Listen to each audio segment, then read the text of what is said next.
Pro Tour Phyrexia champion. Nathan Stoyer did it again. I have never seen anything like this. Jake Beardsley is your Pro Tour, the Lord of the Rings champion. A land off the top's not going to be good enough. Sean Emmanuel Deprat is your world champion. It is Seth Manfield, a Pro Tour champion 2 times over. Our Pro Tour champion, Yoshihiko Ikawa!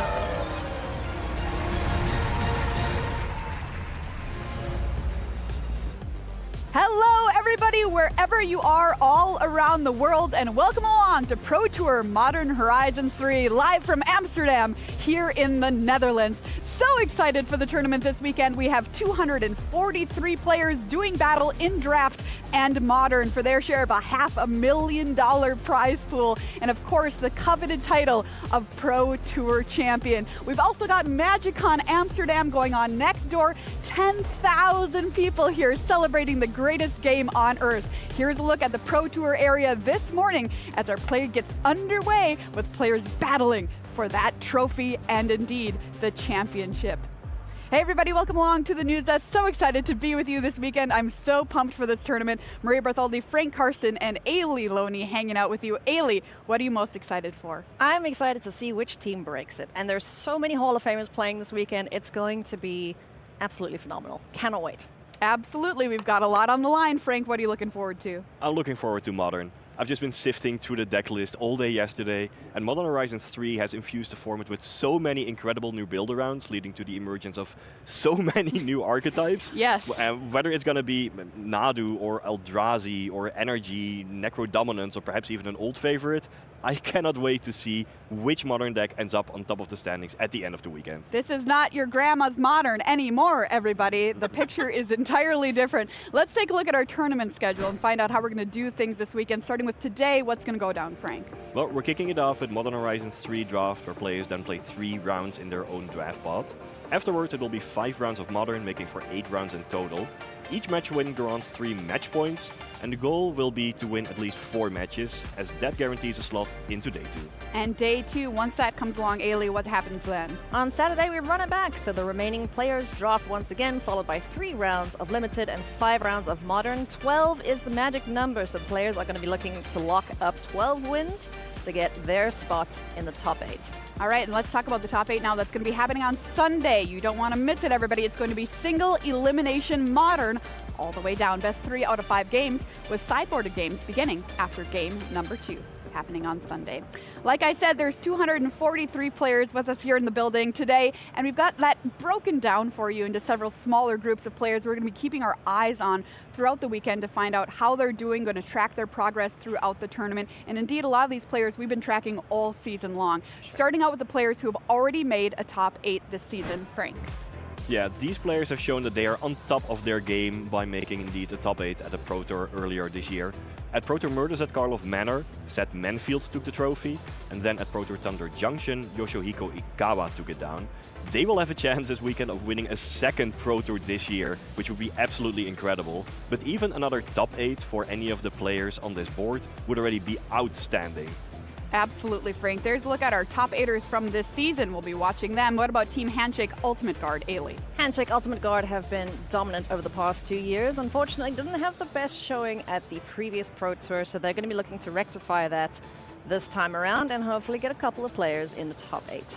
We've also got our eyes on a team of heavy hitters here, Team CFB Ultimate Guard. A lot of these names will be very familiar to you at home. Some of the best players to ever sit down and play the game. They did extremely well in Chicago at Pro Tour Murders at Karlov Manor, where Seth Manfield took the whole thing down with the deck that the team broke it with Rakdos Vampires in Pioneer. Can they break it again? We'll find out this weekend. Well, a team who had a very stellar Pro Tour in the last Pro Tour, Thunder Junction, Frank, was Moriyama Japan.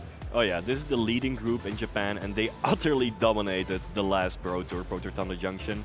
Team coordinator Yoshihiko Ikawa finished in 1st place. Then 2021 World Champion Yuta Takahashi finished in 2nd place, and Proto Top 8 regular Takumi Matsura finished in 3rd place. Note, all with 3 different decks. The last time we saw such a 1-2-3 team finish was basically back in 2002, so that was really, really special. That's crazy. I'm looking forward to seeing what kind of performance this group will put up this weekend. Absolutely, an incredible Pro Tour for them just last time. Sanctum of All, the last Pro Tour, also had a really good one, Ailey. Oh man, they absolutely crushed it in the last PT with their Slowgurk the Overslime deck, landing 2 players, Jason Yi and Ray Zhang, in the top 8. Can they do it again? Let's find out. All right, there's a look at Sanctum of All. We've also got our eye on our regional champions here with us this weekend. Take a look on your screen there. Kenta Arana, name I want to call out, 2020 Players Tour Nagoya winner. Also won the World Magic Cup with Team Japan back in 2017. Regional champs, we've got our eyes on you. We've also got our eyes on the Player of the Year race. Frank, how's that going? Who's in the lead? Well, the Player of the Year race is based on the match points received at the 3 Pro Tours and the World Championship this season. Right now we've had 2 Pro Tours, and on top is Yuta Takahashi, who finished in top 16 and 2nd place over the 2 Pro Tours. Also noteworthy, Simon Nielsen, who is the reigning Player of the Year, just keeps crushing it. Unbelievable. 2nd place, top 32. He is also in the thick of it. Javier Dominguez, also notable, not even a top 8, but 2 times top 16 at the Pro Tours. So these are the players with consistent strong finishes thus far, but there are still the current Pro Tour and the World Championship to go. Anything could still happen. All right, very excited to see how that shakes out at the end of the season. Well, we've got Modern later this afternoon, but we're starting the day off with Draft. I am so very excited for Modern Horizons 3 Draft. It's an awesome draft format. Frank, you're going to take us through the 10 archetypes right now. Absolutely, Maria. So the power level in Modern Horizons 3 Limited is quite high, and there's something for everyone. So let's just take a look at the archetypes, where you see that the mighty Eldrazi are back, energy returns, and there are also modified teams. The unique element is that these archetypes actually span across different color combinations. So if we take a look at the other 5 color pairs, then we also see Eldrazi, energy, and modified, though all with different twists. So let's break it down and zoom in and start with Eldrazi. Found in red-green and green-blue, the plan is to use the early turns to ramp your mana, say with Eldrazi Repurposer or Path of Annihilation, then slam the big 7-mana Eldrazi as soon as possible. Even the Titans like Emrakul are an option. Now, in this limited format, there's a gold common for every color pair, and one stands out in particular. That's Writhing Chrysalis. Ooh, it's so good, Frank. This card is absolutely incredible indeed. It blocks flyers, it adds Eldrazi spawn, and just quickly turns the corner. This may very well be the very best common in limited ever. Oh yeah. And as a result, red-green Eldrazi decks will be heavily contested, maybe hard to get into, but, well, if everyone is fighting for that, maybe you can get into energy. The energy team is found into the Jeskai Shard, and with cards like Galvanic Discharge and Raptor, energy is easy to get and great to spend. I particularly like the aggressive red-white energy decks, especially if you can get your hands on cards like Scurry of Gremlins and Guide of Souls. The other option is Modified, which is found across green, white and black. You're often trying to just put counters onto your creatures, then use cards that synergize with that. I really like the various ways to put additional +1/+1 counters onto Evolution Witness. Just keep triggering it, get all those cards back from the graveyard and keep going. Sweet common and uncommon synergies here. But of course you might also strike out on your own with Dimir to draw 3 cards, or Rakdos where the artifacts matter. Black as a whole, it might feel a little bit underwhelming because it's not a major part of those energy, Eldrazi and modified teams. But if you're the only Dimir or Rakdos drafter at the table and can find a deck with like 3 Sneaky Snacker or 3 Cranial Ram, could be incredible. Absolutely. All right, well, there's a look at some of the archetypes our players will be looking for there. And Frank, I need to ask you too, with so much going on across so many different colors, Yeah. the lands must be very important in this format. They are, and there are actually excellent mana fixers in this format. That's a very unique element. The landscapes are perhaps the best common lands we've ever had in Limited. They're untapped fixers, even at colorless mana for the Eldrazi spells, and easily allow you to run a 3rd color. As a result, you can actually expect to see a lot of 3-color decks, or perhaps 2-color with a splash, because these mana fixers are excellent. Another element of the mana base is the modal double-face cards, the land spell ones. I would typically count each as, say, 2/3 or 3/4 of a land, really allowing you to tweak the numbers. but we might see crazy mana bases with, I don't know, like 15 actual lands, and because, well, it's pretty mana intensive, 4 modal double-faced cards. The last point I want to make is that there is a lot going on. Oh, yes. Mechanical complexity is so high. There's basically every keyword printed in Magic ever. There's going to be Outlast, Emerge, Modular, Replicate, Reinforce. No banding. Fortunately, no banding. Okay, not every okay. keyword. But it is complicated, but as someone who has played Magic for over 25 years, I really love all of these historical throwbacks. They fill me with nostalgia, so I'm really looking forward to this limited format, Maria. Where's horsemanship, Frank? Okay. Not every keyword in the history of Magic, but there are a lot of them. Yes, there's more than 40, in fact, so it could get really complicated out there, which is, of course, part of the fun. Let's take a look at some of our feature pods this morning and find out who'll be watching at our top tables as we get underway with draft kicking off the day. Ailey, what are we looking at? We have our reigning Pro Tour Thunder Junction champion, Yoshihiko Ikawa, in the first draft pod. We're going to be taking a look at, going to be following along with him every single pick of the packs. At the second draft pod, we have Nicole Tipple and Jake Beardsley, teammates, who both had stellar first Pro Tours. Jake Beardsley, of course, winning Pro Tour The Lord of the Rings. And we also have the Netherlands' own Bram Snapwangers, a Hall of Famer and someone who the local hometown crowd are going to be cheering on for sure. In draft number 3, we've got Marcio Carvalho, 2 times World Championship runner-up, 15 top finishes to his name. Shota Yasuoka, the Japanese Hall of Famer, who's also just about done it all in Magic. Both players looking to add a World Championship title to their illustrious record. In draft pod number 4, we've got Reed Duke, a Pro Tour Phyrexia All-Will-Be-One champion Hall of Famer. And then Kenta Hirana, former Japanese National and World Magic Cup champion from Moriyama, Japan, and also, as you mentioned, Maria, regional champion as well. Yes, excellent. Thank you, Ailey, for a look at our draft pods there this morning. And here you can see on your screen is a look at our main feature pod as the players walk in ready for draft this morning. What they must be feeling, the nerves under those calm smiles that we see here this morning must be on high alert. This is such a high stakes event and wonderful friendships, as you can see, also around the table. There's actually Bart van Etten from the Netherlands, a 2022 Mox winner. Here's a look at the player we're going to be watching all day today through the draft. Our reigning Pro Tour champion, Yoshihiko Ikawa, started playing in the year 2000, winner of Pro Tour Thunder Junction, also a finalist at Mythic Championship 1. That was back in Cleveland in 2019 on that Japanese powerhouse team, Moriyama, Japan. So everybody, there is a look at our feature pods and our featured drafter here this morning. What if we take a look now at the rest of the broadcast team who's going to be joining us here this weekend? Check it out. We've got Riley Knight alongside Mani Devuti in the booth for you, as well as Cedric Phillips alongside Corey Baumeister. And it's time for draft here this morning. Some of my favorite words to say on air, and I'm going to pass it on over to Riley and Mani with the call. Thanks very much, Maria, and welcome to the booth for the first time today here in Amsterdam. My name's Riley Knight, and I'm joined by Mani Devuti. Mani, it is fantastic to be sitting next to you, and I'm getting very excited about the fact that we get to call the draft in just a few moments as it gets stuck in.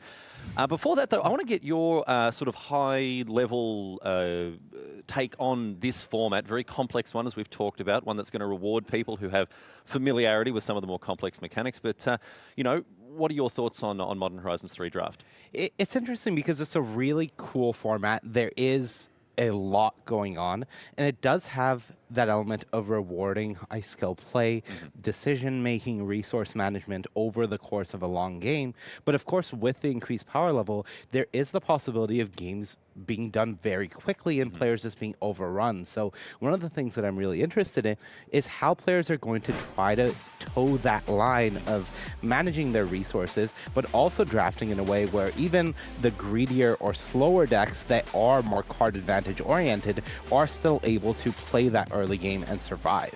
Often we characterize formats as being either fast or slow, right? Formats where 2 drops are king, you never want to block, you always want to be attacking. And then there are formats that are a little longer, a little slower. This one sort of can go either way. Yeah, I feel like it really does fall in the middle where the potential for the games to be hyper fast definitely exists. We have the tools in the format, especially in the energy and the modified decks, to just roll over a game, snowball really quickly, and it's just done. However, that midpoint of the game, if players are able to survive, can result in a lot of nothing and then the games can go very long. So we'll see how things go. We've already talked through some of the major archetypes we might be looking at. Energy, Eldrazi, maybe go off script a little bit and get into some of those black-based archetypes that we don't see too often. But we are getting underway here, opening the packs in our first draft at Pro Tour Modern Horizons 3 here in Amsterdam. What a pleasure it is to have your company around the world, wherever you've chosen to join us. We deeply appreciate you being with us. And we are going to watch the reigning Pro Tour champion, Yoshihiko Ikawa, get stuck in pack one, pick one money. Here we go. What is he hoping to see? Writhing Chrysalis, honestly. Normally you would say a rare, a mythic, but let's be realistic. At this point, you just want a common. You want the best common ever printed in Magic, and Writhing Chrysalis would be a great one to be staring back at you here. Sprout Swarm. Your time is over. That's it, yep. All right, well, we are seconds away here. We're going to see what will it be here for our Japanese Pro Tour champion. These players, of course, I mean, I want to say, Money, walking into this room, feeling the hush that descends over the hall as the draft begins, and we are underway here. Let's see what Ikawa can find in pack number one here. Let's see what he's working with as the players shuffle through the cards. Malevolent Rumble, you can see a White Orchid Phantom, brings an Expel the Unworthy to the front of the pack. Voltstorm Angel also under consideration, as is Unstable Amulet. Now, I don't see anything too exciting in the rare slot here, Money. Yeah, it does look like Ikawa is really considering the uncommons here, and both of these cards pretty good in the energy archetype. Unstable Amulet can be truly incredible if you can keep that steady stream of energy going. If you can have a game where you're activating the amulet essentially every turn, getting that extra card, and those cards are just recouping your energy, you're going to have this engine where you're just continuously getting more cards and dealing damage to your opponent. All right, picks the Unstable Amulet. That's pack one, pick one here for Ikawa. So he'll be looking for perhaps follow that up with some more energy-based picks. What have we got? Sneaky Snacker, Propagated Drone, Deep Analysis. Expawn Hydra's a nice one. And a Reiterating Bolt, which is another energy card, although fine even if you have 0 ways to make energy. Yeah, if you're casting Reiterating Bolt to deal 3 damage, completely fine removal spell. But if you can replicate it once, okay, great. If you can replicate it twice, now we're getting into ridiculous territory. And I think with the Amulet first pick, it is very much in Ikawa's favor to stay the course. There are a lot of tempting cards in different archetypes here, the Deep Analysis, the Sneaky Snacker, the Propagator Drone, but you have an excellent card in the color that you already have a pick in. Stay the course, pick your lane and stay in it, and try to end up with a good deck. Well, you say stay in the lane here, but if this ends up being a different sort of red deck, you know, the Replicating Bolt fits into an Eldrazi list as well. But no, we have another energy card, a couple of energy cards here in the form of, we saw Riddlegate Gargoyle there, and a Party Thrasher as well. Party Thrasher is one of my absolute favorite cards in this format, and absolutely excellent with the Unstable Amulet as well, as you do get to cast cards from exile and get potentially either Convoke on them from the Thrasher or dealing damage to your opponent from the Amulet. So already some synergy and an excellent third pick rare here for Ikawa. Happy to see that one. It works very well, as you say, with the Amulet and, of course, the Bolt, a rock-solid removal spell. So opening up some pretty decent red cards here, and the only red card in this pack, I believe, was that Glimpse the Impossible. Anything else here to consider? There is a Thraben Charm if Ikawa wants to begin looking at a second color. White is typically one that you do want to pair with red for these energy decks if possible, but there is a heavy incentive to cut the only red card from the pack and send a very clear signal going that way that, hey, red is not coming your way. Yeah, and that's what Ikawa's gone for here, picking that Glimpse the Impossible. And this is another great card, right? It does have a level of flexibility. It can serve as a ram spell. It can serve as essentially a divination in the late game. Ooh, what is this, Money? A Conduit Goblin? Are we going into white after all? I mean, this is what you're hoping to see, right? That you're hoping that you've staked your claim early to red. Now you get the premium red-white common, in the Conduit Goblin. This is an energy card. This makes the deck come together, and you're getting a direction, and nothing else in the pack works for you. There is nothing else in the pack that you're looking at and being like, oh, if only. You're taking this card, you're staking your claim, as you say, and Conduit Goblin is a really, really scary card. These these Boros energy decks can be very, very aggressive indeed coming out the gates. All right, let's look at what we've got here, and it looks like Perilous Landscape may be the pick. There's also an Expel the Unworthy, a little slow as a removal spell, but Perilous Landscape will work very well in this list as it is a Boros fixer, but also if he potentially wants to splash any blue energy cards, this will enable that. Yeah, there's a lot of decks in this format that are going to be 2 colors and a splash. So when you have one of these common lands in the cycle that make 2 of your colors, that's already great because it comes into play untapped. It's sort of like an Evolving Wilds plus. But when it makes 3 of your colors, if you are all 3 of those colors, these lands are incredible. Bit of a weaker pack here for Ikawa. The Nyxborn Unicorn, it's fine. It's okay. Not playing the Battle Mage, obviously. That's in the Simic colors there, but Contaminated Wasteland also a consideration if you're thinking you're going to end up in blue as well, but the Unicorn's fine. Yeah, the Unicorn's fine. It's a 2-drop. You're happy with it. It does have some synergies. One thing I will say that Ikawa is probably a little concerned about in his seat is he's seeing those Battle Mages go very late. He's seeing maybe 1 energy or red/white card in each pack. So Eldrazi is open. His archetype feels like you're getting cards, but it's slowly constricting. And moving into another color here with Tempest Harvester, just staying the course with the energy theme, and now, 5 seconds. Well, the White Orchard Phantom is, well, a lot of fun to cast, but it's also hard to cast, and instead it's Mandibular Kite here, which I think is the safer pick, and also just, again, another rock solid card. Yeah, absolutely. I think you don't want to be committing to double pip cards in a position where you're not sure what your second or third color is. He knows he's red.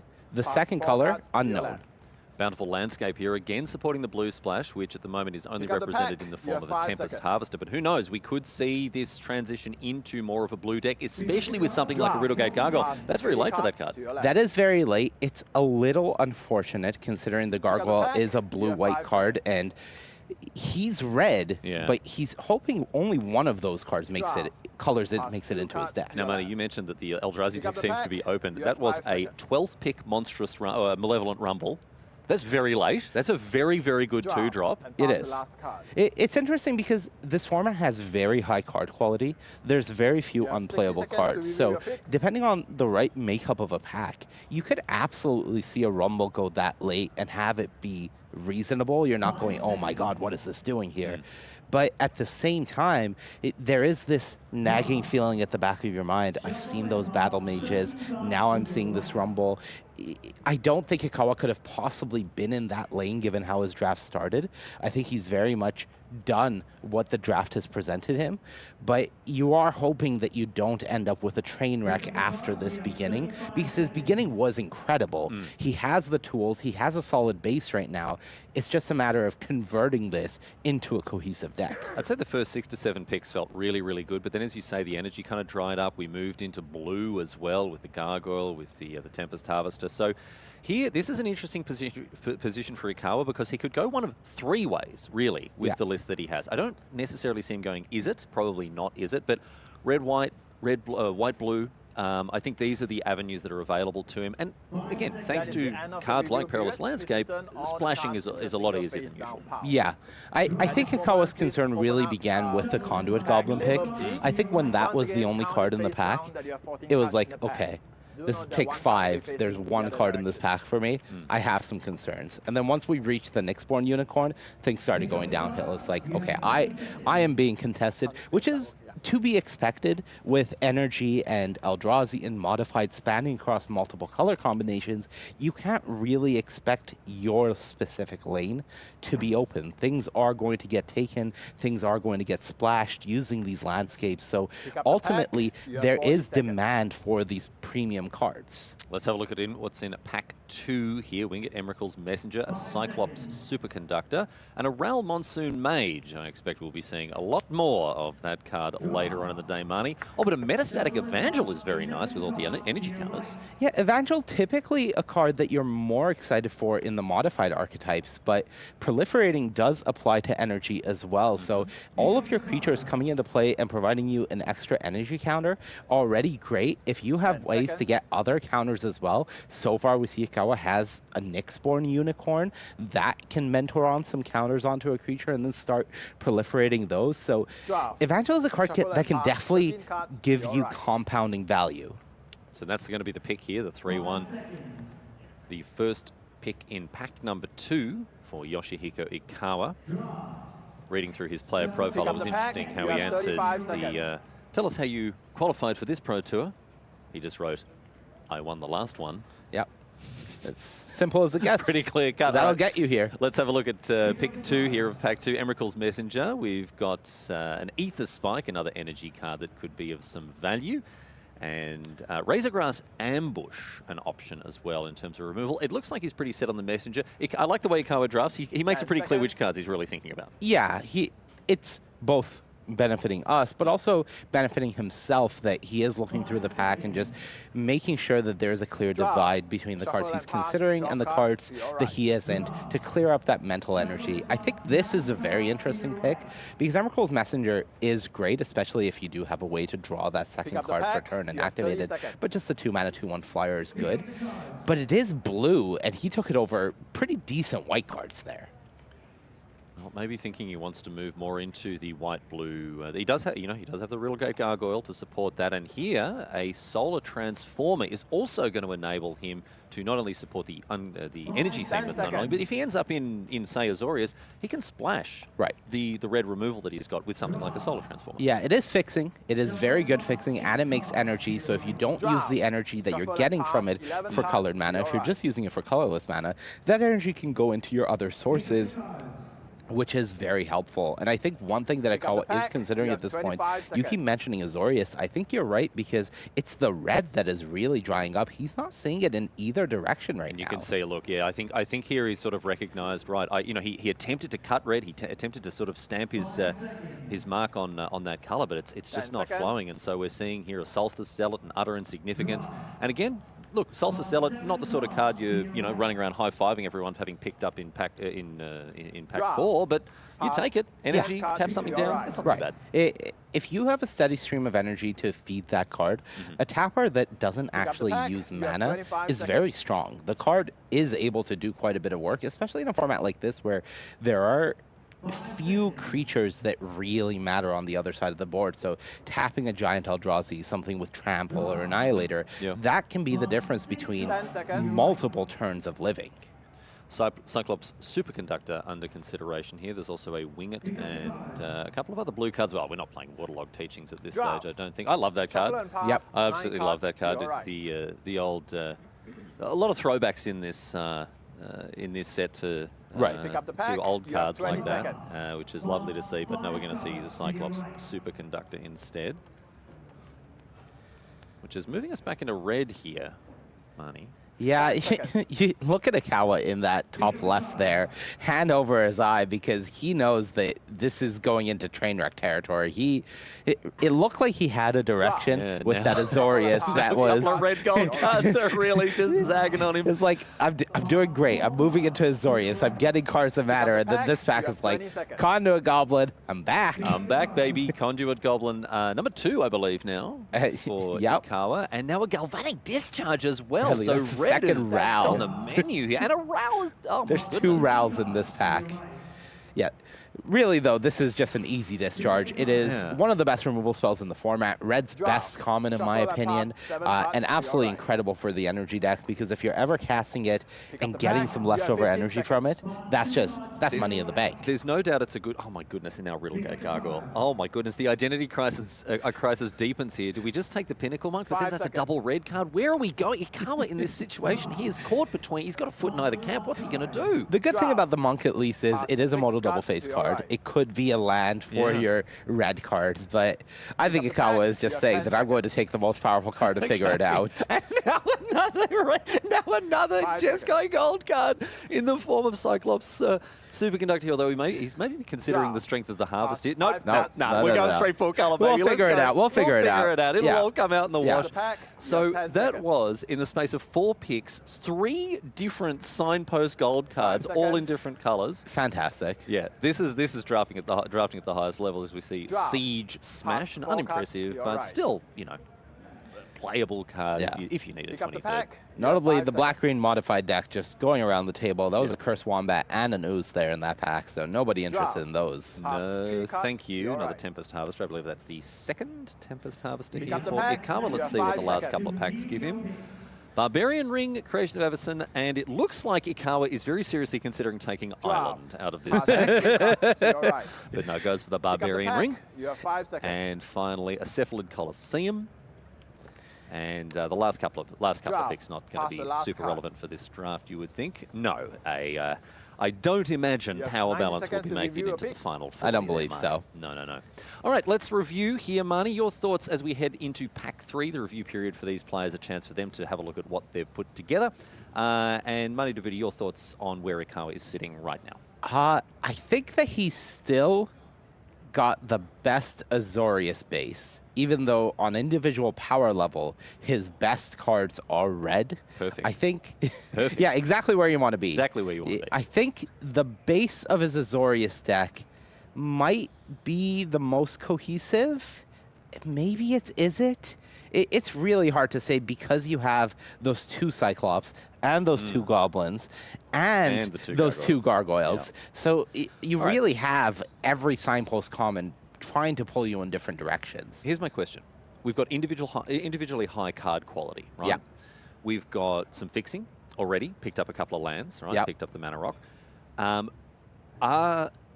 Is the play from here for Ikawa just to pick up every single, is it coloured or you know, any combination of those two, you see a team or whatever, fetch land at this point, because you've already got such a high card quality with your deck? Are you prioritizing now fixing to try to actually just straight up play all 3 colours? I think Ikawa is going to make the safer choice and try to pick up cards that would cement him in a 2-color archetype with maybe a 3rd splash, rather than just lay down and accept his fate of I am 3 colors and there is no way to fix this.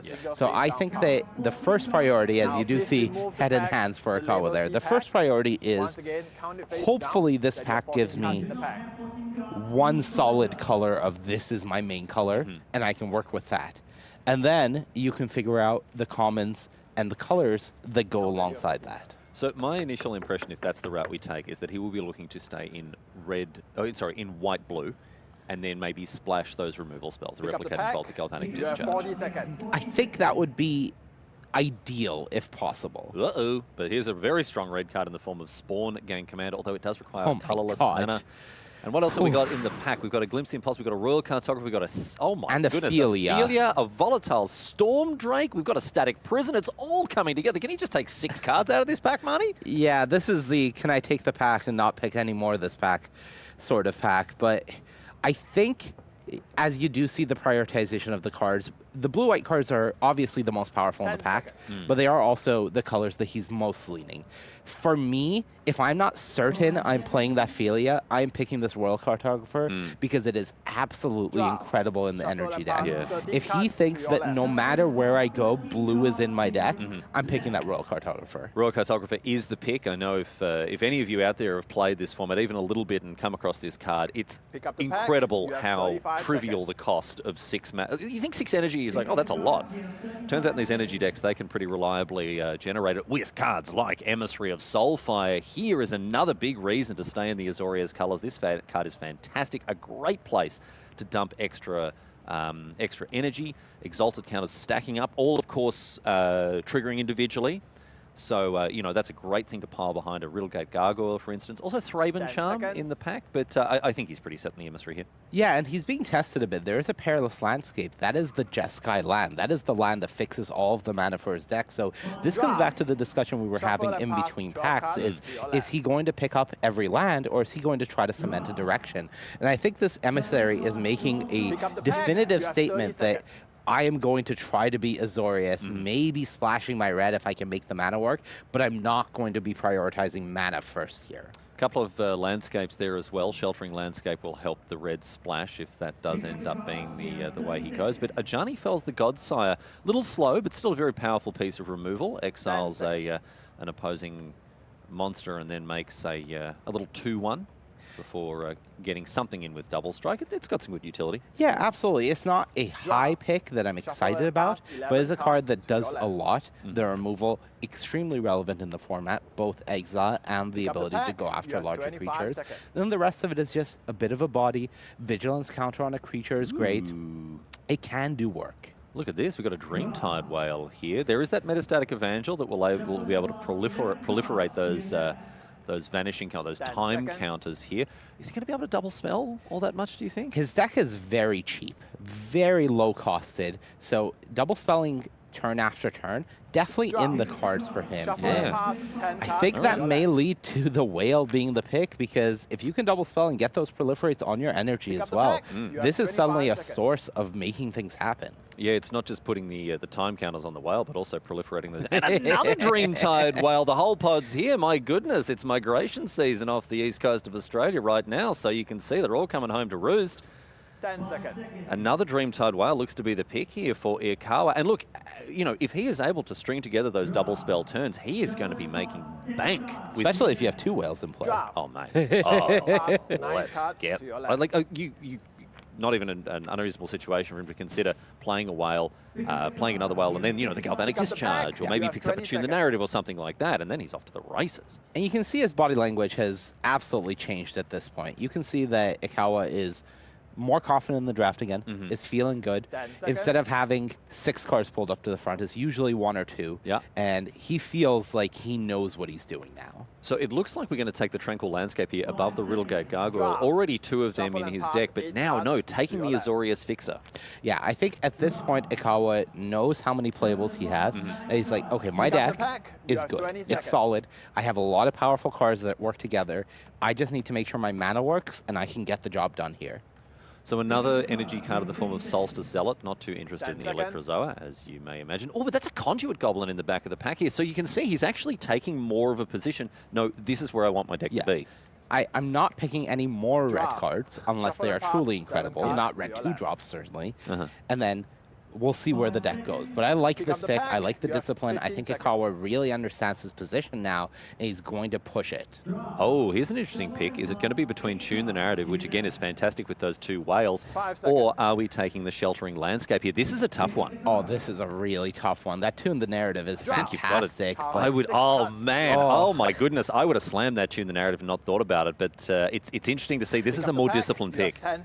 I mean, discipline wrong. I don't even know what the answer is. Static Prison wields here. I mean, who am I to call the pick wrong? But I'm just saying that Tune the Narrative looked fantastic for his deck. So this is Ikawa saying that my red cards are so good, I need a way to play them. Static Prison, though, fantastic. That's a freebie for Ikawa as it came all the way back around the table. Jolted Awake's not too bad. And, oh no, it's going to be Meltdown instead for the sideboard. Yeah, absolutely. This card can do a lot of work. Incredible sideboard card. You haven't seen that much of the artifact deck going around, so maybe somebody's sitting on 5 Cranial Rams randomly. And if you face them and you have that Meltdown, you're going to feel real good about that pick. And now another landscape here. So Ikawa picking up the fixing that he... At this stage, I think he can very comfortably splash those red cards here. And another Malevolent Rumble very late, but a Decree of Justice isn't too bad as well. This deck actually doesn't have much of a late game at this stage, and that's a good sort of hedge against that. It's the type of card that I'm not overly excited playing in this format, but... And there's the red, and that'll be the red splash just there. There it is, yep. We got the red splash. The Mog Mob, it came all the way back. It's ready. And finally, a thriving Sky Claw. So, Ikawa, head in hand there as he massages his temples. Where are we at with this deck? I like the deck. I do need to see what it looks like finished and put together, but I think that he has a lot of power level. I think he has decent removal. I think he has great synergy. The real question is, how much red does he decide to play? And can he make the mana work? Because if the pieces can come together, I really do think the deck is capable of just incredible wins. But the question is really on the mana, and also how many playables did he get in Azorius? Yes, yeah, and what the foundation of his deck is, and we can actually take a look at how the build was now. You can see, look at this very, very low curve. Lots of 2-drops, lots of 3-drops. The single Ajani Fells, the God's Eye right at the top of the heap here. But this looks to be, honestly, my assessment, this is just a straight up 3-color deck. This is not a splash. We've got multiple 2-drops in red. We've got Galvanic Discharge through to Glimpse the Impossible. The entire curve is red here. And you can see all of those landscapes. 5 plains, 5 islands, 2 mountains. So a little bit less heavy on the red, but this is more than just a splash. This is definitely more than he would want it to be. I think if ideally he had the playables, if he could replace these Conduit Goblins with Riddlegate Gargoyles, for example, if this Glimpse the Impossible was a deep analysis or something, maybe he would feel a little better about the deck. As is, I think the deck is still good. I'm still supportive of this deck.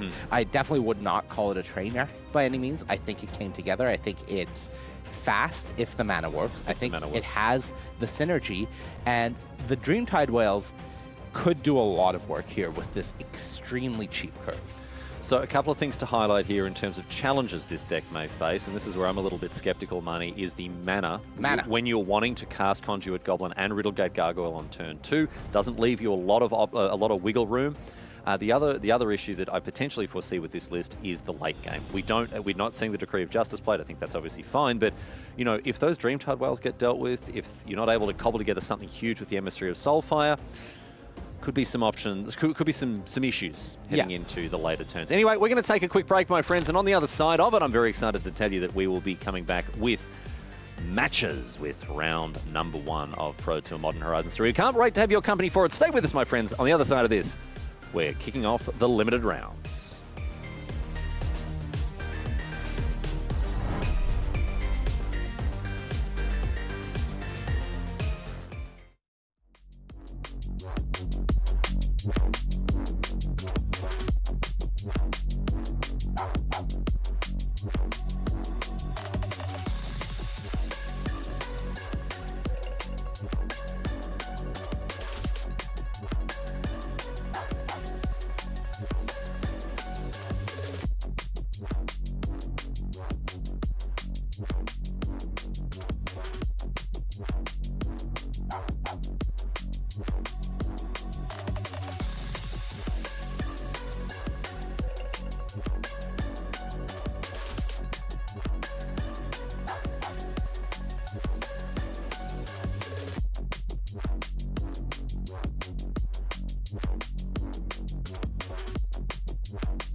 Welcome back to Amsterdam here in the Netherlands as we continue our coverage of Pro Tour Modern Horizons 3. My name's Riley Knight and I'm joined by my friend and colleague Mani Davudi in the booth. And Mani, we're about to get underway with round number 1 here. We've got Modern Horizons draft on the docket for you. We've just watched the reigning Pro Tour champion Yoshihiko Ikawa pull together a Jeskai deck. I think it's fair to say it is more or less just 3 colors, which isn't something we always see in this field.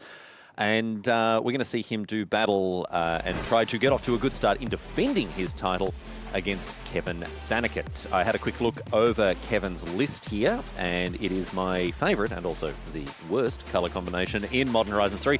It's black-white.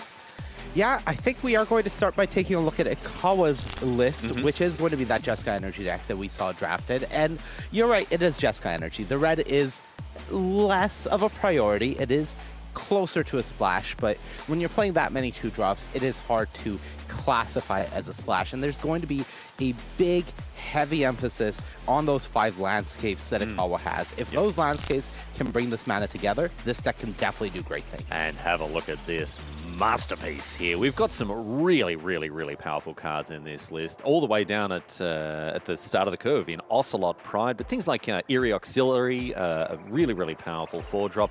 Obstinate Gargoyle can do a huge amount of work, especially when you've got 3 copies of Accursed Marauder in your list. I like this deck, I like this archetype, but historically speaking, what we know about this format, Marnie, is that Orzhov decks, they tend to struggle. They do tend to struggle. I do like the fact that Kevin's deck has that ability to keep up in card advantage and go late.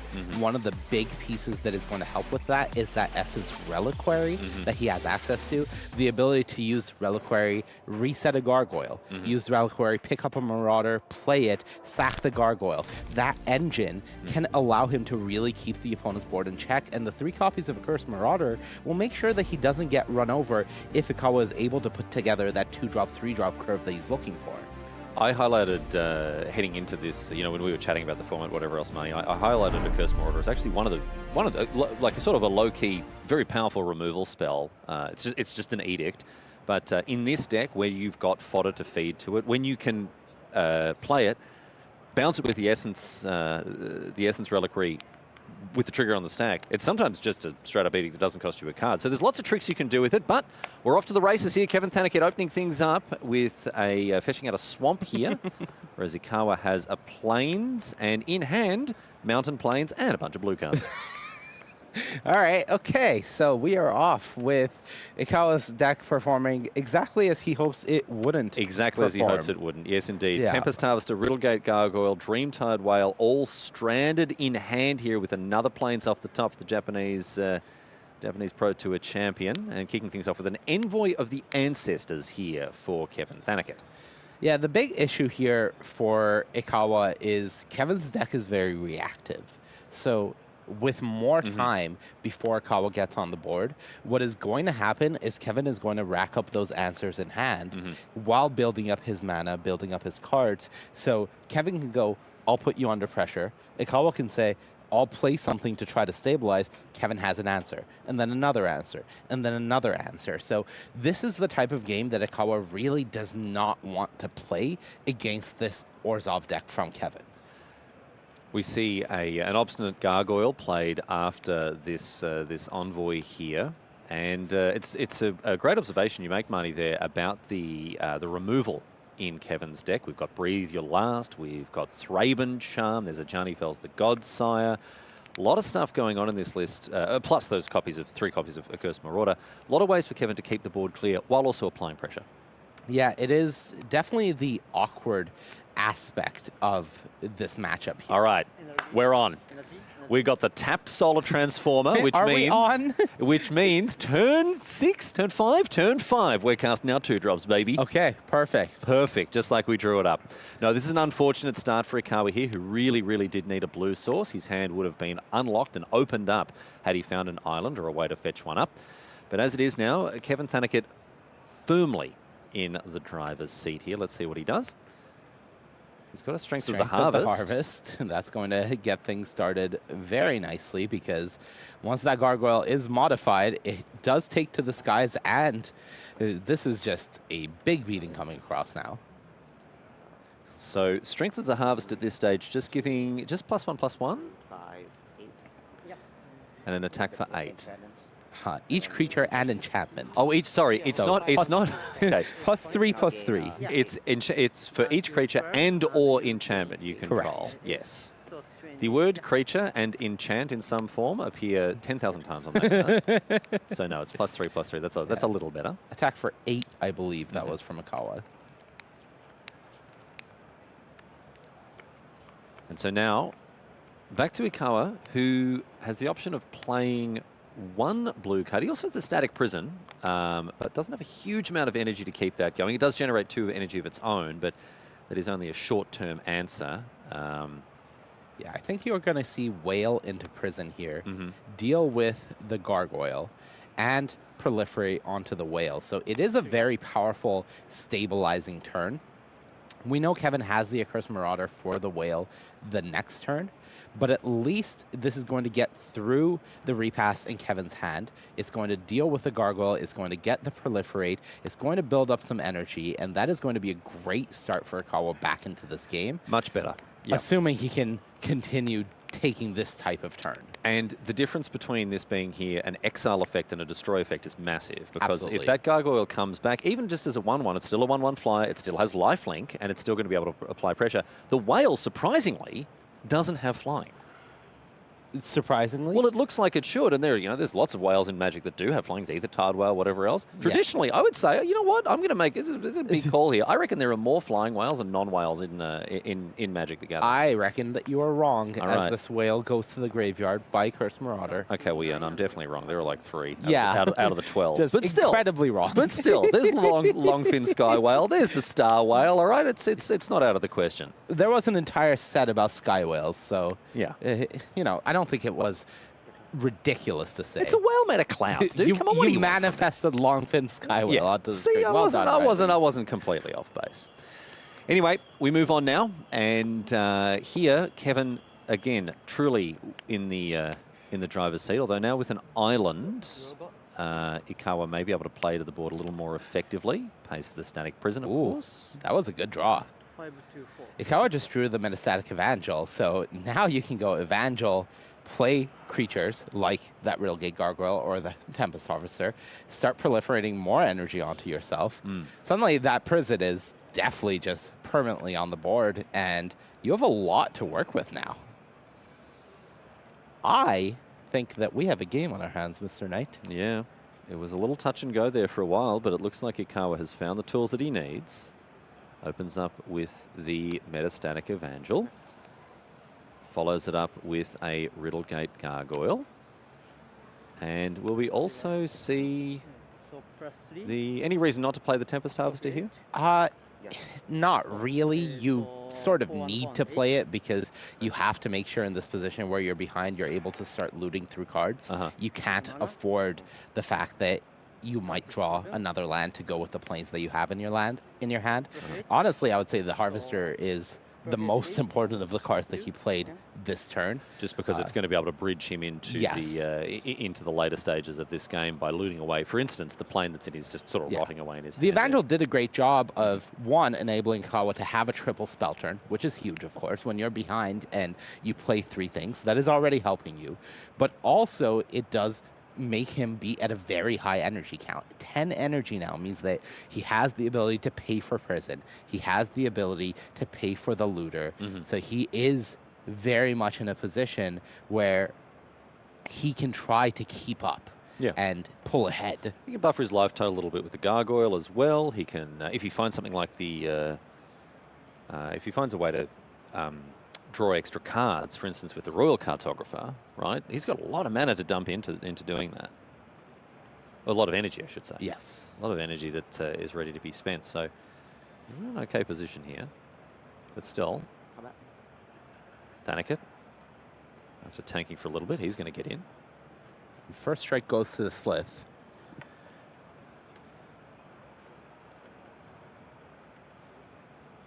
So pays the 2 energy to give the Hex Gold Slith first strike. So you take 5. Looks like no blocks here. So Thanakat will gain even more life. And the Slith will pick up a counter. Ikawa has no idea how close he came to dying there, because Kevin's hand has a revitalizing repass for +1/+1 and a Wingit for +2/+2. So Ikawa is at 4. So he lived by 1 life there by not blocking. All right, and we've got the counter now on the Slith. So yeah, Ikawa sailing very close to the wind there, Marnie. Yeah. But back over to Pays energy. Ikawa now. Did you see how he kept his Oh, yeah. finger on it the entire turn. The entire Honestly, I time. thought we were at a point of the game where Ikawa had forgotten to pay for the prison and they were trying to figure that out or something by how intently he was focused on it. But no, it was just, He's just absolutely remember not- to he's pay, not remember to forgetting pay, it. Yeah. remember to pay. Many, many years ago, I studied sound production, you know, Yep. like live venues and that sort of stuff. Right. And one of the things you're told is to keep your finger on the master volume Right. at all times, right? So if anything happens, you can just turn it right down. And that's what he was doing. He was not forgetting about that card. And now Ikawa, what's he found here? He drew a Solstice Solstice Zealot, and then he looted, and he found a Johnny Fells Johnny the found the Godsire. Godsire. All of a sudden, this hand is looking a lot better than it was before. Yeah, because now Ikawa can go a Johnny Fells the Godsire, get rid of the Envoy of the Ancestors. That leaves Kevin on just one creature. Then you can attack with the Evangel and give it lifelink by paying some energy if you want. That pads your life total back up a bit. And because Kevin doesn't have a blocker, because Kevin doesn't have any energy now, that means that even if the 3/2 Slith attacks in, Ikawa can offer a trade for it. So you go to 7, I go to 31. So Ikawa here, wisely, buffering his life total a little bit, sending in the Evangel and giving it lifelink with the Gargoyle. And now down comes Ajani Fells the Godsire, or in this case, Ajani Fells the Envoy. I think it's going to have a quick read of this card. It's a lot like the old Elspeth Conquers Death in the way that it does tend to go after larger creatures. Thaneke making sure that it says exile so he can't save it with that revitalizing repass. This is the second exile effect that Ikawa has played in the face of that repass that has been in Kevin's hand since basically the start of the game. Finger goes back on the static prison. back on the master volume. And we gotta say, again, Ikawa is potentially 1 point short of death. There is 3 power in Kevin's hand, 3 power on the board, and Ikawa is at 7. Yep. So even if he doesn't block, he won't die, but he's right there. Because he found, Thanik had found just a swamp off the top here, so Ikawa on a virtual 1. I don't think he blocks here, does he? He didn't block last time, so do things change now? I think he blocks He because does there's block. no first strike this turn. Okay. And he forces one of those 2 tricks from Kevin's hand. I would guess that it's going to be the repassed, just because the Winged giving a flying counter is going to be able to potentially catch Ikawa by surprise and allow Kevin to close out the game, especially considering the only flying blocker that Ikawa has is the one that is about to die. Thanik hemorrhaging information here as well, tapping and then Got 'em both. untapping his lands. Yeah, like this is it's a small thing, but good players will pick up on the fact that you tapped one swamp and then untapped it, and then tapped white black and then untapped it, and instead it's going to be winged. But now I think Ikawa will have Thanik on the repast. I think so. I'm going to scratch. All right. A scry now for Thanik. Maybe that's the reason to cast that. He wants to make sure that the next card he draws is as good as possible. Yeah, and that is a flying counter. It's not flying until end of turn, so the Slith will still have flying. It's just not a surprise anymore. So Ikawa can play the rest of the game with that information in mind, and whether or not it changes anything, that it's not a surprise, that's to be seen. But of course, there is that inherent value in the scry, as you said, when Kevin is in a position where he's so close, but just a little bit away. All right, passes the turn after this. We know, of course, he's got nothing else going on in hand apart from that revitalizing repast. Pays for the enchantment. Don't you worry about that. He's not forgetting about that. Our good friend Yoshihiko Ikawa. That static prison is here. And I think he's just going to stay. push a Johnny Fells the Godsire right to Chapter 3 as well here, because he's going to get the token from the Evangel. Does Evangel trigger non-token? Okay, so you don't get a trigger from... No, but he's got the Solstice Zealot in hand. Yes, but he doesn't get it immediately off of the cat token coming in from a Johnny Fells the Godsires. What I was trying to decipher here. Kevin did scry to the bottom, by the way, so Ikawa does at least have the information that there isn't a guaranteed good card coming off the top. So Ikawa here can, as you say, cast the Zealot and... yeah, we're waiting for this. Yeah. No problem. Take your time. He can cast the Zealot and proliferate. Yep. And also, let's not forget, double vigilance. Yep. Huge. No, it doesn't actually matter. It doesn't matter at all. Most keywords, there are exceptions, obviously, things like Exalted, but most keywords, multiple instances of them are largely redundant. If you've got Death Touch twice, you know, where doesn't is happen. the vigilance counter? I think that is what they're currently That's what they're waiting for. on. Yeah, they're waiting on the vigilance counter. So they're just waiting to get that, but so he can give double strike to the Evangel. That would be a burst of damage, not a big burst of damage, but a burst of damage. right? And can keep upping that energy. The question for me is, will Ikawa loot? Well, this is what I was going to say. You put the vigilance counter on the harvester, right? And then it will. You can attack with it and then loot afterwards. You could. Yeah.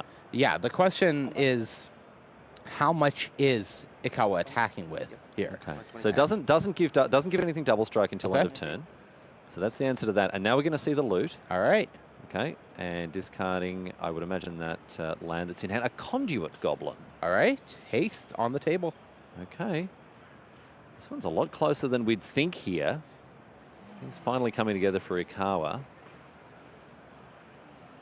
Really clever move putting the vigilance counter on the harvester there, enabling it to do damage as well as provide ongoing utility. Yeah, start maximizing your damage where you can. Now, with Proliferate, Yep. you are able to proliferate certain things. You can choose any number. If you want, you could proliferate your opponent's counters. Not something you always want to do unless they've got something like a poison counter.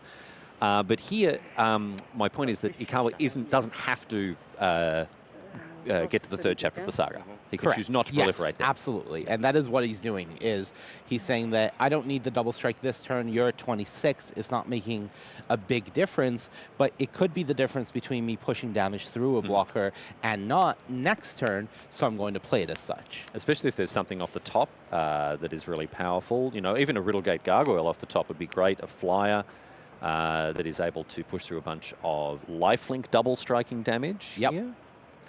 Yeah, if he is able to find a second copy of the Gargoyle, one, of course, already in the graveyard, but the second one off the top would be pretty big here because, as we've mentioned, Ikawa is unknowingly, or maybe knowingly because Kevin did give away some information, is playing this by the edge of his seat. He knows that he can put Kevin on at least that repass in the hand. So he is in a position where he could get bursted down, but now that he's getting to untap with the Zealot, he's going to be in a much better position, I think. You got a feel for Kevin as well. He's just drawn 2 lands off the top. Yoshihiko, with the aid of the Tempest Harvester, is drawing a lot better. Now, the double strike, where is it going? Now, this double strike is not a counter, unusually. We're not seeing it give... it's unusual that it gives a vigilance counter, but not a double strike counter. It's just double strike until end of turn. The double strike counter would be a little too powerful. Do you think so? I think so. On a 5-drop, it's just a really strong keyword. Yeah.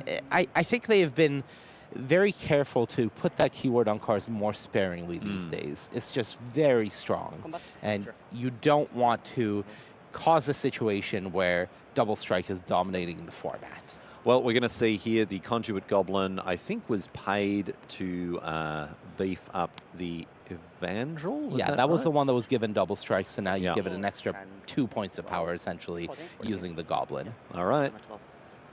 So that's a big hit here. 14 damage coming across just like that, more than halving Kevin's life total. And now it's a... flyer as well. That's a kite. Now, does this trigger the... It does not. The metastatic Evangel? It doesn't, because it's not a creature coming into play. It is a creature coming into play, but it's the creature's token. It's a little confusing. Right, exactly. But the Phyrexian Gem is generated. It's not. It doesn't enter the battlefield. I have nothing.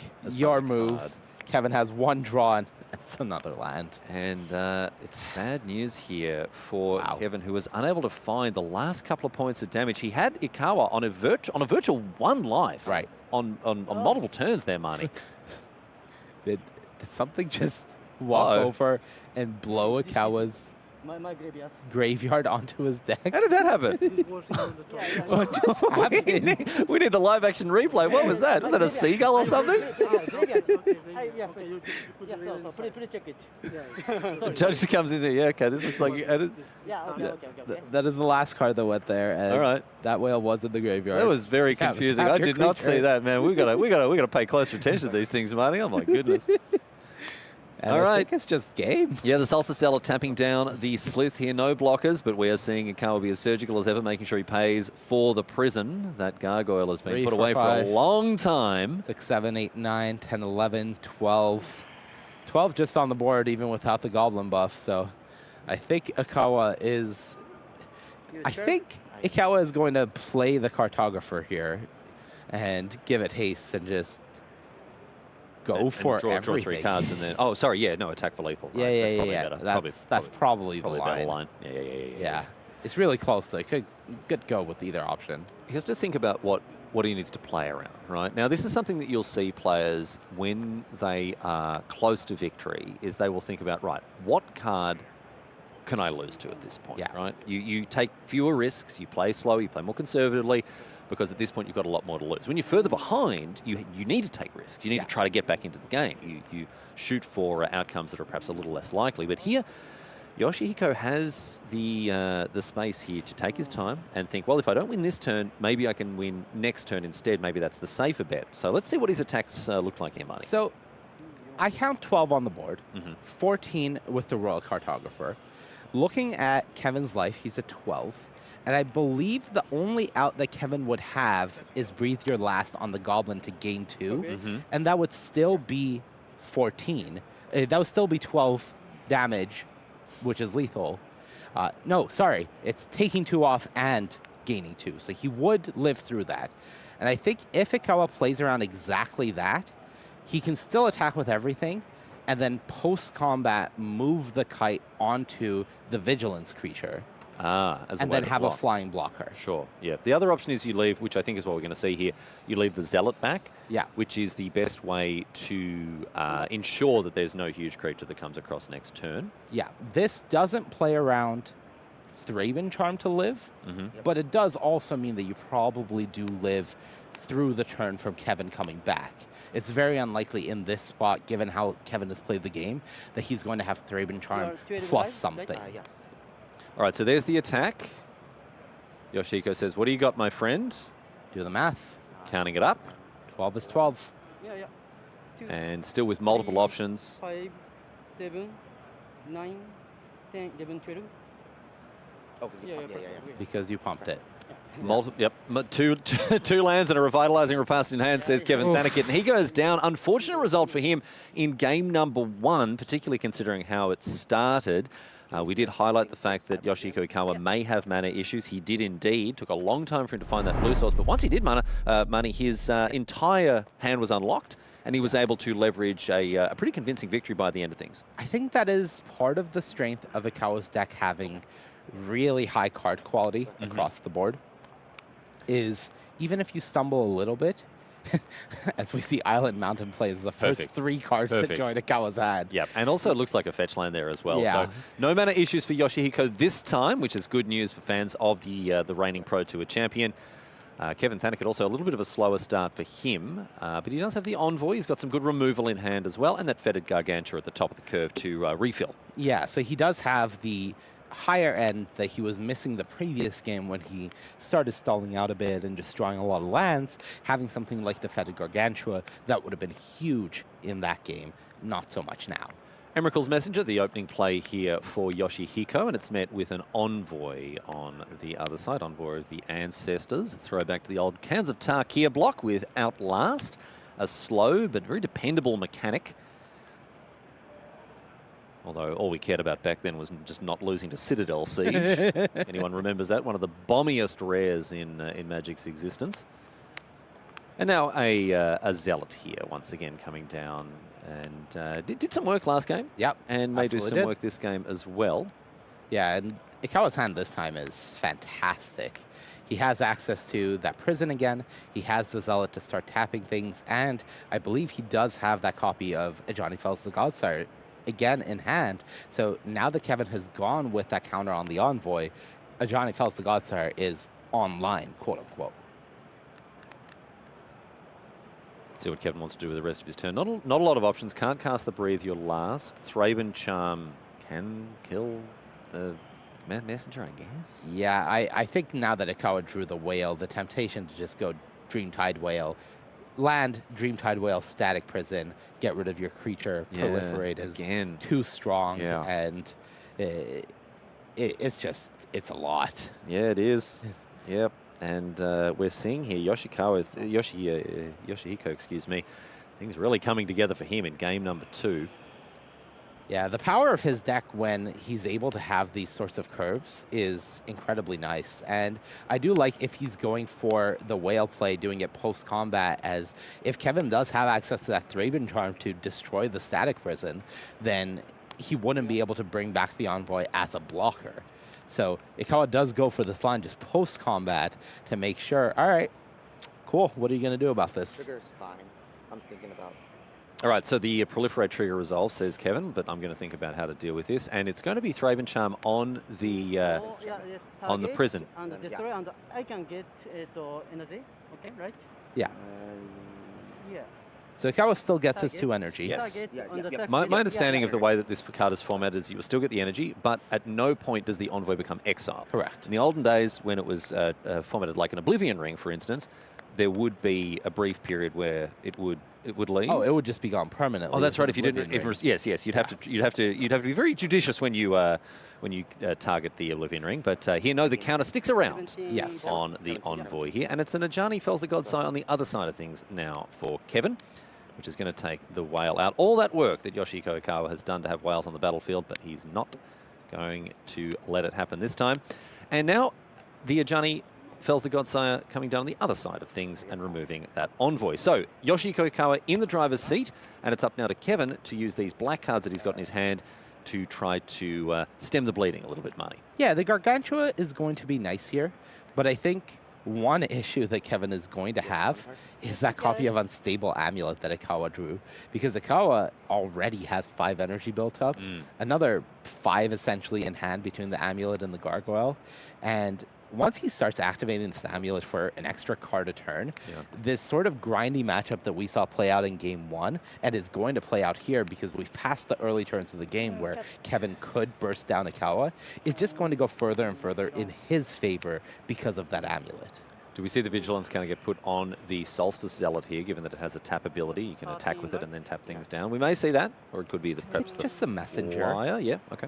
It's hard because with the amount of creatures on Kevin's board, you're not going to find yourself attacking with the Zealot too often. So more often than not, it is just going to be a wasted counter. It does eventually give you the best utility, and maybe that's what Ikawa is playing to, is eventually I can go, on your turn, tap your creature, untap, attack with my Zealot, tap another creature, and that's going to be worth it more than having an extra potential blocker back, break glass in time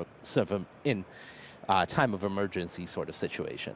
I want to talk to you about something a little more higher level here, Marnie, Okay. as these players get continue these turns as we see an Unstable Amulet here. I want to talk about the characterization of Ikawa's deck. Yeah. It's a low curve deck. It is able to generate quite aggressive draws.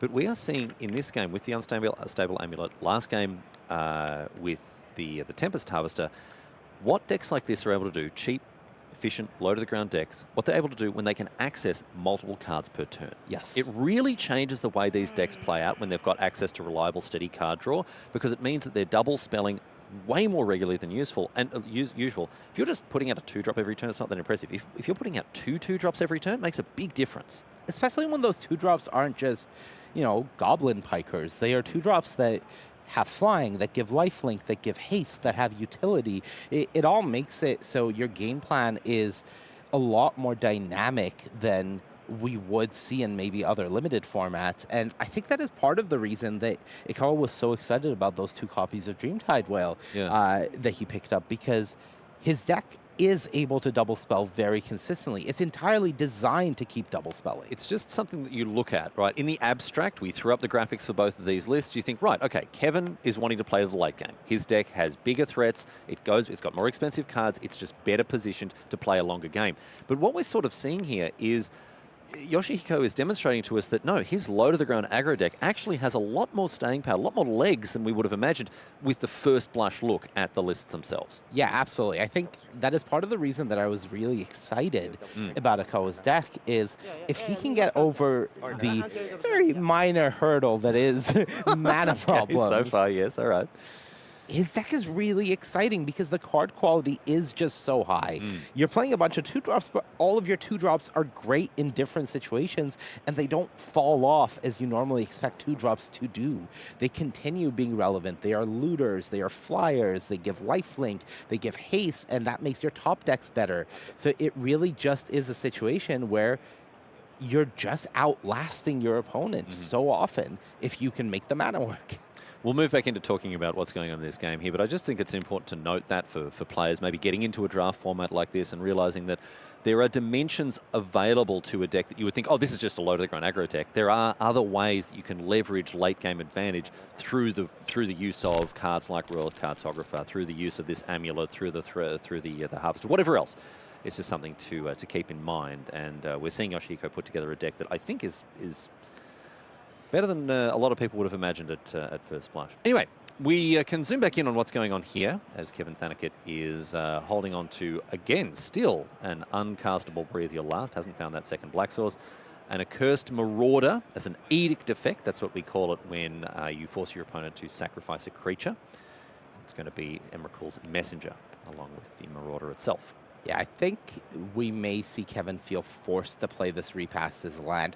He really doesn't want to. It's pretty excellent with the Gargantua, though with his life total dwindling and the board situation as it is, he may not really have a choice because this game's not going to last much longer, Riley. Ikawa has the ability to give double strike next turn, attack with his Vigilance creatures, tap something, an extra damage from the amulet if it doesn't hit a land. This game is very close to over with Kevin at 11. I think that was the Royal Cartographer off the top as well. No, good? No relation to Royal Assassin. Oh, of course not. A different type of Royal. Yeah. Yeah. A different Royal altogether. A different Royal altogether, man. Yeah. Ikawa is just But sorry, to answer your question, yes. Oh, okay. You asked me if it's a good card? Yes, Yeah. it is. Okay, yes. great. Yes, it has the text draw 3 cards on it. I appreciate your expertise. That's what I'm here for, mate. I don't want to brag to you, Money. Yeah. I wasn't going to bring this up, wasn't going to talk about it. Yeah. But while preparing for this event, obviously, hit the drafts on Arena, I did get to Platinum 3. Plat 3. Platinum 3. We get a round of applause for Riley Knight. So technically, when we organise these events, there tend to be roles assigned to the people in the booth. I'm the play-by-play. Marnie is the expert. You want to swap seats? I'm thinking maybe we may need to rejuggle things a little bit. Because Riley Big Plat's Knight has really Big Plat's 3. Big Plat. Well, no, look, it's platinum. Doesn't matter where. Plat 3. No. Let's we don't need the specificity. All right, we don't have time, Money. Let's focus back on this game. We don't need to be, who got to what rank. Doesn't matter. All right. It's Big Plats. That's what it is. All right, we've got the Solstice Zealot tapping down the Gargantua here as Yoshihiko, as you say, looking to just put himself in what is a literal winning position here. Yeah, and I think just the 8 here with the tap, part of the reason is Ikawa is making sure Thanakit cannot activate that Gargantua for potential cards. Yeah. He's saying, I'm putting you to 2, deal with it. Extra damage done by the Harvester cast off of the amulet. There's the Royal Cartographer. And landfall. And another energy counter here. So Kevin, do or die moment for him, and I suspect it's going to be the latter because that Breathe Your Last is not going to keep him in this game. It can gain a total of 2 life for him.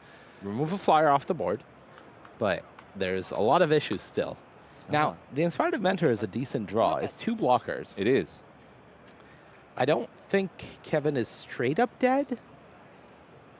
If he goes Inventor Pass, has 4 blockers, a removal spell for the flyer, and 2 life to be gained. So even if Ikawa was to attack with everything and tap a blocker, then he would still not be getting in for lethal. And, all Ikawa's going to be able to do is draw 3 cards. Oh, man. So a really rough spot. Really disappointing. Yeah. Tough spot for the reigning Pro Tour champion here. But Kevin, he's going to take his time in considering this because this may be the moment that the game and indeed the match, therefore, slips out of his hands. So he has to make these decisions very carefully. Timely, but carefully. The worst feeling in a Pro Tour is you walk away feeling like you let the game get away from you because of your opponent's pace of play or the lights or whatever it may be. You want to feel like you played Magic in your normal state, in the normal environment. Yeah, but it does add extra pressure. And, we see players who are very familiar with the bright lights of the feature match area. Just another game. I've talked to people, do you get, no, nervous? Not anymore. No, that was years ago. But now, newer players coming into the feature match area for the first, second, third time even, it's an adjustment. It's certainly an adjustment, pushes you out of your comfort zone. But Yoshihiko Ikawa's comfort zone is winning games of Magic in the Pro Tour feature match area, and he is poised to do just that. Oh, look at this. He's activating the brain zone. Was here. that? I couldn't see what he drew. I think it might have been Party Thrasher, but I'm not actually sure.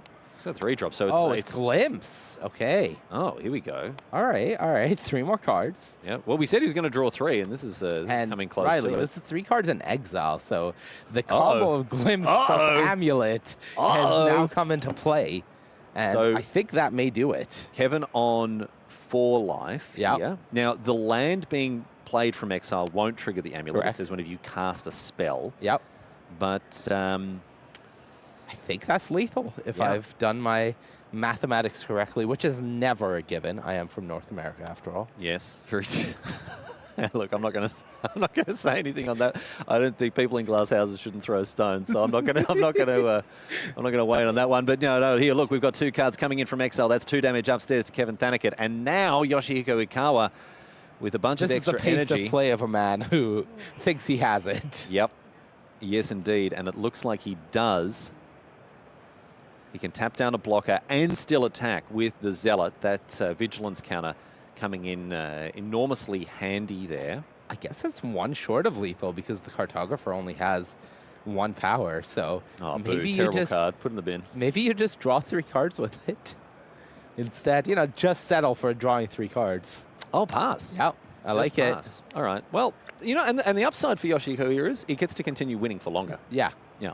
I mean, realistically, if we think about it, Ikawa has been basically living in this feature match area for a solid 3 months or so, between Seattle, where he was our Yep. day 1 undefeated player at 8-0. True. And then our first player into the top 8, and then our eventual champion.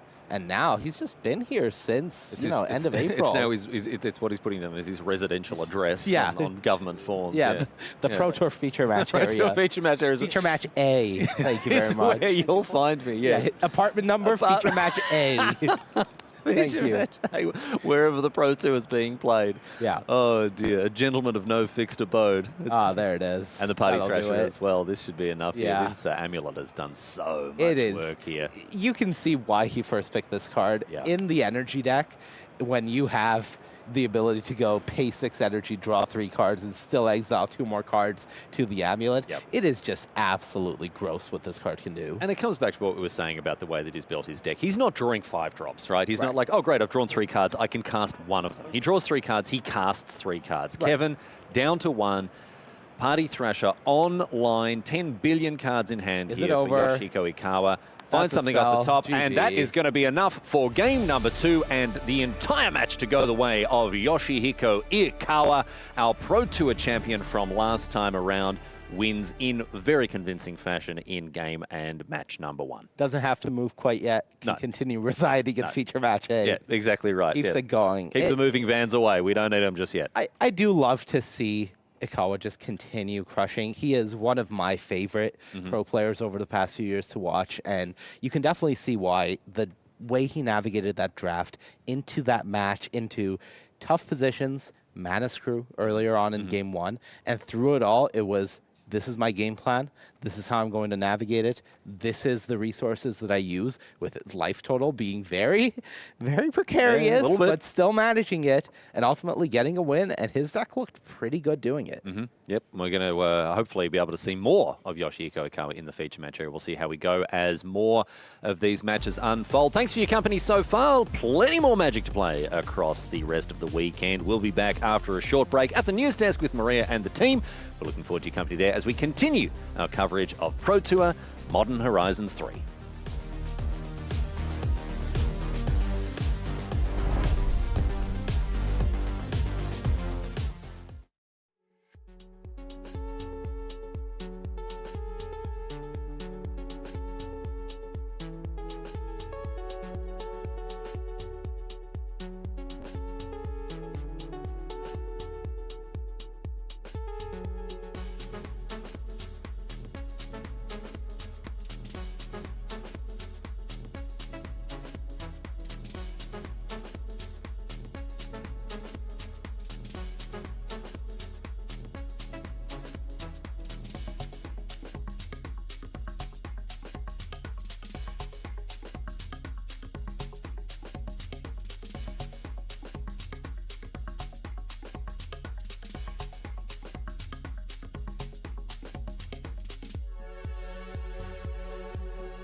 If you want to see World Championship 30, the epic conclusion of this Premier Play season, live and in person, join us this October for MagicCon Las Vegas.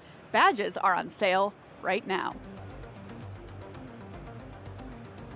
Hey everybody, welcome back to coverage of Pro Tour Modern Horizons 3 live from Amsterdam here in the Netherlands. It's been my first visit to the city and it's absolutely beautiful. A look inside the tournament hall here. We have 10,000 people joining us for the MagicCon next door, completely sold out. Hey everybody, welcome back to the news desk. What an exciting time. Ray Bartholomew, Frank Karsten, and Ailey Loney here with you as we get underway with draft this morning before transitioning over into Modern later this afternoon. I've got to check in with you, Ailey, though, because you walked us through some big feature pods this morning. How are the players doing? Alrighty, let's take a look at our feature pods and see how it is that they are doing thus far. Check in here with draft pod number 1, Tom White picking up a victory. McWinsauce on MTG Online, so you may have seen him around. Would love to avoid the defending champion in Yoshihiko Ikawa, so fingers crossed for Tom. In the next pod up, we have our lovely Sanctum of All players, Nicole Tipple and Jake Beardsley at 1-0 apiece, so they are going to be pretty darn pleased with that. A great start there for Team Sanctum of All. Then in draft pod number 3, let's take a look here. We have Jan Bun and David Olsen sitting at 1-0, so they're going to be very pleased with that. Jan Bun from Slovenia. And David Olsen, fellow Canadian, rocking Team Scoreboard this weekend. And finally, in draft pod number 4, well, you know what? It's a story of the Mats. We've got Mattia Rizzi from Italy. We've got Matt Sicking Johnson from the US and Mathieu Tassa from France. So triple Matt pod. Just the variants of Matt that we're going to see all sitting at 1-0. So that's pretty darn cool. I guess if your name is Matt and you're at that pod, you're going to win. I'm pretty happy, yeah. Oh, but only one Matt may stand. Only one Matt may stand. By the end of the day. Well, here we are at the beginning of our tournament. Of course, it takes a long time to find a champion. Somebody who knows about that is Yoshihiko Ikawa, our current reigning champion from Pro Tour Thunder Junction.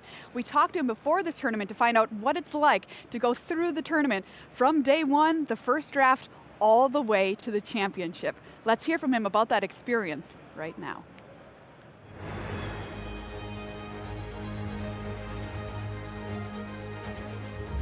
I'm here with reigning Pro Tour champion Yoshihiko Ikawa taking down Pro Tour Thunder Junction not too long ago. But I want to talk to you, Yoshihiko, about what you thought about your chances of winning throughout each step of the way. So how are you feeling during the testing phase? We found that standard should will not change drastically, so many new decks were bad. So Esper midrange, domain ramp, and the burst combo. So many old decks were very good, we think. And then once you saw the metagame, how are you feeling then about your chances of taking the whole thing down? I saw the metagames. I think, wow, everything is what I expected. So I think Esper and Boros is popular decks. And that's all. So my domain ramp is very good deck in the metagame, I think. All right, so day 1 of the competition after draft 1, how are you feeling? My first draft is 3-0, so very happy because my last year I 0-6 in draft round, so very happy with my 3-0. Excellent result. And then after day 1? Yes, 8-0 score, perfect score is my first one. 7-1 is several times I did, but 8-0 is my first, so very, very happy. That's extra special when you go undefeated. And then looking at day 2, how did you feel after that draft? So my RG deck, green red deck, is not so bad, but not so good. So I think 1-2 or 2-1, and so I expected I did 2-1 is very good. Once you'd qualified, 12 wins, you're in the top 8. What was going through your mind? Of course, very happy, but this is the start, I think, because winning the Pro Tour is my goal, and top 8 is the start, that one.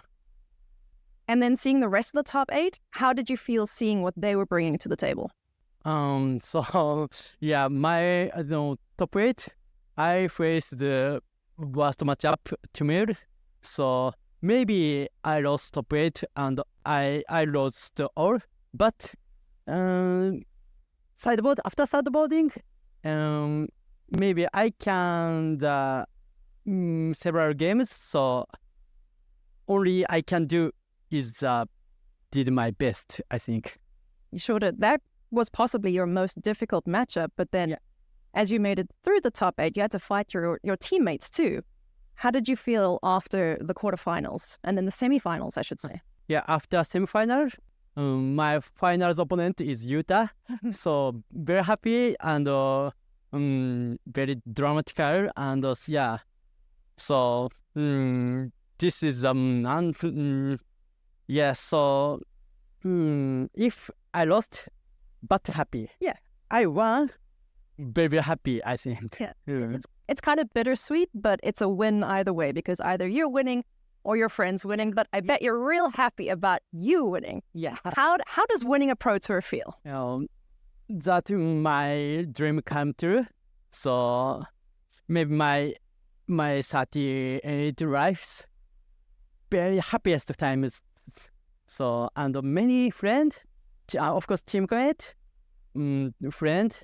And sponsor and many players and fans, yeah, they all congratulate me. So that was happy for me.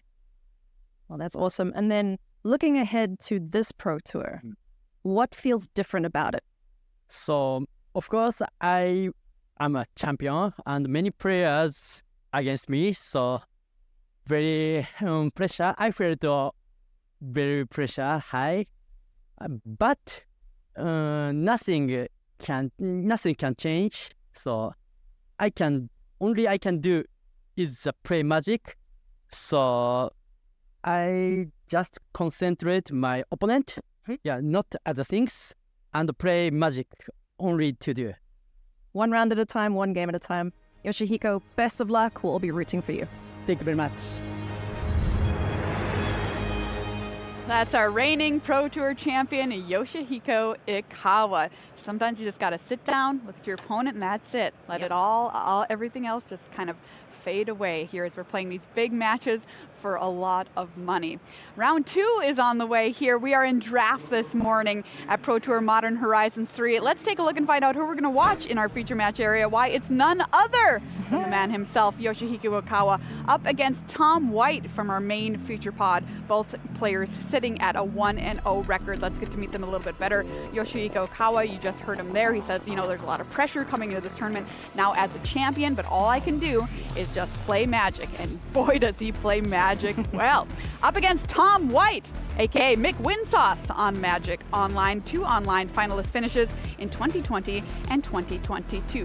See if he can do well in paper here this weekend. Frank, those are the players. Tell me about their deck lists. Well, let's just take it away and look at the deck list first of Yoshihiko Ikawa, who was our feature drafter this morning. We watched him draft, and he drafted a pretty strong 3-color energy deck, where almost every card in the deck either adds or spends energy.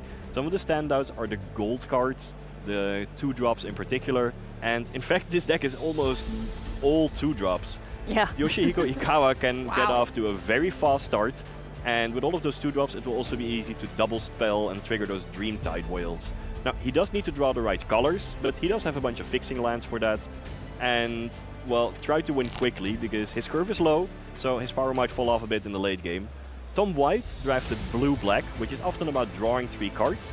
He has several of those card draw spells, but not a whole lot of payoffs for, drawing all those cards.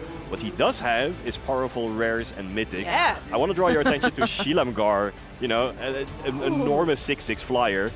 All in all, this looks like a great late game with all of those 5-drops. So if Tom will be able to stabilize and will not get run over by Yoshihiko Ikawa in the early game, then he might have an edge if the game goes long.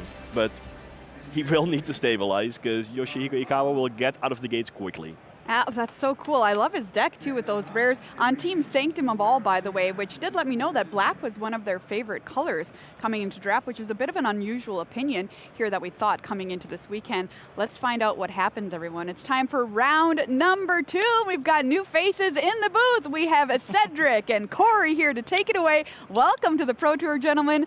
Take it away for round number 2. Thank you so much, Maria and everybody else at the news desk. How we doing, everybody? Cedric Phillips, Corey Baumeister. Corey, I'm going to throw this one at you right now. Yeah. I've been hearing on Twitter that we need a nickname. Oh, we do? Okay. We need a nickname for this dynamic duo. Hashtag FroBros. Fro Bros, I'm in. Bang. Absolutely. Let's get Iconic. it started. Let's get it started. We are going to watch a little Modern Horizons 3 Limited here in round number 2 of this wonderful Pro Tour. Defending champion in the house, of course, that is Yoshihiko Ikawa. We do remember that dominant display in Seattle just a couple months ago. Yeah, that was incredible to watch. Just losing one match throughout the entire Pro Tour. Yep. You don't see that very often. Nice to see him with a good start here in round number 1. 8-0 after day number 1 was Ikawa in Seattle. Only lost once in Limited and once in the event, and was also the first player to, of course, lock up the top 8 in Seattle. Will that happen again here this weekend in Amsterdam? We will see. Pretty good deck here for Ikawa, too. This kind of Jeskai strategy. Blue-white base, little small splash of red. If the lands come together, Corey, it's a pretty good deck. Yeah, really, really strong deck, and nice of him to pivot after starting off basically mono red in his first 5 or 6 picks and really had nothing else go in that color and decided to pivot and ends up with one of the stronger decks at the table. On the other side of things is Tom White, who is a very, very skilled Magic Online player. Oh, yeah. Now, you might know Corey's alias on Magic Online, Bonk 101. Oh, yeah. I can be found under the moniker Cell Dweller, but Mick Winsauce, now that's somebody you don't want to get paired against. Yeah, that's someone you see in the top 8 a lot. You might see us in the top 16 or That's something. right. But So a Royal Cartographer is going to start things off here for Ikawa. This is one of the better cards in the format, especially for the energy decks. I know 6 might seem like a lot to draw 3 cards, but it actually turns out it's not really that much at all. Not much at all. I have played that card plenty of times without having other energy enablers, but when you can get a just constant string of energy, you know, being able to activate that once or twice is not that really unheard of in a match of limited Magic here. So we're going to head back over Tom's way. As we did take a look at Tom's deck list, one thing to note about it as Frank was going over it from the news desk was it does have a lot of 5-drops in it, which means it doesn't really get to the battlefield all that quickly. Yeah, no sneaky snackers, the card that you kind of get for free most of the time, as you usually don't have a ton of Dimir drafters at the table. That might not be the case at this table, as, yeah, Tom has 5 5-drops, which is just a little bit too high from your traditional Dimir list. We're going to head back over Ikawa's right now. You do see a Johnny Fells, the Godsire, Conduit Goblin, Emissary of Soulfire, Solstice Zealot, and now a Riddlegate Gargoyle. Those are the options in hand, but I think more important than anything, all 3 colors of mana. Yes, all 3 colors to start. Yoshihiko did keep a 2-land hand, so being able to get that 3rd one was the most important. Has the powerful 5-drop, kind of the Elspeth Conquered's Death look-alike, to be able to get out here for other big drops here for Tom White. But yeah, just a solid hand. Well, we'll be an attack here with both creatures. Take one. And Tom is just going to take one and fall down to 18. So second main phase is where we're going to go here for Ikawa. And which of these creatures is it going to be? Because again, there are plenty of options at this stage. Yeah, plenty of stuff to do. And wow, goes with nothing for now. Fair That's enough. interesting. Okay. Wow, just doesn't want to get blown out by a counterspell. Tried to sniff out Aether Spike. This is open deck list as well, so, you know, that is known that it's in the deck, and correctly plays around it. But, you know, at what point do you just have to jam anyways? Yeah, the question now is, you know, do you want to continue to play a game that looks like this? Yeah. Where, you know, it's just I'm not really going to play into an Aether Spike, don't really want to get anything countered. We'll see, because at some point Tom is actually going to do something, and then you're going to want to, in kind, do something as well if you're Ikawa. Yeah, I think Ikawa really wanted to draw a land here to be able to maybe double spell with these 2-drops, and for sure get to the battlefield with one of them. Not picking up a land here will be interesting, as now you're kind of just in, like I would say, in for just playing a spell here. Decides not to do it. Going to be pretty interesting now to see if Ikawa goes for something next turn on Tom White's turn of having a 5th land when you can have that truce available You would think that he's going to play something into that. Yeah, and Fathomable Truth does kind of change the equation a little bit because that is an instant speed spell. Speaking of which, Tune the Narrative is also an instant speed spell. Card coming, energy, that'll be 2 here for Tom. And Ikawa is going to continue to remain patient. So Tom will draw a card for the turn. We'll potentially see land number 5 here in just a moment. And there that is. So swamps and islands aplenty here. Yeah, that's what Ikawa really didn't want to see, was just an instant speed spell from Tom White. Wanted to really kind of choke the mana from Tom White by not playing into an Aether Spike, which is there. So Ikawa, kind of nailed it there. Ikawa has missed a land drop again. It's a copy of Emrakul's Messenger as the draw. So the plan of maybe playing around the spike, being able to actually pay or anything like that has kind of gone up in smoke here. And now the ultimate kind of punishment is if Ikawa continues to play down this path, which he's not going to, it's going to be a static prison. So we'll see if there's a response here from Tom. But if Ikawa elected to continue to kind of go down that road, gets punished really badly because Tom White can, of course, draw those 3 cards and then make a Scion and kind of mosey along. Yep, absolutely. So I think this is going to be the turn where Ikawa is going to double spell, go for the prison, deal with the Nethergoyf, which, 2-3 right now, not as impressive as we're going to see in the modern rounds. That card's going to be gigantic when we see that, but still a perfectly fine card, and goes for the spike here to not even counter it. You could pay the energy here, but decides to let it go anyways. 16. And now here comes the flyer, and now Emrakul's Messenger. So Aether Spike will take care of the static prison, and now, most importantly here for Ikawa, Tom White was not able to just resolve an Unfathomable Truths and keep moving along. So we're going to have maybe an Amphibian Downpour here. We will. This is a very high upside card in this set. It can really wreck you in combat depending on how the main phase before combat does go. It can be kind of generic and not be that great and just make something into a base power 1/1. This is kind of in the middle. Yeah. I mean, this card can absolutely be incredible. Even if your opponent just plays 1 spell at end step, you get to turn their 2 biggest creatures into 1/1 frogs. Ends up being really good. Here, I believe there's 4 activations. Yeah, this one does have flash, it does have storm, it does have a lot of different text. Remember, this is Modern Horizons 3, and especially Modern Horizons 3 Limited, the land of mechanics. We have them all. All of them, yeah. I think, missing horsemanship, banding, probably that's about it. That may be. You may have picked the only 2 that aren't in here. There you go. Makes for a very cultivating and very fun limited format of trying to think of everything that everyone can do. So now we're going to see the Unfathomable Truth. So 3 cards coming and a Scion as well. Yeah, and this is kind of exactly the game that Tom is hoping that would happen up against Ikawa here. Making it to turn 6, turn 7, where you're able to start casting your gigantic spells and you're not focusing on dealing with a lot of pressure already. So kind of everything going the way of Tom White so far. And so now the Eldrazi Spawn will help to cast. Then Emrakul's Messenger, and we're going to head back Ikawa's way, who is falling behind in this game very quickly. Yeah, we really need to draw a land here from Ikawa. Started with the 2 lands, was only able to pick up 1, but being able to just start getting these energy creatures deployed, be able to play the Goblin, be able to play the Riddlegate Gargoyle in the same turn would be ideal. But no, once again, just another creature off the top, no land. And this time it's going to be Emissary of Soulfire. Yep. So that'll enter the battlefield. Little energy on the way. Ikawa's going to move up to 5 energy now. There will be a trigger. Really powerful card. Being able to put some exalted counters on things can really get out of hand, especially when you have the ability to put your creatures in the air with this Mandible Kite. Many counters. Yeah, Mandible Kite might actually be the card that matters the most here in this particular game, as it looks like these 2 players are going to make sure that the battlefield is correct, because remember, there we go. So the Amphibian Drown Yard, you kind of, we've got a lot of counters down there in the future match area, Corey. Yeah. We've got a lot of dice and everything, but we don't have a ton of copies of exactly Amphibian Drown Yard. We're going to work on it, though. But we're going to get there. We're going to get there, because it is a weird card insofar as it is a storm card that's also enchant creature. Yes. So it's doing some copying of itself. Yeah, that cartographer is a double frog here. Not going to be drawing any cards anytime soon. Yes. And so here is the combat in the air maybe. Yep, and those dice are definitely just representing exalted triggers here. We see going down to 1 energy, and yeah, now it's time to just start attacking for 3+ each creature and only have to get one of them in the red zone to be able to push through this Netherglyph.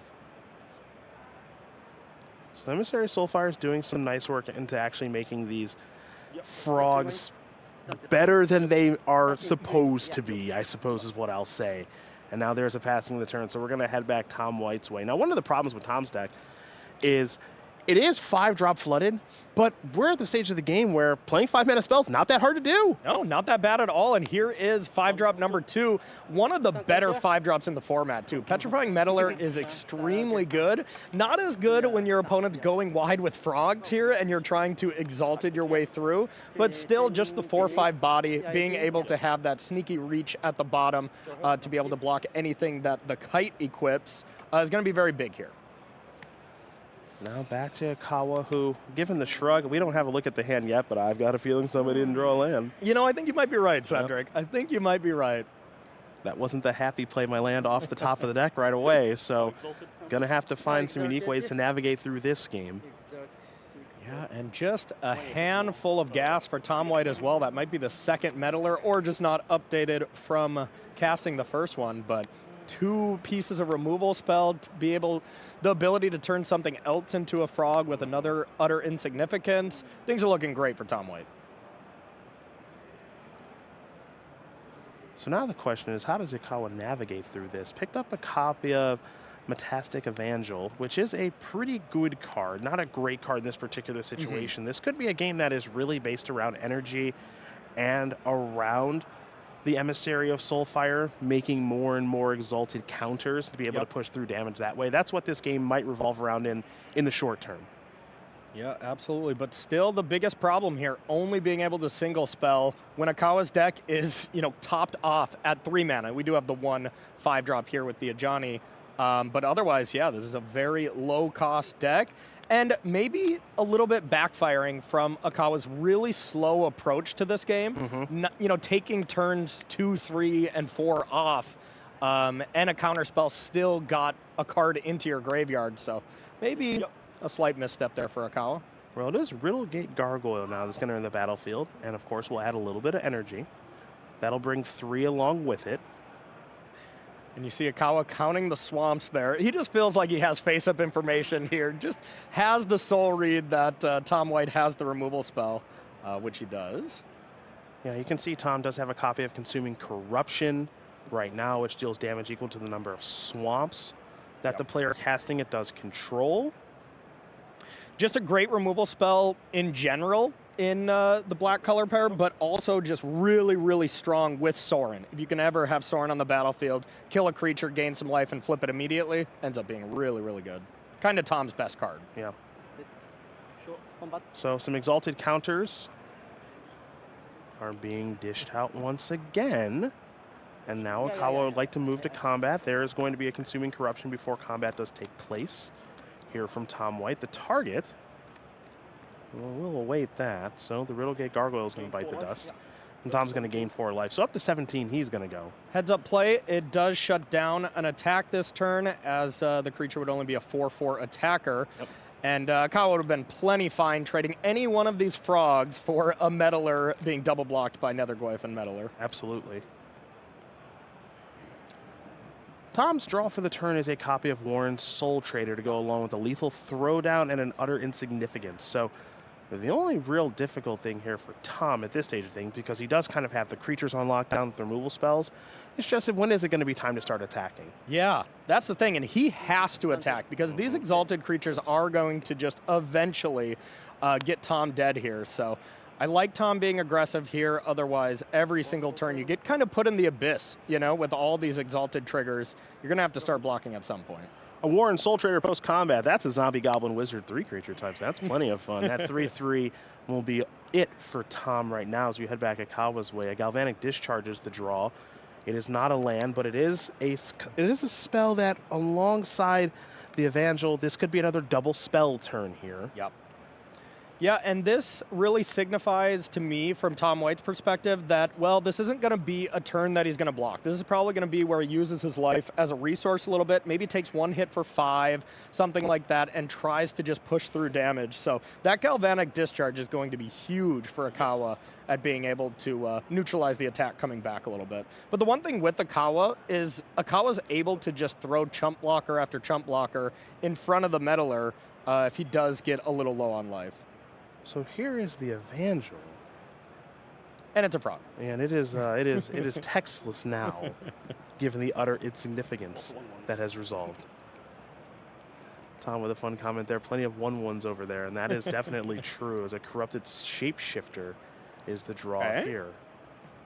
Not bad at all. The Flyer's looking pretty good for that mode. Doesn't really need to be defensive with the Shapeshifter, so being able to get in some damage, put a 3/3 Flyer to the skies, which could easily be met by that Lightning Bolt at home, Galvanic Discharge. Yes, indeed.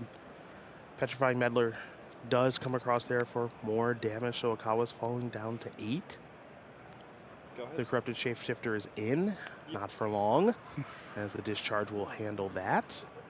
No energy left over, it appears, as these players confirm everything.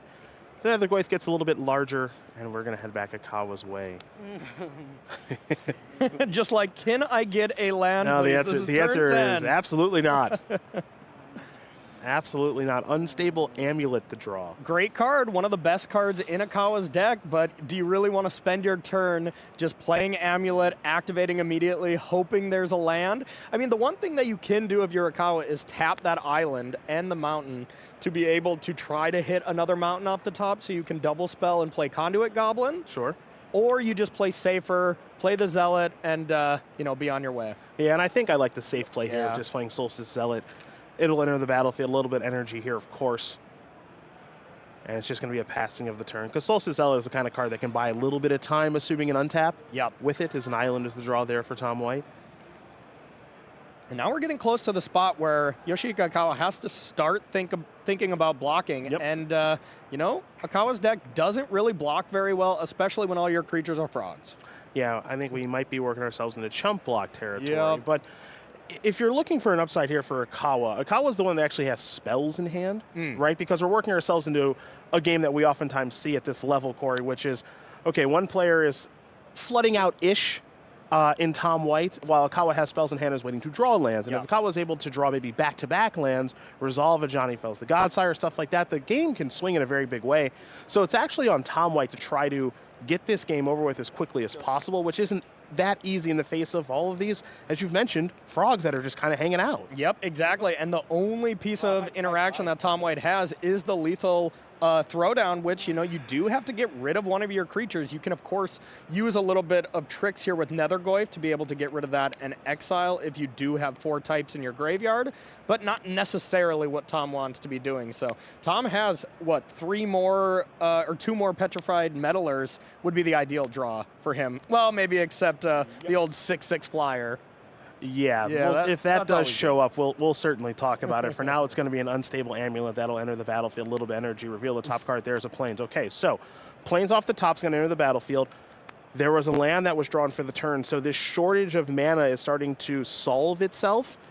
And that Saga that we mentioned, Johnny Fells the Godsire, might be working itself into the equation. And there is the card that you mentioned, another copy of Petrifying Meddler. So this game is getting interesting. Yeah, absolutely. Huge draw for Tom. I think Ikawa was going to start to pull away here, especially with a tapper for the Meddler right now, and then being able to just deal with one of these Meddlers straight away.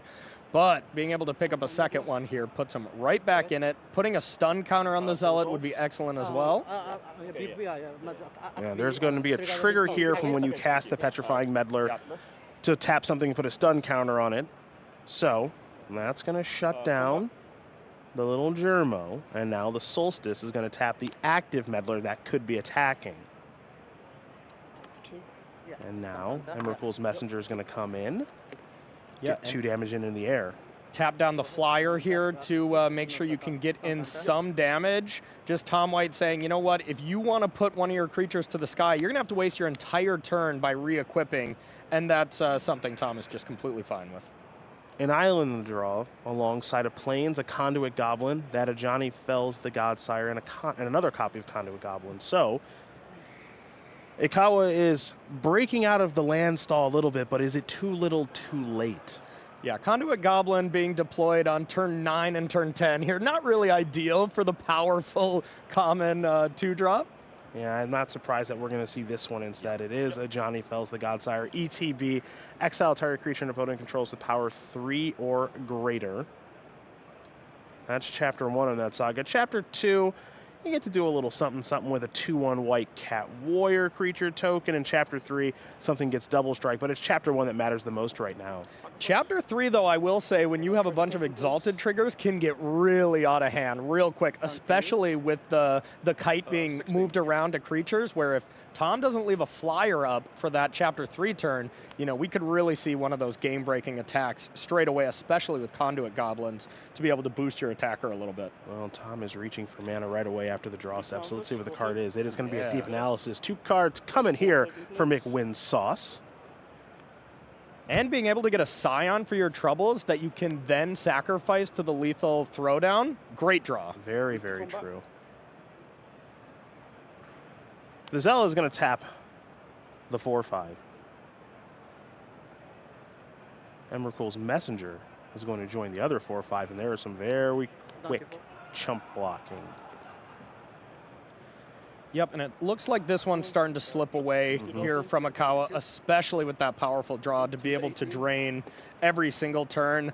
I don't think there's really a draw that gets Ikawa out of this. We're probably heading to game number 2. Yep, I think I am with you on that one. We'll see Ikawa take another draw step here. Maybe this changes something as chapter 2 here from the saga is going to yield a 2/1. I'll tell you what, as we watch this limited game unfold here, or at least what's left of it, we got exalted counters, we got a saga with dice, we are making a 2/1 cat, we got stun counters on the other side of the battlefield, everybody's got energy. You know, back in my day, you just brought a deck box and cards. Don't forget a card with flashback in the graveyard. That's Deep also analysis. true. That was back in our day. That is true. You know, you didn't need all this other stuff to be able to play a game, but for this particular limited format, you need all of the things to play a game. Hey, like Maria was saying at the booth, this is not your grandma's format anymore. That is true. That is true. Conduit Goblin, it's a little late to this party. It's going to enter the battlefield, a little bit of energy, use that energy there on the Unstable Amulet top card.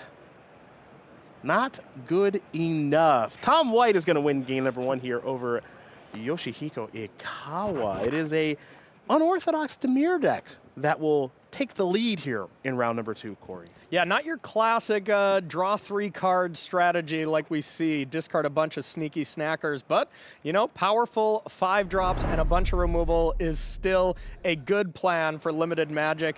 Now we just really want to see if Yoshihiko Ikawa is able to have one of these fast starts, maybe doesn't have to play around a turn 2 counterspell like he did the last game.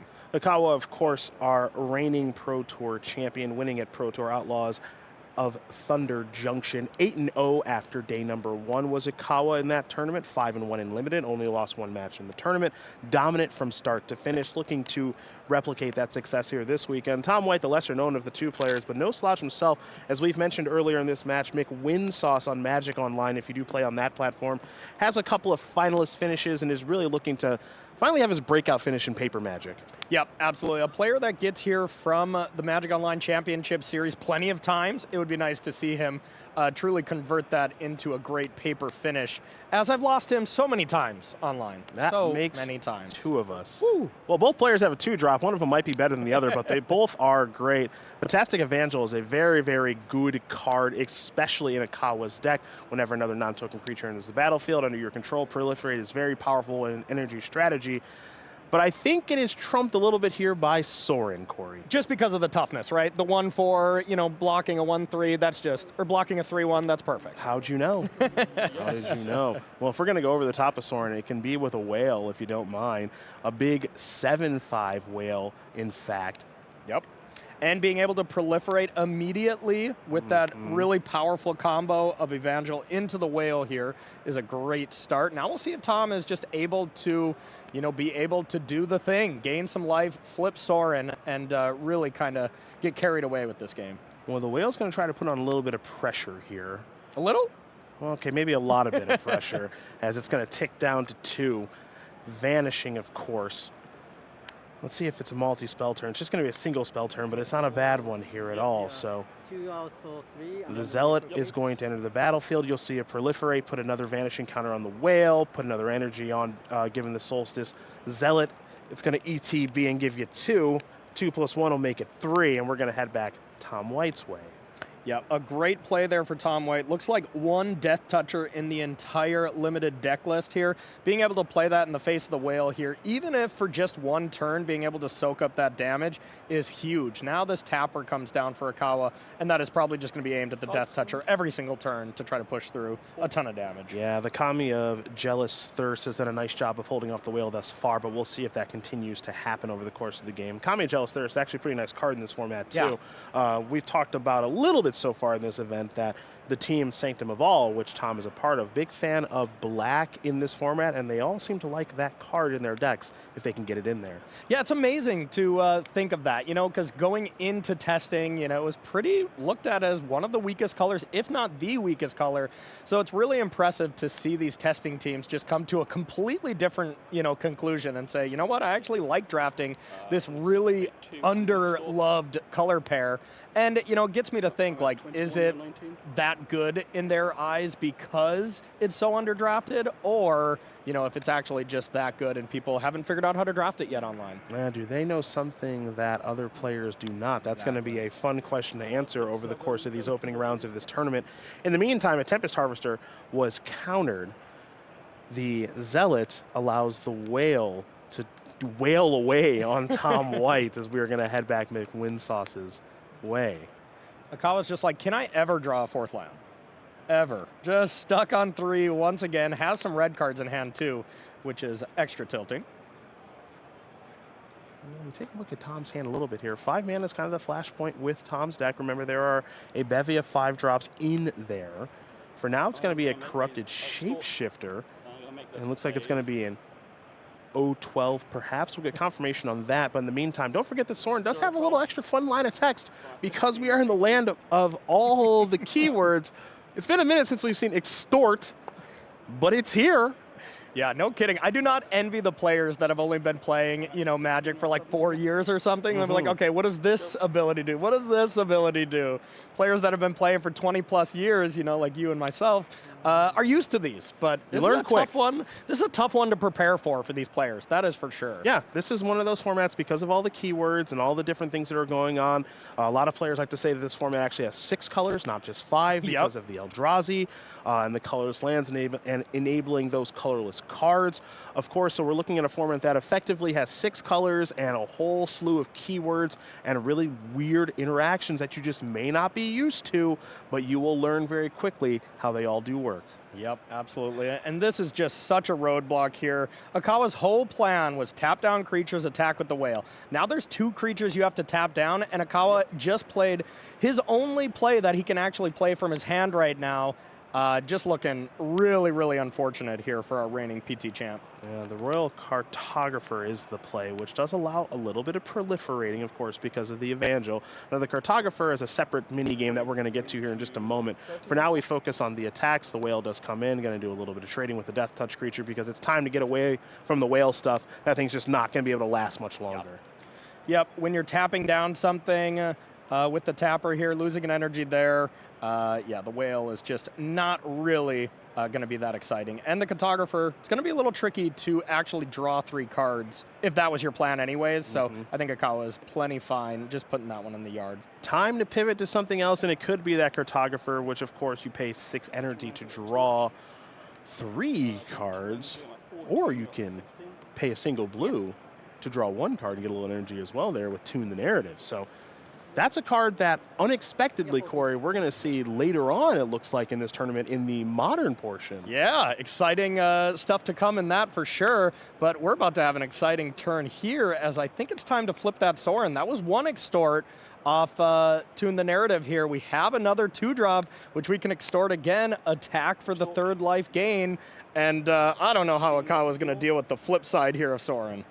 Well, the trick with Soren is it easy to transform, and we are seeing an attack here And remember, with the text of Soren, everything happens pre the second main phase, and now it's going to transform into Soren Ravenous Neonites, which has 3 loyalty. It still has Extort as a static. You can pay 2, you can get 2 loyalty to create a food token. -1, Soren will deal damage equal to the amount of life you've gained this turn to any target, which would be 3, so that's what we see there. And there's an ultimate. You know how Planeswalkers and ultimates work. We're not really going to waste a lot of time with that, at least not yet. It's pretty much Oko, you know? +2, make a food, -2, deal with the creature, and then the ultimate. Actually, what happens is when Soren transforms, his ultimate is when Soren transforms, the opponent extends the hand. Yes, that's what just like Oko. That's right. That's very, right. very similar. That is right. Tom White is going to win this game and match over our reigning, defending Pro Tour champion, Yoshihiko Ikawa. A very, very impressive win there for Mick Winsauce, who does it very well online, and this time doing it well in paper. Yeah, doing it well in paper, so congrats to Tom. And just a little unfortunate draw there for Ikawa. Never really drew the 4th land to like pressure. You know, his deck was very aggressive, and if you can't get going that fast, you know, 5 drops galore are kind of going to run you over. Yeah, and those 5 drops did do effectively that. We're going to take a break here from Pro Tour Modern Horizons 3. Got a banger for you right after the break. Jake Beardsley, the Pro Tour, the Lord of the Rings champion, against teammate Nicole Tipple right after this.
It is beautiful here in Amsterdam, Netherlands for Pro Tour Modern Horizons number 3. I played in that first Modern Pro Tour, did you? Did you? No, I was just cheering on my brother who took 2nd. I was on the sidelines. I wasn't quite qualified. Imagine that. Cedric Phillips, Corey Baumeister, we are here in the booth getting ready to bring you our next match here from Amsterdam in the 2nd round of this Pro Tour. Teammates about to do battle with some pretty interesting decks, different pods. So we're going to highlight their decks and what they are up to. Jake Beardsley against Nicole Tipple is where we are headed. Jake Beardsley, top finish, and I'll tell you what, one heck of one. A Pro Tour debut last year at Pro Tour Lord of the Rings and won with Rakdos Evoke. But speaking of debuts, Nicole Tipple in her first Pro Tour, which was at Pro Tour Outlaws of Thunder Junction, lost playing for top 8. So these two, apparently don't get nervous, Corey, on the Pro Tour stage. I guess not. Just being able to do that on your first time at the Pro Tour is really impressive. I remember my first Pro Tour. Oh, yeah. I did not win a match. You were nervous, right? Yeah. I was a lot of things. Nervous is one of them. Bad may have been another. Okay. May. Yeah, May. Beardsley, of course, as I mentioned, the Pro Tour Lord of the Rings champion from Roanoke, Virginia, an area that you know very, very well. Absolutely, my hometown. Other side of things for Tipple. A fun story, I learned this is a New Jersey thing here. So I was at an event earlier this year, and I was curious of where the person was from, and they said they were from New Jersey, and I said, where in New Jersey? And they just said, bro, New Jersey. As if New Jersey doesn't have cities like everyone else does. Duh. So I'm going to have a little chat with Nicole about New Jersey, this lawless land of no cities, perhaps. One thing these two players do have in common besides doing very well in their Pro Tour debuts, is they're on the same team, Team Sanctum Vol. Yep, absolutely. And friends, you can kind of hear from the banter already. Got to be happy to be running into each other when they're undefeated. Sure, it's only round 2, but always nice to play against a teammate when you're both doing well. I'll put this one on bottom. 18. 18 it is. Some friendly banter indeed. I love some good friendly banter. I'm sure we will dial into that a little bit more as this game does unfold, assuming it does take at least a little while. You'll find that Jake is up a game here against Nicole. Both players keeping 7 cards. Nicole off to a very nice start, though. Yep, being able to get on the battlefield right away, deal with one of the creatures. Jake's deck is really, really aggressive. You know, it is a Naya deck, but it is very much focused Boros. Just 4 green cards here, one of them being the Mythic Common, of course, Withering Chrysalis. But not a lot of sources, though. So, you know, we are going to see a lot of Boros lands, and, you know, Jake's going to hope for that splash here a little bit later. Akami of Jealous Thirst is going to join the fray, and Jake actually can commentate the match for us at times, which I don't mind. Jake is going to be playing another copy of the Gatekeeper and simply passing the turn back. So a decent enough start here for both players.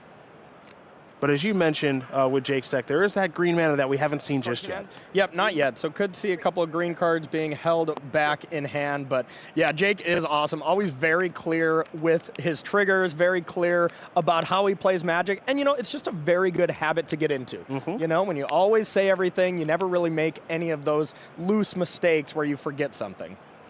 Kind of allows you to be a Pro Tour champion, I think. Something like that.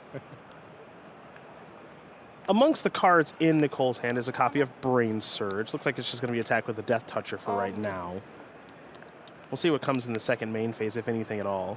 Yeah, it looks like I saw Consuming Corruption as well, so able to play both of those spells here at instant speed, be able to kind of Lightning Helix down a creature with Consuming Corruption, as well as draw 4 cards, put a couple of them back, and you have the landscapes available to shuffle away at least one of the cards. You know, you could put a really bad one at the very bottom, a card you want to draw on top, and then get rid of one to do your best brainstorm impression here. I love the flavor in all the cards. There's always kind of a little joke in a lot of these cards. Colossal Dreadmass being a Colossal Dreadmob type thing, you know? To say the absolute least, Consuming Corruption is going to take care of one of those Gatekeepers.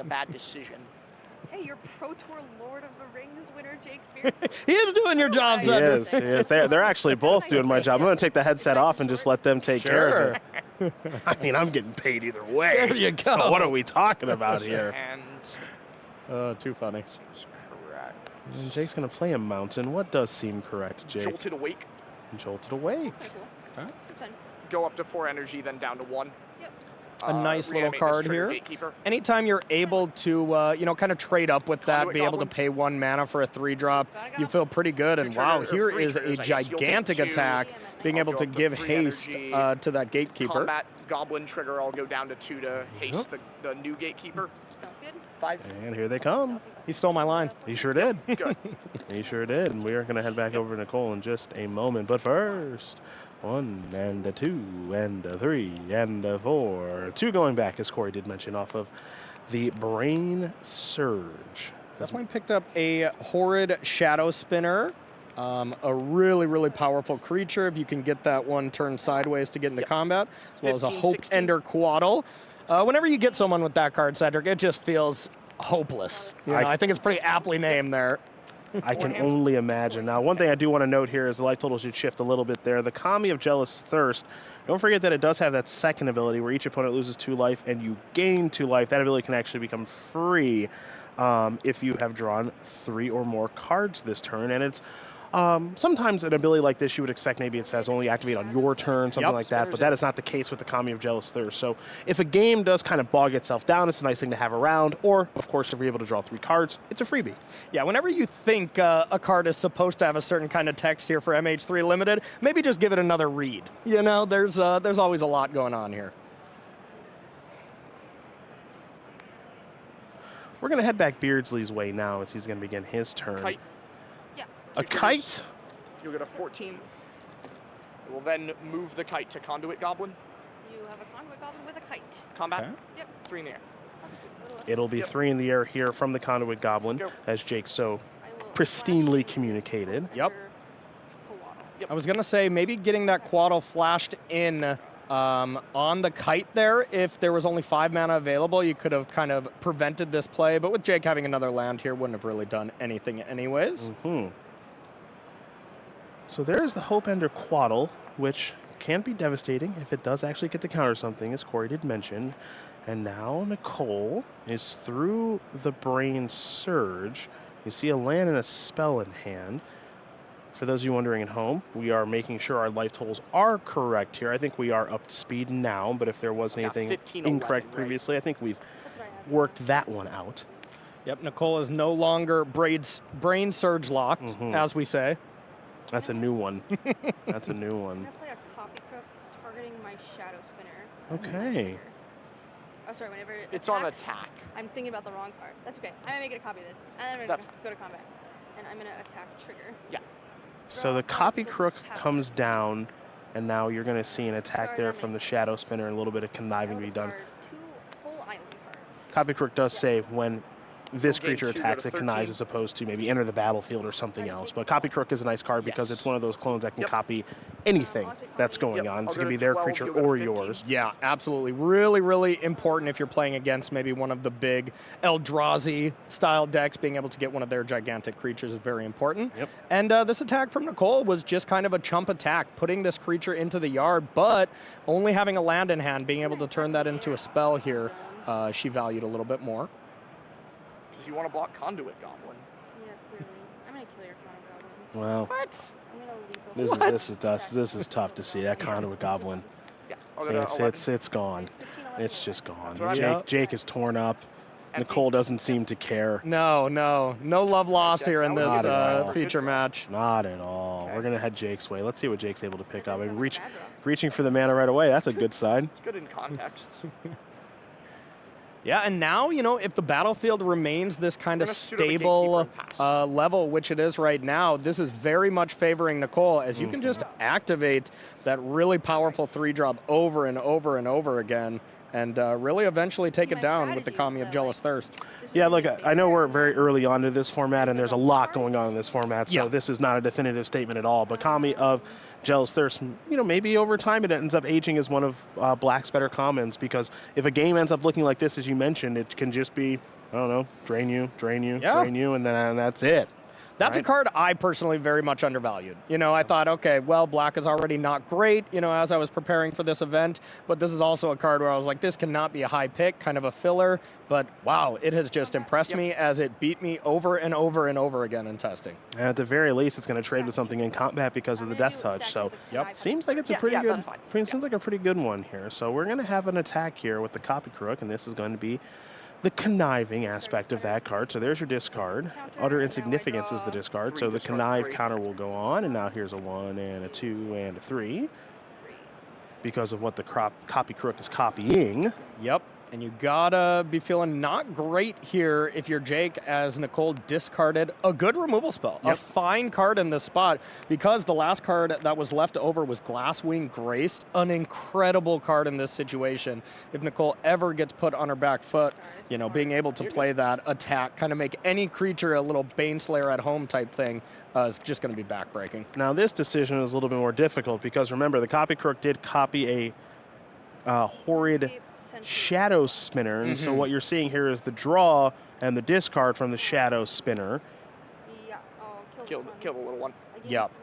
So you still got to discard all but one card, and yeah, we see the Glasswing Grace go to the yard, so he even has a better card here. I didn't get a good glimpse at it. Yeah, I didn't just yet Ooh, looks either. like the Emperor of Bones. Yeah, that's fine. With another keyword we haven't seen in our feature match so far, adapt. You can give it Gotta time. get them all in there. Yeah, give it time. Will the Emperor of Bones come down this turn? It looks like it will not. So we're just going to head back Beardsley's way. You see the life totals here, 8-20 in favor of Nicole. Skoa Ember Mage. Skoa Ember Mage is the announcement. It's going to deal 4 to something. I'll go to 6. You'll go to 22. And it's going to be that Kami of Jealous Thirst, which of course will be activated in response. That's part of the reason Nicole left the mana up as opposed to playing the Emperor of Bones. Make sure to get that activation in. So now Corey life totals 5 to 22. Yeah, absolutely. I was going to say, I absolutely love that Skoa card here. If you can draft a couple of them, of course, it's a lot of 6 drops. You don't want to be putting too many of them in your deck. But if you can play that, get a trigger, and then discard one, you really just feel so far ahead. Ah, discard one, huh? To the Grandeur ability. Yeah, exactly. Corey, I'm going to test your knowledge. Grandeur, when did it debut? Oh, no clue. Absolutely no idea. Tough to watch. Tough to watch. I know. Future sight, my friend. Oh, okay. A fine set. You never Grandeur to Corlash? You know, I'm sure I have, but couldn't remember the year. I'm going to make a copy of Skoa and hit you for Okay. Okay. Now, one thing that Skoa does do, as it has been copied by Copy Crook, is that the Skoa damage can just go upstairs, which is exactly what Nicole just did. It sure can, and I think Nicole is also going to be winning the game here. I will attack. It's certainly a favorable spot, so here's an attack. I'll attack with this. Here's an attack, so this, yep, that's going to do it. So we are all tied up. Team members getting ready for the third and final one. Nicole Tipple able to win that game there over Jake Beardsley. Big thing there for Nicole was able to just get deeper and deeper and deeper into the deck. Yeah. The game was, I mean, it got kind of even, and then it quickly became rather uneven. Yep, agreed. And I think, you know, if Nicole has a really, really strong draw and Jake has a strong draw, I'm going to favor Nicole here. Nicole's deck is awesome. Yeah. There is a lot of power here. You know, we haven't even seen all the power in her deck. Just a really, really sweet deck, as well as extremely powerful. But, I mean, that's one of the best starts you can have here. Well, it is a kite, it is a goblin, and there might be a 3-drop as well. But in the meantime, it's Tune the Narrative. 2 energy and a card coming here for Nicole Tipple. Worth noting here that Jake Beardsley on a mulligan to 6, while Tipple did keep 7. Yeah, not really showing so far with kind of the dream start in these Boros decks. You know, being able to have the extremely powerful equipment, being able to send your creatures to the sky late game, and also just pressure some early damage is exactly what these Boros energy decks want to be doing. Put a counter on it. I've always made a Well, servo. Marionette Apprentice, as you may have heard Nicole mention, that Nicole with the Fabricate said never puts a counter on it to make it a 2-3, always just ends up making a servo. But this time it will be a 2-3. History is made. Yes, it is. Proud Pack Rhino. Okay, well, Jake said let's go. 1, 2, 3 curve. You know a few things about that, huh? That's kind of your style of Magic. This is the dream. This is a Boros beatdown is what we got right now. Proud Pack Rhino is going to put a shield counter on itself. The Conduit Goblin, a little bit of energy, gives it haste and +1/+0, and it is a beatdown thus far here for Beardsley on that mulligan to 6. See if Nicole can start to try to stabilize things at least a little bit. It's not out of hand just yet, but it could be that way depending on what Jake does next turn. Yeah, it is definitely one of these games where Nicole does not have the luxury of, you know, taking a turn off to Brain Surge or something like that. You got to get these creatures dead, or you got to be getting to the battlefield here. And Horrid Shadow Spinner, a great card to play, being able to have a life-linking blocker, and most importantly, 2 2/3s block very well against a lot of aggressive decks. Well, Corey, you did mention at the beginning of this match that Jake doesn't have a ton of green sources. Now, his green splash is pretty good. Yeah. The problem is there's not a ton of green mana actually in the deck. A couple of the landscapes, a wooded foothills, and a forest. But the green payoffs? How many cards do you got? Well, we know those are good. Yeah, definitely not bad at all. You know, we have the Hunger Tide Rises and Rithling Chrysalis, as well as a couple faithful Watchdogs here for the splash. So being able to find that forest, definitely a welcome sight. Beardsley going to take a moment here to figure out how to maybe navigate through this turn. Well, it's probably not the Chrysalis, I'll tell you that. I think that one would be on the battlefield. Yeah, I think you're probably right about that one. This is going to be the old Hex Gold Slith that's going to join the battlefield. A 2-mana 2/1. There's the battlefield, give you a little bit of energy, and then when it attacks, you can pay 2 energy. And if you do, it's going to gain first strike. We'll get to that aspect of things in just a moment. The combat trigger here with the Goblin, we're going to haste the Slith. So that's what Jake's exactly going to do, and he's going to come in with the Slith and the living weaponed Kite. The Rhino is hanging back on D. Yeah, hanging back. You know, a 3/3 that has a shield counter hanging back is really interesting here. That's just Jake really valuing brick walling this Shadow Spinner. You know, there can't be a removal spell to push it through now, but something like a bounce spell from Nicole would be kind of devastating here for Jake. Go. Slith is going to be trading with the Marionette Apprentice.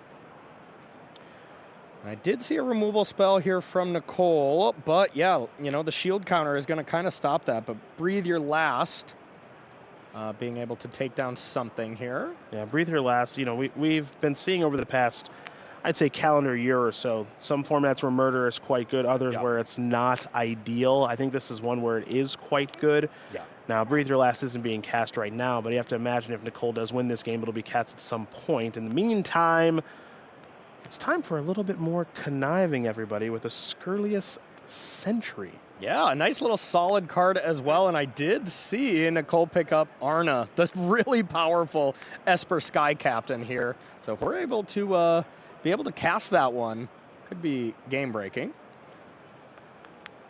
Yeah, that Esper Sky Captain is quite good. This is one of the cards that makes Nicole's deck quite good. Yeah. Indeed. Of these 3-color decks, as you mentioned, I think Nicole's is the better of the two. Yep. Assuming it gets to kind of just do its thing, which we got to see it do in game number 2, and it is starting to do here in game number 3. Jake got off to a nice fast start, but wasn't able to really capitalize, I say, in a meaningful way on that 4th turn. Yeah, and I think Nicole's deck is a 3-color deck by choice, and Jake Beardsley is a 3-color deck by necessity. Yeah. You know, it really seems like, you know, you don't want to be splashing for these 2-mana Watch Wolf, you know, these 2-drops are not really the splash that you want, but Nicole's splashes are really high-end cards, which, you know, kind of seem a little easier to cast as you get into the late game.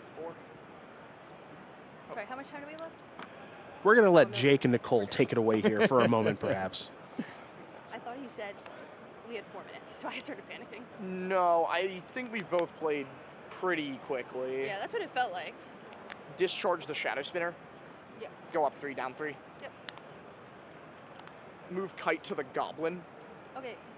Combat Goblin trigger, I'll pump the Rhino. Sure. 7.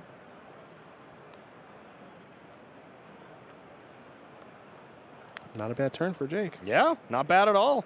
Not bad at all. Clearing the way, getting in some great attackers here with no good blocks. That's the dream. So Tipple's down to 6. Jake doesn't have a ton of energy left, but I will say, Corey, you kind of mentioned it. Yep. The Kite has been pretty nice. And you said right at the beginning that, you know, that's the kind of card that can maybe run away with a game, and it is starting to do so. Yeah, and it looks like Nicole is going to be pretty priced into playing this Glasswing Grace on her creature here, and it'll be interesting to see if she wants to try to attack, you know, to try to be able to for sure get that lifelink in, or just try to play defense, or go for the removal spell. So there is the removal spell. Thinking right. So there's Breathe Your Last. Attack connive trigger. Here comes your Connive trigger if you're Nicole. See what the discard's going to be.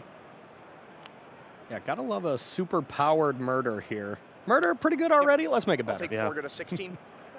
Just depends on the format you're playing in. So Jake's going to draw here. And this is the big one here for will Jake run out of gas or not? And it's just going to be an attack there for 4. So if you're Nicole, you don't love the idea, of course, of going down to 4. That's not your favorite thing in the world, but it's not a follow-up play like a Writhing Chrysalis or anything that Jake has. Yeah, absolutely. And now the 2 cards left in hand from Nicole, or more than 2, are really, really powerful ones. So Glasswing Grace now has the ability to equip to the creature and attack when you kind of negate the amount of damage that you're going to be taking. This is huge and really, really powerful play for Nicole. Out of combat, attack connive trigger.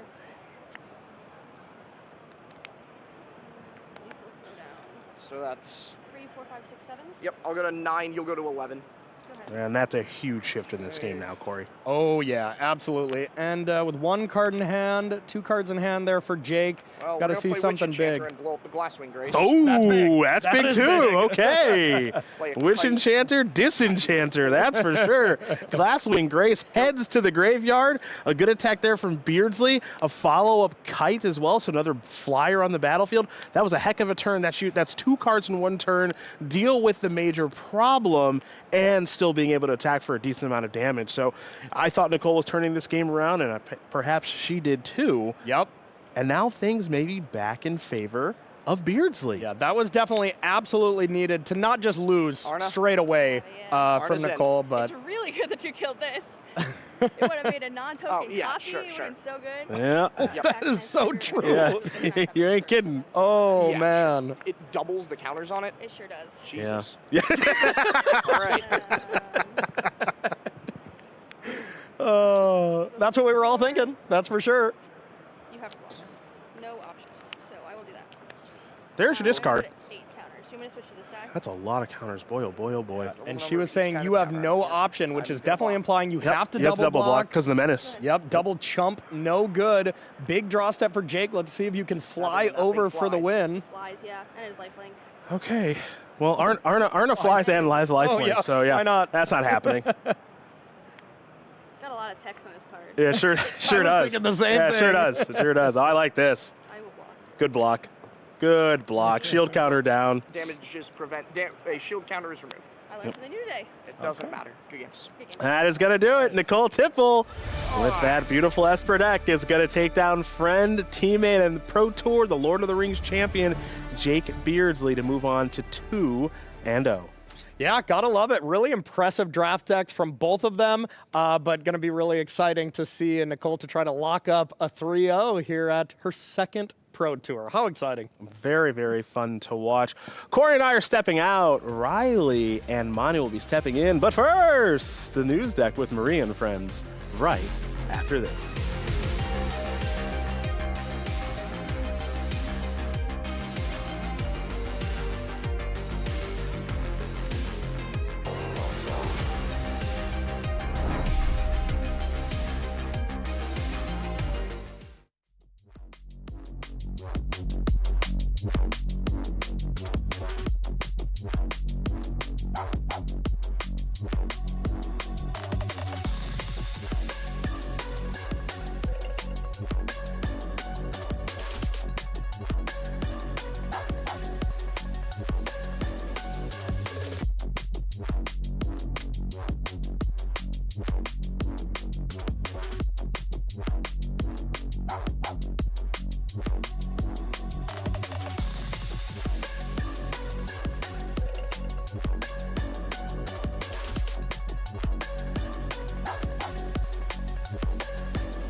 Download the Magic Companion app today to join events at your local game store. Keep track of your life while playing, and more. Hey everybody, welcome back to coverage of Pro Tour Modern Horizons 3, and Emrakul is out and squeezing some of the people who are over at MagicCon Amsterdam with her tentacles. 10,000 people in the building here with us.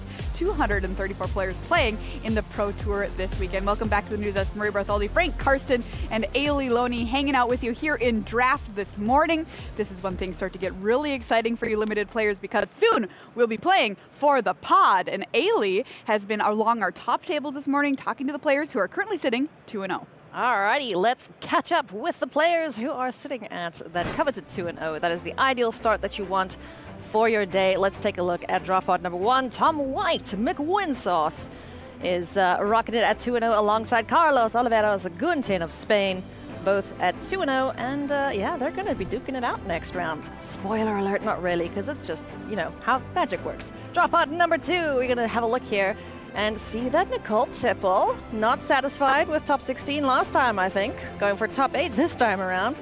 And Johnny Gutman from Canada on Team Handshake, also sitting at 2-0. The team's doing exceptionally well so far in this draft. Draft pot number 3, who's sitting at 2-0? It is Jan Ban of Slovenia up against Joey Brottengum, 2-0 from Down Under.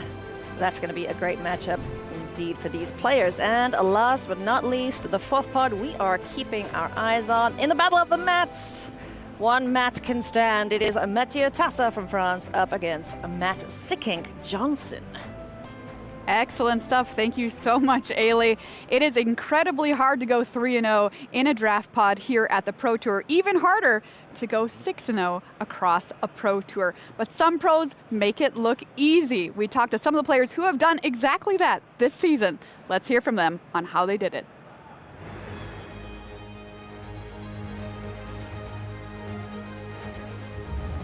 I've got Hall of Famer, Pro Tour winner, and limited master extraordinaire, Luis Scott Vargas. Is that that's fair to call you that, right? Oh, I'll take it.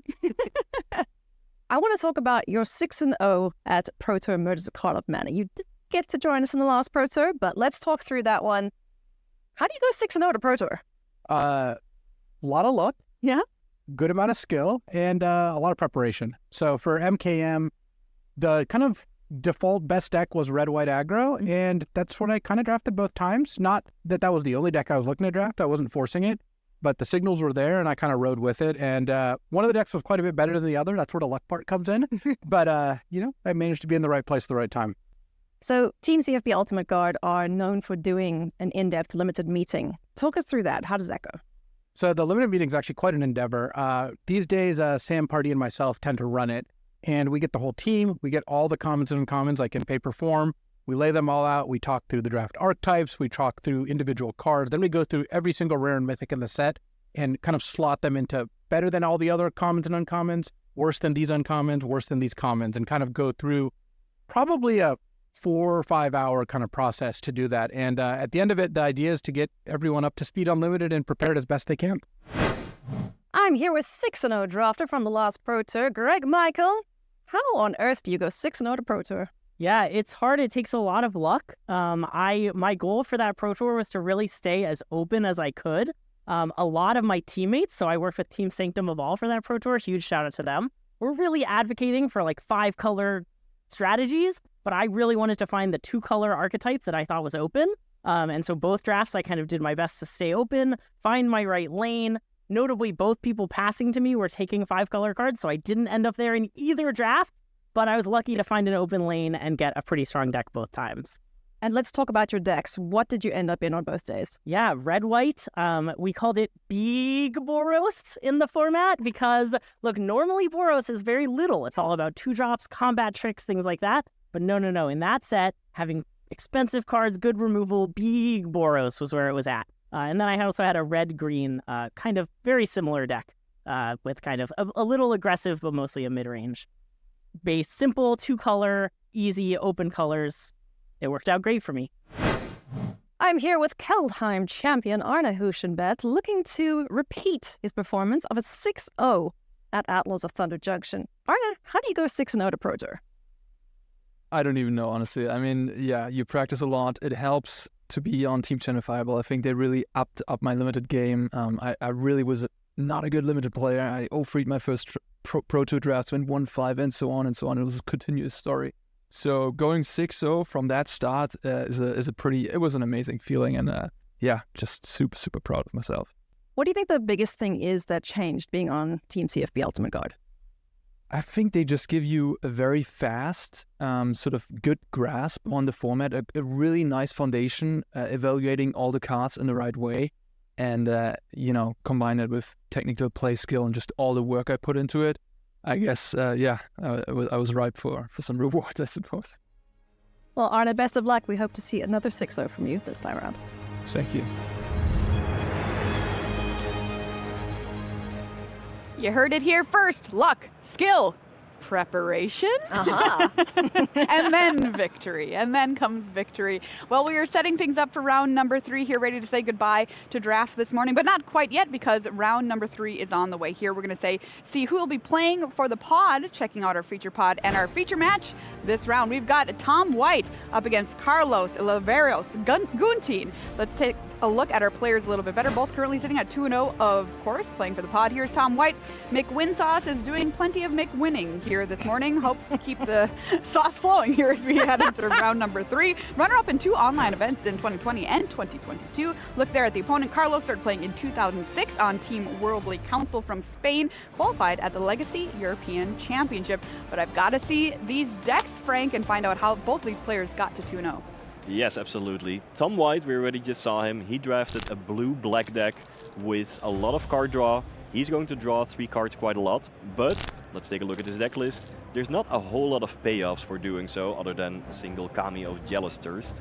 He also has some early interaction in Ether Spike, which can counter opposing spells that will be on the mind of his opponent. And a pretty powerful late game with a lot of 5-drops. I'm still looking at that Shilamgar, 6/6 flyer, yes. Gonna be huge.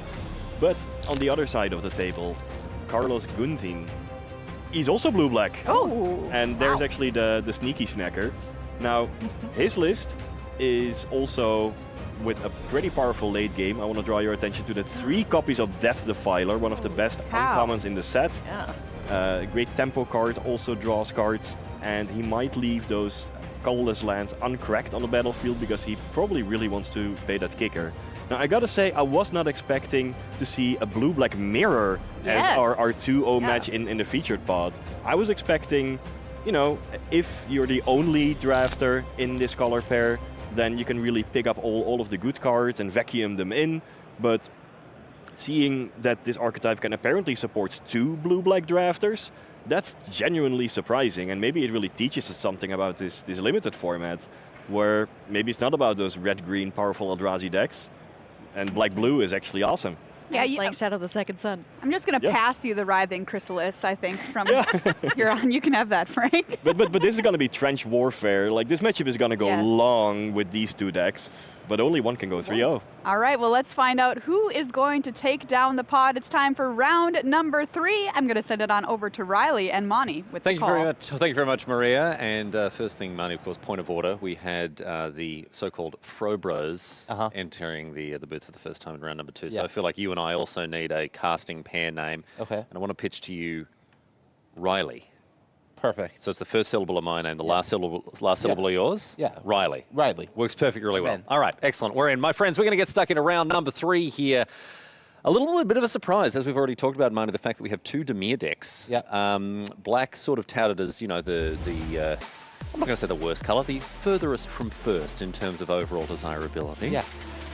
But it supported 2 drafters here to 2-0 start to this draft. Our 3-0 undefeated drafter in the feature pod is going to be playing blue-black. This isn't something that was on our bingo card. It wasn't, but maybe it should have been. It clearly does seem to be something that at least one team, Team Sanctum of All, has sort of figured out. They said they thought black was the best color. They had this blue-black sort of deck high on their priority list. They have Tom White on that team here at 2-0. In a different pod, in our future pods, Nicole Tipple at 2-0 with blue-black. In another pod, Matt Secking-Johnson, also on Team Sanctum of All, at 2-0. I don't know if he drafted blue-black, but they're doing something right over there. They know something we don't for sure. And I'm interested to see which two of these players is going to be able to take out the 3-0.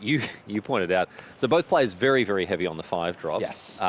But it's Carlos Oliveros with 3 copies of a Depth Defiler, which is pretty good, especially when you cast it as a 6 drop. Yeah, it's both players have a lot of powerful cards, but when I look at the decks card for card, and you see Sorin, Shilgengar, and Nethergoyf on one side, alongside some Petrifying Meddlers, and on the other side, I'm seeing Shadow of the Second Sun and Null Drifter and 3 Depth Defilers and the Drake. It does feel a little bit to me like Carlos is just card for card outpacing Tom's deck.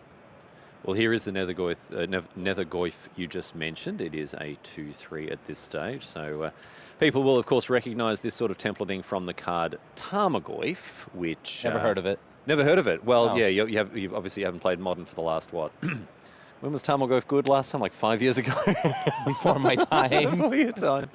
Oh, dear. So gather round, children, and Grandpa Riley will tell you of a card, Tarmogoyf, and now it's half the cost, and also half the graveyards, admittedly, involved in beefing it up. But it's getting in for a tidy sum here, as we see Tom get into the red zone with his Marionette Apprentice and the Nethergoyf as well. Carlos had a bit of a slower start, although he does have the Wither and Bloom. Now, is this gonna... Oh, dude, this is the thing, right? Where if you try to bolt a Goyf, it stays alive. If he casts the Wither and Bloom... Oh, no, it doesn't count his graveyard. Yeah, and that's not a problem with the Nethergoyf, only with that card that I've never heard of. Unless you're bolting your own Goyf, which isn't happening too often, I would imagine, at the highest level of Magic the Gathering. Choosing not to cast that Wither and Bloom that was in hand there. Yeah, I think one thing that is in Tom's deck is 2 copies of Ether Spike. So that is something that Carlos is certainly aware of, just worrying about playing into that Ether Spike and allowing this to go through with his Precious Removal spell. I think a big feature of Carlos's deck, at least relative to the matchup, is it's a slower one. So it is something that he has to be aware of and careful of, is how he manages these instant speed cheaper resources in different positions. So utter insignificance was the discard there to the refurbished Familiar, and that's going to buff the Necrogoyf to a 3/4. The Soul Trader coming down is pretty scary here from Tom, considering he does also have the Marionette Apprentice out. Suddenly, Carlos is looking at the potential of not only Tom unlocking those 5 drops, those Petrifying Meddlers, start tapping things down and getting more aggressive, which in the face of 1 creature looks pretty good, but also he can essentially fireball at will depending on how many creatures he wants to sack. So the clock is ramping up. Classic combo of a Blood Artist effect, as we call them, and a Sacrifice Outlet is... yeah, it's a lethal combo, but here's Depth Defiler to take the pressure off a little bit here. And it looks like Tom has missed some land drops as well. So Carlos is sort of gearing up for the late game here. He's got a big body on the board. He's bounced some of the key plays that his opponent has made, the Soul Trader back in hand. And so regaining some of the tempo in this match. Yeah, because the Soul Trader can help Tom turn these creatures into other resources, in this case mana, but it does come at a cost when you preemptively sack the creature. You are giving up the potential aggressive value that that creature might offer. All right, we're going to see a pretty basic trading off of resources here, as the Depth Defiler falls victim to an Amphibian Downpour. I believe the Nethergoyf does not grow? No, already an enchantment with the Utter Insignificance. Yeah, right. Yep. So 4 damage taken plus the 1 from the Apprentice, putting Carlos down to 10. That Copy Crook drawn means that Carlos is able to go Copy Crook plus Wither and Bloom this turn still, which is pretty nice. Because the... sorry, go ahead. The question I have is whether Carlos's Copy Crook is going to be interested in costing Tom another card, or maybe copying one of Tom's creatures here.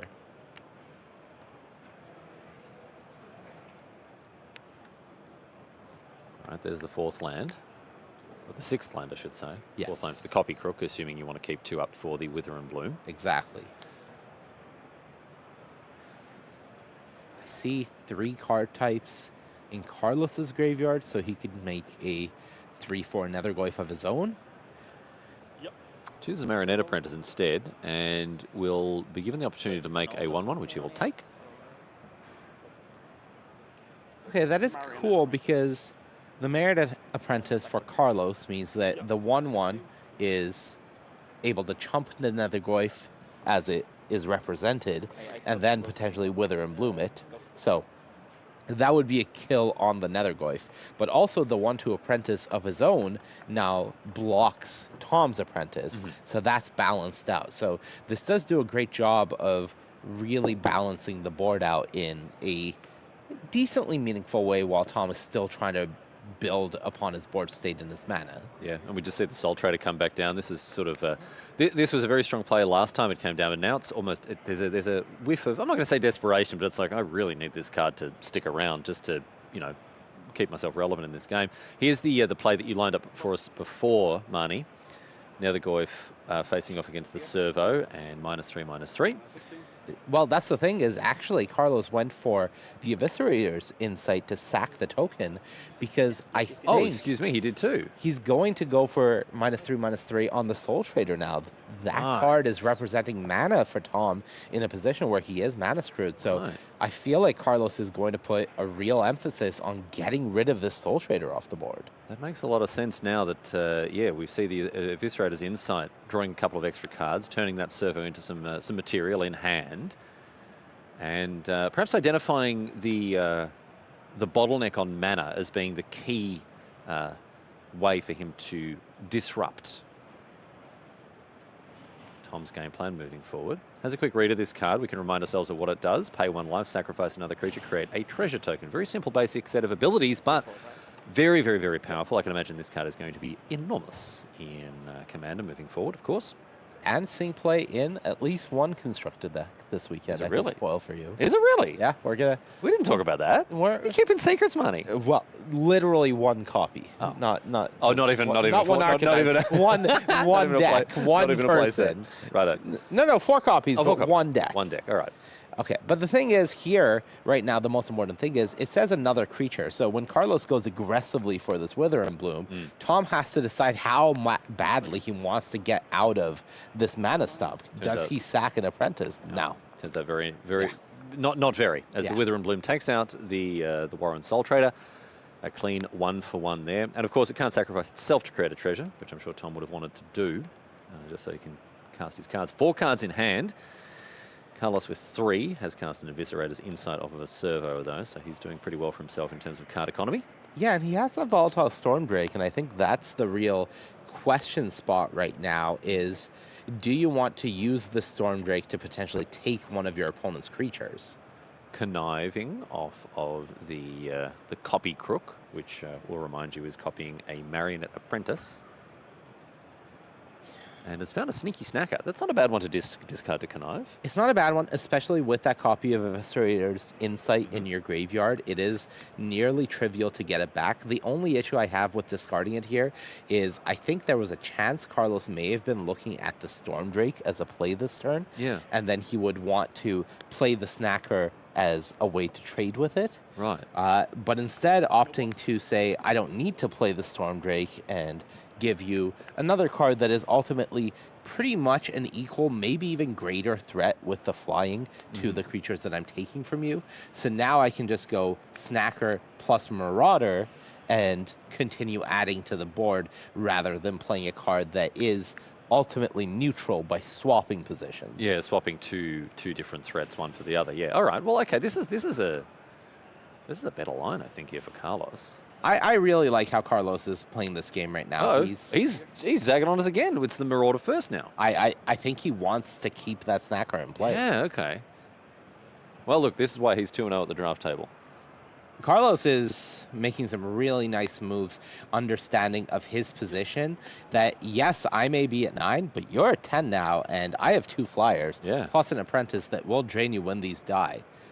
Did Tom draw a swamp? Because the swamp enables corruption in his hand, and that would be quite big because it is not only removal, it's life gain. He did. He found a swamp. Okay, all right. That's step gonna 1. That's going to open things up a little bit here. That is massively step 1. Free flyer. All right.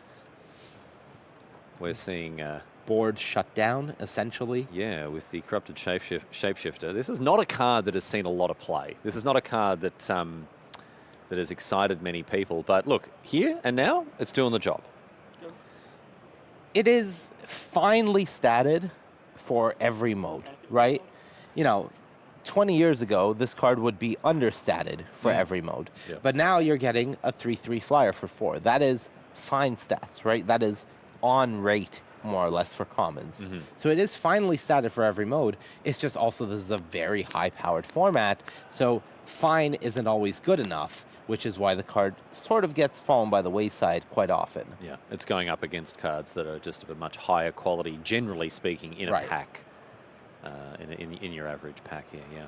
All right, foreboding landscape in hand here for Carlos. He doesn't have a whole lot going on. On the other side of the battlefield, however, we do see Tom White with a hand that he is hoping to deploy sooner rather than later. The Petrifying Meddler is going to be useful, consuming corruption, another potentially stabilizing play for him.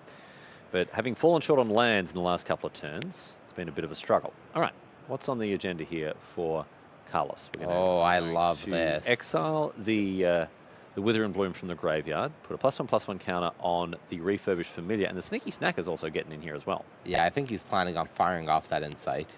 So he's saying, you can block this if you want, but I'm getting 3 damage through, and I'm going to eviscerate yours. Insight the Snacker, that'll draw me my 3rd card for the turn and bring the Sneaky Snacker right back into play, and ultimately this attack is more or less free, just pushing that damage through. All right. So the Insight, right, now this is a very tricky little interaction here. The Insight puts the Snacker in the graveyard, which sees you draw the 3rd card and then comes back immediately. Now, it's not attacking. You might look at that and think, oh, it comes back attacking like it was attacking before. No, it's just tapped. Yeah. But that's 3 free damage that has been snuck through, and 2 more cards with the Eviscerated Insight. Tom knew this line was happening. It's not like anything was hidden here. No. But still a really, really nice little sequence there for Carlos. Well, it's really good for Tom, because now that the Insight is gone, this Consuming Corruption is free to go. So this removal spell deals with either flyer on the board right now, and it gains some life back for Tom. So that is very big.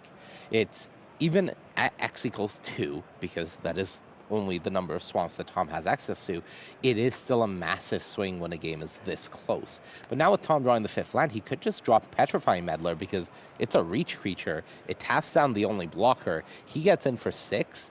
That creature is stunned, and Carlos has 2 attackers in the face of a 4/5 reach. Yeah. It's a pretty good position for Tom there. Pretty swingy play, potentially, here. The question is, how much does he want to risk it? We know Carlos has an utter insignificance in hand, and that would get rid of the reach, but still 1 point of damage short. All right, in they come. It's an attack for 6, and Carlos is hit down to 3.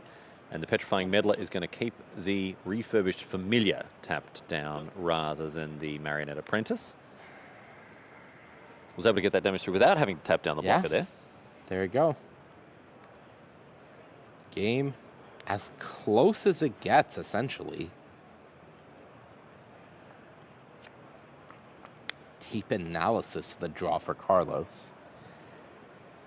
Okay, so that could provide some more fresh cards, in addition to bringing back the Sneaky Snacker if you just want to throw it into the Meddler, although there's not a huge amount, there's not a real reason to do that. I mean, it's a point of damage from the Apprentice. But you're tapping a blocker, which is, right now, Carlos is on the back foot. Yeah, especially as the Sneaky Snacker comes back tapped. So it's not like you can bring that back and block with that. Can you imagine if it came back untapped? If it came back untapped, yeah. Boy, what a that was the thing with Arclight Phoenix, right? That's what made it so good. A lot of people, I think, sort of overlooked that part of the card. Arclight Phoenix, an old card from one of the old Ravnica sets, and it was a card that was so much better than many of these other comes back from the graveyard taps. You know, your Bloodghasts, your Transmigrants in this format. A lot of them that can come back at instant speed can't block. Right.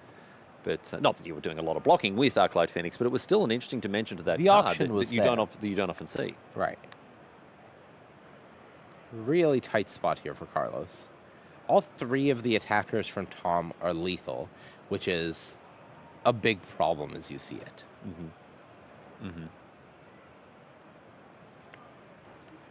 Does have the utter insignificance to stem the bleeding a little bit. Yeah, that would shut down one of them. But we know Tom has 2 removal spells in hand. So thinking about casting the Deep Analysis, I think, here. Absolutely. Yeah. Just get some more information, see what you want to do. Yeah, and that definitely was you do need to make a play. Wither and Bloom, I think, one of the draws there, Money. So that's 2 removal spells. Okay, and I think it's tuned the narrative the other card. Didn't get a great look at it. Yes, it is. There you go. Yeah. So, I don't think Carlos has a good attack. I would love for him to have a good attack. There's ways that this would have been lethal, but I don't think he has a good attack. All right. Okay. Back to Tom now. Taps the double swamp, and we're going to see Consuming Corruption. Their Spike is the draw for Tom. Oh. Yeah, and I think that does it. Carlos is... He's got a 5 untapped lands. You'd think, oh, maybe this is going to be enough here, but no, the Consuming Corruption resolves.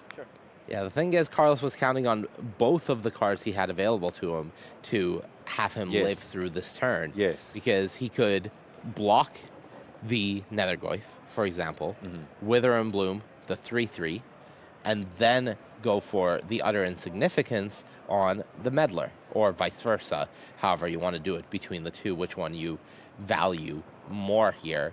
But unfortunately, we know that this will be fine, and then Tom will say, okay, when you cast your next spell, Ether Spike hit, and Carlos only has 1 mana to pay, and Tom gets 2 energy.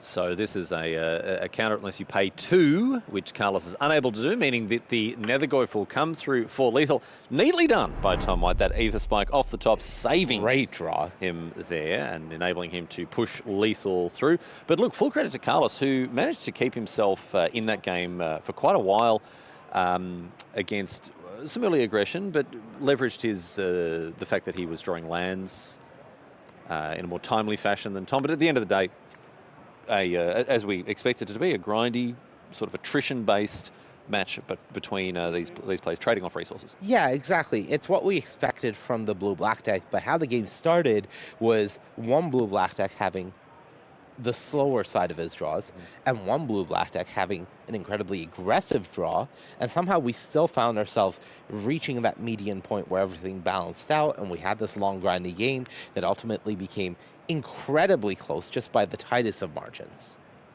All right, we're opening things up here with a retrofitted Transmogrant for Carlos. There's always one, the creative team, right? I think that they just have a card, every time they deal with a card for like, okay, which is the one that is going to be impossible for the casting team to say? The Transmogrant. This time it's the retrofitted Transmogrant. Yeah. You know? Yeah. And I will say, just really a nod to how close that previous game was. I believe that Transmogrant was in Carlos's graveyard the entire game, and there wasn't a single turn where he was able to bring it back because every turn, all of his mana or close to it was accounted for. Soren goes down to the Accursed Marauder, but here it is. The Transmogrant has been retrofitted and is brought back, and now Tom's under a lot of pressure here. Yeah. And taking a lot of damage and is doing a whole lot of nothing, just playing lands and saying go. Ether Spike, 2 lands and 2 5-drops in hand here for him. So he'll be hoping to be able to hit something with the Ether Spike, but no. It's just a sneaky snacker, 2 lands up. This is the issue with having this many 5-drops in your deck is sometimes, regardless of the numbers, the draws are going to get awkward. So, Petrifying Meddler can come down and again trying to stabilize this board. A stun counter is going to be useful, but Carlos in hand has got the Depth Defiler and is going to be able to kick it. So, I don't think this is too much of a handbrake here for the Spaniard. He's going to be able to continue to assail and assault his opponent here. Tom White on the back foot. Yeah, the Depth Defiler could have come down, but this is what I was going to say is... Shadow the Second Son. Carlos just found a window in the blue-black essentially control matchup to resolve Shadow of the Second Son, and now things are out of hand. This card is absolutely backbreaking at any given point, but when you have this sort of control matchup, this is not how it works, though. So I was already full tap, no? I don't understand. So you want, so go. Yeah. Okay, so let's talk about Shadow of the Second Son. Let's talk about Shadow of the Second Son. While the players sort it out. Yeah. It is not the most intuitively worded card.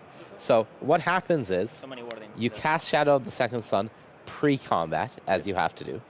After your combat phase, a trigger goes on the stack that says, after this pre-combat main phase, there's an additional beginning phase, right? So when you go to that beginning phase, you have passed your post-combat main phase.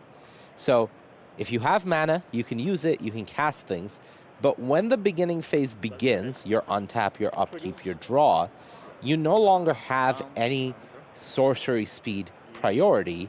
You are going from a beginning phase where players cannot cast sorceries into the end phase where players cannot cast sorceries. So it's like, it's the best way to think about it, it's like Wilderness Reclamation, right? Yes. Yes. It is very close to Wilderness Reclamation, where rather than the untap happening in your end step, it's happening just before your end step in a beginning phase. But with Wilderness Reclamation, it untapped your lands and you couldn't then cast a sorcery or a creature Same that didn't have concept. flash. It's the same sort of thing, except this time obviously you get the extra card because you draw and you get any at the beginning of your upkeep effects. But that's, I think, the rule of thumb that we can use to think about it there. Yeah. Yeah, the biggest important thing is, even though the trigger happens at the beginning of the post-combat main phase, the beginning phase doesn't happen until the end of it.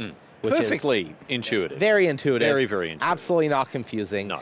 Definitely not a mind-breaking card. Totally normal. Yeah, exactly. But quite seriously, I do like seeing weird cards like this. Oh, I love it. It's very cool. Yes. It's very, very cool. And this is the format for it, right? Modern Horizons 3, a lot of the traditional rules of set design break down as they just dial up the complexity. There's lots of in-jokes. There's lots of callbacks.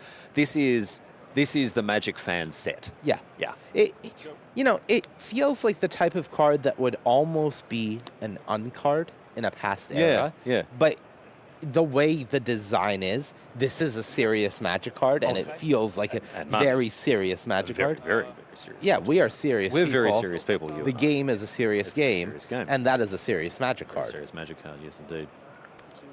All right, Consuming Corruption here on the Accursed Marauder. Tom is able to buffer his life total a little bit. This is another callback, this card. There's a great many of these cards. They sure are. This one specifically is just corrupt and tendrils of, I believe, corruption. Are we just corrupting things all over the place here? There are more corruption happening. Yeah. Tendrils of Corruption is essentially the exact same card, just 4 mana instead of 2, and doesn't hit Planeswalkers because that was a different era. And Corrupt 6 mana? 6 mana. Upstairs, baby. Goes to the face. You go straight to the face with that Corruption. That's right. Yeah. Oh, yeah. Meanwhile, Carlos taking multiple beginning phases every turn. Yeah. And we see, again, the best friend, Sneaky Snacker. That combo is just, it feels so nice. Yeah. Well, it depends on which side of the table you're on, but yes, that's true. All right, and now Carlos is rolling because there's the Kami. You activate it for free this turn, but that is at least one card that makes great use of all of this extra mana you get with that extra untap step. True. Because really this beginning phase, what it is doing, it's empowering instant speed plays. Yes, you're getting an extra card every turn. Already fantastic, already gives you a huge edge in these quote-unquote control matchups. But look at this hand. Depth Defiler, Volatile Stormbreak, Demon Inferior. This is not an instant speed hand. Oh, yeah, exactly. That's the thing, is Carlos's deck isn't really an instant speed deck, but as soon as you put that Kami on the board, suddenly at instant speed, you're draining for 2. Yeah. And then when you untap, you're draining for 2. And that will end the game. All right, we've got the Soul Trader back again here. Yeah, we're done. Tom says 1, and then, okay, writing on the wall. All right, here. so yeah, the writing on the card here. Yeah. Carlos making short work of Tom there, realizing that the game was all said and done. Looks like these players are going to head into game number 3 with full grips, which is what we love to see here. And Tom fetching up a swamp with his landscape. Neither of these players splashing anything, just straight blue-black, but it's always nice to have a little Evolving Wilds type effect in your deck. Especially important for Carlos, as he does make use of the colorless mana for the kicker on the 3 incredible copies of Depth Defiler that he has available to him. That's another hard one, by the way. Depth Defiler. Defiler, yeah. That extra sound is unnecessary. Depth. But it's a good thing that you and I are both consummate professionals. Yes. And don't have any issues with these sorts of things. Not ones to stumble over a word. I've never mispronounced a word in the history of my life, no. Not even once. And you know about history. And I do. And unfortunately, Carlos is missing a 3rd land drop. That is not ideal for him. As not the best. The Warren Soul Trader coming in for 1 after this utter insignificance is played. No, and he's got a grip that's ready to party too. As you can see, he's got some good options in it, but they are all a long way away from being cast. Oops, all right. And here's the great news. Tom's stuck on all swamps, so both players playing with a hand tied behind their back, essentially, here. And here's Null Drifter. This is a reference to an old card, a fan favorite. Many, many people remember. Never heard of it. Mull Drift. Well, what's okay, that apart from little baby Gen Z players, here the Zoomers like Marnie. Yeah. Null Drifter, an homage to a fan favorite card in the form of Mull Drifter. It has the same evoke ability for the same cost. But Null Drifter is a little bit different, not just because it's a 4/4 with Annihilator 1, but also because it's an on-cast trigger, which means that you can't do things like reanimate it to get the 2 cards. But there are some other nonsense things you can do with casting this card, with Dress Down and all sorts of other stuff. You know, who knows if we're going to see any of that later on this week. Who knows if entire decks built around the card Dress Down have been registered just to make the judges' lives a living hell for the weekend. I'm so sorry. I saw that as a swamp, but apparently Tom does have an island sitting there. He is missing a 4th land, but he is not on all swamps. That is an island hiding there. I didn't want to say anything. Oh, you noticed? No, I didn't. Okay, all right. That's why I didn't want to say anything. yeah, just checking. Okay, great. All right, Deep Analysis target me, says Tom. Not very often that you want to target someone else, although if you check out the YouTube channel of friend of the show, Luis Scott Vargas, he did deal lethal damage to someone by targeting them with his own Deep Analysis. Nice. It was a very, very sweet game. That is pretty great. All right, the Soul Trader here. Just a 1/1, again, because of the utter insignificance. But that's the only creature on the battlefield. Let's tune the narrative a little bit, says Carlos. Yeah, both players really trying to develop here. And Carlos has found land number 5. So the Depth Defiler in hand, that's online. Tom has also found land number 5 in hand. So the Shogun Gar in his hand, online. And that means now the players are playing the game. Both decks, as we mentioned in the setup for this match, very 5-drop heavy. So when they are missing those early lands, we are going to see the decks playing at a reduced capacity. In game 1, it didn't matter as much for Tom as he was the aggressor. But here, very much matters considering both players have essentially no threats on the battlefield. And it is quite a bit of back and forth draw go. We are, as Frank Carsten highlighted during the setup, we are in the trenches. We sure are. And Tom White is using, he's timing this spell very well indeed, casting a little draw 3 at instant speed when Carlos is unable to respond. Now, this may mean, I think he's going to have to discard the hand size. I think it's going to take him to 5 cards, is it? He does have to discard 1, I believe, but it is worth it considering Carlos does have a copy of Ether Spike in his deck. When Carlos uses the opportunity on the end step to exile the Soul Trader using Utter Insignificance's ability, Tom is like, this is an opportunity for me to really mold and shape my hand going for that unfathomable truths. And this is why you put bad cards like Corrupted Shapeshifter in your deck, Money. It's so you can discard them. Okay, yeah. Because very high level stuff. Well, Magic is a game of decisions, right? And there's so many micro decisions. So anytime you can make a decision easier by looking at your hand and going, oh, that card sucks, and just throw it away, great. You've just shortened that and save some brain power. Less decisions to make. Always shuffle off a Ponder, because then you don't have to worry about whether you got it right or not. All right, here's Depth Defiler. And we're going to see draw to discard now from Carlos, and he's going to discard an Eviscerator's Insight, which is a nice one to put in the bin as it has flashback, of course. Yep.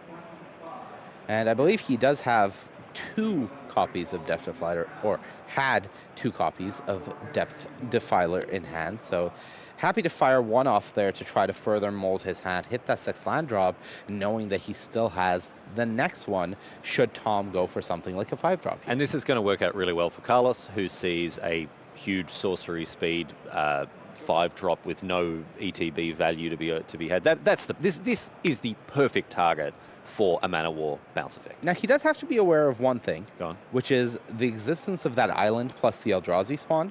Tom's deck, I believe, has 2 copies of Ether Spikes. So he has to be aware of the fact that there could be an Ether Spike being represented by Tom here. So if Carlos doesn't have that 7th land, going for the Depth Defiler is not the least risky play, or the most risk-free play, I should say. Well, this time it's going to resolve here, and it was cast with the kicker. So bounce the Shilgangar and draw 2, discard 1. Value. Yeah, well, both players doing very well in this regard in terms of keeping their hands nice and stocked. And Carlos actually discards a Swamp. I believe he's got at least 1 more and maybe 2 more lands in hand, so it's not the worst for him. And yes, we're going to see a retrofitted Transmogrant come out as well with a freshly played Swamp. So nice battlefield development here for Carlos, but let's not forget, this Shilgangar was not dealt with permanently. It's still an extraordinarily powerful card. And all Tom needs to do now is buy himself enough time to deploy and leverage the power that's in his hand. Yeah, and Carlos on the other side, this is something that Tom can reasonably expect. His hand is pretty molded after all of the draw effects that have come out over the previous turns.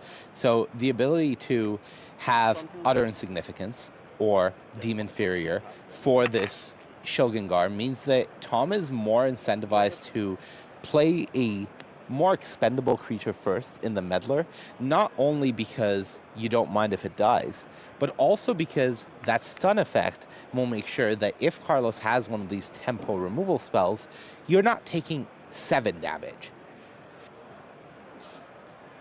So, Depth Defiler with the stun counter on it. Not untapping here, but there is a Depth Defiler that remains unstunned. And Tom, at this stage, oh, he's found the Aether Spike as well. So that could have more serious consequences here. We'll see what Carlos wants to do.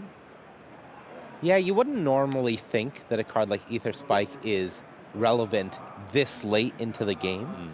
But because of the nature of this matchup where both players are just trying to throw down giant 5-mana haymakers and use their mana most efficiently every turn, Aether Spike is going to have a target eventually, most likely. And have a look at this, because we've drawn so many cards this turn. The Deem Inferior comes at the bargain bin basement price of just 1 mana. Yeah, and that's great because now Carlos can use the extra mana available to him to bring back the Transmogrant that he sacked to the Eviscerator's Insight, so he's continuing to present pressure.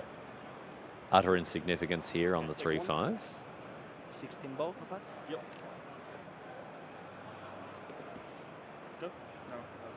Let's see what's next on the docket. 5 cards.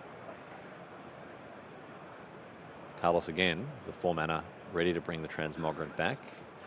He does have Wither and Bloom and Utter Insignificance in hand. Yep. And yeah, it's going to be unfathomable truths here while the shields are down, while there's no We've blue seen mana this available. exact line the other way is you don't mind putting your shields down because if your opponent's shields are down, cards are power in this matchup. And both players have done a great job of keeping their hands well and stocked and making sure that they have answers for when the other person plays a threat. And it doesn't look like Carlos actually had to discard there. I don't believe so. I don't think he did, because you can see the top card of the graveyard is that draw 3, and then underneath that I think is the Deem Inferior. Yeah, and that was a great unfathomable. That was unfathomable great. And now with the copy crook in hand, if Tom was to play Shogungar again, Carlos could say, I also have a Shogungar. Cool card. That's a nice one. I like that one. All right, Scurrilous Sentry. It's me. Wow. It's a little human knight. Rogue.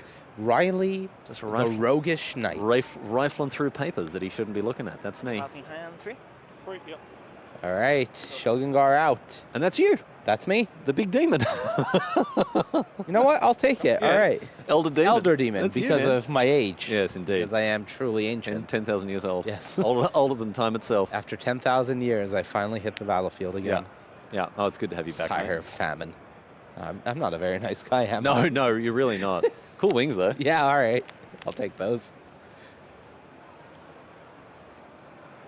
Ooh, and now with the hydroelectric specimen drawn as well, Carlos has a way to make his own Shogungar and then protect it, and with utter insignificance, remove the... Oh, this matchup.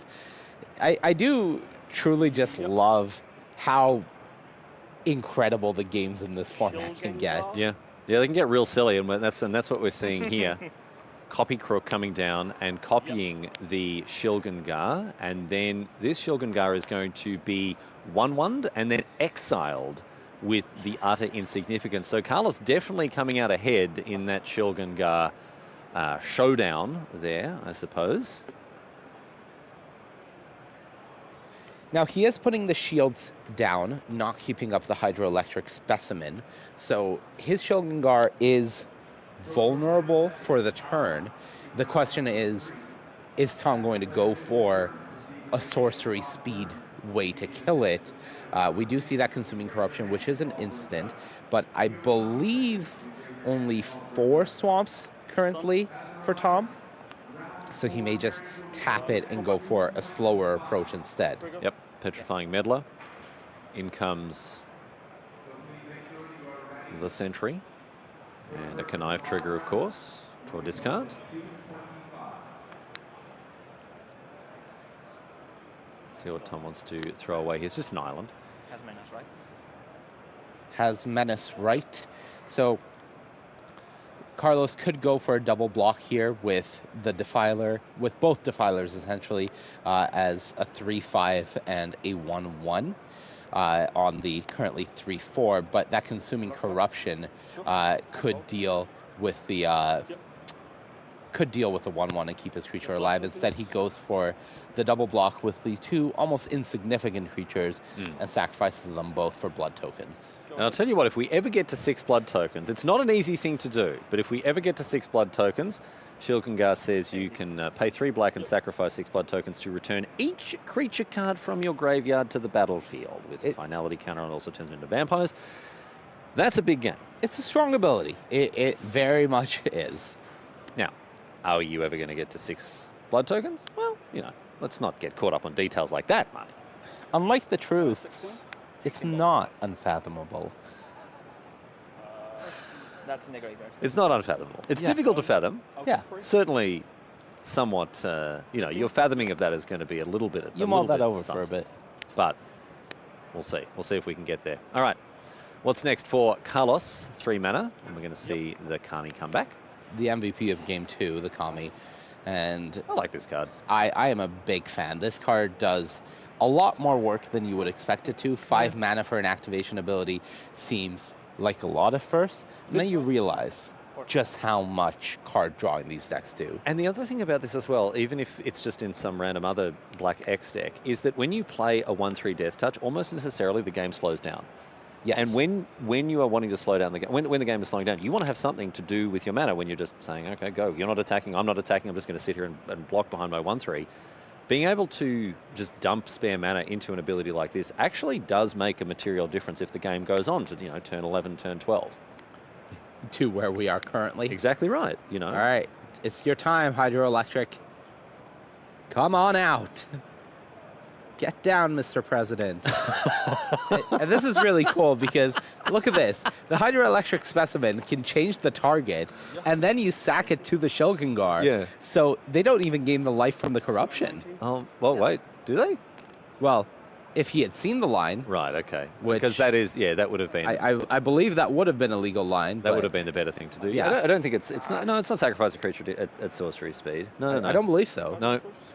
Well, sadly, the member of the Secret Service wasn't fed to the Elder Demon. Unfortunately. No, just died to the consuming corruption. Yeah, you see Carlos shaking his head. He realized it now. Yeah. I'm sure it took just a moment. Yeah. But look, in fairness to the bloke, he's not sitting there thinking, and now I must remember to sacrifice my my hydroelectric specimen to the copy crook's ability that it stole from my opponent's cards. When I've made my blowout play, yes, I shall benefit further, actually.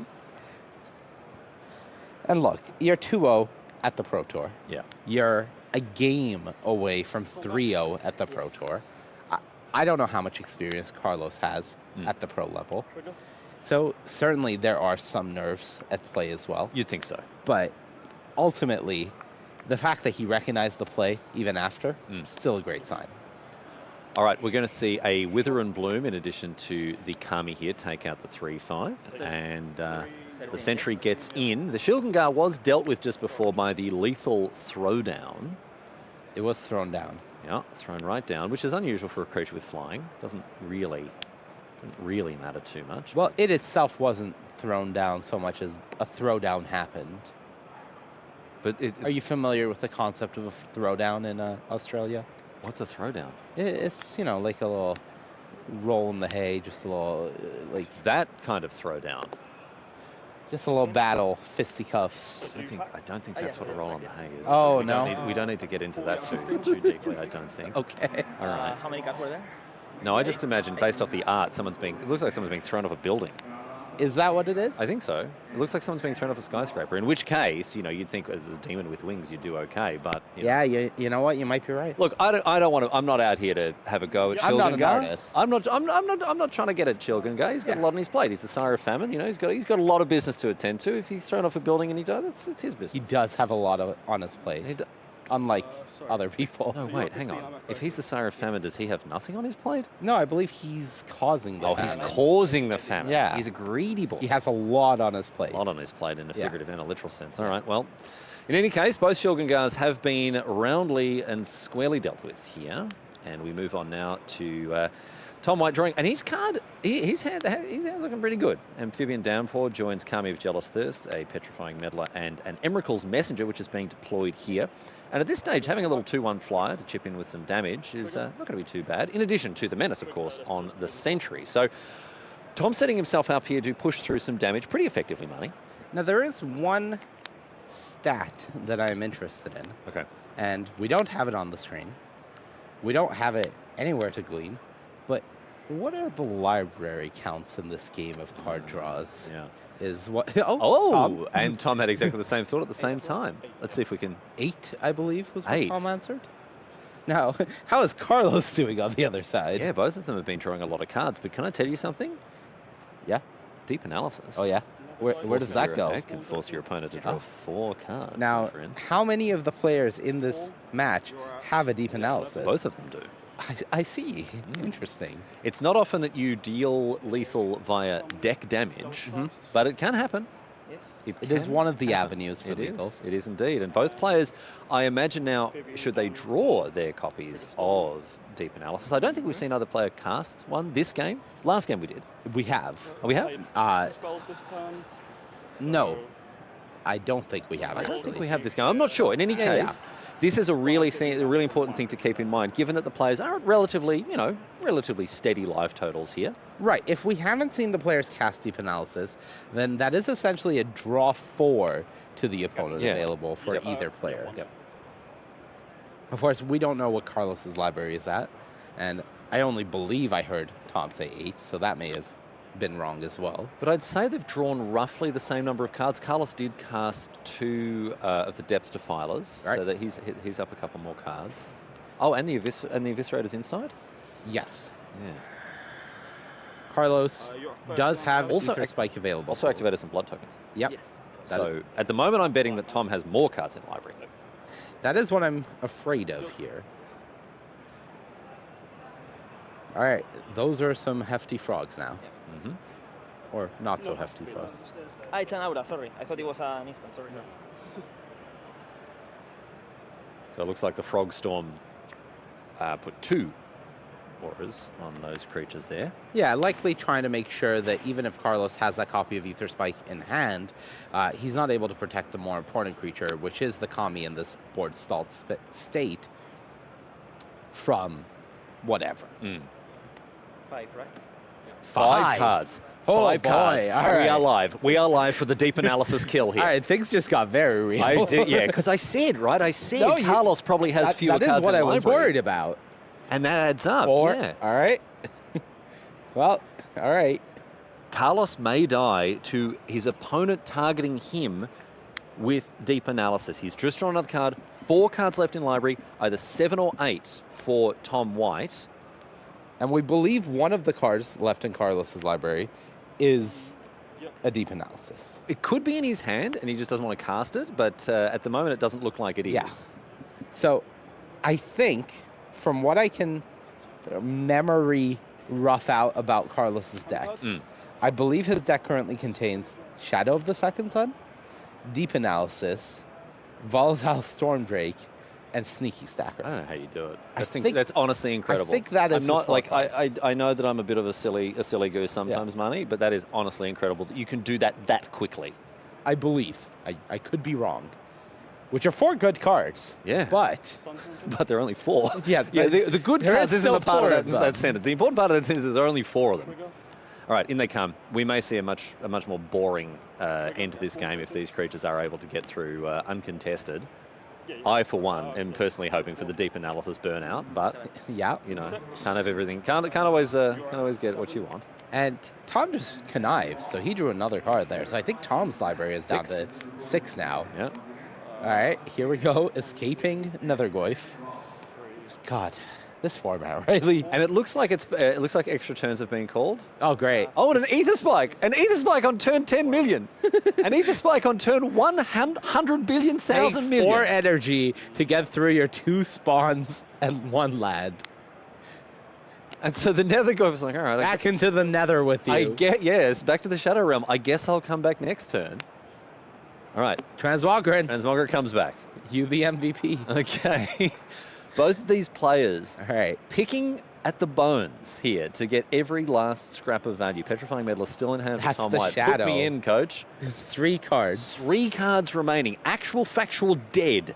Okay. Not just like, oh, dead and you're up, blah, blah, blah, whatever, draw step. No, actual just dead to a deep analysis off the top of Tom White's library. Monty Devoody counter. Sneaky Snacker. Yeah. Volatile Stormdrake. Uh-huh. Deep Analysis. All right. Those are the 3 cards in Carlos's deck. And playing the Shadow now draws you an extra card. Oh my god, he has an Eviscerator's Insight. Is he playing it? These 3. In the deck, these 3. Okay. Oh my god. He's playing this. He's going to try. He's a man with a plan. Hang on. Are there 4 cards left in Tom White's library? I don't know. Because we could see the deep analysis Was play. the He's math got 6 wrong? mana. He's got 6 mana. Is it If not the last if he card? draws the deep analysis, Was that a Depth Defiler? Does he not have the Deep Analysis? Depth Defiler, he cannot draw 2 cards. Yeah. He's going to bounce something. Yes, obviously bounces the Sentry. Can't draw Play the because he Sneaky dies. Snacker. Sneaky Snacker, go. 1 card in library. Are we going to see deep analysis off the top? 4 lethal from Carlos. Oh, Thompson will be fast. Very quick, 2 mana. That's a truth. His It's in the graveyard. It's in the graveyard. Deep analysis target. You draw 2 cards when you've only got 1 in library. The deep analysis lethal here for McWinsource. What a way to win the game. Hiding out there the entire time, Marnie. And that was, as Frank Carson says, we were in the trenches for that one. A war of attrition that Tom White managed to take out. What an incredible game of Magic we just saw. That game well and truly delivered. That was fantastic Magic. Really fun, right? A blast to watch. And something that is a testament to the strength, the depth, and the interesting, exciting matches that come about because of this Modern Horizons format. Absolutely, I completely agree. I think the fact that I've been playing a lot of this format, a lot of us have, a lot of people have, and the fact that we can still be a bit surprised, like Frank said, that 2 blue-black decks can show up in the finals of a Pro Tour pod, both looking quite good with a deep enough card pool, and seeing one get the job done here, not only incidentally, but as a strategy from Team Sanctum of All, saying that we think this is the right place to be. Really cool to see. Yep, seems like the proof's in the pudding, and that pudding is delicious, my friends. We're going to take a quick break. We've got more Magic coming your way. Modern rounds begin after this, so be sure to stick around. Stay tuned as we continue coverage of Pro Tour Modern Horizons 3.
Hi, I'm from Milwaukee, Wisconsin. Canada. From Indiana. Brazil. Nebraska. Florida. Colorado. New York. California.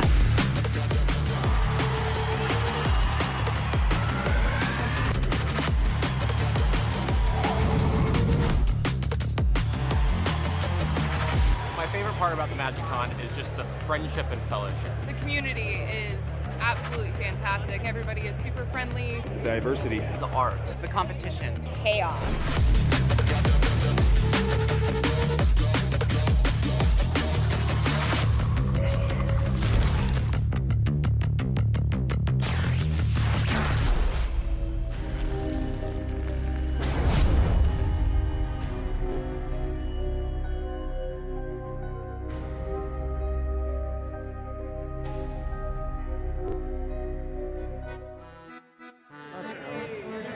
To Amsterdam in the Netherlands here for continued coverage of Pro Tour Modern Horizons, happening against the backdrop of MagicCon over here in Europe, and it's fantastic to have your company.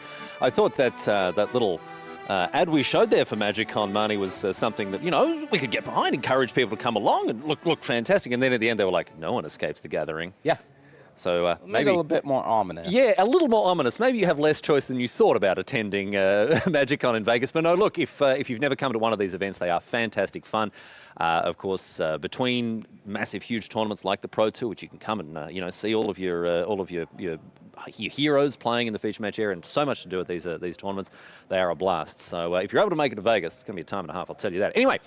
We are going to get stuck in with another round of Limited Magic here, and it's my great pleasure to tell you that we've got Nicole Tipple and Johnny Gutman playing against each other here for the trophy of their draft pod. Both these players at 2-0. We saw Nicole do very, very well at the last Pro Tour, top 16 finish for her, and she'll be hoping to do even better this time around, and I certainly I'm here for that. On the other side of things, tell us a little bit about Johnny Gutman, because this bloke's a team handshake fella. He is team handshake fella, and countryman of mine from Canada as well.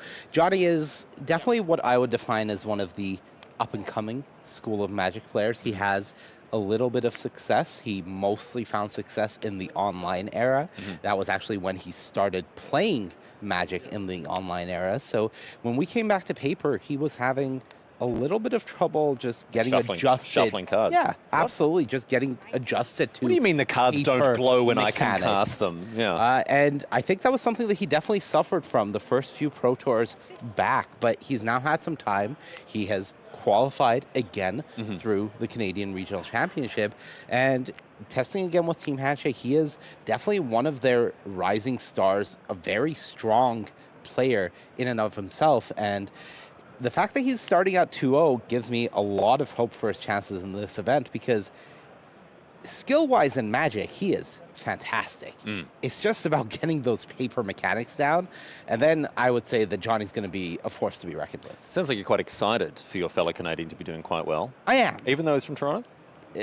It's not Montreal. See, I was going to ask if those divisions sort of break down once you go international. Like, I can't stand Sydney-siders, but here at the Pro Tour, I'll barrack for anyone from Australia. Look, but, all I'm going to say is we don't have anyone from British Columbia here. So you got to take who you can get. I got to take what I can All right, get. I understand. Okay, we're getting underway here with a Mandibular Kite and a Unicorn here, providing a +1/+1 counter with its Mentor ability for our Kanakastani player. And on the other side of things, Nicole Tipple has had her Kami dealt with that Fanged Flames. So we'll see what Nicole's next play is going to be. Another 3-drop by the look of things. Saving grace for Nicole. Johnny's on 2 lands. He's stuck on 2. So if Nicole is able to stabilize the board and deal with the number of threats that Johnny has presented currently, maybe one more to come. Johnny's deck isn't the lowest to the ground that we have seen after all. Then maybe Nicole is able to do it. Maybe not. Whoa, says Nicole, as Flash comes down. This is a card we're going to be seeing a lot of throughout the rest of the day, I imagine. The latest addition to the pantheon of the Therosian Titans. This 6/6 Elder Giant casting Lightning Helix. Which is a good one. Comes into the battlefield or attacks. Way better than I thought. Yeah. Way better than I thought. Really powerful card. Yeah. Just adding life gain to that ability makes it so you really are able to use Flage to stabilize games that you otherwise wouldn't every be able to. single 3-drop Elder Giant Titan that gains 3 life with an escape ability has been unbelievably powerful. Every single one. Every single one. Have any of them not been banned?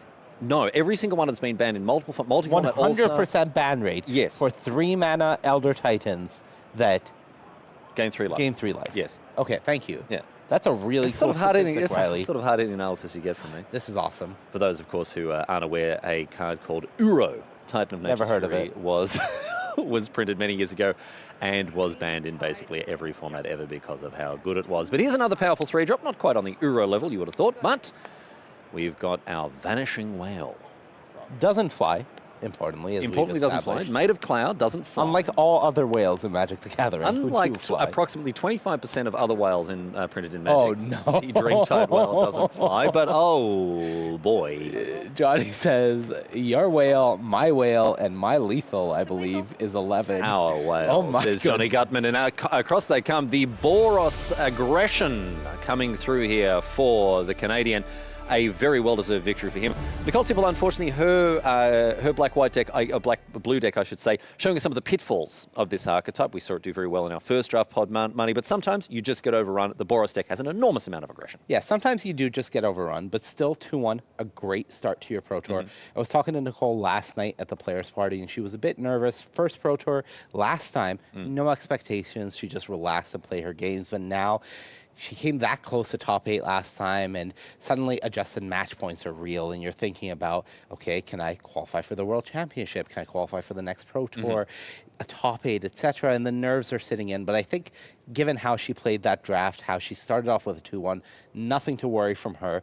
she's already looking like a veteran that belongs in the feature match area at the Pro Tour, and I can't wait to see how the rest of her tournament goes. Hoping to see more of her, and of course hoping to see more of Johnny Gutman. A 3-0 finish for him. He'll be very, very happy with that. Another quick break, my friends. We're going to go back to the news desk on the other side of it, and we're going to warm up things properly now for our modern rounds. Don't go anywhere. We're getting stuck into constructed Magic here at Pro Tour Modern Horizons 3 after this.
Experience Modern Horizons 3 and play Magic at your local game store every week at Friday Night Magic. Play your favorite format, build your collection, and bring your friends or meet new ones. Find an event near you at wizards.locator.com. Hey everybody, welcome back to coverage of Pro Tour Modern Horizons 3 live from Amsterdam here in the Netherlands. The city is beautiful, and so are the players. We've got 234, every single one of them looking good today as they compete for the prize pool of $500,000. Hey everybody, welcome back along as we close out draft this morning. Somebody who is not going to want to forget this draft is Tom White, who 3-0'd his pod and did it in spectacular style by milling. Let's hear what he had to say after that epic victory. I'm here with Tom White, who has just taken down the pod 3-0. That's got to feel pretty darn good. It does. It was a hard limited format. My opponents played great all day. My round 2 feature match, my opponent got a bit mana screwed, so I was a bit lucky today. So, whew. Let's talk about Dimir Control. Is this something that you're familiar with? Were you expecting to see a lot of this? We're expecting to go 3-0. Wasn't expecting to go 3-0. Second paper draft of this format. We knew Dimir Control was good going in. I opened a lot of black bombs. You sure I got past some late blue cards, and yeah. Your deck was spicy. I just saw the rares and I'm just like, oh, okay. Yeah. Let's talk about game 3 though, because you guys went to time. We did. And then something amazing happened. Talk me through that. So we were counting each library. At one point, my opponent draws down to 2 cards, and quite early in the game, I had used a deep analysis to draw 2 cards, and to win the game, I made them draw 2 cards, which is the sweetest way to win. It was amazing. I even heard Riley talk about it in game 2, about Luis Scott Vargas doing the same thing, so you pulled a Luis. Good job. Nice. Yeah, first time in this format I've done that. Yeah. Awesome. Well, congratulations. Thank you. Modern time now. Go prep for that, and best of luck. Thank you. What a spectacular win there. That was so cool. Glad we caught it on camera as well. And Ayla, you were catching up with all of our feature pods this morning. Yeah. How did they do? Who 3-0'd? Yeah, let's check it out. So we know Tom White, McWinsauce, McWinning, continuing to do so, and 3-0'd that pod. So excellent, excellent result there. The coolest way to do it as well with the mill. And then going to drop number 2 here, taking a look. Our 3-0 is Johnny Gutman, fellow Canadian. Super cool to see Johnny rocking a 3-0 there. Congratulations to him. Pod number 3 that we've been looking at, it is actually a tie. We have 2 co-leaders, Janban and Joey Braltigam, Drew. So they are co-leaders of this pod. And then in the final pod we've been keeping an eye on, we have Matt Sicking Johnson. All right. So all other Matts, this is your overlord. Yeah, basically don't come at him because he's 3-0, which is pretty cool. Absolutely. Minneapolis strong. Matt Sicking Johnson with the 3-0 there in the pod. For the first time in the tournament, it's time to look at our standings, everybody. This is the moment I know a lot of you have been waiting for. We're going to see all of our 3-0s, starting here with our current top 16. And yes, there are some big names starting off 3-0, including 2 players whose 6-0 draft at a Pro Tour this season. That's Arne Huschenbett and Luis Scott Vargas. But check it out. We've also got Seth Manfield, who won a Pro Tour already this season, Pro Tour Murders at Karlov Manor, starting at 3-0. World champion Jean-Emmanuel Duprat starting out at 3-0. This is just unbelievable. Javier Dominguez starting out at 3-0. Unbelievable, huge names kicking the tournament off in style. Let's take a look at 17 through 32 and see how the rest of our 3-0s are doing in this tournament, Frank. Oh yeah, the talent doesn't stop here. Can't go wrong with Player of the Year Simon Nielsen, 3-0. We also have Sean Goddard, fresh off of his top 8 at the Pro Tour Thunder Junction. Oh, actually not 3-0, but still 2 wins and a loss. A great start. One player who is 3-0 is Etienne Eggenschwiller, also off of a great start at the previous Pro Tour. Lots of great names here, and yeah, starting with 3-0 is just how you want to start the Pro Tour. Only need 1 more win to make it into day 2. Yeah, and I want to talk about Simon Nielsen and the way that he got to that 3-0. Was tweeting about this earlier, attacked with a 144-144 zombie army 3 times. I've got a picture of it. Look at, he tweeted this picture. This is the zombie army he attacked with 3 times to win the game. Oh my. Absolutely incredible. How does it happen? Where did they get even all the dice? I don't know. Mindless conscription, make the army token, Arne Kunnerud Sky Captain to double counters on this creature. Unreal. That's incredible. I just think it's so cool to hear stories of how people are 3-0ing at the tournament today. So very many very cool stories. Well, we're keeping our eye on a bunch of different player groups this morning and following them through the tournament and finding out how they're doing. We're going to give you your first update now. We're going to check in first with the players who have top 8'd a Pro Tour this season. Frank. Yes, and this of course includes Simon Nielsen once again, who is 3-0. Let's get the graphic on the screen for the leaderboard of this 2024 Sunday Club. So the Sunday Club includes players like Seth Manfield, indeed, who was 3-0. Yes. He had a Pro Tour win earlier this year at Pro Tour Murders at Karlov Manor. Well, maybe he can repeat it.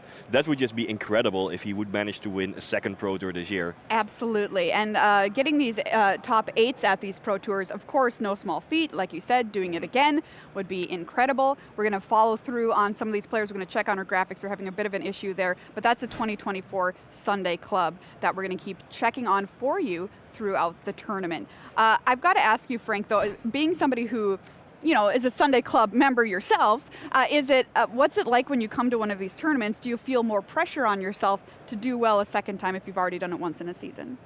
For me personally, not so much. I just took it as one tournament at a time. Just take it as it goes and don't focus too much on what happened before or what certain wins or losses might mean to you, because all that really matters is just sitting down and playing the best games of Magic that you got. Still, I gotta say, every time, and it doesn't matter what my previous result was, whenever I sat down at the draft table, there are nerves. There is some tension in the air, and it is exciting for both first-timers and players who have done it many times already. All right, well, let's check in with Team Handshake Ultimate Guard. We've also been following them along this morning. Ailey, what's going on here? Well, as we just saw, Johnny Gutman 3-0. Also Alexander Friedrichsen, Javier Dominguez, Simon Nielsen. 4 of their players starting off in the best fashion possible. And the rest of the team, 2-1. That is nothing to sniff at there. So excellent, excellent start for Handshake Ultimate Guard. This is what I want to see from this team. Come on, boys, let's get back into that top 8. All right, let's check out CFB Ultimate Guard here, too. Some 3-0s across the board here for Arne Huschenvet, Brent Vos, Louis Scott Vargas, Seth Manfield, a bunch of 2-1s, including Reed Duke and Gab Nassif. Sam Pardee currently sitting at 2-1 along with Matt Costa. So good start as well for Team CFB Ultimate Guard. We're also checking in with Team Moriyama Japan. How are they doing, Frank? Well, Ken Yukihiro 3-0, Masahiro Moriyama 3-0. Now, there are a couple players at 0-3, Riki Kamo, Kenta Harane, but they could easily battle back. There are still many rounds to go, and a lot can still happen. But with 2 players at 3-0, a decent start on the whole. All right, let's check out Team Sanctum of All, another team who had a great Pro Tour for Thunder Junction along with Team Moriyama Japan. We're checking on them to see how they're doing so far this Pro Tour. Ailey, what's it look like for Sanctum of All? Results spread out across the board here. Julius Fan 3-0, Tom White 3-0, Etienne Eggenschweiler. Also another 3-0 for Sanctum of All. And then our 2-1s, Nicole Tipple, Nathaniel Perigo, Rejang, Jason Yi, and then a couple of other players looking to improve their results, Kane Reinhardt, Chris Dennis, and Jake Beardsley. But you know what? Forget about Limited now. Let's focus on Modern is what the players will have to do. All right, let's check in on our regional champions, our last group. We're following along here. A bit of a tough start to the morning for a couple of our players here. And indeed, no 3-0s among this group. But we're going to keep on checking along with them throughout the tournament because, like you said, Ailey, Modern is coming up next. And I feel a bit of a spooky chill here in the room as we turn our attention to Modern. Oh, that would be why. Emrakul is looming behind us on the monitor, ready to tell us, hey, this is my house. Has anyone got 15 squirrels? Oh, we need more than that. There's 3 of them. Yeah, in fact, all 3 Emrakuls, right? The Eon Storm, the Promised End, and the World Anew, they're all seeing play in Modern this weekend. Excellent. So, you know, a couple squirrels doesn't really work anymore because the World Anew will just steal them. Oh. But yes, the Eldrazi are back. And that means that Modern is quite different. Let's take a look at the Modern metagame as a whole. Well, the Eldrazi are back, but actually the metagame is dominated by combo. Bent Nadu is the most played deck, followed by Ruby Storm, so we can actually expect to see a lot of games being decided as early as turn 3. Turn 3, it's kind of the new fundamental turn in Modern. Now there are also plenty of Jeskai decks that exploit the new energy package, along with Flage. There's mono black and Necro dominance. And just look at that 25% other, showing that anything is still just possible in Modern. But overall, Modern Horizons 3 has led to a complete upheaval of the metagame. And in fact, over 99% of all the players are using at least 1 card from the new set. Wow, that's incredible, Frank. Changing the game indeed is Modern Horizons 3.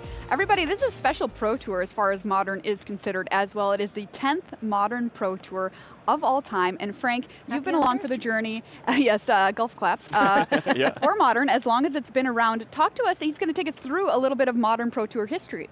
Indeed. It all started way back at Pro Tour Philadelphia 2011. This was when the Pro Tour had its very first Modern Pro Tour. The format was just unveiled, very exciting, nobody knew what to expect.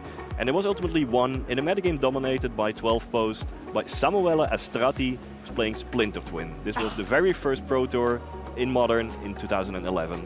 Next, in 2012, it was Stanislav Sivka winning with Eggs in a metagame dominated by Junt midrange. On to 2014, Sean McLaren won with Jeskai control in a metagame where Zoo was the most played deck. In 2015 then, Antonio Delmaran Leon won with, again, Splinter Twin, though by then Abzan midrange was the dominant deck. 2016, on to Jiachen Tao, who won with Eldrazi. Very powerful deck, though Burn and Affinity were actually more popular at that Pro Tour at the time. In 2018, Luis Salvato won the Modern Pro Tour with Lantern control in a metagame where 5-color Humans was the most played deck. Next year, 2019, Eli Loveman then subsequently won with 5-color Humans. though by then Izzet Phoenix had taken over its role as the #1 deck in the metagame. 2019, Toralf Severin won with Mono Green Tron. This was Pro Tour Hogak. Ah, yes. Yes, but, Where is that? but Tron took it down in the end. And last year, 2023, Pro Tour The Lord of the Rings won by Jake Beardsley playing Rakdos Grief. And this was actually the only time where the most played deck was 90% of the metagame, ended up winning the Pro Tour. Here you get a quick overview of that. And yeah, it means that most of the time modern Pro Tours were just not won by the most played deck. Instead, they were won by an unexpected or surprising deck that took the trophy out of left field. Now, you might also wonder, hey, at this Pro Tour we have around 26% Nadu decks. That's our new bird overlord. Yes. But how does that compare to history? Well, we've had 31% Junt at the Pro Tour in 2012. We've had 28% Abzan at the Pro Tour in 2015. So based on all that history, you know, Nadu is going to be great, but it's not going to win this Pro Tour. Yeah, I don't think so either. All right, Frank is calling it right now. The bird is not the word. No. You heard it from Dr. Frank Carson. What an incredible look back at our modern Pro Tour history. Very, very cool stuff. Well, we are turning our attention to modern right now, so let's find out who will be in the feature match area for round number 4. Jonathan Melamed versus Martin Quiroga. Here we're focusing on regional champions this round. This could be you, your face here, everybody, if you play in a regional championship. Jonathan started playing all the way back in 1996, won Brazil's RC, played in Brazil's RC to qualify for this tournament. 3 Grand Prix top 8s to his name as well. On the other side of the table will be Martin Quiroga. Here, 2 Grand Prix top 8s to his name on Team Suarez from Argentina, qualified via a Pioneer Showcase, playing Izzet Scissors. Very, very cool stuff. Those are the players. What about the decks there? Well, Jonathan Lobo Melamed is playing, indeed, the big bad of the format. It's Banned Nadu. Now this is the big new combo deck. Let's get his deck list on the screen, where you're trying to assemble Nadu, Winged Wisdom, and Shuko. Shuko then targets your creatures for 0 mana, getting you 2 Nadu triggers for each creature you control, yielding a lot of free cards. Now each land put onto the battlefield by Nadu then enters untapped and triggers Springheart Nantuko, which creates another 1/1 creature that can get targeted by Shuko twice. So once you get going, you can basically draw your entire deck. You can even play a fresh Nadu along the way to reset the twice per turn counter, but eventually you'll just use Tassa's Oracle to win the game. That's the game plan of Banned Nadu. Now on the other side, Martin Quiroga is the only player at the Pro Tour to bring Vengevine, Prized Amalgam, or Narcomoeba. The game plan of this deck is to use self-mill cards like Hedron Crab or Stitcher Supplier to mill yourself, to fill up the graveyard with those creatures, and then ideally have a couple of Vengevines, cast 2 creatures in a single turn, return the Vengevines, trigger Prized Amalgam, and build up an enormous board state. From Modern Horizons 3, this deck gains Psychic Frog, which allows you to discard those creatures if need be, and also Flare of the Nile, which is an awesome piece of counter magic that can sacrifice Narcomoeba or Prized Amalgam. So, got a big boost from the new set. I'm excited to see if it can hold up against the most played deck in the field. Do you think Nadu's got the edge here? Honestly, yes, because the combo is extremely powerful, can win as early as turn 3, and even though the Sultai Vengevine deck has these Flare of the Niles, it's not going to be all the best at interacting, at least in game 1, I reckon. All right, well, let's find out what happens. It's time for round number 4 as we switch things over to Modern. I'm going to send it on over to Cedric and Corey. Frobros in the house. Let's do this thing. Cedric Phillips, Corey Baumeister. Round number 4 here at Pro Tour Modern Horizons 3, but more importantly, Corey, round number 1. Oh, Modern. yeah. Most exciting parts of the round, or of the tournament, it's constructed, and we get to see the big bad this round. I'm really excited. It's not that we don't like Limited. Corey and I love ourselves in Limited, but look, I said a little earlier on the old social medias that I am looking forward to casting games with Nadu, and I meant it. I meant it. Yes, this is kind of a wildly powerful combo deck, and the combo turns can be a little bit a little bit crazy. Oh, yeah. There's a lot of triggers going on with Shukos and Nadus and cards coming off the top of the deck and everything, but I like a good challenge as much as the next person does, and I'd like to see this deck in action, number one, and more importantly, I think I'd like to see a little Sultai Vengevine action, too. Oh, yeah, absolutely. That deck looks awesome, and I just love a creature combo deck, you know? So being able to see a supercharged one like Nadu here, it's going to be a blast. Are we sure this is an Amulet Titan that Jonathan is playing? Yeah, no kidding. That's a Yavimaya playing Arboreal Grazer, putting Urza Saga onto the battlefield, get, of course, a counter onto the Saga. The Saga would search up an Amulet then, and then Primeval Titan. That's the most powerful one-drop artifact we've ever seen in Modern's history, of course. But of course, that's what we should expect to be seeing. We'll see if Martin can keep up here with an untapped Watery Grave, which will bring him down to 18. And the follow-up there is a Hedron Crab. So both players off to a very, very nice start. Now, Jonathan and Corey does have the aforementioned Big Bad in hand. Does, but no blue mana right now. And Dryad Arbor as the only land really not able to do too much with that. So, you know, Jonathan's hand is really, really strong if you can find a fetch land or any blue source, but as it stands, not going to be amazing. It'll be a Dryad Arbor and a Boreal Grazer with no land to put on the battlefield there for Jonathan. We're going to head back over to Martin now, who will untap that Watery Grave. We might see a draw step here in just a second. There might be an Otherworldly Gaze in hand, but it'll just be a draw for right now here for Kuroga, who again is playing Sultai Vengevine. A really cool deck, and turn 2 is kind of the turn where this deck is supposed to really put in 1, maybe 2 Vengevines. You know, if you get 2, you feel very, very strong. If you get 1, you feel just okay, and anything more is, you know, gets to be really, really absurd. A Hedron Crab trigger will mill over a Watery Grave, a Polluted Delta, and Otherworldly Gaze, sacrifice the Misty Rainforest. It'll be at least 1, potentially 3 here for Kuroga, as he's going to search up, I imagine, a Shock land, and it will be... We were thinking Watery Grave was Kuroga. I'm going to take a look at the hand just to make sure in this situation. Yeah, and no ability to discard all the creatures in hand at the moment. So Martin is really relying on the top of the deck, milling over some goods to be able to find some Vengevines, be able to find some other creatures to bring into play here. The Watery Grave's going to enter the battlefield untapped, so down to 15 goes Kuroga. Another Hedron Crab trigger will yield a Breeding Pool, a Polluted Delta, and a Verdant Catacomb. So none of the good stuff there from the Vengevine deck just yet. Kuroga, again, does have a couple of decent options in hand, however, and they're actually going to move our Otherworldly Gaze away from those lands just so that you at home, as well as us here in the booth, know that there is a card in the graveyard that does matter among those lands. But as far as the cards in hand, Corey, Stitcher's Supplier, make it 2 of those, a Vengevine, and there is one of the aforementioned zombies. So 3 more cards, and 2 lands and a Psychic Frog. Yeah, not ideal hit so far from Martin, and pretty much all the cards that matter are non-lands. You know, the Psychic Frogs are kind of the exception, but otherwise, every single card in the deck is going to be doing something. Bringing a creature back into play, all of those kind of things, dealing 3 damage with Creeping Chill. But overall, really poor mills. But this is a deck that has a good amount of variance attached to it. It sure does. Now, the deck that does not have a ton of variance built into it is this Bant Nadu deck. It is frighteningly consistent at what it does do. Has many ways to find the aforementioned Nadu, and also does a really nice job at finding its copies of Shuko as well. And once those are on the battlefield, Corey, it's pretty elementary after that. Yep, no kidding. And there is Delighted Halfling to eventually get some blue mana going here, but, you know, has the Shuko now, but is unable to kind of go off this turn. You know, every single turn that goes by gives Martin a chance to get an overwhelming battlefield going. Just so our players know where we are in the game, that Urza Saga is going to get a 3rd counter, which means it'll trigger, and that'll be a searching here for probably Shuko, but we'll see for sure in just a moment. Worth noting that Jonathan did float a mana off of that. So... Goes for the drum instead, so decides to just get Nadu on the field right now and try to find Shuko a little bit later, you know? Interesting decision.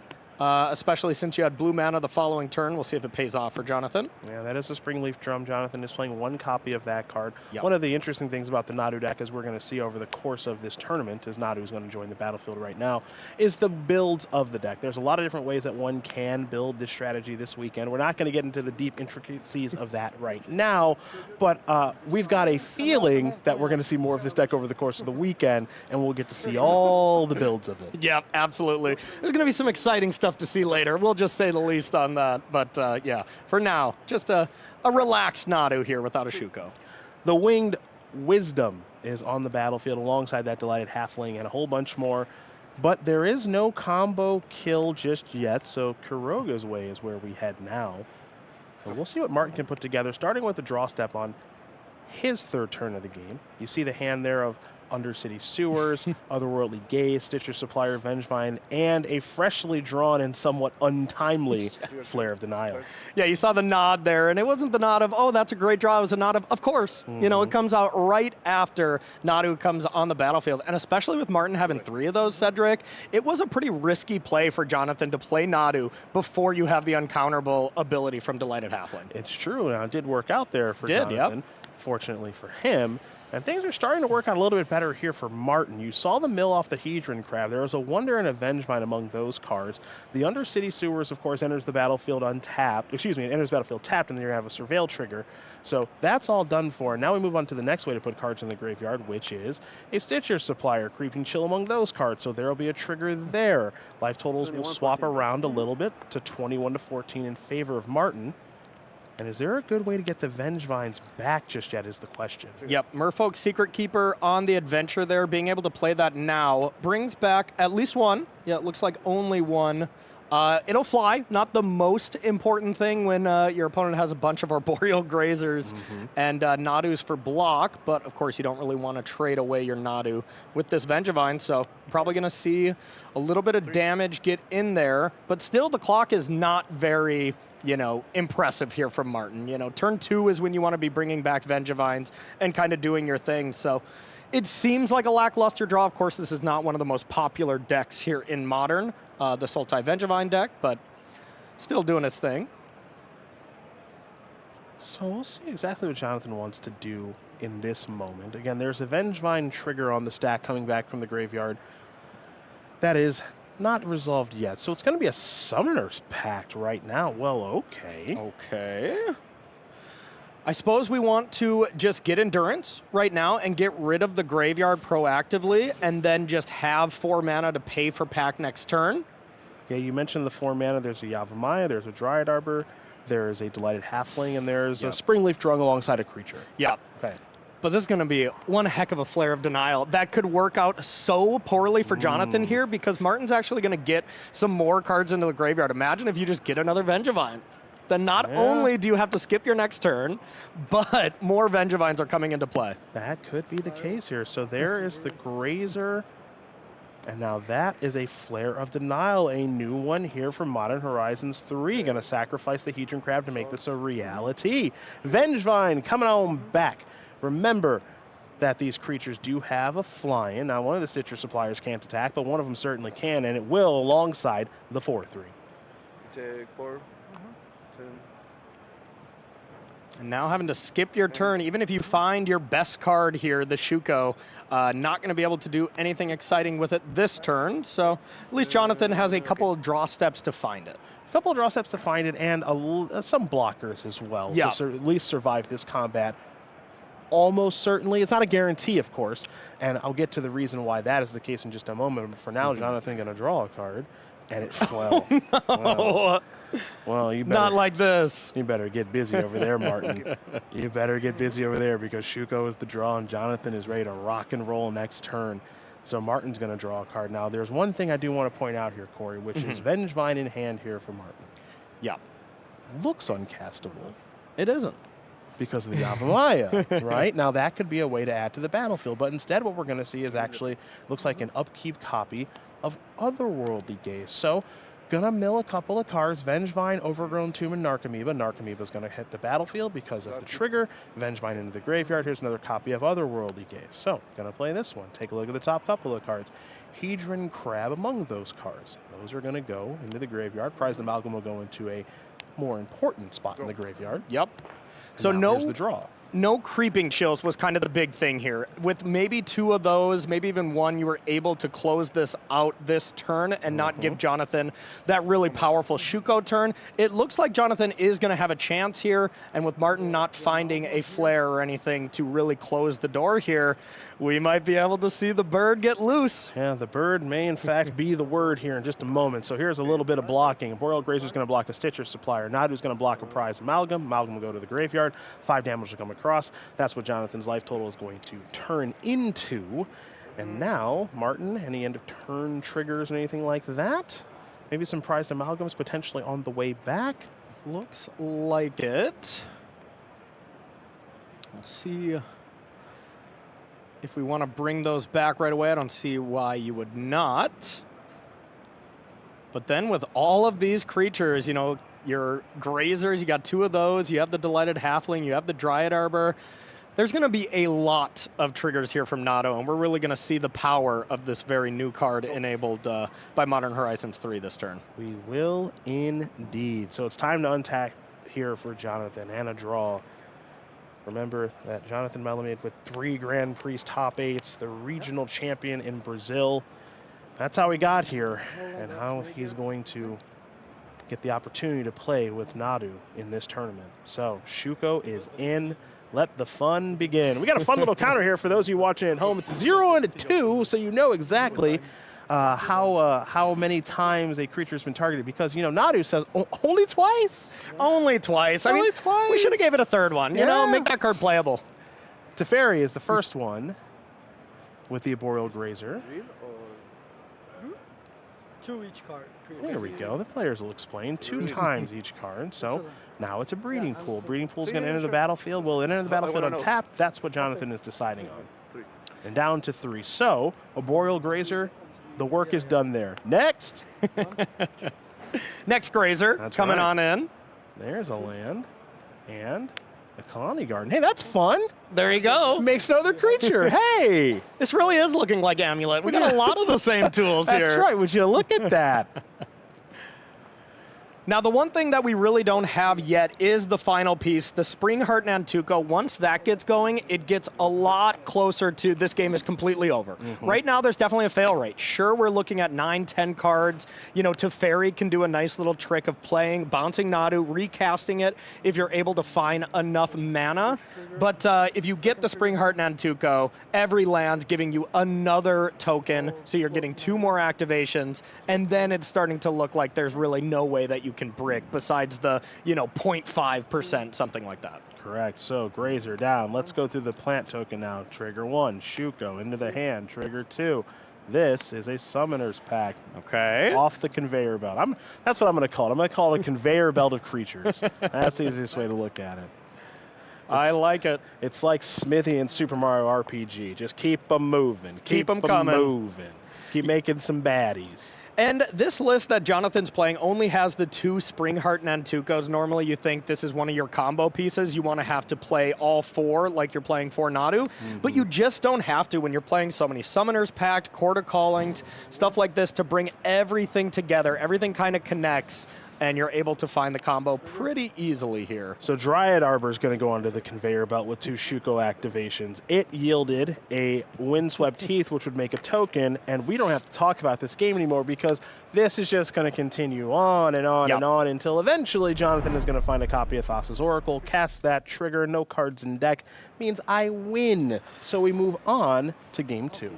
Just incredible. Like, I mean, look at the power of Nadu there. That game looked less than exciting for Jonathan and, you know, not necessarily amazing for Martin either as far as the draw, but Jonathan's just able to be like, yeah, you know, I'll stay alive, go down to 5, find the combo piece, and we are just done here.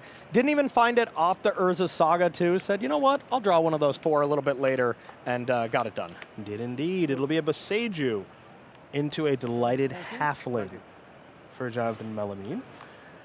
Martin Kyogre is going to sacrifice a Misty Rainforest. Going to find a land here in just a moment for Martin, who is playing Sultai Vengevine here this week, and a Magic Online Champion Showcase invitee who is playing with Flare of Denial, which we saw in that first game, which was pretty good. It does have a pretty high ceiling in this match, of course, the ability to potentially counter Nadu depending on how it is cast, and there are 20 blue creatures in the main deck to facilitate the freeness of that new spell. Yep, absolutely. And being able to go like Otherworldly Gaze, put all the cards you want into your graveyard in your yard, and then put a Flare of Denial on top. That's kind of exactly what this deck wants to be doing, and makes it look extremely powerful when everything kind of aligns like that.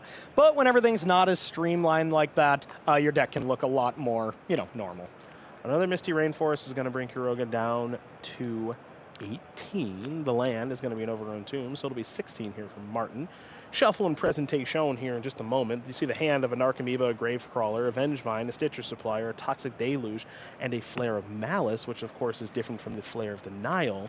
A little bit of interaction coming in from the sideboard. Yep, there you go. And being able to have the Endurance in hand for Jonathan here is going to be huge. That's one of the best cards against any graveyard strategy, but especially this Sultai Vengevine deck. Most of the time you have to chord for that one of, but Jonathan having it in hand is going to be a nice little advantage for him. Stitcher Supplier going to mill a couple of cards there, included Delta, Hedron, Crab, and Otherworldly Gaze. Gaze the best of the bunch. That's why it does sit alone, given the flashback on the powerful instant in this Sultai Vengevine strategy. But nothing else really doing here for Martin, it appears, so we're going to head back Jonathan's way. The land will be a Verdant Catacombs for him. Going to sacrifice that and go a searching. Here for Jonathan, you see the hand there with another copy of Delighted Halfling, a Summoner's Pact, a Shuko, an Endurance, as Corey did mention, and a couple copies of Beseiju. Yep, so the combo is all there, ready to go. Go get Nadu up the Summoner's Pact, Shuko, and start going to town. But, of course, you don't really want to Summoner's Pact too early unless you plan on fully winning the game. You don't really want to risk it, especially when Martin isn't really presenting anything that you have to risk right now. Just playing a land, casting Endurance would be fine. You know, just playing a Delighted Halfling. That's a little more risky because then if you do need to Endurance, you have to get rid of your Summoner's Pact. So this is going to be a real decision for Jonathan this turn. And if you are Jonathan in this situation, as he is still fetching with that Verdant Catacombs, there are some things to think about. Most notably, if I were in his spot, I'd be wondering, what's going on in my opponent's hand? Because this is not nearly the explosive start that we saw in Game 1. Yeah, absolutely. And I would imagine this Sultai Vengevine deck is extremely explosive and really, really powerful for Game 1. And then Games 2 and 3, it gets a lot more reactive. You bring in cards that do something against your opponent, and then it slows down a little bit. It's kind of very similar to Dredge that we've seen in the past. You know, it would win a lot of Game 1s before people are prepared for it. But this is Dredge that has a little bit of an ability to be reactive. Looks like it'll be a Hedge Maze off of that Verdant Catacombs. That's, of course, the Simic-based Surveil land. That top card's going to be in the graveyard now, so Summoner's Pact is gone. See where Jonathan wants to go to next. Yeah, this is a real choice here. I can imagine we're going to see Shuko, you know, almost no matter what. Just get it out there unless you're worried about some kind of card like Foundation Breaker, which is in Martin's sideboard, could be brought in, and maybe you don't want to expose it to a card like that until you're ready to go. Looks like Jonathan has a question, so he's going to take a moment away with the judge in the area while Martin does wait patiently. Well, that was a quick question, so already on the way back. Okay.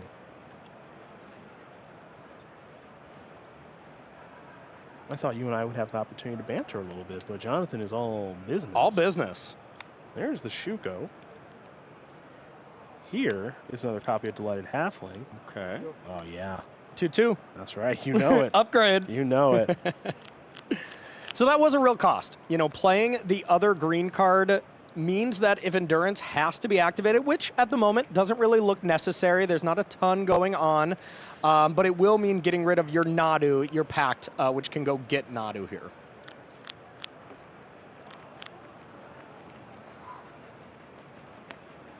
Cards? 4. Martin inquiring how many cards does Jonathan have. The answer is 4. You can see him on the screen. 2 Beseijus, Endurance, and Summoner's Pact. Those are the weapons of choice here for Jonathan. On Martin's side of things, a little bit less exciting. Narcomoeba, Gravecrawler, Vengevine among the options.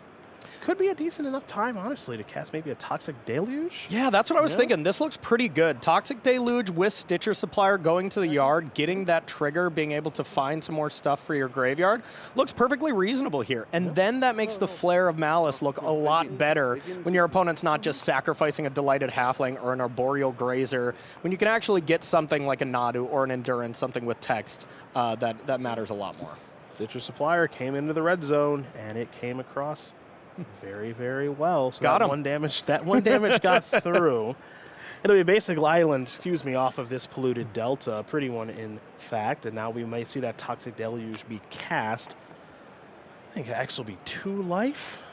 to clear these folks out. Is that right? That seems to be right to me. And then, you know, the hidden mode in Martin's deck that is able to happen here after this deluge, if there's really nothing too exciting going on, you can always cast these creatures you draw. Drawing Narcomoeba has never really been too exciting in Magic's history, but eventually you do got to put a clock on Jonathan here in this style of deck. A little bit of milling there from the Citrus Supplier, otherworldly gaze among those cards. Those will be the ones that do matter. That's again why they do sit alone. The relevant ones have their own pile. And now, this is a Beseiju, and now that is an Endurance. Clean them up.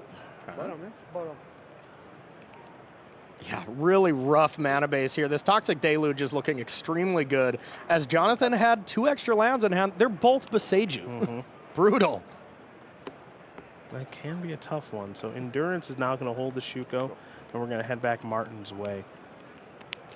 And pretty smart timing here from Jonathan. The flare, the blue flare was not really there, the flare of denial, but being able to cast it right now, no blue card in play, no blue creature to sacrifice, and doesn't have the untapped 3 mana to just actually cancel it. So just gets it down now. Even though there wasn't a ton in the graveyard, just getting the value and the threat is better than, well, doing absolutely nothing that turn. Merfolk Seeker Creeper is on an adventure right now. His Venture Deeper is the front half of that card that'll be cast. So that milled a couple of cards. Narcomoeba, that's why it's on the battlefield. Gravecrawler will join it. And we are heading back Jonathan Melamede's way, who has a 4/4 Endurance coming into the red zone. I gotta say, Cedric, these flares are really, really good in this deck. Having all these extra, you know, medium creatures at best to sacrifice to them, like we're gonna see this Gravecrawler just come back later in the game. Just getting these free spells just looks really, really impressive. And this is a Flare of Malice that will take care of the Endurance. Now the follow-up is an Arboreal Grazer. That one, I don't think is putting a land on the battlefield because the land in hand is a Beseiju. It will wear a Shuko, Will the Sloth, and we are gonna head over to Martin, who will draw and quickly sacrifice a Verdant Catacombs. You said you can just cast these creatures, Corey. I think that's what we're going to see. I think so. Vengevine beatdowns. This is, you know, I would definitely say solidly in Plan B, but hey, it gets the job done. Might actually be Plan C. Yeah, maybe C or We'll maybe have to see. D plus. Yeah. Either way, it's coming in the red zone for 4. That 4 is going to work out just fine, and Jonathan's going to fall down to 14. It's 14-10 in favor of the regional champion from Brazil, who is currently up a game with the big bad of this tournament. At least coming in. We'll see what the big bad is coming out. Yep. So Jonathan has a very interesting decision right now that could be very, very good for him or could lose him the game on the spot. You could Summoner's Pact for Nadu, play it, cast it. There's a couple ways you lose. Flare of Denial, immediately lose. Or if you don't hit a land off 4 activations, you would also lose. So decides to take it easy. Not really worth the risk so far, but it was on the table that turn. If there was a need to get hyper-aggressive, I could certainly see going down that pathway, but the clock isn't so fast right now, and the life total is pretty high here for Melamede, so Jonathan's going to fall down to simply 10. We're all tied up, and we see where we go now. As you see the hand with the Veil of Summer, the Beseiju we've mentioned multiple times, alongside that incredibly high ceiling Summoner's Pact, but there is a risk involved with that. So now it'll just be another Surveil land, this one of the Selesnya variety. These Surveil lands are incredible in Modern. They have proven to be so much better than a lot of people have thought, but here's the real cost. When you play 2 of them in your deck, great. With fetch lands, you're going to search for them whenever you want, but if there was an untapped land right now, Jonathan would have for sure went for it, because you have that extra Veil to prevent the Flare of Denial from doing its thing, and you could pay for Summoner's Pact no matter what. So once again, Jonathan saying, I'm not going to die this turn, more than likely, because the Creeping Chills are kind of the only reach in the deck. Decides to wait till next turn, but I believe we're going to be seeing some bird fireworks here next turn from Jonathan. Man, this turn, you saw an attack there from Vengevine and the Narcomoeba, and the Narcomoeba biting the dust there. I think Martin may have been a little surprised by that, just because you're used to Arboreal Grazer not having any power, but the Shuko is giving it a little bit of power. So Prized Amalgam, Gravecrawler going to come back. Prized Amalgam, of course, cast.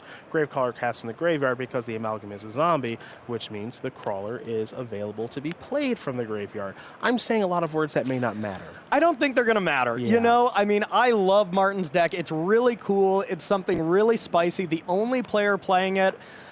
But This is one heck of a deck. There's a reason why Nadu was 25% of our metagames. 1/4 of the players said, you know what, this deck is too good to deny, and we're going to see why on this turn, because this is probably going to be pretty impressive. Summoner's Pact going to search for the very powerful bird, and this will be a casting of it. So there is Nadu. And I'm sure that Martin would like to counter it, but there is no answer in hand. So let's get out the conveyor belt once again. Here we go. All right, Grazer and 1 breeding pool. And a little trigger here for, will it enter the battlefield untapped or not, given that Jonathan is at 6. This is worth at least a little bit of a think. If you're at 5, I think it's a huge think. You know, you don't want to put yourself in 1 creeping chill range. But being at 6, not so bad. You don't lose to that as long as you can put at least 1 other creature into play. I believe Jonathan had 1 more creature as well, all wrapped up and ready to play in the form of Sylvan Safekeeper. So I like taking the 2 for this. I wouldn't like going to 3, though, just in case you break. Well, down to 4 goes Jonathan. 4. That's the first activation. Here's the second one. How do we do? That's an Urza Saga. Okie dokie. Off the conveyor belt there, Boreal Grazer. Next up on the line. Nadu. That's it. Okay, I mean, we're going to add some more fun to the conveyor belt. Colony Garden, this is another kind of a fun of one of that this style of deck can play because it does generate a plant token. There's an opportunity cost, of course, because the land does enter the battlefield tap, like those Surveil lands that you did mention, Corey. But now Nadu's off the conveyor belt. The plant token's on. Hey, that's a Windswept Heath. Okay. I'm sorry, did you say 1 for Colony Garden? We are playing 3 of that powerful land. Like, too good in this deck. You need all of the Colony Gardens you can get here in this Nadu deck. Well, that is a Delighted Halfling that's going to be played here. So the plant token off the conveyor belt, and on comes the halfling. There's the second garden. So thank you for correcting me on that one, partner. That's going to generate a plant token. This conveyor belt's going to keep on humming along as there's another plant token. Now there is 1 more activation there on the Delighted Halfling. So let's see what this one does yield. This one is going to yield a Thassa's Oracle. That might come up a little bit later. We'll see. That might. Absolutely not the most important now. But the one thing about the Oracle, normally you're like, well, you don't want to draw that until the very end. You can still play it because Teferi Time Raveler will allow you to pick it up later to get the trigger to actually win the game. But I think that might be the final piece here, especially with 2 fetch lands ready to go. We might be all wrapped up. It's an Nantuko. So this is the first activation on the Nantuko. It does yield a land, which means a token will be joining alongside it. And this is where things, Corey, start to get a little out of control. Oh, yeah, absolutely. With 2 more fetch lands, we have 1 more activation from Shuko. Each fetch land is 4 more activations. You just flipped over a land that is 2 more. I think we're in the garbage time territory here. Well, I'm happy to commentate on it because that's what they asked me to do. So, Dryad Arbor is going to go through activation number 2, and that'll be a Horizon Canopy. That'll yield another token. So, let's move this token onto the conveyor belt. Activation 1 is a Kalani Garden trigger. Give me a token off the Nantuko and a plant token. Thank you so much. They're untapped. That really matters a lot right now, so I'm glad we cleared that up. Second activation, how do we do? It's an Arboreal Grazer. That's in the grip. Lands, of course, hit the battlefield. Non-lands will go into the hand. So, next one on the conveyor belt. That is a, what is that, a Soulish Jailer? Looks Another like it. copy of Nadu. See, one thing now that we're back in real-life tournaments, yeah, I was really good at sniping cards from a distance. I'm working on my skills right now. So another Nadu and Arboreal Grazer. Next is a Shuko and a Windswept Heath. Trigger, give me a token. Thank you so much. Next on the belt, Corey. What are we thinking? Nope, that's 2 on that one. There you go. I like that you and Jonathan are both doing the same tier, working on solo magic here. You know, you got this all on your own here, getting ready to see all these cards, name them all as they come in, as well as Jonathan playing by himself. I can envision myself goldfishing this at my desk at home and just saying every single card. So quarter calling into the grip. Okay, what do we got there? I think that may have been a copy of. That's actually, I think, another Nantuko. So onto the conveyor belt. Let's make a land here. Trigger there. Another token. Second activation, because Nadu says only twice. Doesn't feel like twice, but Nadu says only twice. Onto the conveyor belt. We got a trigger. Breeding Pool. ETBT. That'll be tapped. No need for the mana. Probably. Not a guarantee. Might be worth a think. Untapped it is. Sure. Down to 2. That'll trigger the Nantuko, make a token. There it is. Second activation there. This is an Endurance. Move this one on over here. Trigger off the Misty, make a People. Next one, Quarter Calling. We're done with that one. Here's this one. Trigger, Misty, Make a People. It's good practice, too, because I might play this deck in a tournament because who could ever beat this thing? Oh, yeah, absolutely. All right. On the conveyor belt, Trigger. That's a drum. This one's a shoot go. Done with that one. On to this one. Trigger 1, Misty Rainforest, Make a People. Next one. That's a land. Make a People. On to this one. And we got ourselves a land, which you know what that does? You know, that puts in another insect. Makes a people. Makes a people. Okay, people. sorry. Make a people. What's that red sleeve? Is that a new token? I think we ran out already. Oh, no. We ran Somebody's out of them. in trouble on the staff. Somebody's in trouble on the staff. Got to have all the tokens for this deck. Come on. There's a Thassa's Oracle. Quick check. That's going to do it.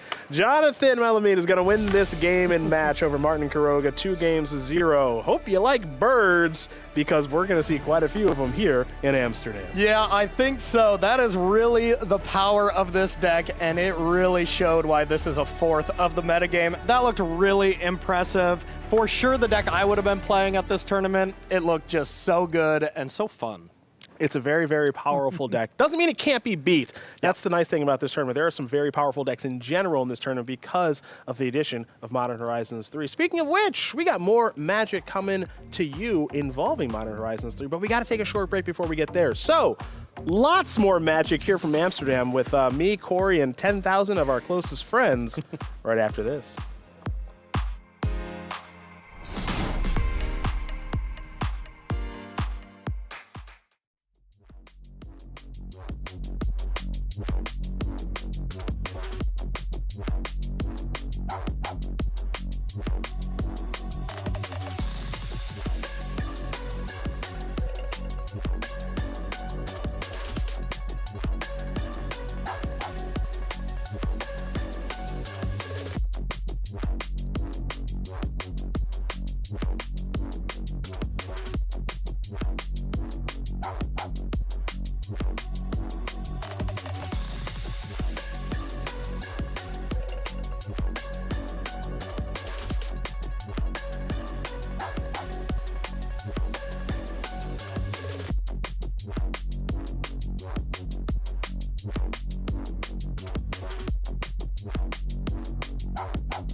The fans are spinning and the Nadus are winning, at least so far here in round number 4 of Pro Tour Modern Horizons 3. Modern's the name of the game, and the name of the people in the booth are Cedric Phillips and Corey Baumeister. We are excited to be bringing you more Magic here halfway through day number 1. Now, Corey, we got to see the bird be the word. Yes, Did and its it was. thing. It was the It was word. extremely wordful.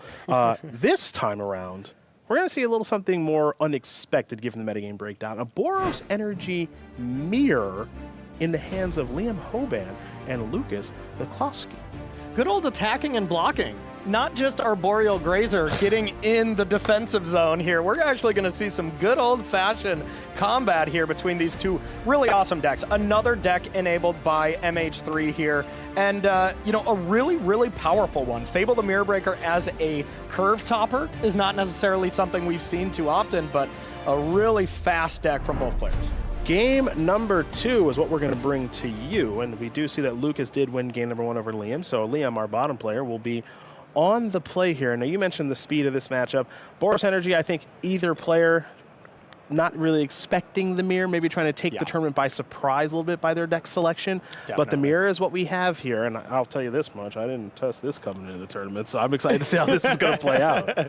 This definitely seems like your style of deck, though. A good old beatdown deck. I don't mind some beatdowns. However, in a tournament like this where everyone's comboing, I might want to be on the side of comboing. Oh, you too. enjoy winning more than beating down, huh? Hey, okay, if I can combine the two, Very true. I would absolutely love to. And you know, this Boros Energy deck is kind of a curious question of the tournament because given what we know is very popular here this weekend in Nadu decks and Ruby Storm and some decks based around Necro Dominance, those are kind of the highlights going in. But we have seen tournaments like this, and Frank talked about this at the news desk kind of going in. Those most played decks at a Modern tournament, not always the ones that win. Definitely not. Yeah, and I actually think these Boros Energy decks do pretty well against these more combo decks. Mostly game 1 gets a little rough, but post board, if you look at both of these Boros Energy sideboards, it's all hate card when it comes to Nadu, Storm, all these kind of decks. So a good amount of pressure mixed with hate cards can really be a good recipe to take people down. A couple of amped Raptors. Oh, yeah. That's a new one there from Modern Horizons 3. The old Energy Raptor brought another copy of itself along. So 2 2-1s with first strike on the battlefield here for Liam is a very nice start. An Elegant Parlor is going to put the very powerful Flage into the graveyard there for Lucas. That's probably going to come up a little bit later, and I would argue that might just be the best card core in the mirror. Oh, I would imagine. And being able to hit that off a Surveil land when you don't have to play the front half. The front half in a Boros Energy mirror is actually not so bad. Lightning Helix, you know, with a little extra tax attached to it is completely fine. But if you can get that free value to the graveyard and just trade off your creatures naturally and then bring back Flage, that is excellent. So a nice Surveil there from Lucas. The Titanus Fire's Fury is kind of looming over this game, but for right now it'll be an Amped Raptor up to 3 energy. And let's take a look at the couple of cards. The lands are going away. Arid Mason among the bunch. And now there is a Flage, and there's enough energy to cast the Flage, which will take care of the Raptor. 3 life coming Lucas's way as well in that exchange. That's a pretty darn good turn. Yeah, that is great. You know, this Amped Raptor is absolutely incredible. And if you can ever get 3 energy after the Raptor comes into play, any card you hit off top of your deck is coming into play. So, you know, you kind of risk it a little bit if it's your turn 2 play, but, you know, most of your deck is 2-drops outside of Flage and Fables. Raptors are going to trade, and now if we take a look at the life totals, it's 22-19, but things could get a lot worse here for Liam before they do get better. Now, this is a good way to maybe bounce back into this thing. It's a copy of a Johnny Nocturnal Pariah. And I did see in Liam's hand there's Draneth Magistrate, so that's going to be a really great card at preventing Flage from coming back from the graveyard. And there was really no risk, you know, there wasn't going to be 4 mana available for Lucas, but whenever that option is on the table, we'll probably see Liam play it. But the bad news for Liam is there is a lot of removal in both decks, so it's not a catch-all be-all for the powerful Titan coming from the yard. You do see a Johnny Nocturnal Pariah going to send in its token because you don't mind if it dies. The 2 damage is going to come across. So Yevklowski is going to fall down to 20. Arid Mesa is the follow-up here for Hoban. And now it is the aforementioned Draneth Magistrate. Some very important text on that card. You'll see it here in just a moment, I'm sure, as we head back over to Yevklowski. Yeah, and one other piece of technology Liam has in hand is a Celestial Purge, a card not a lot of lists are playing, but it's got to be really good in the mirror match to just deal with Flage straight away, no longer have it gain any more value throughout the game. Because, well, I think that's really what it's going to come down to in this mirror match is kind of who has the last Flage standing. Well, there's a lot of Flages in the graveyard, I'll tell you that much. Elegant Parlor is going to put that one into the graveyard as well. Let's see what the follow-up is here for Lucas after that Surveil land. Yeah, and another one of the costs, you know, these Surveil lands, great, but draw it here when you want to be able to cast Fable, especially when there's a lot of extra Ajani's in Lucas's hand. Being able to discard redundant copies of the Legend is not so bad, but the Legend rule on this is actually pretty nice because you do get to still flip Ajani. Yeah, it's not so bad as there's the token. Cat did die, so going to try to trigger the transformation here on a Johnny, but Liam is going to have a response, going to sacrifice this copy of Arid Mesa, and it'll be a Sacred Foundry that's going to enter the battlefield untapped. Looks like we may have a removal spell before the transformation is complete. Liam announced it. We'll see the card here in just a moment that took care of Lucas's Ajani. Great exchange for Liam there, being able to deal with both Ajanis here. You know, we know that Lucas has one more to be able to still have that ability to be able to flip it. And the flip side of Ajani is really, really incredible and powerful in not only the mirror, but really every single match. The cat token will come on in, and Lucas is going to fall down to 18, it appears. The follow-up there is just to land, and now, wait for it. Well, flashes everywhere, my friend. Yep, absolutely. This card is the real deal. I know a lot of people compare this one to Uro, and I think I made the same mistake of doing as such. Not everything has to be Uro in order for it to still be really good. Yeah, and absolutely. Another card that is printed where Uro really didn't have the ability to do this is Arena of Glory. The land that Liam has two of here, two of in the list. Being able to tap one of them for red, the other one to exert it to get 2 red on the battlefield. Flage is really, really good, but how about a Flage that can attack right away? Yeah, that's even scary. Yeah, oh yeah, getting 2 triggers off that plus a 6/6 coming at you looks really excellent here, especially because it doesn't look like Lucas has land 4 to just bring back Flage here. So not only will Liam be the first Flage on the battlefield, it'll also be the first one to attack, which is definitely bad news for Lucas. Well, Drannith Magistrate might have something to say about that as well. Let's not forget that that is on the battlefield. Now here's another copy of Ajani. So it's going to make a 2/1.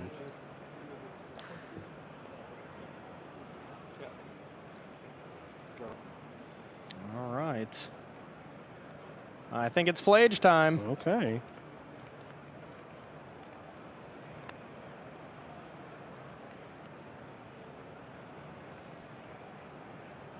Liam again, the winner of the regional championship in Canada to qualify for this event. I can pull it out. If you don't have one.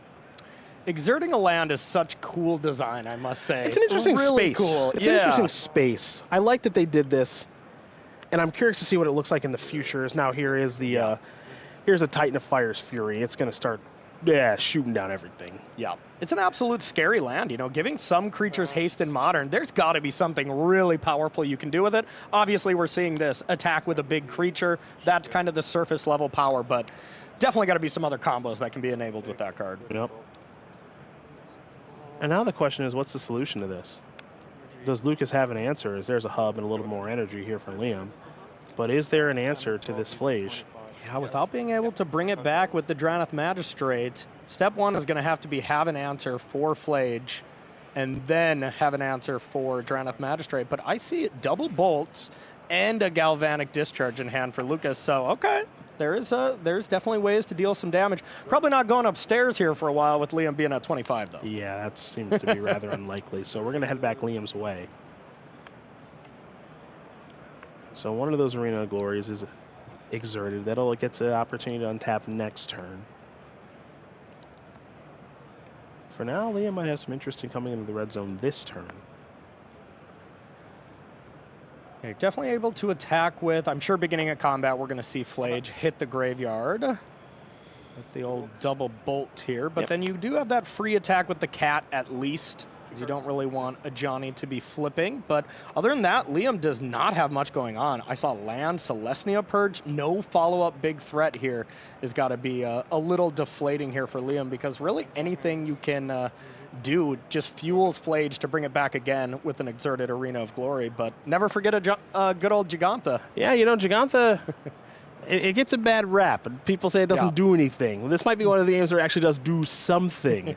So we will have to see here in just a moment. Looks like the Magistrate is now going to be finally removed from the battlefield. So let's head back Lucas's way. Not a land. I think it is a Fable of Mirror Breaker in hand, but we'll see how Yevklowski wants to continue on this particular turn as we get deeper into this game. I do want to mention here as far as Lucas's accomplishments, because some would deem him an old school pro in some respects. He was the champion of the 2023 Magic Online Champion Showcase Season number 2. He also top 8 at the Magic the Gathering World Championship in 2010. All right. Yeah. Okay. Big accomplishment. Love this value. I mean, when you draw these lands, it looks less than ideal, but being able to play 2 of a card that just gets rid of a blank top deck that you're about to find and fuels Flage, just really everything in this deck, as well as Surveil lands making an impact in pretty much every deck. Looks like Celestial Purge heads to the graveyard from the Surveil. Celestial Purge already in hand, and it looks like a Plains may have been the draw. So flooding out of touch here is Hoban, as there is the Plains. But putting a card in the graveyard when you, of course, have a Flage in your graveyard is not the worst thing to be doing. Not bad. So Liam has a very tough decision here. It looks like there is another Celestial Purge in hand. So it's kind of, do you quote-unquote waste it right now so you can bring back Flage by just getting rid of Fable or Goblin Shaman? And looks like it's not wasted at all. It's not a waste at all. No, that's going to get Lucas to concede this game right away. So Celestial Purge and a Flage in the graveyard is going to be more than enough to send us to a third and final game here for our first round of Modern in Amsterdam, as Lucas is going to be on the play here. It'll be an Arena of Glory and a passing of the turn, I believe. This is going to be an Arid Mesa and a passing the turn. So neither player with a turn 1 play, reminiscent of the last game that we just watched. Yeah, really interesting. It looks like Liam did have a 1-drop there. It looks like that is the powerful Guide of Souls in hand, but is valuing leaving open Galvanic Discharge for something like a Johnny or Amped Raptor. That's a tongue twister. It's easy. It's easy to say. Valuing that, and didn't really pay off necessarily, as there was no follow-up here for Lucas. So instead, Liam is simply going to get a Surveil land, the Elegant Parlor. There will be a trigger. Take a little look-ski here. We'll see where this top card's going to go. These Surveil lands, as Corey has mentioned many times, very, very powerful. Big, big hallmarks of Modern. They're going to be here for a while. Oh, yeah. This is an Ether Hub. There will be a trigger at 1 energy Liam's way. And the follow-up may be that Giver. Go ahead. Yeah. So many souls. The Guide of Souls, excuse me. Did pick up a Johnny as well and decided not to play it. So Liam has been very much prioritizing leaving up removal here instead of trying to, just really start jamming your threats. But might pay off here, as we're about to see, awesome Cascade, I guess. Extra cool Cascade. Yep. An Amped Raptor is going to help take care of that Guide of Souls. 0 up to 3. Hey.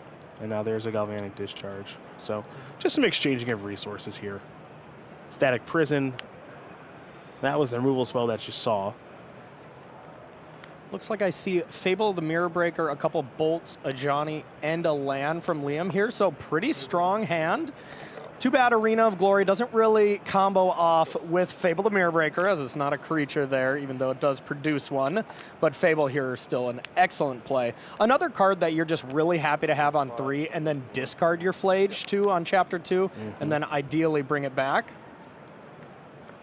5, you paid 1. Yeah. And Discharge is going to take care of the Goblin Shaman token from the Fable. So players, again, exchanging some resources, mostly removal, being slung back and forth.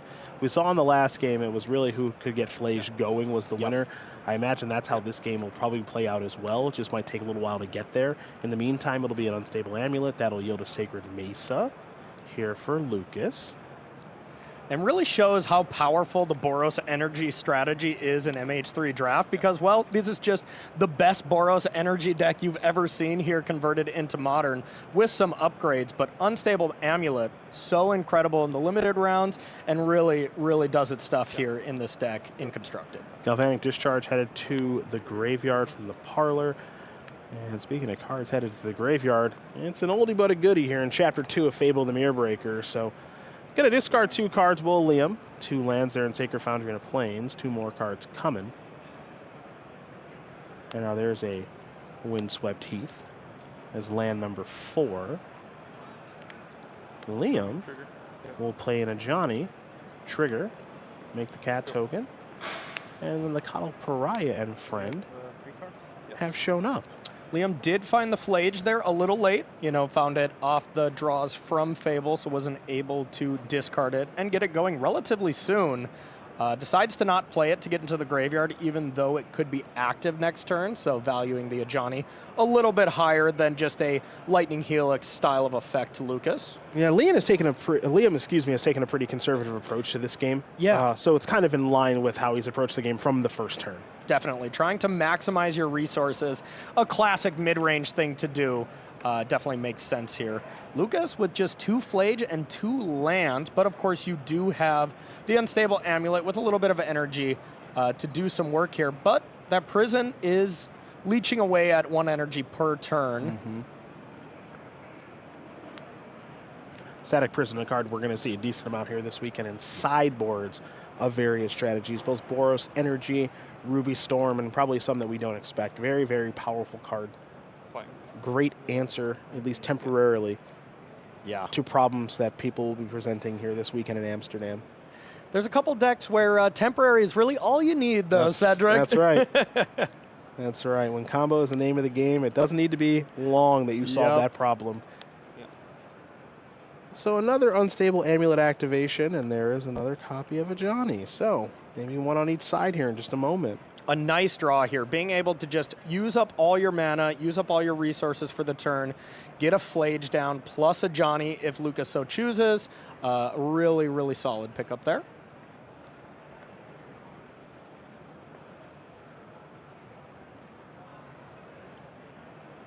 Lucas with still a little more to think about. There's our first Flage of game number 3. I was wondering when that Titan of Fire's Fury was going to finally be played.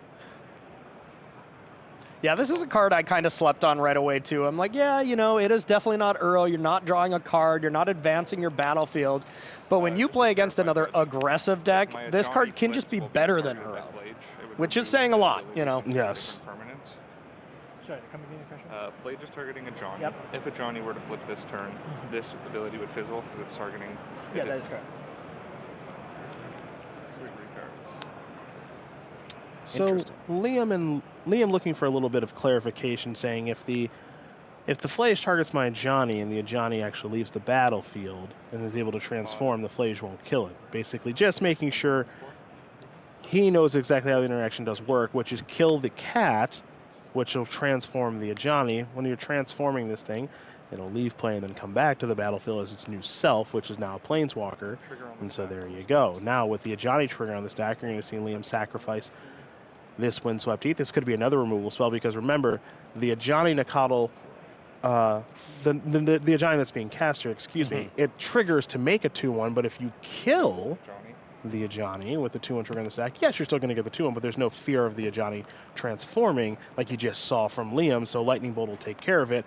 And as this all kind of unfolds, Ajani Nakatl Avenger is now on the battlefield, Corey. Yep, absolutely. And you have the other red permanent no matter what with Fable, so it's kind of fully online where you're able to really do some damage here while creating a cat. This card's incredible. The front side, the back side, bringing a cat along, it is really, really strong in this deck. And we have talked about just how patient Liam has been over the course of this game. He's been patient in this particular game from turn 1, and it has really paid dividends with the ability to kill his own cat in response to Ajani potentially dying, and then also killing an Ajani before the trigger does resolve on the other side of things. So just some really, really nice sequencing and patience here from our Canadian regional champion, not in this tournament by accident. Yep, absolutely. And I'm sure Liam knew the, interaction to that judge call plenty of times, but, there's nothing wrong with calling a judge in these situations just to double check. Players should never be afraid to do so, even if it's as big of a tournament as the Pro Tour. So if you take a look at Liam's battlefield compared to Lucas's, you'll notice some differences here. There is a transformed Fable the Mirror Breaker. That is, of course, reflections of Kiki Jiki. There is a token from Ajani. There's an Ajani itself. There's a Flage in the graveyard and lands to cast it and cards to escape it. So if you're Liam Homan, you're feeling pretty good about this game, I think. Maybe you have a fetch land here to make that able to have Flage come back, plus the Arena of Glory exerting. So, you know, you can bring it back, kill one of the creatures, attack, kill the other creature, attack down the flip side of the Ajani if Liam doesn't have any way to interact with it. Now, you do have the ability to, you know, even just have Galvanic discharge from Liam as you have all this energy laying around. So, could easily, you know, could easily deal with it.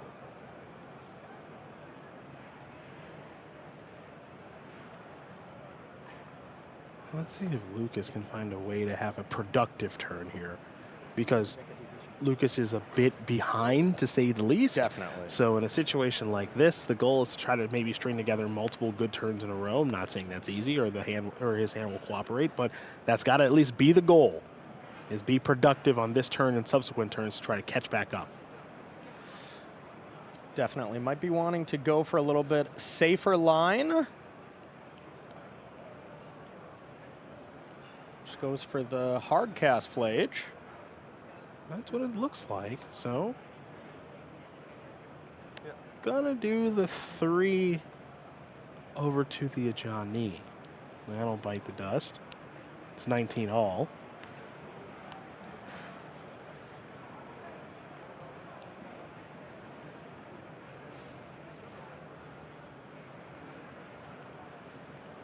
Yeah, no more energy, so that Static Prison is going to give the creature back here next turn unless you're able to generate some. Not the biggest deal, but, you know, it is an extremely powerful one-drop that scales really well. It's great on turn 1. It's great later on if you're able to put a couple counters on something and send it to the skies. And reflections of Kiki Jiki down now as well. And that card gets out of hand quickly if we know anything about its history. And now perhaps it's time for another Elegant Parlor to help ensure that the draw step is the best it can be here for Liam. Yep, absolutely wants to be able to find something good here, but the nice thing about Flage is you always kind of have something good in these mirror matches. Plus, of course, Giganta at any time. Well, duh. Yeah. Duh. Let's not mention the obvious. That card's going to stay on top there for Liam. That's always a scary feeling if you're the opponent. We'll see what that card is soon enough. For now, Liam will be playing in a Johnny. So that question has been answered. That'll bring a cat along with it. In for 2. And now Giganta in the grip. There we go. Yeah. Looks like Klosky is going to sacrifice an Arid Mesa. Could also be time for him to find an Elegant Parlor, and it is. So trigger on the stack for Surveil, of course. This, if you're new to Modern, is a very common play pattern. End a turn, sacrifice a fetch land, and get a Surveil land. For many years, it's just been get a Ravnica Shock land. Most folks would be used to searching up a Sacred Foundry or perhaps Triome. Back in our day. That's right. Now we're finding Surveil lands, and with good reason, because they're very powerful. So now we'll see if it's Flage time here. Another land picked up, so not too many other options available. But it really seems like neither player really wants to be the first Flage to the table, as, you know, the other one can answer the other one, and if you don't have enough resources in your graveyard, I think really whoever has the last Flage would seem to be doing quite well here. Well, it looks like this is Lucas's best option, which is escaping a Flage, and there is the Exert on the Arena of Glory. So 5 cards gone. Flage will enter the battlefield. There will be a trigger. Liam's like, I'm just assuming you want to do that. I'm just helping you out here, buddy. Yeah, it'd be a little weird if you didn't. A little too powerful not to. And there is the attack. So 2 Lightning Helixes, 6 more life, 3 damage spread across 2 creatures, and oh, by the way, a 6/6 is attacking Liam as well. You know, now the one thing that, you know, Lucas was probably hesitating from the beginning for last turn, you know, this play was available last turn, is Lucas doesn't have a ton of cards in graveyard, so if Lucas loses the Flage, not be able to bring it back right away could be a huge problem. And Liam can do some damage here. Here's a graveyard count to see if it's able to come back. And kind of seems like whoever does it second here might actually be a little bit more advantage there, Sid. Yeah, by my eyes, there's 4 cards in Lucas's graveyard right now, so the ability to escape Flage again is currently, I'm going to say, off the table. Doesn't mean that won't change depending on the draw Yeah. step, but we're turning our attention to what's actually going on in this turn, which is another escaping of Flage, this time from Liam's side of things. And it'll be via the Arena of Glory. And I'm hanging on a moment of truth. Beautiful. Thank you. Beautiful. You got a future in singing, then, You know, in case it's this just, broadcasting thing never works out, huh? Me and Lady Gaga. One of us will win. There you go. I have confidence in that to be a true statement. Appreciate that. All right, there is the fetch land, though. So that could be number 5 as well as Lightning Bolt to be able to do some damage as well. And I believe we see another Arena of Glory. It's exerted, the one of, but there is another copy here. So at some point, you got to start looking upstairs and be like, how much can I actually do here? And my quick math is 15. So we're a little short, but that's just incredible that there's 15 damage on the table right now. Yeah, it's crazy to think that you can see that kind of a swing in a game that quickly. But again, one thing that you and I, Riley, Monty, everybody at the news desk, and everybody playing in this tournament, and of course, you fine folks watching it at home, Modern Horizons 3 is having a huge impact on this format. Lands like Arena of Glory, cards like Flage that people may compare to Uro incorrectly. I'm the most guilty of that, by the way. Yeah. You know, this card is performing much better than I could ever have expected. It's going to deal 3 to its counterpart, and now the attack will finish it off. And now, of course, the 6 damage will come rumbling through. Don't forget that Lucas is going to gain 7 life in the exchange, so up to 17. So now it's 17 to 12. And Corey, what really ends up happening, at least in this particular spot, I'm not going to say in this matchup because we're watching a small sample of it. Yeah. But in this particular spot, it's just a Flage on Flage battle. It is. Got to keep it off the battlefield. And the thing to keep it off the battlefield is by far the best option is Static Prism, which Liam just drew off the top. What a game-breaking top deck here. As Liam doesn't have that Arena of Glory untapped right now to be able to do the play we just saw from Lucas, you just got to just play it and just attack next turn with it? I mean, that's way less fun. I do agree it's less fun. Wow, what a huge draw there from Liam. That could have easily been the top deck that advances him to 2-1-1 here at this Pro Tour. Let's see if this is Lucas's last draw step of this particular game.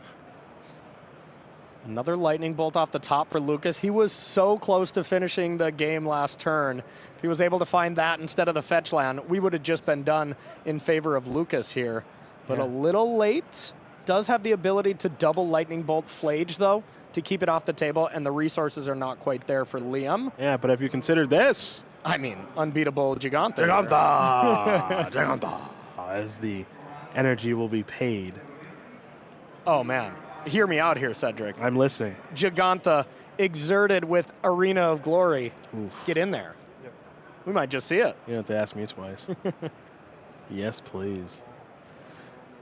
A companion and a powerful one. Free-ish.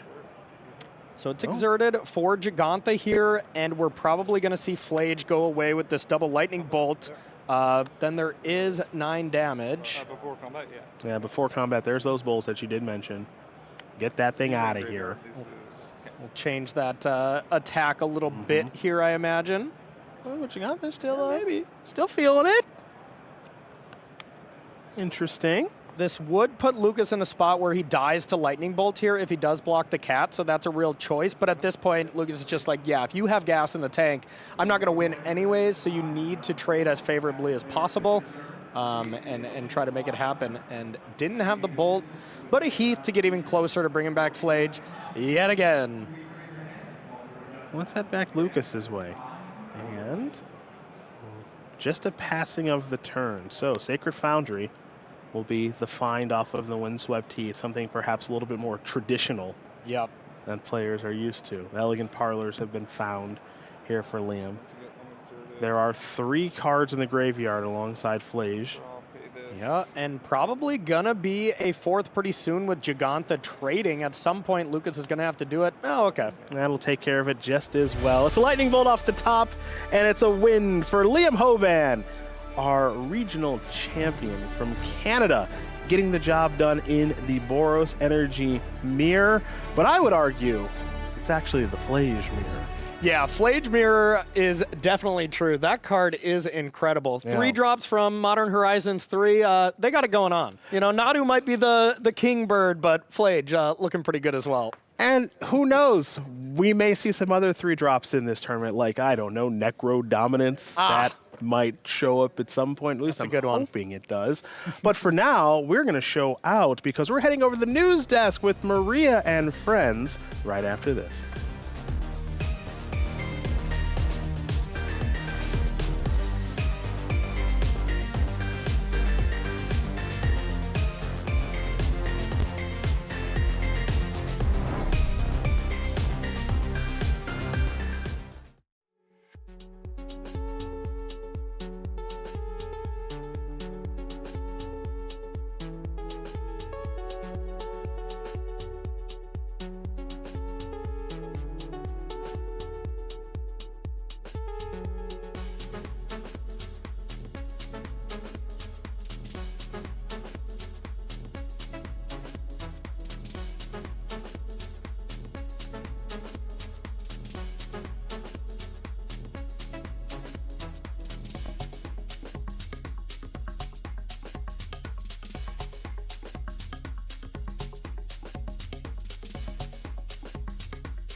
If you want to see World Championship 30, the epic conclusion of this Premier Play season, live and in person, join us this October for MagicCon Las Vegas. Badges are on sale now. Welcome back to coverage of Pro Tour Modern Horizons 3. There's a look at Amsterdam here in the Netherlands, an absolutely beautiful city, and we are well and truly underway here on day 1 of competition, now into the modern rounds here on day 1. We've got 243 players doing battle here in the convention center and 10,000 of our closest friends playing Magic next door at the MagicCon. Maria Bartholdi and Frank Carson here with you at the news desk. Things are becoming very, very exciting already on day 1. Let's take a look at our leaderboard and find out where we're at after 4 rounds of competition. Check it out. We've got plenty of 4-0s to talk about, including a lot of big names. I want to start off with our tournament leader. I'll put that in quotes because a lot of people at 4-0, Jacob Negro, but currently sitting in first, and that's because he has not dropped a game all day. Wow, that's incredible. Which is very, very good. Johnny Gutman of Canada currently sitting in second there. Our current reigning world champ, Jean-Emmanuel Depras, starting off his tournament at 4-0, which is very cool to see, followed by Arne Huschenbeth, also sitting at 4-0, your Kaldheim Championship winner. Simon Nielsen, who's been doing very well for himself indeed at these Pro Tours, the last 4 or 5 of them, currently sitting at 4-0, undefeated yet in the tournament, as is Javier Dominguez, currently sitting at 4-0. Let's take a look at page 2 of standings and turn to our 3-0-1s and 3-1s. Check it out. Fan favorite Luis Scott Vargas, currently sitting at 3-1, Hall of Famer there for you. Some big names all the way down. Seth Manfield, you see him there in 30th, sitting at 3-1 when Pro Tour murders at Karlov Manor earlier this season. So there's a look at our leaderboard. Well, the big deck in the room this weekend, can't ignore it. It's the most share of the metagame. Bant Nadu, Frank, you're going to walk us through that deck and how different players are approaching it this weekend. Indeed, Maria, because yeah, the bird is the word. That is what we can say. Yes. But there are many ways to build the deck. So let's take a look first at a run-of-the-mill stock version. This is Adam Edelson's list. In this deck, Nadu joins with Shuko to grant 2 cards per creature you control, and then each land basically triggers Springheart Nantuko to create more tokens. So once you get going, you basically draw your entire deck and win with Tassa's Oracle. So this is a good way to start with the deck, but going beyond the stock list, there's gonna be a lot of spice and weird card choices. John Emanuel de Pras's list, for example, features a spicy Hex Parasite as a nice 1-mana Court of Calling target to jumpstart the combo, allowing you to target your own creatures for 2 life. But another notable part of this list is that there's no Tassa's Oracle. So how do you actually... How do you win here, Frank? Yeah, well, now it will get convoluted. Okay, I'm here for it. So strap in. Without Tassa's Oracle, well, after basically drawing your entire deck, you bestow Springheart Nantuko onto Endurance, and then make it so that your library eventually consists of 3 lands. Put those lands onto the battlefield by targeting some insect tokens. Then tap them for 3 mana. Sacrifice them to Sylvan Safekeeper. Use 2 mana to make a copy of the Endurance, putting the lands back. And loop to make infinite mana. Eventually, with infinite mana, you can then cast Finale of Devastation. That's another spicy inclusion in the process list for 1 million and win the game. And even without Finale of Devastation, now it gets even more convoluted. You could set up a library consisting of only Horizon Canopy and either Boseiju or Otawara, and keep looping those, right? Sacrificing the Horizon Canopy to draw a channel land, and leaving your opponent with 0 permanents by repeating that 1 million times. And then just passing the turn with 1 million, 1/1 tokens. Holy cow. It gets really convoluted, but it shows that Tassa's Oracle, it's just training wheels. Incredible. Going on to the next list, Jason Yi. This list uses, instead of Wall of Roots, Malevolent Rumble as a way to ramp ahead and to find Nadu more consistently. Another good inclusion here, Jason will be quite happy with the singleton Volatile Stormdrake as a handy Court of Calling tutor target in the main deck, because it can steal Nadu in the mirror match, which is played a lot, as we mentioned. Also note, no Tassa's Oracle training wheels. The next list features more spice even still. Going to Zehang Chan. Arboreal Grazer features in there, alongside Amulet of Vigor and Bounce lands. So with that setup, if you bestow Springheart Nantuko onto Arboreal Grazer, and then, well, have the bounce land with Amulet of Vigor, you can just keep making copies of Arboreal Grazer, putting the bounce land back untapped, and yeah, you can make infinite copies of Arboreal Grazer. That will stop aggro decks dead in their tracks. Infinite monkeys, or beasts, Yes. sorry.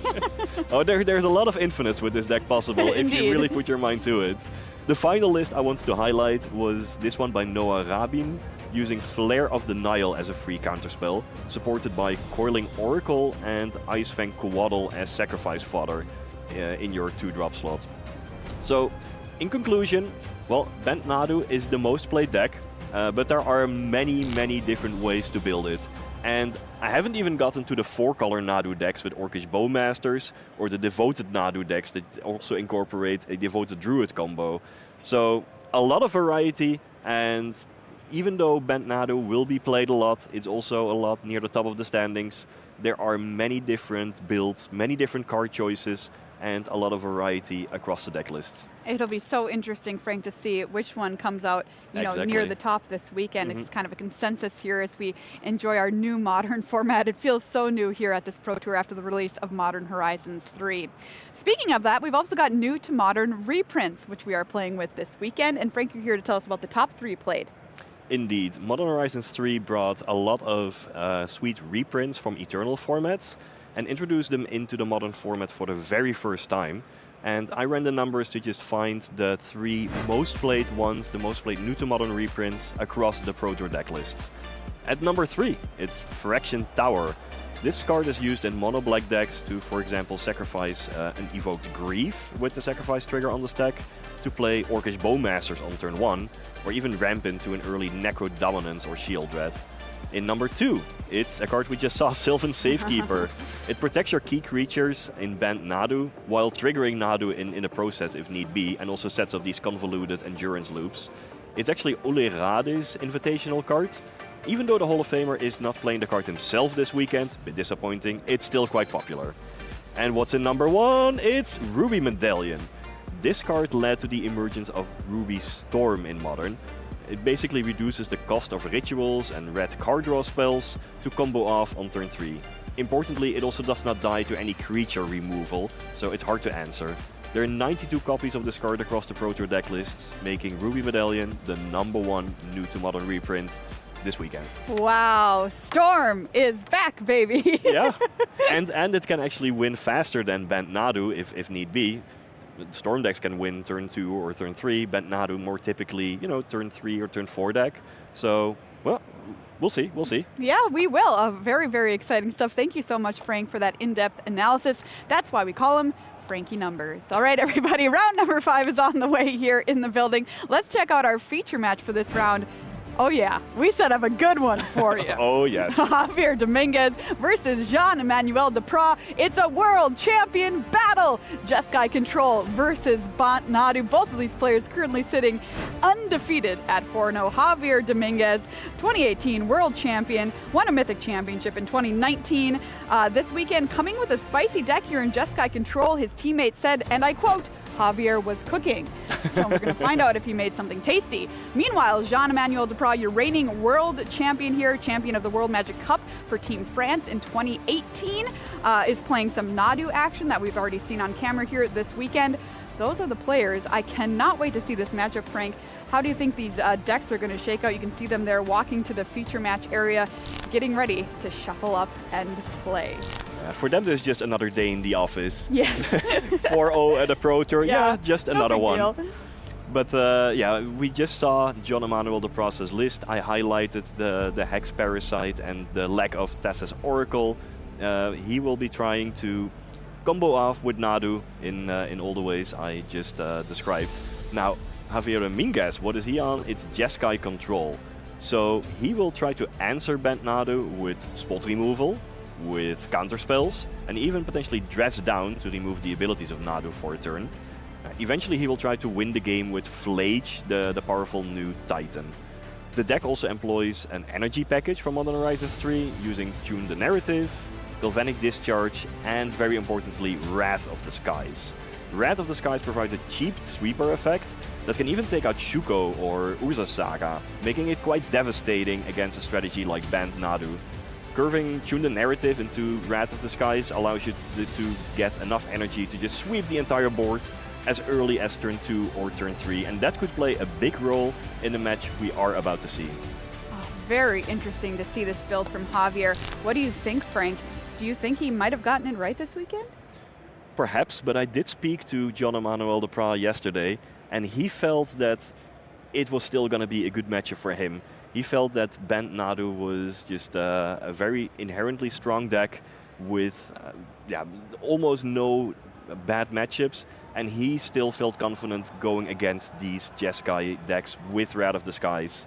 But how will it play out against someone like Javier Dominguez? Absolutely. We're going to find out, everyone. It's time for round number 5. I'm going to send it on over to Riley and Monty in the booth. Well, thank you very much, Maria. And yes, we're back here. Riley joined by Mani Davudi. And I'm very excited to get stuck into Modern. It is my favorite constructed format of all time. And particularly looking forward to seeing Javier Dominguez playing what is undoubtedly my favorite deck in the format, in the form of Jeskai Control. Now, we saw Band Nadu, of course, in the previous round. But I'm interested to look at it now, looking at a former world champion playing against the reigning world champion with a deck that has been on the up and up because of some of these new Modern Horizons cards. Yeah, absolutely. And I do have to mention, Jean-Emmanuel Depras is a player who is pretty honest with us on coverage when we ask him questions. So usually every Pro Tour at the player party, I like to ask him, hey, how are you feeling about the upcoming event? And sometimes he says, not so great. I don't love my deck choice. The metagame doesn't look good. And he still wins anyways. It doesn't matter. The result doesn't matter to the statement. I asked him last night how he's feeling. He's like, really, really good. I prepped a lot. My deck is good. And I'm like, oh, okay.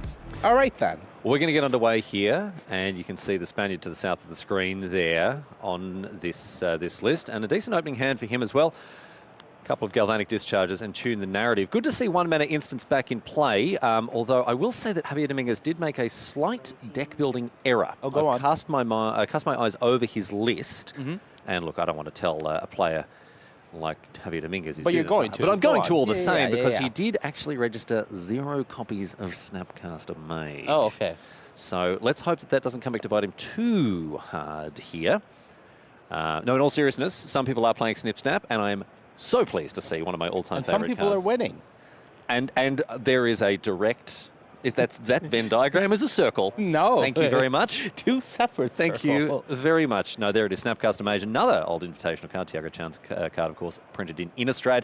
And it's good to see some old favourites from Modern making a little cameo appearance in some decks. However, not in Javier Dominguez's list. He's playing a lot of new cards. We have a Flage, of course, the walking, talking lightning helix. But the card I really want to drill down on here is Wrath of the Skies. This is a critical piece of these new Jeskai control decks, Marnie, and it plays a really, really important role as a broad answer to the very diverse threats that Modern will throw at it. Yeah, I think one thing that is really important about this card is understanding that at its core, it costs white. The ability to pay X is only for gaining energy. So if you're stacking up your energy through cards like Tune the Narrative and Galvanic Discharge, then it doesn't really matter if Wrath of the Skies itself gives you energy. You can just pay if you have spare mana to work with, which you typically don't in Constructed. The rest of the time, you're just trying to have this 2-mana board wipe that deals with all sorts of problem permanents, getting rid of both the Shuko and the Nadu, for example, means that the rebuild from the future turns are going to be harder. The fact that it also hits Urza's Saga while it's in land enchantment form, absolutely huge for this deck's ability to stop the Nadu deck from doing its thing. There's a couple of other reasons that this card really is the real deal. Of course, as you mentioned, a lot of it is to do with the fact that it can be deployed early to get rid of cheap cards or cards that don't even cost mana. As you say, the Urza Saga, someone's playing Amulet, you know, it clears. Or if someone just curves out with a bunch of 1-drops and you're on the draw on turn 2, you play a second land, they've got 3 lands and 3 creatures, you can destroy them all. But the other really important thing is on turn 4, it's not a 4-mana sweeper. It's a 2-mana sweeper that leaves you counterspell, right? So you can counter, leave up mana for counterspell, so you can counter their threat that they used to try to rebuild. Exactly. And one thing I will say about Javier and his Jeskai deck that he has here, I am in the Team Handshake testing Discord. I typically like to watch their testing process and see the conclusions that they come to. And about a week ago, the Team Handshake Discord had the gauntlets that they wanted to test, and then it had Modern top decks. And these are the decks that the team is considering playing. And those top decks were Bat Nadu and Mono Black Necro. And then I went to sleep on a Sunday evening. I woke up on a Monday morning, and it was Bat Nadu and Jeskai Control, and Mono Black Necro was nowhere to be found. Wow. So something happened overnight. Well, the testing did. Well, something happened overnight, and I asked the team, hey, what's going on? And they're like, Javier cooked. I'm like, what do you mean Javier cooked? They're like, ask Javier. And I'm like, Javier, did you cook? He's like, I'm a bit of a chef, you could say. Oh, he certainly is. Yeah, so this Jeskai Control deck that some members of Team Handshake are playing is a direct result of a apparently one-night cooking spree that Javier went on and came out with this, and so far so good for him. And yet, no Snapcaster Mages. A terrible thing. Hex Parasite on the other side of the battlefield. This is a confusing card from many, many years ago. It's going to get galvanically discharged before it can cause any mayhem. But this is a weird one from the Scars of Mirrodin block that removes counters from permanents. I believe it was designed, Money, you were mentioning, as an answer to Planeswalkers. But talk us through some of the ways, some of the uses for this Hex Parasite, even though, as we see the One Ring come down now, it's not actually going to play much of a role in this game. Still an interesting inclusion in these Nadu decks. Yeah, there's a lot of cool things that happen with counters in the Modern format. And Hex Parasite is one way to interact with some things that you normally wouldn't be able to interact with. For example, removing counters from the One Ring, so they're not able to build up that incredible amount of advantage. Removing counters from an Urza's Saga to not let it ever get to the point where it's flipping. And at its core, if you remove all the cool counter shenanigans from it, what Hex Parasite can do is for 2 life, it allows you to target stuff that you own for Nadu. So in its worst form, it's still an enabler for your combo if you don't have a Shuko in play, for example. Very, very painful Shuko. Yes, but it also does a lot more than that. 15. Yeah, I had a look at that. I was like, whoa, what is this card even doing in the format? But then, yeah, as you pointed out, it's actually got a lot of uses here. As we see the One Ring tick up to 2 now. Javier's drawing a ton of cards, and his hand looks pretty good. He's got a Teferi hanging out in there, some interaction as well. And I saw another Galvanic Discharge. Tune the narrative. And it's interesting to see a classic card like Lightning Bolt, fall off in the face of this new Galvanic Discharge. Yeah, it's just the ability to go face.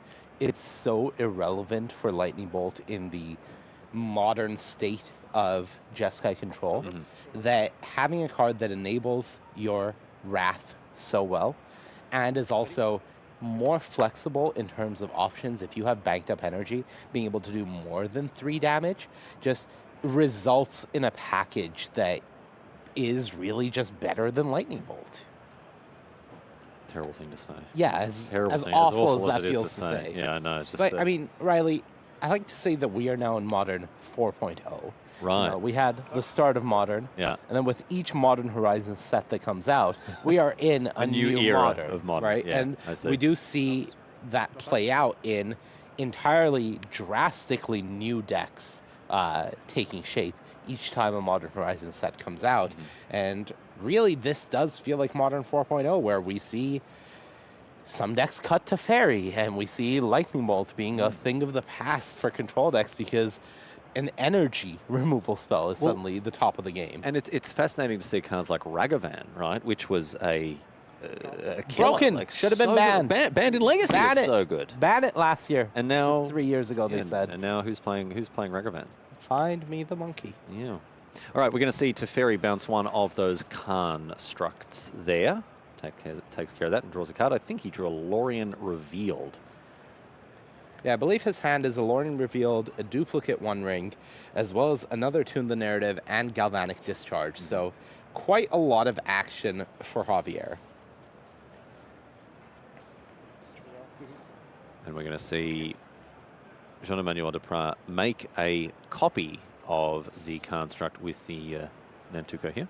Yeah, the bestowed Nantuko is incredibly strong, just being able to pay that mana and get a copy of the creature that it is bestowed upon rather than just making a 1/1. So, of course, the mana is optional, so you could just get a 1/1 anyway. So what was the reason there for Javier not bouncing the Enchantrified construct? I believe it is a nod to wanting to keep his Teferi alive. So what he's saying is, if I bounce the Enchanted Construct, then John Emmanuel Duprat will have a Construct and a Spring Card Nantuko, which means that's 2 attackers coming at his Teferi. Right now with the Galvanic Discharge, he still had a removal spell to protect the Teferi from 1 attacker, and I think he has deemed that he is able to beat the Enchanted Construct, but he doesn't want to lose his Teferi in the process. Right, so if he had bounced the other construct, he would have been left with the Nantuko behind, which then would have been able to attack. 2 attackers means that they beat 1 removal spell, others, yes. and the Teferi would go down. Yep. So even if that does represent a little bit of a loss of board position here, as the constructs are obviously a lot better than those insect tokens. Ooh, here's a nice one for our good friend Javier. Minamo, School at Water's Edge. Untap target legendary permanent. So if that Teferi ever gets tapped down by something, gonna be not a problem. I think the only reason to put Minamo in this deck is actually to give Flage Vigilance. I think Very true. that's the reason. The One Ring. Not that one. No, not that one? Take that one take off. it off. Get it off the street. Get it off the street. We don't talk about that Not one. relevant. Yeah. No, of course, Minamo is included as a one-of because of its combination with the One Ring. The fact that you can tap and then untap and then tap it again to draw cards without any extra life payment on the way. No extra life payment? No extra life payment. No. They really do. If only the Dark Lord Sauron had access to the School at Water's Edge, we would all be speaking the Black speech right now. Fortunately, he was kept away. Luckily, he was kept away Minamo. from Minamo, yes. All right. Yeah. I'm sure the people at Giliath were, maybe hoping that there was a different outcome, but you take the wins where you can get them. Riley, we're in Amsterdam, not Barcelona. I just want to confirm. You know that? Yeah. Okay, just checking. But the Lord of the Rings lives on. It lives on in our hearts. Just checking. All right. What do we got here? Wrath of the Sky is a really nice one for Javier here. It's going to clean up all of these construct tokens once he decides to deploy it. But Riley, Wrath of the Skies is a sorcery. Well, now here's something really interesting that, quite honestly, we can have a gag about this, Marnie, but I bet there is a non-zero percentage of the viewing audience right now that forget that Teferi's +1 actually has text. Wait, it's not just get a counter? It's not just add 1 loyalty blank. Right. Until your next turn, you may cast sorcery spells as though they had flash. It very, very rarely comes up, right? But in this situation, Javier Dominguez is going to be able to make have an enormous amount of value off of this +1. Man, imagine giving a 3-mana Planeswalker 3 relevant abilities. Well, they didn't. They gave it 2 relevant abilities and 1 extremely sometimes food. I see. Okay. Yeah. All right. Just checking. Yeah. But let's see exactly when Javier wants to pull the trigger on this Wrath of the Skies here. And you can see he's getting his mana ready. Yeah. He's not waiting at all. Here's white. Yeah. Another white. He is prime. And here we go. And Wrath of the Skies, he'll probably pay 2. I would guess that he is going to... Look, I may respond before you decide on the energy. Yeah. Okay. Okay. So Javier had already skipped to how much energy he's paying, but that is part of the resolution of the spell. Yeah. Jean Emmanuel says, I may respond first. Yeah. And which is actually very good of Jean Emmanuel Duprat because it's actually preventing Javier from just giving him extra information there. Right. This is like the time, you'd play a Vendilion click and the opponent would sort of like automatically put their hand down. Are you me? Many times you just want to actually... Who are you targeting? Yeah. Well, sometimes you actually did, right? You wanted to cycle away a dead card. So it was very sporting of Jean Emmanuel there to make sure that... Javier didn't give anything away. Not that there was anything particularly to give away there. And a nice clean board now for Javier, which is exactly what you want. Showcasing the power of Wrath of the Skies. The fact that it was cast at instant speed was very nice, but it didn't really make a difference at the end of the day. Jean-Emmanuel Duprat, his board thoroughly reset by the power of this new sweeper. Yeah, I think we are just seeing why it is considered to be a positive matchup for Jeskai Control against Bad Nadu. A lot of people think that it might be, the worst matchup for Nadu might be this Jeskai Control deck in the format, so the Jeskai decks are in a pretty decent spot. They also just have very few bad matchups themselves. I believe there was some theory crafting that their only bad matchup might be Eldrazi Tron, but, the weekend is long. That is yet to be proven, so we'll see how things go along. So Javier here with the Galvanic Discharge killing the Endurance after having drawn 4 extra cards thanks to the Minamo. Now 5. He is down at 6, so he'll have to deploy this new One Ring or perhaps bounce it to his hand no, he can't do that with the Teferi on 2. But he doesn't need to answer his own ring here, which I imagine we're going to see. There it is. Bye-bye. Because that life total is a little precarious. And now Javier will move to discard. He has 10,000 cards in hand.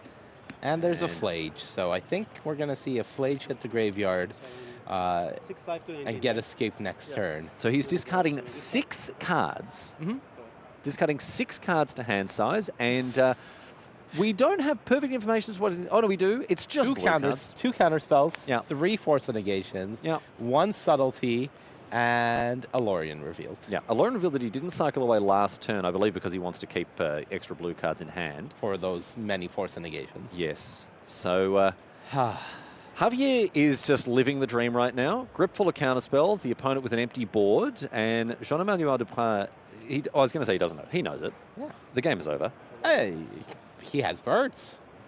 Yeah, and he can put them straight in the bin. But he had birds. The bin chicken here going straight to where it belongs. Javier just immediately pulls that Flage to the top of his graveyard as he's countering. And still, the greedy boy hasn't had enough because he draws another card off the One Ring. That's going to cost him 1 life here. I mean, you're about to start recouping life in quantities of 3. I suppose it's worth every penny, isn't it? All right, so we're going to have Flage come down. I've not made land up yet, and I have not used this yet. Lightning Helix, target you. And Teferi goes up to 4. Javier playing very fast because this matchup can get quite grindy, and this is game 1. But you see him saying, I've not played my land yet, and I have not used Teferi yet, as he's resolving play, just continuing to make sure the state of the game is very much kept clear. So I'm very interested to see if we see Minamo here again. All right, here's a Shuko. I don't believe we will, because I believe we are going to see Javier use his mana for countering things. Okay, and there's another bird here. And once again, chicken sent to the bin as Nadu number 2 is countered. Natu, you could say. Yes. 15? Well, one could. One could. You might not. I was. No, look, I'll accept it. The casting pair of Riley might say it. Yeah. Yeah, that's it. You and I, Riley. And now a Summoner's Pact. And it's going to be met with a Force, another 0 mana spell here. And Javier Dominguez pulled ahead very firmly in that game. And of course, the hinge upon which the entire game turned money was Wrath of the Skies. As we identified, a key card in this all singing, all dancing Jeskai deck. Right. It really is the reason, in my opinion, that Jeskai Control has seen such a big comeback in the modern format. Yeah. From being a fringe deck to one of the... let's not. I'm sorry. Turn it around like allow me to reiterate. Please, From being completely unplayable into a true powerhouse of the format. I don't know what I expected. I don't know what I expected. I really don't know what I expected. That's my bad. I chose my words poorly. I really don't know what I expected of that. My apologies. I should have seen that coming a mile away. Yeah, no, thank you for that, Marty.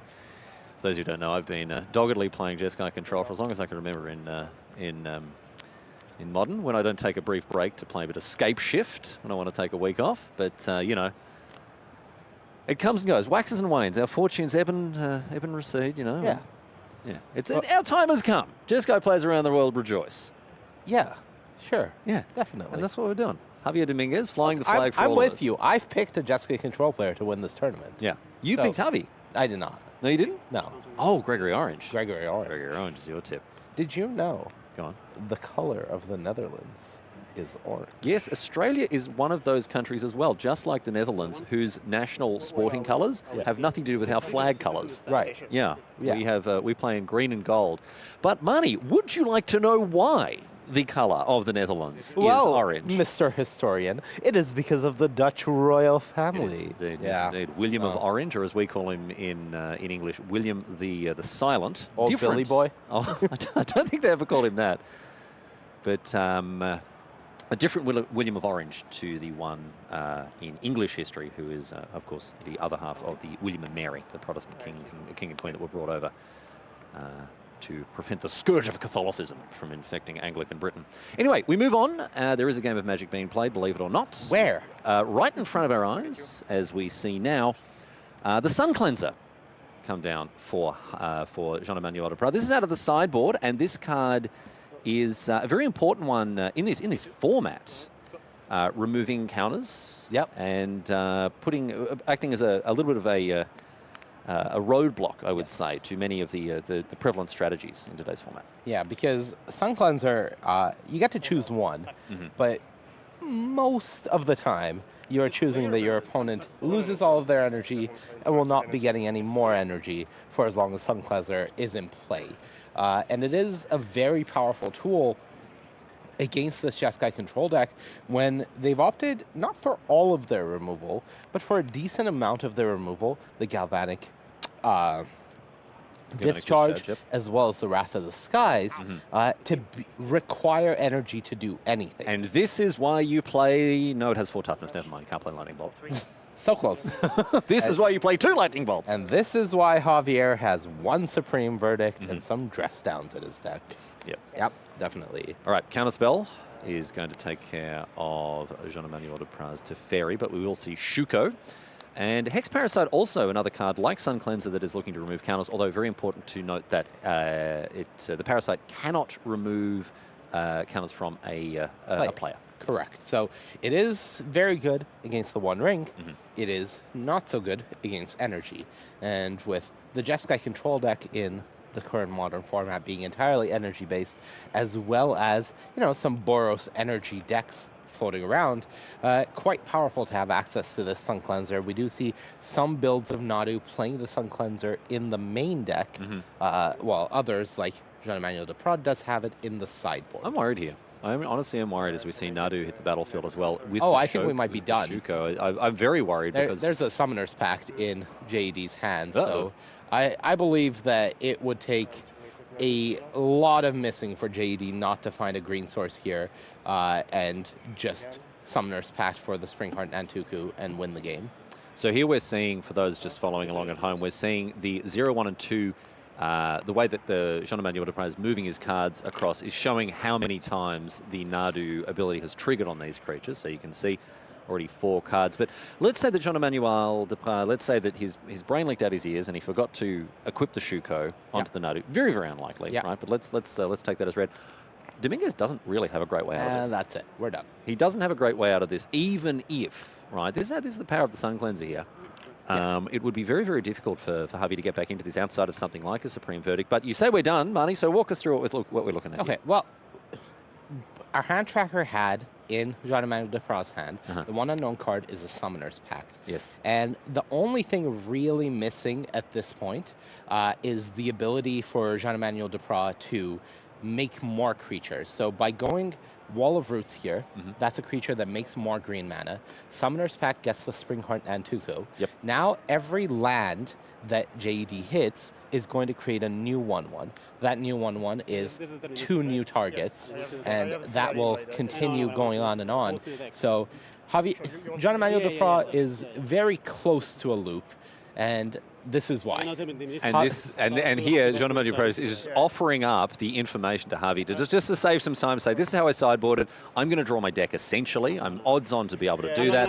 And so let's just save ourselves some time. Javi says, I'm going to concede. Let me see how it would have gone. Let me look at your deck, because you're currently shuffling. You can show me. And we're done here because I know that your loop is going to draw all of your cards. And I'm going to see all of them because it's not draw, it's reveal one by one. So this is information that, quote unquote, belongs to me if I stay in the game. Let's say some time. But he's busy, mate. He's got places to go. He's got people to see. He's not going to sit there and wait for his opponent to fiddle. Who's he going to see? I don't know. There's a really good. Did you go to the chip place? I did. They're very, very, very good. Yeah. They know their way around a fry over here in the Netherlands. I'll tell you that. That is very true. That's very, very true. So he's going to go see them. I don't know why they call them French fries. Should call them Dutch fries. Flemish. Well, I do know why they're called French fries. It's because the Americans who named them were in Belgium when they had them for the first time, but people were speaking French. They're like, it's probably France, right? That's France. France enough. Olorado making an appearance here in the feature match area in the form of Sylvan Safekeeper, another old invitational card, as we mentioned at the top of the round here. And this is another way that you can trigger Nadu and protect key creatures as well, giving creatures Shroud by sacrificing a land. And don't even begin talking about the different loops that it enables by sacrificing all your lands. Well, we'll get to that later. Don't worry about it. I'm very, very pleased that that's your job. Yeah, you're so excited. I can tell. You can't wait. I'll tell you about it backstage if it doesn't come up. I'm looking forward to that. I'll sit down and get comfortable for it. Haywire Might. Yeah. Is the play now for Jean-Emmanuel as he surveils away a Gemstone Cavern.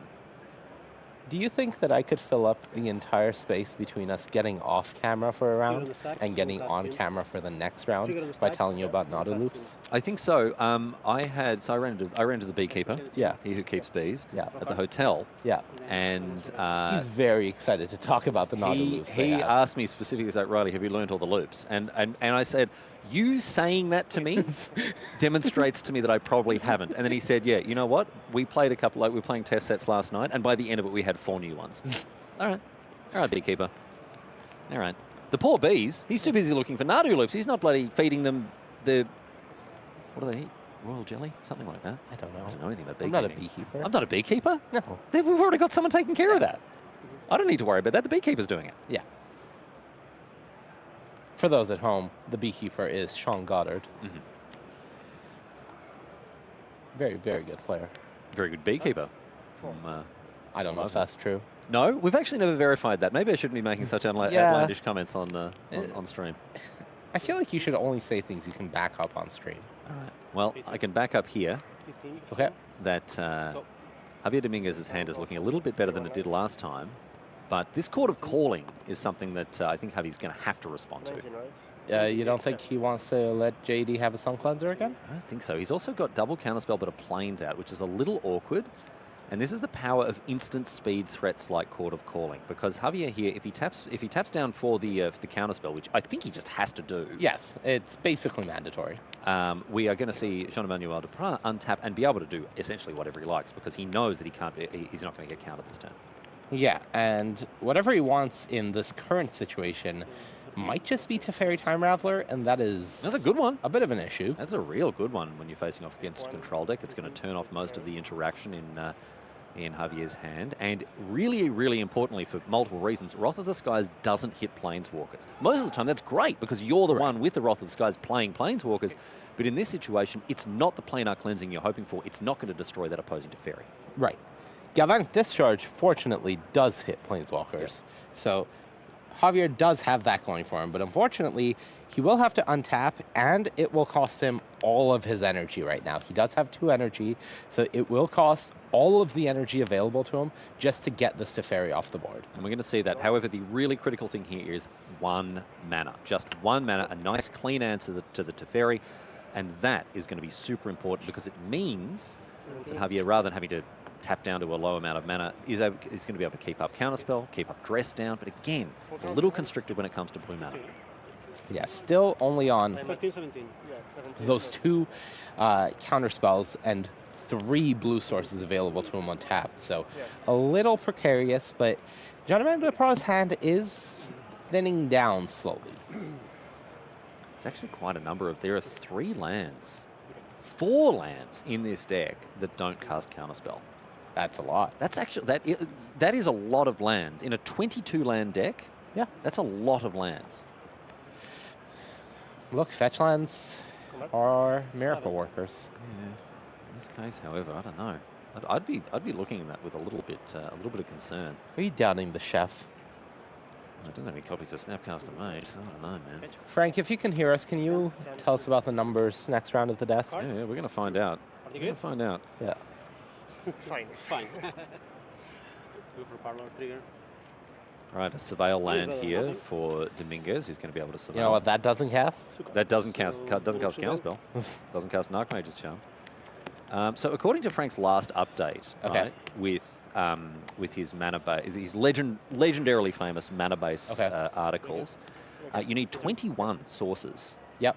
And that is not, there's not 21. I guess if it depends if you include the Lorien Revealed. I do. You do? Yeah. Okay. Then it is, what, 20? Yes. Close enough. It's close enough. Close enough for Jazz, they say. Don't even worry about it. Look.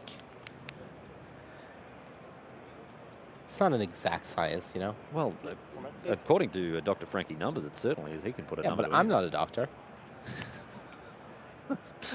And that's your defense. Well, I'm not a doctor, so it can't be true. Yeah. Oh, dear. All right. All right, Jean-Emmanuel Duprat sitting on the key cards that he has in this matchup, just has to find a way to successfully deploy them. Nadu Winged Wisdom, Summoner's Pact in hand. Does need something like a Shukar or a way to target his creatures. He has one. It's just very, very costly. Yes, sacrificing lands. Yeah. Yeah. A little costly. But how many, the thing is, you know, you sacrifice a land. You get a land. Maybe you draw the. You make a land. Yeah, you got to sacrifice lands to make lands. It really is a self-sustaining system when you think about it. Perpetual motion. Finally, at long last, we've found it. But Javier Dominguez here now sitting behind double counterspell, I believe. Is that correct? No, absolutely not. He has to. Oh, but he doesn't. Just can't cast. He got the parlor. Exactly. Again, mate. He does have 2 wraths, and I think he's going to have to fire one off this turn. All right, finds a subtlety. That's another nice clean answer. But he can cast a. I think he has to wrath for 1 and leave up a counterspell. Yeah. No, not going to He do it. disagrees. He's like, nah, I'm good. I can do it. No, it's all fine. It's all good. Down to 6. This does make the 1 ring a worse draw for him. It's not great. On just 6 life. Duprat at the moment is unable to find anything, really. Javier's playing very patiently. Runs a Vexing Bauble, which is going to be cast. Now, That prevents the subtlety from being evoked. That is correct. But I don't know how worried Dominguez is about that. Doesn't seem to be very. Yeah, I don't think he's particularly on the subtlety plan right now. No. All right, Monumental Henge, yet another. 3 of the 4 lands that don't cast Counterspell are on the battlefield right now. All right. Wrath for 2 energy now. And then I believe he'll be paying 1. Okay. And so we see a single energy left in the pool here, in addition to that 2 blue mana that very clearly signals a counter spell. 2 have been cast already. How many could he possibly have? 4 Impossible total. to say. Well, 4 in total, according to the rules of Magic the Gathering. Could be any number. Really. Could be any number, really. Yeah. Could be any number, Imagine really. if he has some Snapcaster Mages. Imagine if he had Snapcaster Mages, you could have 8 counter spells. Oh, yeah, mate. All right, Dryad Arbor the play now. 6 turn clock. Really all that matters. And Minamo. Man, that ring is going to look so good. Notably, that is the 4th blue source. Yes. So now, Javier can use Subtlety as a flash blocker and leave up counterspell still. And that is incredibly relevant in this exact singular situation. Having quad blue. Yes. Yeah. Yeah.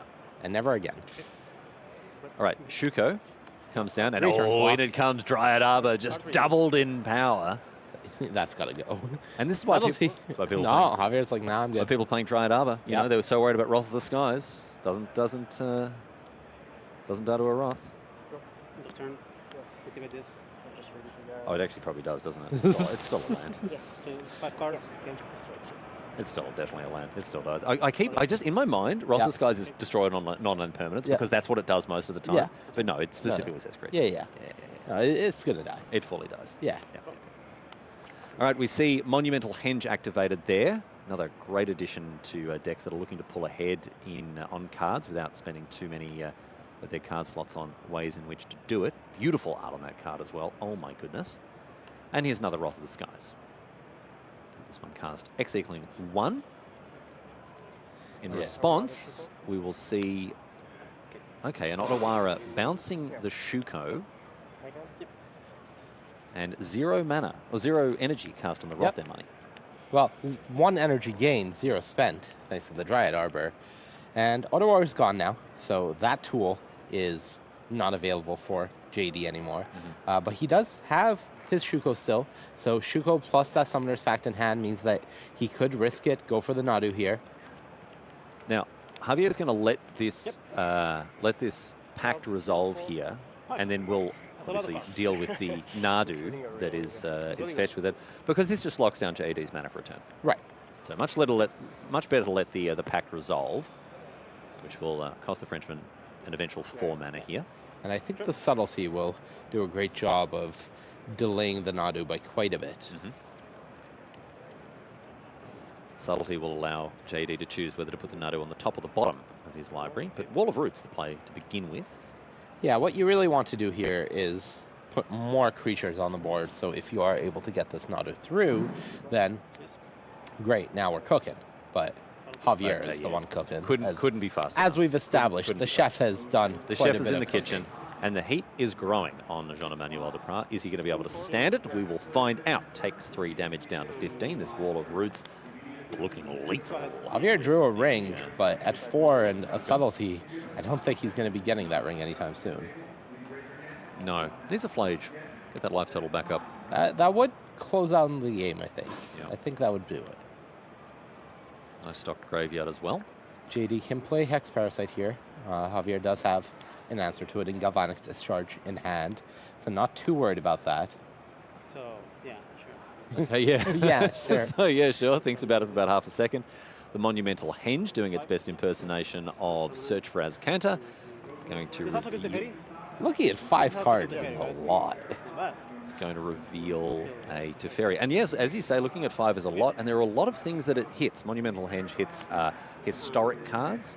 So most importantly, of course, it hits the 1 ring, but it also hits Flage, it hits Teferi. I don't think there are any artifacts or anything that it can hit, but it can even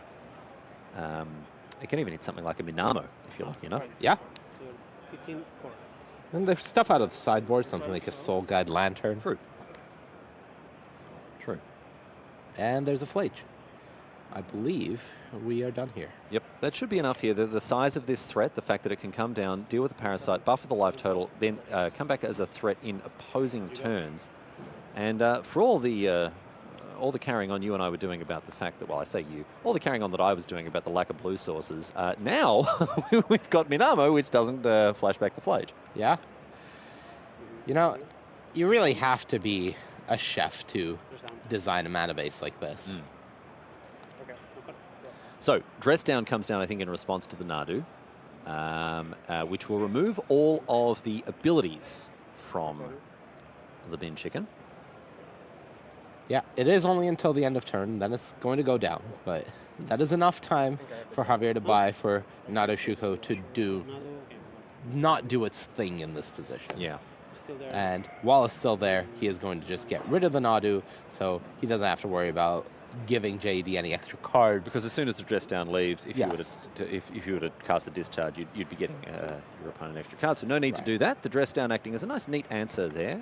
And as a result, 3, yeah. He's able to continue his onslaught. He seems to be a little bit worried about what Duprat might have in his.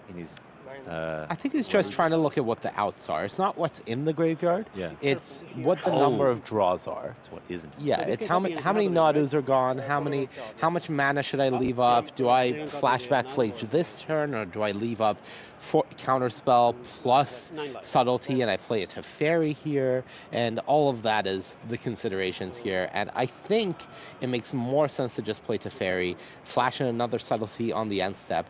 That's 6 damage, and then the Flage will be lethal. And that feels like it's pretty close to impossible. You know, never say never, but pretty close to impossible for JET to come back from that spot. Closes the greatest number of doors here. So Jean-Emmanuel is back against the wall. He could be picking up his first loss of the tournament here to the former world champion, Javier Dominguez, winner in 2018. Jean-Emmanuel, of course, our defending world champion last year in Vegas. Former world champion, current chef. Yes, former world champion, current head chef, but eyeing off, I would imagine eyeing off that world championship title. We've had multiple world championship winners, of course, in the past. Shahar Shenhar doing it a couple of years ago, 10 years ago. Yep. The back-to-back. The back-to-back as well, which was obviously a very impressive achievement for Javier was, close to back-to-back, but kind of impossible. He got second, and then came back the next year and won. Did one better. So, had to one-up himself after losing to our own William Huey Jensen. Huey Jensen. In that one. Yes, indeed. In Boston. That was an incredible tournament, that one. That was a good one. Yep. Huey making an incredibly deep run with his Teamer Energy deck. Remember that very, very fondly indeed. The deepest run, in fact.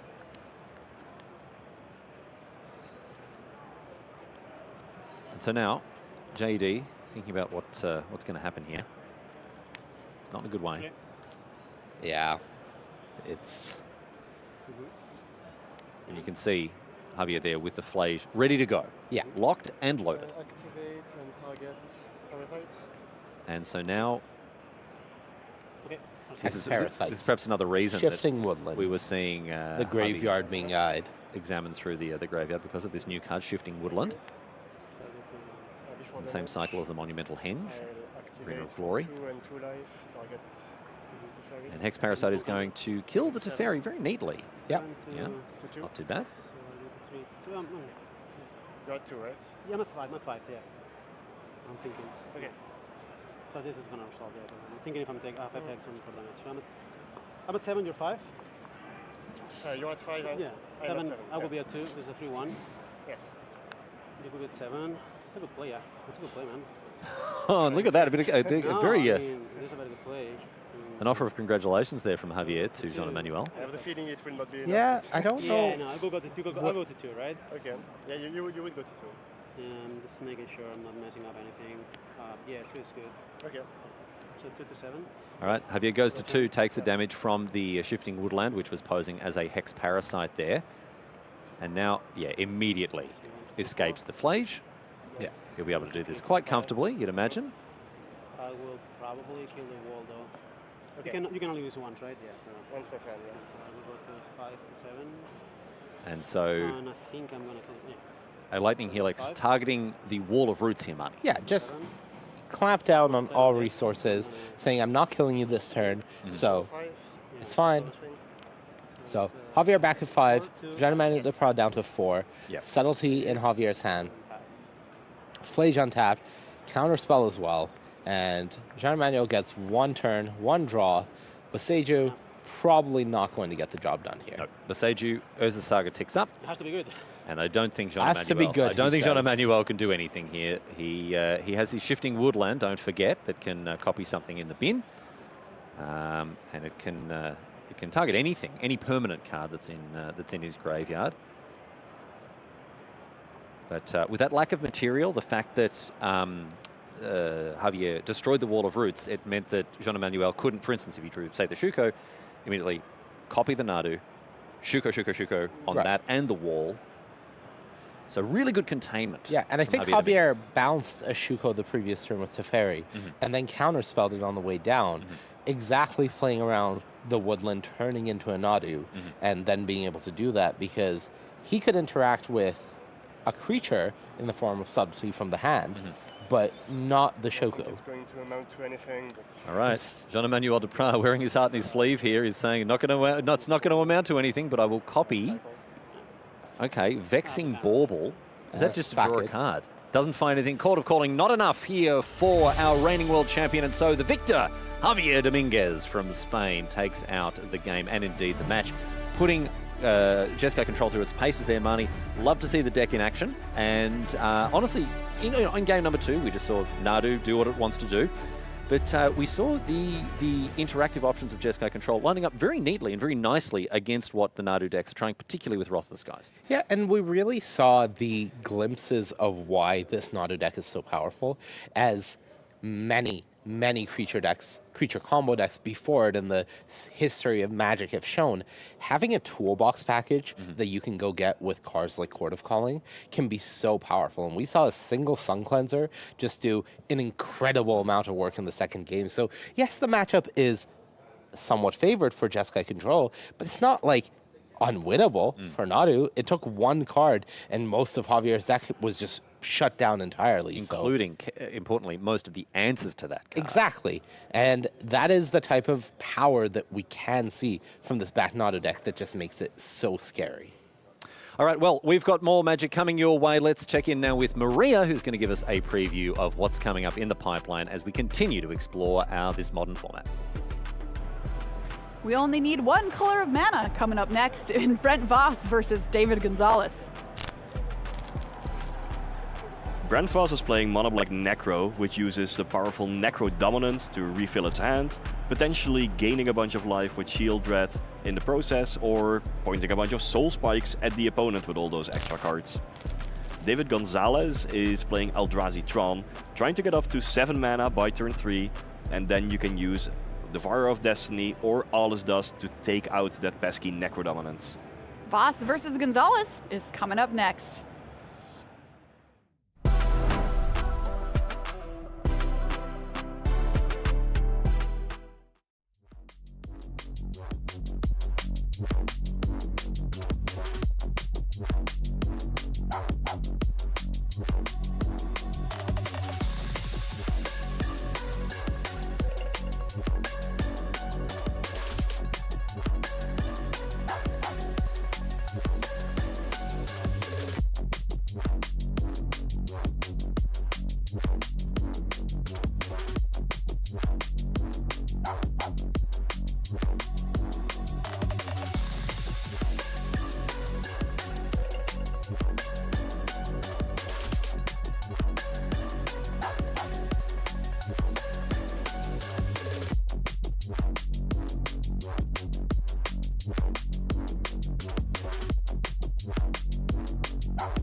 Hello everyone and welcome back to live coverage of Pro Tour Modern Horizons 3. My name's Riley Knight and I'm joined by Marnie Davudi in the booth, and we are well and truly underway with day number 1 coverage. We're exploring the modern format, of course, and what a pleasure it is to have your company as we do so. Marnie, we're going to check in now with 2 lists that we haven't yet seen on camera. We've got Eldrazi Tron and we've got Mono Black Necro Dominance. Necropotence, of course, is a boomer card from 10,000 years ago that many people won a lot of games of Magic with, and it's back.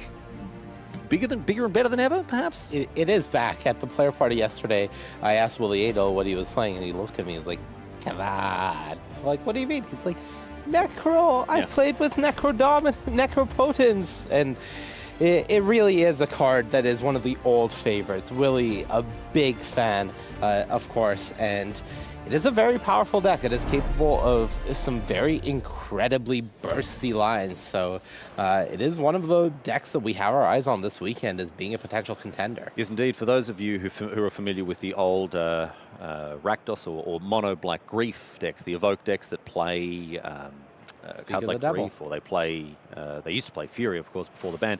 This is sort of the latest iteration of those lists. These decks do play Grief, and they also play things like Malakir Rebirth instead of Not Dead After All, or any other of the million different options that you've got for the 1-mana reanimation spells. But we're going to open things up with an Inquisition of Kozilek, which will reveal David Gonzalez's hands. What are we looking at here? I believe that's Natural Tron. I think that is a Mine, Power Plant, and Tower. Yes, looks like it. And then it's a Might, which is an answer to Necro Dominance, as well as a Disruptor Flute, which is incredibly strong against this Necro deck that is trying to resolve one of the key cards. So just a very hateful and powerful hand from David that is just shy of being able to do incredibly strong things. Important to note here, I should have mentioned both of these players have won a game so far. We're jumping in here at game number 3.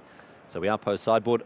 Not that that has much to do with Disruptor Flute. These are Disruptor Flutes, 2 copies in the main here for David, although 1 copy of the Haywire Might has been brought in from the board. Talk to us about Disruptor Flute. It's a new card from Modern Horizons 3, and we've seen cards like this before, Pithing Needle sort of thing. This one's a little bit different, though. Yeah, this is cool because it is a bit of a play on Pithing Needle, which was maybe not the most flexible card. It did one thing, and it did it really well for 1 mana. But Disruptor Flute is that sort of effect, but more applicable. Being able to go stop things with activated abilities, or just make anything cost 3 more, means that you can main deck this card with more peace of mind here.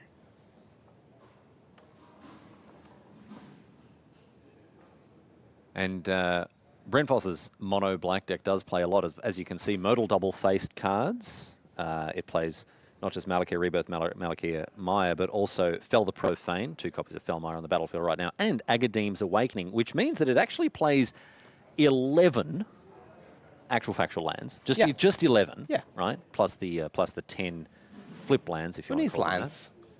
Who needs lands? Well, the reason, Marnie, that it plays these flip lands is because what you can do with Necrodominance is draw a ton of cards, and then before you have to discard, you can use things like Soul Spike to exile black cards, or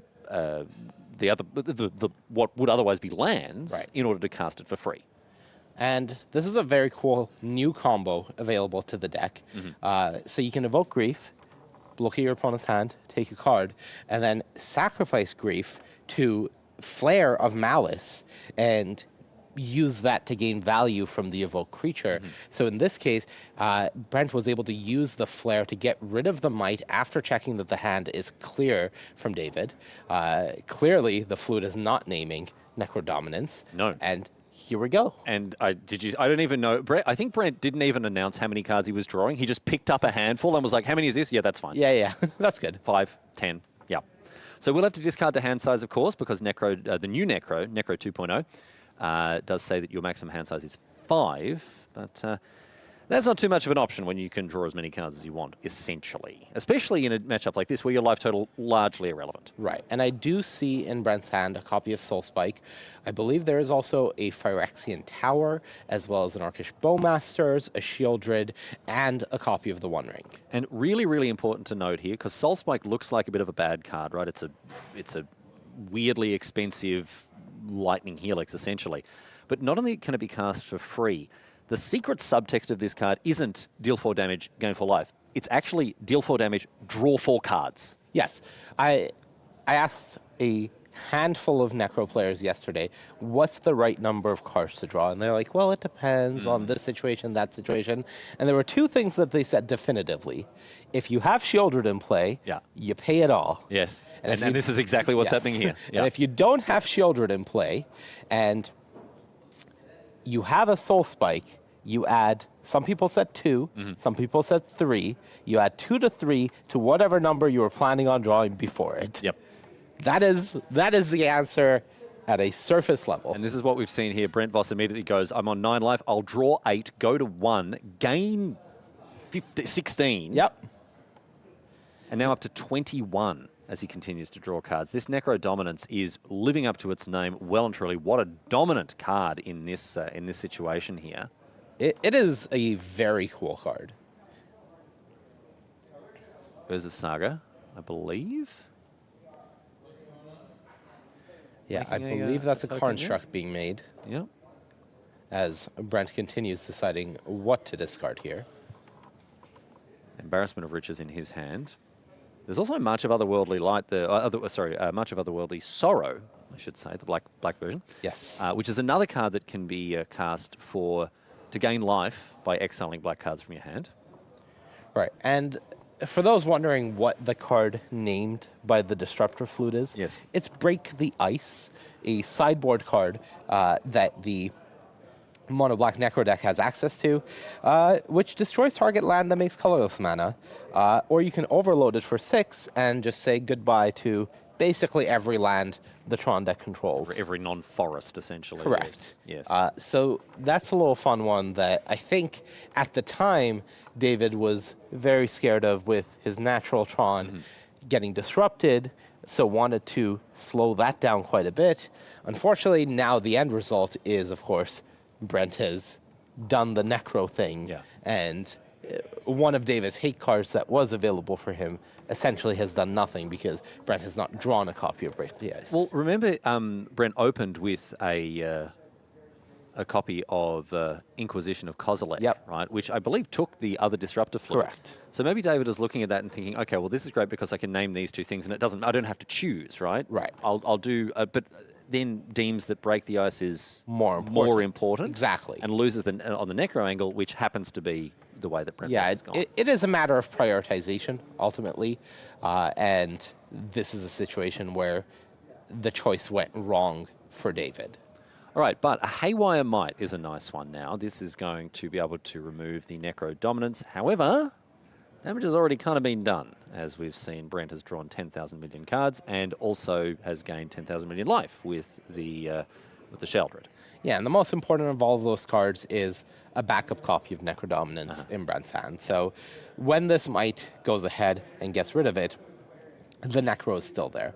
So Trinisphere is an interesting one for us to talk about here, Marnie. Trinisphere, another old card. This one often sees play in formats like Vintage, which are overrun with cheap and free spells. What's the interaction between Trinisphere and free spells like Soul Spike? You do still have to pay. So it is, it's not great, as typically you're hoping to do a lot on your end step, right? But if this Trinisphere is making sure that you can't just pay those spells for free, then it's a bit of a problem. It does slow you down a lot. So with the Trinisphere in play, you can't just fire off a bunch of Soul Spikes, draw a bunch of cards. Every spell that you put on the stack is going to cost a minimum of 3 mana. Correct. Okay. All right. So that does make things definitely difficult for Brent, but he's also sitting behind a 4/5. Even without the Necro Dominance, he's got a nice full grip. He's got the One Ring. He's got ways that he can, still well and truly assert himself in this game. And there is the one ring, so Brent's unlikely to be running out of cards anytime soon. I also saw a copy of Break the Ice. It is in hand now. In hand, so that's going to be able to disrupt the Tron here. Yeah, the big issue really for David right now is that Brent has the Shieldred in play. Yeah. So step one for David right now is answer the Shieldred, and then the Stratosphere can do some real work. But at the moment, Brent isn't reliant on firing off a bunch of cheap spells.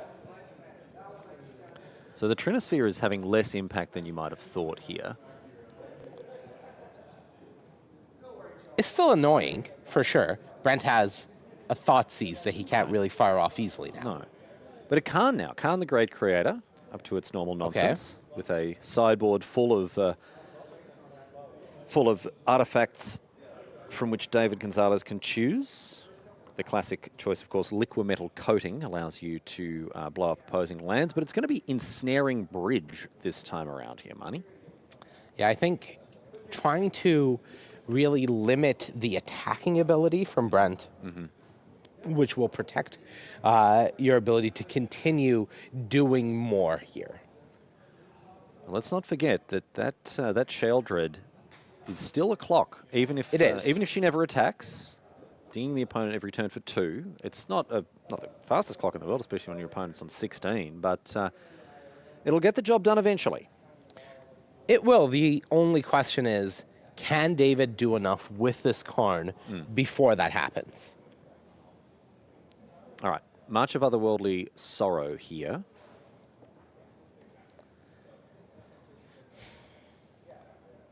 And that goes after Planeswalkers, which is really important here.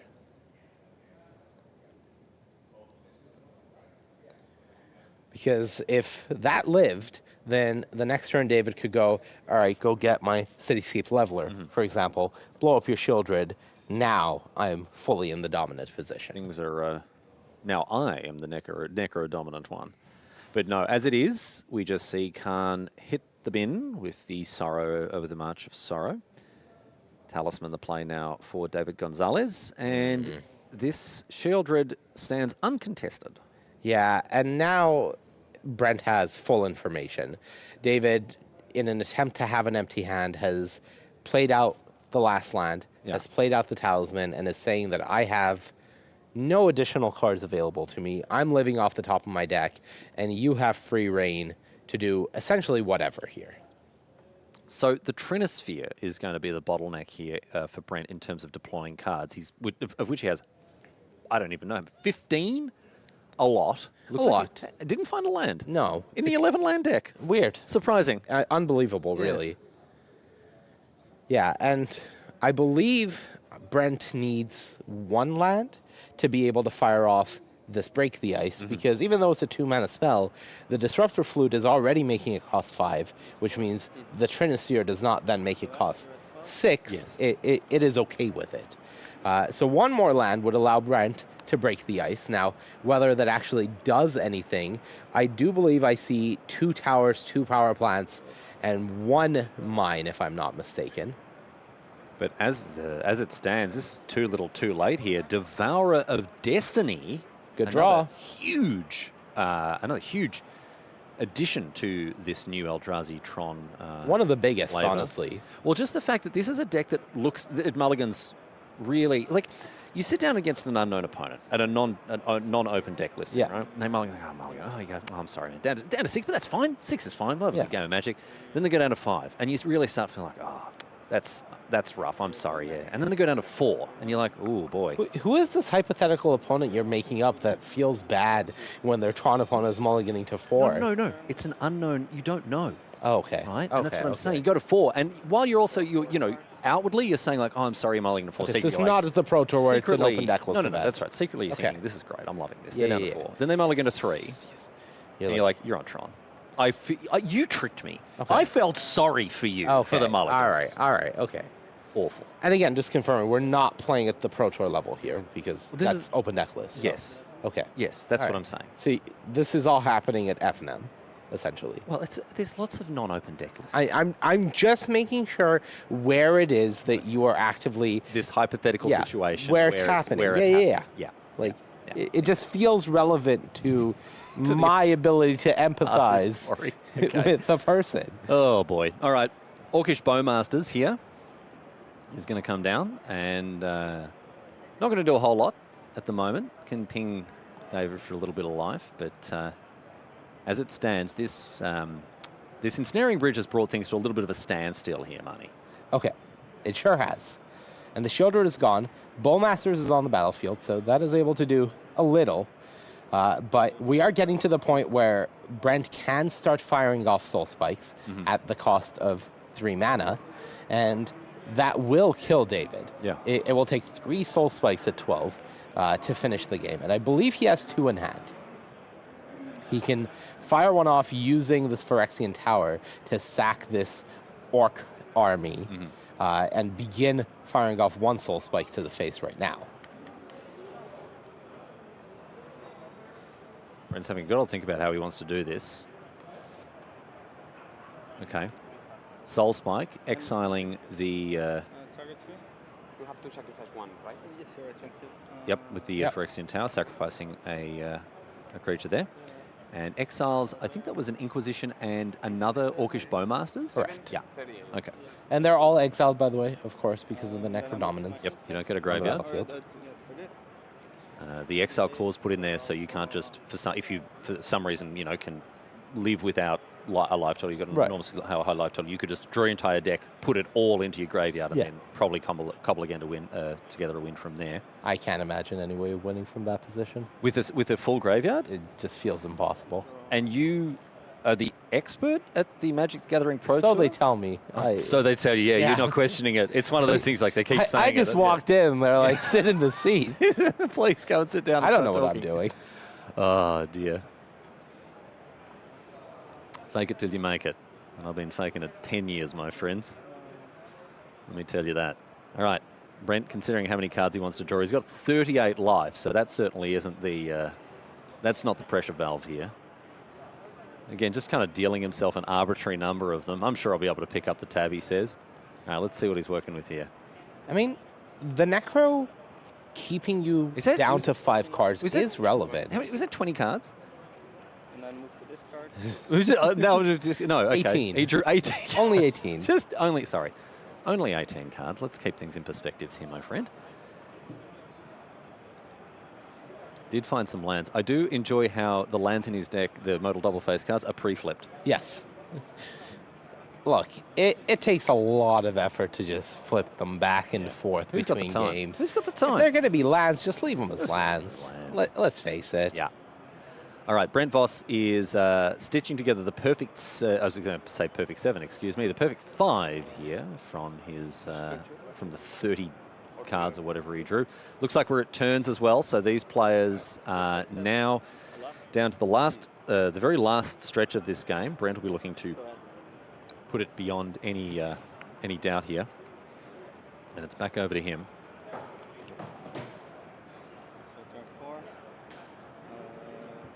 And takes 4 off the 1 ring. I take 4. And a 16. And I think David at this point, the best he can hope for really is a draw. Yes. And Brent just needs to set up a position where he can go land. It doesn't even need a land. He has the Phyrexian Tower and just go Soul Spike you. Was that a Soul Spike boarded out? Did you remove one? Oh, that might be an issue. Uh-oh. David is like, did you remove one? Uh-oh. If it's the last that is card. the last card. His last card. Yeah, he's able to draw it on the end step. No, but Money, let's not undermine the drama. It's the last card? Oh, my goodness. It's the last card. Oh, no, I'm so sorry, Brent. Oh, Brent. How will he ever recover emotionally or financially from this? So, it's the last let's see card. How he's going to try to win this. Well, is it the last card? He pointed at it as though it is. Yeah. We don't know. I saw 1 Soul Spike in the sideboard. I really hope it is the last card. All right. Here's 6 mana. Sacrifice this 7 mana. Soul Spike you. Soul Spike. Oh. Oh, this is Agadame's. Agadame's Awakening. All right. Okay.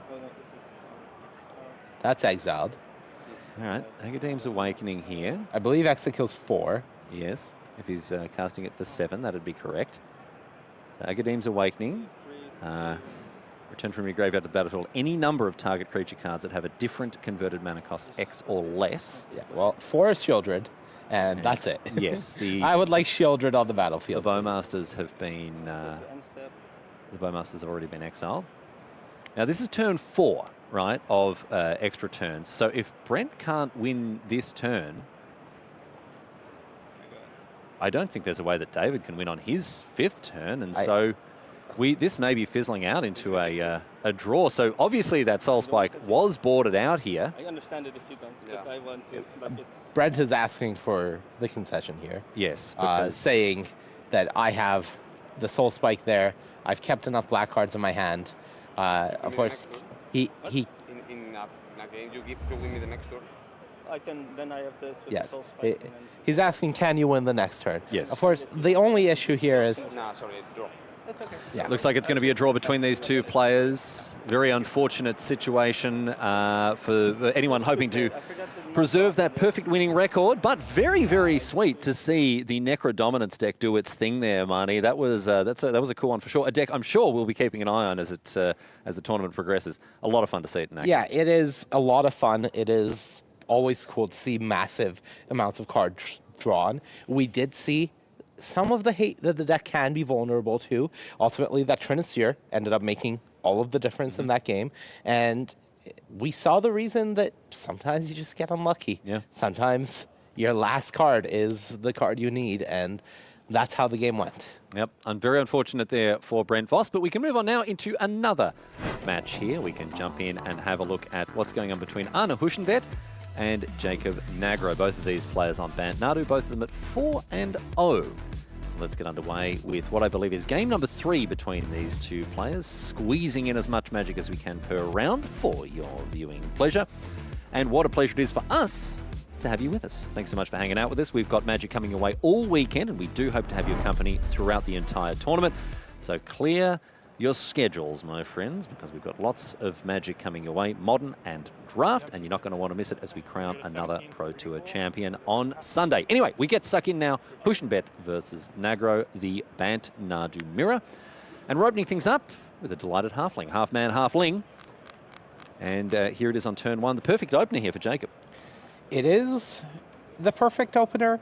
There are some better openers. I would say Arboreal Grazer into Urza Saga is a pretty scary opener from the deck, being able to both get the ramp and the Shuko ability coming out faster. But this is one of the best ones available to the deck, or at least most builds of the deck, because some builds just do not have that Grazer available to them.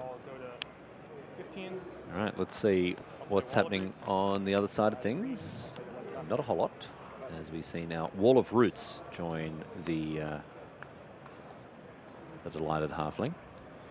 And there is one card that is really important in the mirror, and that's Volatile Stormdrake. And I heard some people at the player party yesterday saying, you know, we missed a certain 2-drop that we think might be the card of the weekend. Okay. And that is the 2-drop that they are referring to, I believe. It is here. Yep. And both players do have access to one. Arne in the main deck, I believe Jacob out of the sideboard. But here we are in game 3, so of course it is available for both players now. A callback to the old card Gilded Drake. Sure is. From many, many, many years ago, as so many cards in Modern Horizons are. What Giddy are we up, seeing here? Arne. We've got the combo assembled here, Shuko plus Nadu. So, draw a ton of cards, play a ton of lands. There's going to be 8 in total with Shuko plus Nadu and the battlefield as it stands. So now, with that land, Jacob can go get the Nantuku using that Court of Calling. And I think that's what he's going to do. I believe still has 1 trigger left on the halfling. It looks like it, yeah. We don't have our highly advanced. Yeah, the technological marvel that is a piece of laminated paper with with the numbers 0, 1, and 2 on it. We're still lacking that, unfortunately, for this feature match. Yeah. The pace of look, the march of technological We'll get progression there. is not linear. Yeah. And that's fine. It's fine. You know. Yeah. Arna checking, 5 mana was paid for cord, so a 2-drop was gotten, and Jacob confirming the halfling still has 1 trigger left on it, and he points 6, and assuming a single land is hit here. All right. No, all right. All right. Well, endurance. Nope, that will die before you can target it, so... Oh, because you can only target at sorcery speed with the Shuko. All right, so the... I don't want to call it a whiff. Yeah, but it's not great. It's not great. The fact that we didn't draw a land here to find another... to make another 1/1 creature with the Nantuko means that Arna will presumably live to fight another day. Realistically, it's really hard for Arna to come back from this spot. Yeah. He is... Well, your opponent's like 8 cards up. Lacking the cards tools. Up. Yeah. But technically, I believe he gets Sun Tap. I'm going to pop the Shuko back on the Nantuko. Nanshuko? The Nanshuko, You want to write this? Did you write it down? as Garfield intended. Yep. Discard Shuko to hand size. It's your turn. Upkeep. Probably going to use the Wall of Roots to dismember the Nantuko from Arna, if I had to guess.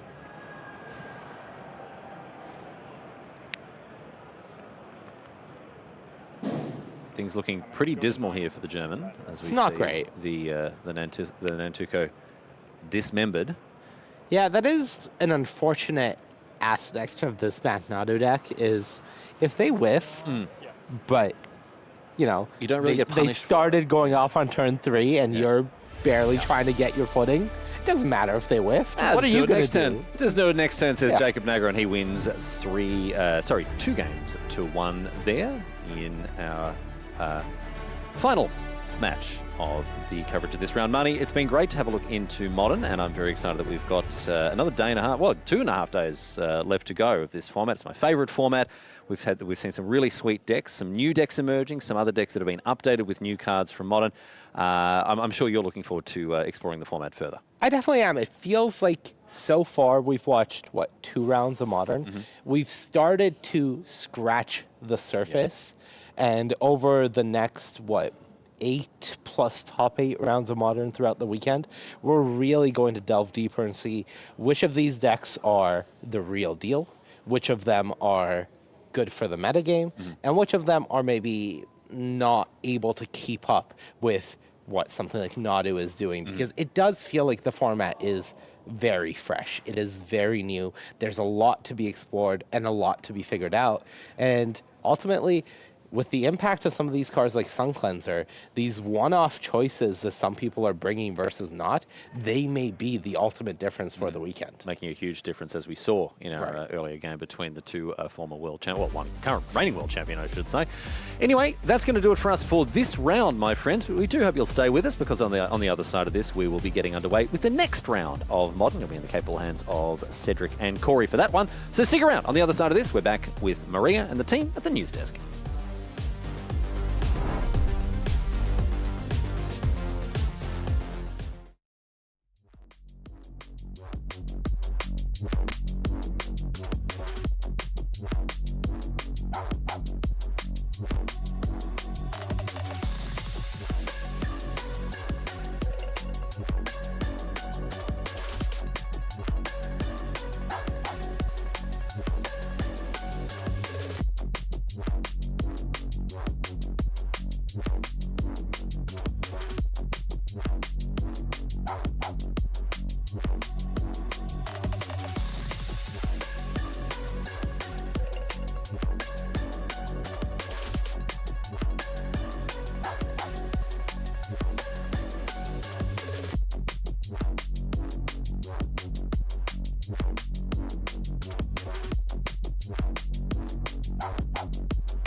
Arena Championship 6 is July 13th and 14th. Tune in to Modern Horizons 3 and its impacts on the historic format on twitch.tv/magic to watch 32 of the best Magic players compete for the $200,000 prize pool. It also provides the last 2 players to qualify for this year's World Championship, that's right, in Las Vegas. If you want to see World Championship 30, the epic conclusion of this Premier Play season live and in person, join us this October for MagicCon Las Vegas. Badges are on sale right now. Welcome back to coverage of Pro Tour Modern Horizons 3 from Amsterdam here in the beautiful Netherlands. It's been a wonderful trip so far. A lot of players here competing for a $500,000 prize pool alongside 10,000 people who are playing over in MagicCon Amsterdam as well, which is very, very exciting. Something else super exciting is our undefeated players. We have 6 of them left in the room. One of those players is Javier Dominguez, who cooked up a brew specifically this weekend to prey on Nadu. He talked to Ailey after his big win over JED last round. I've got former world champion Javier Dominguez, currently undefeated at this Pro Tour. The ideal start for you, Javier. Yeah, I mean, can't complain, you know. Draft was good, deck is good, I think. So, J-Sky Control banned Nadu. Is this a matchup that you were looking forward to this weekend? Yeah, I mean, I think no deck is very good against Nadu, but I think this guy deck is as good as the deck can be. So that my goal was try to beat the Nadu deck, so I'm just hoping to get paired against it every time, even though the advantage is small because Nadu decks are so good. So now you're just like, all right, bring me all the birds and just line them up and take them down, yeah? That's the plan. Well, awesome, Javier. An excellent start. Keep it up. Undefeated, perhaps. We'll see. Hey everybody, welcome back to the news desk here at the Pro Tour. Maria Berthaldi, Frank Karsten, and Ailey Loney hanging out with you. Let's take a minute to check in on our leaderboard because we're going to check our players, how they're doing in the tournament so far. And we're going to see who's leading. I've said 6 players undefeated here in the room so far. Johnny Gutman leading the field. A lot of players leading though, you can say, at 5-0. 6 to be exact, like I mentioned. Johnny Gutman from Canada top 8 of the Neon Dynasty Championship on Team Handshake this weekend. We also see Daniel Gershel, also from Canada, sitting up there. Yeah. Ailey is very, very excited. Javier Dominguez, we just heard from him, sitting at 5-0. Of course, we've got 3 4-0-1s, which is not a bad place to be at all, as well as 4-1 this early in the tournament. Your current reigning world champ, Jean-Emmanuel Duprat, is among those players, currently sitting at 4-1, alongside Arne Huschenbett, also sitting at 4-1, your Kaldheim Championship winner as well. Let's look at players 17 through 32, see who else is starting out their weekend feeling very good here. We're out of draft this morning into Modern. The rest of the day, if we can, we'll check it out. We'll see if we can get you the rest of those players. If we can't, just know we've got a lot of players still doing well. There's a lot of Magic to be played here yet at the tournament. Here we go. Eli Cassis currently sitting at 4-1. Fan favorite Luis Scott Vargas currently sitting at 4-1. And Stefan Schutz sitting at 4-1 as well. Seth Manfield won a Pro Tour this season. Could he do it again? Well, he's sitting at 4-1. Nicole Tipple was at her last Pro Tour for Thunder Junction, almost made top 8. She said, hey, not good enough. I'm going to make top 8 this time. Currently sitting in 4-1, putting herself in good position to do so. Sam Party time. Also sitting at 4-1. And remember, 4 wins means for sure these players are going to come back and do battle on day number 2 of competition, which is so very important. Hey everybody, welcome back to the news desk once again. I'm going to turn to Frank Karsten here for this next segment because we're going to talk about sideboards, Frank, the top most played sideboard cards. It's important, everybody. Don't ignore it. It is for sure, because Modern is just filled with powerful sideboard cards that can really punish the relevant opponents. So I tallied the numbers and found the cards with the largest quantities across all Pro Tour sideboards. Let's take it away. What are they going to be? Number 3, it's Damping Sphere. This card is a great sideboard card against Ruby Storm, meaning that they cannot cast many rituals in the same turn. It's colorless, so pretty much everyone can use it if Ruby Storm starts to be a menace. Number 2, it's a new one from Modern Horizons 3, Consign to Memory. This card stands out because it is a clean answer to the Eldrazi. It counters both the creature and the cast trigger in one go. Also, it can even counter your own Flage sacrifice trigger, so it stays on the battlefield. And it can also counter the One Ring, which is actually the most played card across all main decks and sideboards combined. But focusing on the sideboards only, the card with the greatest number of copies across all Pro Tour sideboards, it's Draenei Magistrate. This is once again a card that really punishes the Storm decks. When it's on the battlefield, they can no longer cast cards exiled by Rand's Resolve, cast cards from Wish or from the graveyard with Pass and Flames, so it really stops the combo turns, and this shows that the Pro Tour metagame, even though we haven't really seen Ruby Storm yet on camera, is really well prepared for that, and I don't know if the deck can actually withstand all that hate. All right, well, we'll find out. Hopefully we'll see it on camera here this weekend. Frank, but you mentioned Storm. What about Bant Nadu, the most played deck in the room? What are we sideboarding there? Well, the most played sideboard card against Bant Nadu is actually Harsh Mentor, which helps because it punishes them from activating Shuko or Outrider Encore, meaning that they can't really go off anymore. It is played with a fair amount of copies, but comparatively far less than all the number of copies of these sideboard cards against the Storm decks. So yeah, it's there, but not sure everyone is truly prepared for this new Bird Overlord. Wow, so interesting. Thank you so much, Frank. And Ailey, you've been checking in on our drafters. Oh, we sure have been. So we had a bunch of 3-0 drafters, 27 to be precise, who are looking to improve their record. These are our 3-0 drafters from early this morning, and the people who have managed to capitalize are the 6 undefeated players you see there: Johnny Gutman, Daniel Goodshall, Elliot Boussard, Mark Perrell, Jacob Nagro, Javier Dominguez, all looking to remain undefeated. And the rest of the players with 4 wins, they are into day 2, so looking very, very good indeed for a strong run from those players. As we work our way down, though, unfortunately, the players who have not yet won a round of Constructed are not into day 2 yet, so they're going to have to give their Constructed deck a pep talk and say, hey, come on, we need to get good here and get into day number 2 with a 4th win. So looking for that. All right, just proves how very, very important draft is here at the Pro Tour on day 1 and indeed day 2 as well. Well, now that our attention is changed to the modern portion of the tournament here for day number 1, Frank, one of my favorite segments we always do at the desk is talking about the spicy deck list in the room. What have you found for us? Well, I selected a couple that stood out to me because I just love the variety and diversity that is possible in Modern. Let's take it away and take a look at the very first spicy deck list that I selected. It's Jesse Colford, who is the only player to register Warren's Soul Trader, a new card that enables multiple new combos. For example, 1, you can sacrifice Golden Familiar, create a food with Samwise Gemji, and then loop for infinite drains. Another combo now possible with Warren's Soul Trader is to sacrifice a squirrel, create a treasure, use Chatterfang to create another squirrel, and then you can just loop that to turn life into treasures. Add Peregrine Took for infinite life, Marionette Apprentice to take the opponent down to 0. There are a lot of sweet combos here if you like to win the game in a different way every single game. Oh, that's very cool. The next list that I found really awesome is the one registered by Pro Tour Thunder Junction finalist Yuta Takahashi. Basically, it's a Dimir Murktide deck that has a bunch of cheap interaction, can lead into a large Murktide region early, but there are 2 new Modern Horizons 3 standouts.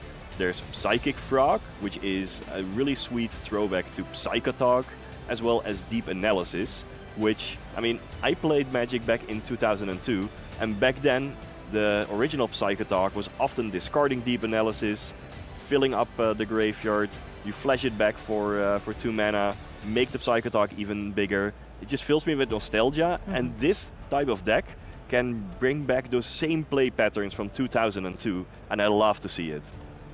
The next deck that I wanted to highlight is Temur Eldrazi, played by Greg Michael and Matt Sikik Johnson. Now, this deck is capable of using Ugin's Labyrinth or Eldrazi Temple to cast It That Heralds the End, one of the new Eldrazi from Modern Horizons 3, as early as turn 1, and then follow up with Eldrazi Linebreaker to immediately give it haste and swing in for 8. Nice. With the right draw, this deck can actually win as early as turn 3. So this is an Eldrazi aggro deck. It packs a punch. I love That's it. Cool. Yeah. Also, even though there's not even a single forest or island in this list, this deck can easily pay the kicker cost on Wasescape Battle Mage, because you just name Eldrazi with a land like Cavern of Souls and, yeah, perfect mana, everything great. The final list that I wanted to highlight as a spicy one is registered by Ray Jiang, perennial combo brewer and top 8 competitor at Pro Tour Thunder Junction. they are the only one to bring Wilderness Reclamation to the Pro Tour. I wasn't expecting that. Yeah. But this enchantment doubles your mana as long as you can spend it at instant speed, for example on a lethal explosion. The big new addition here is Brain Surge from Modern Horizons 3. It's a great instant speed card draw, making sure that you can keep everything flowing with the Wilderness Reclamation.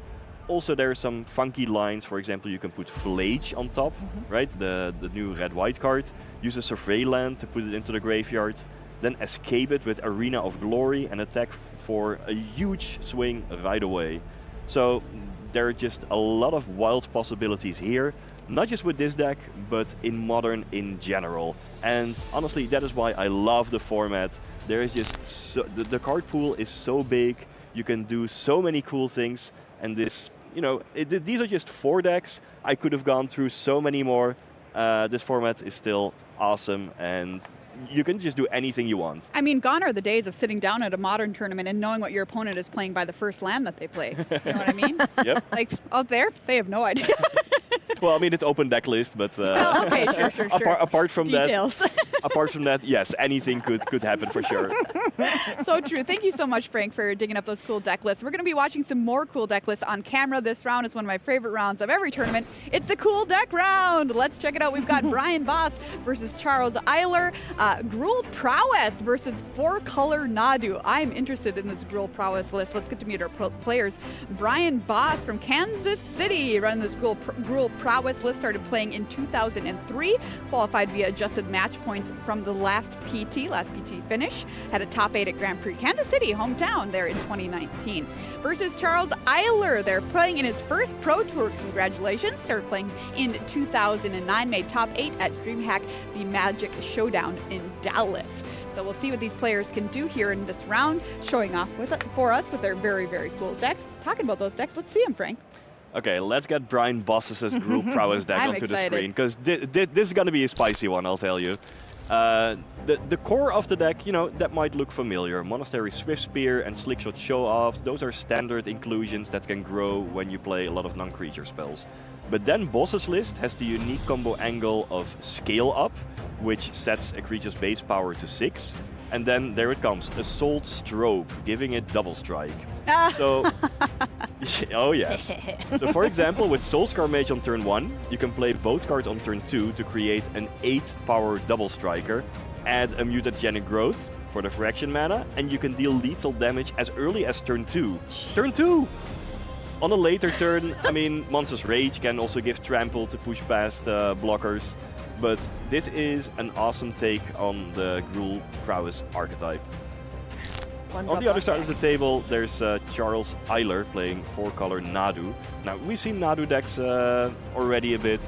It joins up with Shuko to effectively draw your entire deck, generate mana with all your lands along the way, and then eventually win the game with endurance loops.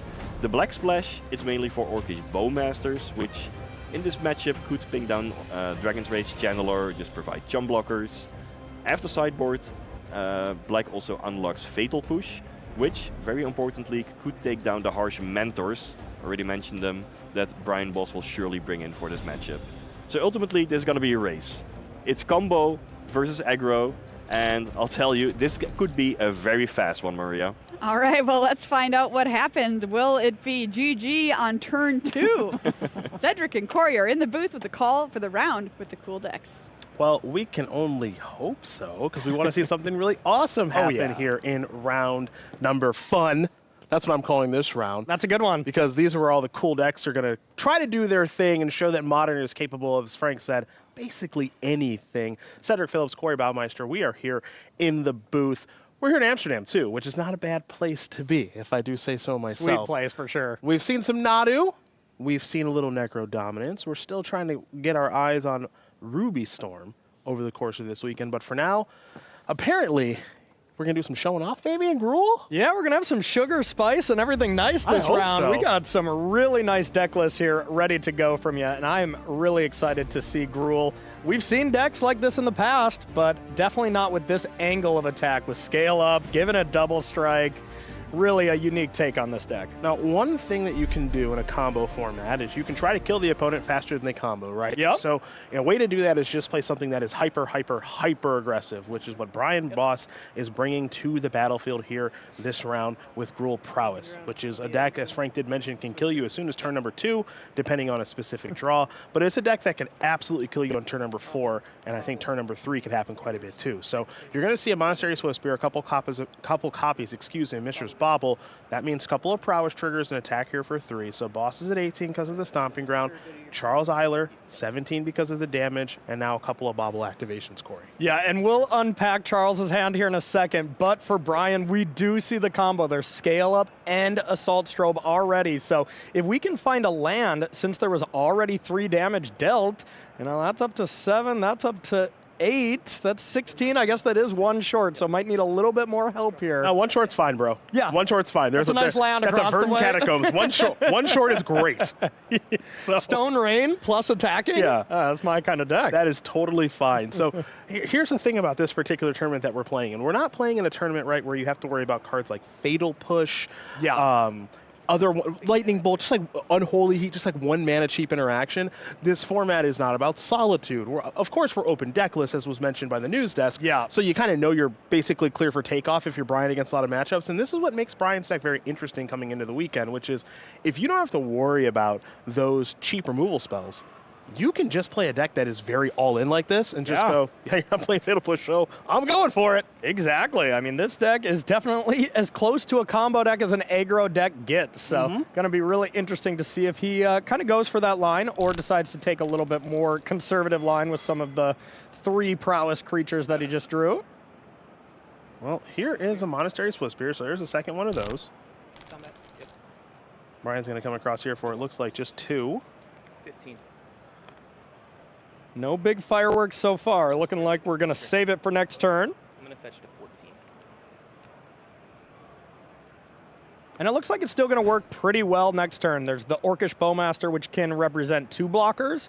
But the one thing that these prowess decks have done in the past is draw a decent amount of cards. You know, the Is It Prowess list kind of thing, where Bowmaster is actually pretty good. Here, you're not really drawing too much cards with this deck from Brian. You are getting the cards that you drew, and you're comboing off with them to deal yourself some lethal damage. You know, the way Modern has changed since the introduction of Modern Horizons 3, which of course has not been around particularly long, but you know, cards that we expect to be very good in Modern have been lessened a little bit. Orcish Bowmasters might be at the top of that list. Yes. You know, it's a card that has been very dominant since its printing, and of course we saw it win Pro Tour The Lord of the Rings in the hands of Jake Beardsley last year in Barcelona. But given the introduction of this new set, Modern Horizons 3, and how much it has changed things, I'm not saying Orcish Bowmasters is bad, because that's a crazy thing to say. Yeah. But what I would say is I think it's gotten worse. It's definitely gotten worse. There's not a lot of X ones that are being played right now, too, like these Bant Nadu decks, these 4-color Nadu decks. You know, it's not that great in the mirror. It's all Delighted Halfling, stuff like that. Nadu's not drawing cards, you know, and yeah, it just does not look as impressive. Charles is going to play an island and a Shuko and simply pass the turn back over to Brian Boss, who will draw a card, and maybe it's time to go for broke here. We'll have to see. He's having a Stomping Grounds. Scale Up has been brought forward, so there is a Scale Up. A couple Prowess triggers. There's the Assault Strobe. Smell you later. Brian Boss is going to win game 1 with the sauce.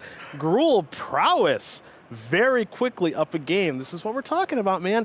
This is a way that you can kind of beat these Nadu decks, especially if they're draw, maybe a little stumble, maybe a little fumble, which is just, I can run you over before you actually do your thing. Yeah, absolutely. And then we see in the sideboard here from Brian, not only was that draw just fast enough to compete with Nadu without, you know, trying to do any other fancy tricks, you have Harsh Mentors here, and 3 of them if you want to slow down your game plan a little bit and maybe not win on turn 2, or at least cut some of the cards that really don't help you win on turn 2 as much, maybe like Lava Darts, and bring in a hateful card like Harsh Mentor, and then you still have the really high top end of being able to have these explosive draws with Scale Up and giving your creatures double strike. Scalding Tarn here for Boss is going to search for a mountain. That's why he's fallen down to 19, while Charles Eiler is kicking things off with just a Breeding Pool that does enter the battlefield tapped, a Springheart Nantuko, Endurance, Court of Calling, Nadu, and a Pendle Haven there for Charles. So still missing the very powerful Shuko for the 1-2 punch in the 4-color Nadu deck.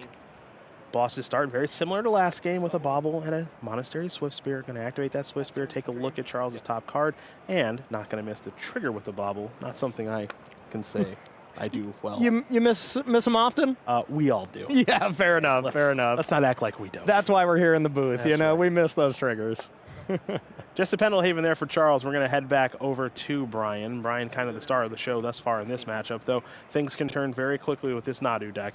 It only takes one Shuko and a whole bunch of activations to put things back in Charles's favor. For now, Brian is going to sacrifice this Bloodstained Mire. It will be a stomping ground, as Boss will fall down to 16.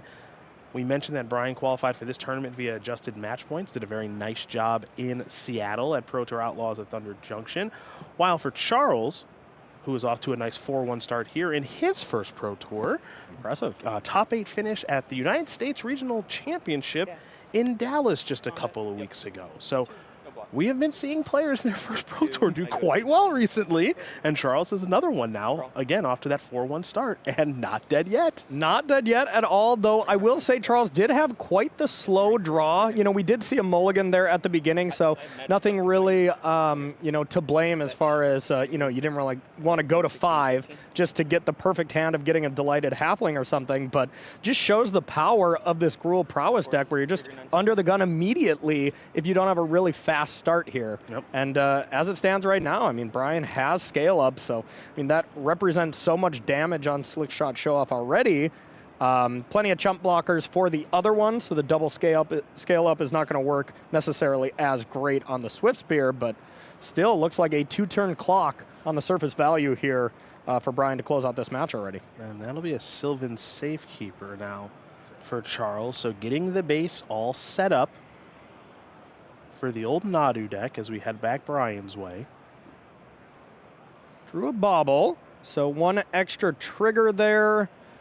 Scale up on Show Off, scale up on Swift Spear plus bobble. That's +6 from Show Off, 12 for Show Off, and then I guess you knock the top of the deck and hope that you have a Lightning Bolt here. You actually get to do a little library manipulation as well. You can either play that Stomping Ground or Scolding Tarn if you like the top of your deck or not. So it looks like we're a little short, and then Charles will have the opportunity to maybe find a Shuko or Court of Calling for the other combo piece of the Outrider and Core and start it going. You taking 1 or 3? It'll be a Stomping Ground that enters the battlefield untapped here via the Scalding Tarn for Brian. So Brian's going to fall down to 13. You mentioned the Outriders on Core. It's a very nice Court of Calling target. Yep. Most versions that we've seen here this weekend are just playing one of those, so you're not entirely reliant on Shuko to go off. Court of Calling can certainly help you. In the meantime, let's talk scale up here. It's on the Slick Shot Show Off. Easy to say. Yeah, there you go. You nailed it. Yeah, we'll see which one of us screws it up first here. That's the challenge. So easy. Will it go to 10 or bobble? Yeah, but does it not lose that? No, it doesn't lose No. Yep, that is an additional modification onto the card. It's just the base tower. Base power, excuse me. Yeah, that can be a little bit confusing. Yeah. But we are going to, Charles is going to do the right thing here, which is a little unsure. Ask a judge. Ask for the Oracle text. Make sure that the power and toughness is appropriate. Again, scale off a little bit strange. Base power 6/4, prowess triggers. How does it all work? Yeah.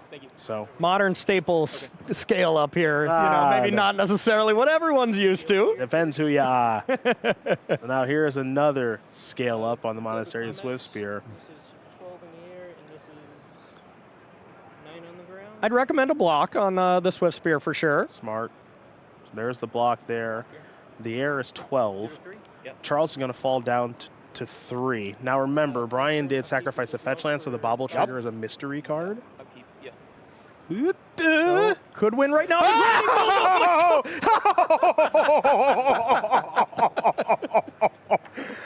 Oh, baby, that's why you have fetch lands in your deck, That's so you right. can be like, I don't want this top card. It'd be a lot cooler as a lightning bolt. All right, well, there's a Court of Calling in response for 3. So what can this find? I think it's going to find a little bit more camera time. That's about it. Yeah, well, you might as well take a look, Ski. Maybe Charles has got something in here. He does have a Knight of Autumn. That from the board? Sideboard right out of there. How about it? All right.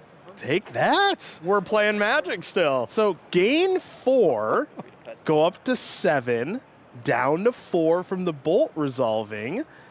There's still maybe a little more time. Take a draw here now, will Charles. And Brian's got to be, especially if he ends up losing this game, you know, he's still looking great. Any spell here will probably do it, but Brian could have avoided that a little bit. Could have waited on that lightning bolt. That's how about this? How about an assault strobe there, pal? No lightning bolt necessary. That's gonna do it. Brian Boss. We said he's got the sauce. Gruel prowess. Let's go. Oh my, that was an absolute delight to watch here. Yes, it was. Goes Jeez. for the lightning bolt off the top. The Knight of Autumn came in to be able to interact a little bit, but no problem. We got another basically lightning bolt on the top. That was some nice stuff. That was an absolute blast. We said this was going to be the fun round. We're 1 for 1 on fun. We got to try to go 2 for 2. But before we do, Marie and Frank are going to have a word with you. Don't go anywhere. Coming up next, we have got Reed Duke versus Kevin Thanikett. Reed Duke is playing Mono Black Necro, which is all about black pitch spells and Necro dominance. A throwback to Necropotence, which dominated Magic back in the 90s and was one of the most powerful enchantments ever printed. Kevin Thanikett is playing Gruel Eldrazi, where the killing blow is to use Through the Breach to sneak in Emrakul the Aeon Storm, which can then attack with Annihilator 6. Kaboom. Necro versus Eldrazi is coming up after the break.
Cedric's a poet, and he's aware. That's what they tell me. Yeah. That's what they tell me.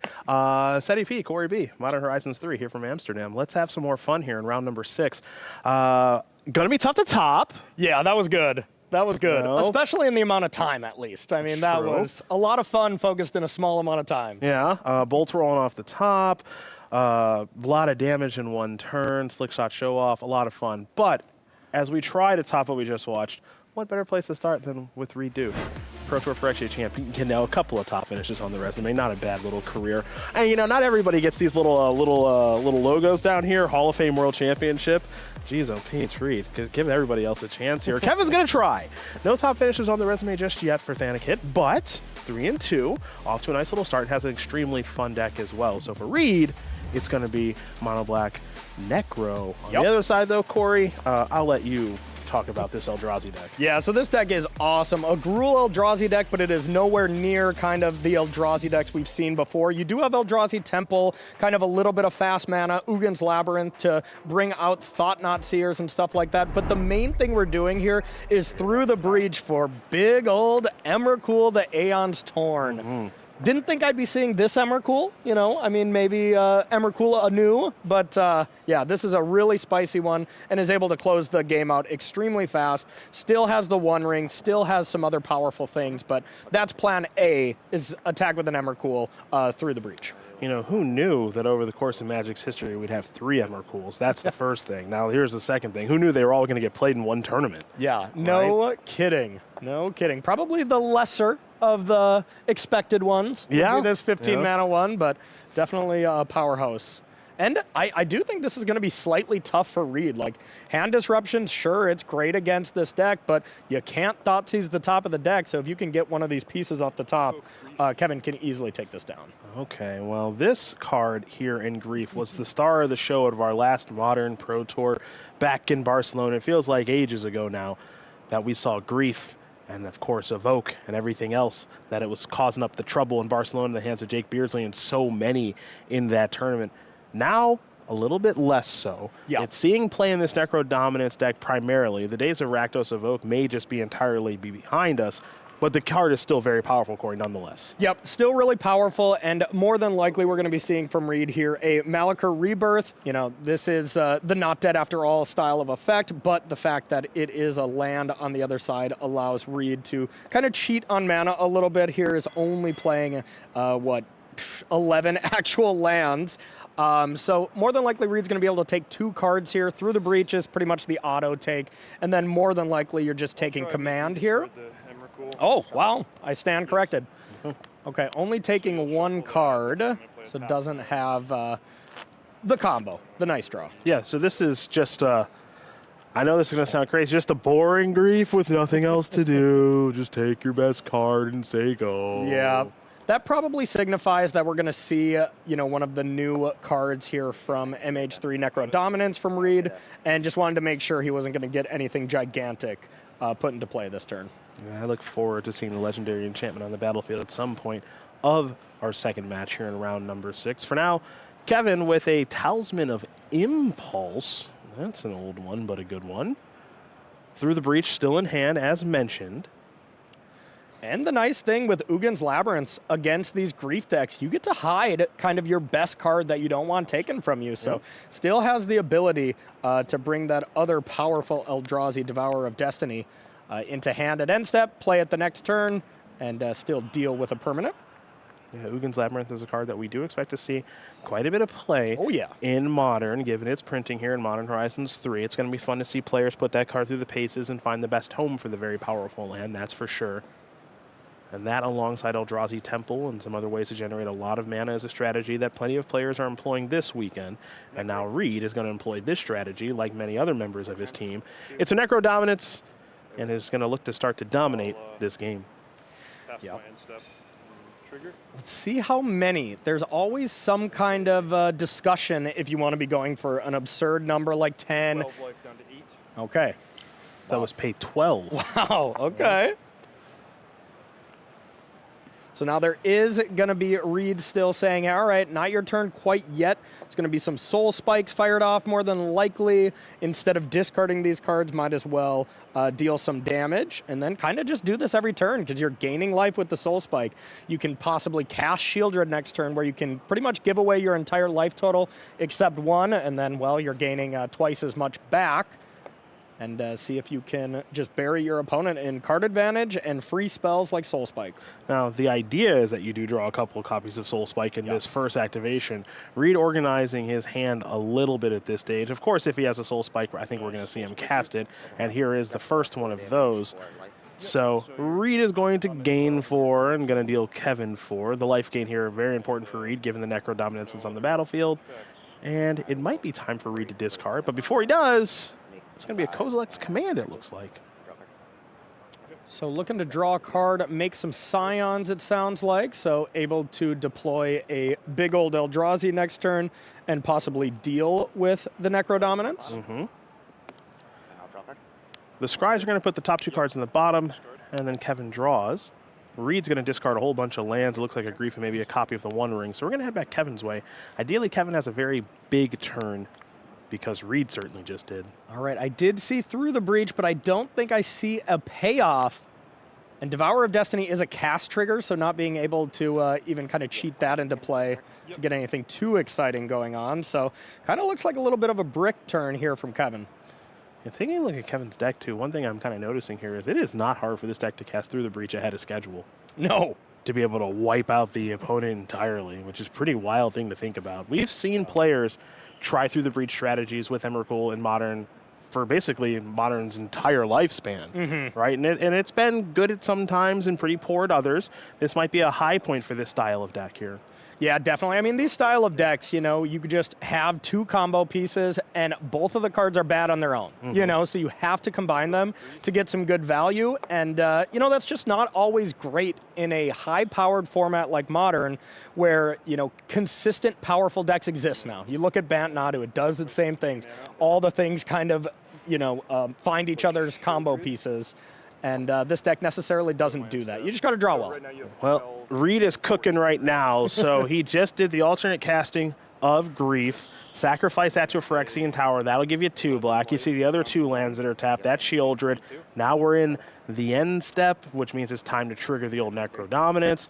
And Reed says, I'm going to go all the way down to 1 because I'm having so much fun. I'm back up to 23, and that's a lot of cards, Corey. I'm liking your rhymes today, Cedric. Really nice. Only for round 6. I won't do it any other round. Only for the fun rounds? That's okay, right. Otherwise, straight edge, taking it all serious. Okay, good, boring, good to know. Boring. No more rhyming. Maybe some singing occasionally. Perhaps a professional wrestling reference or 20. Okay. We'll make it through the show. I got bad news for you. I do not watch a lot of professional wrestling, so it might all go over my head, just so you know. That's even more of a reason to do them. Okay. Reed is running healthy right now. Yeah.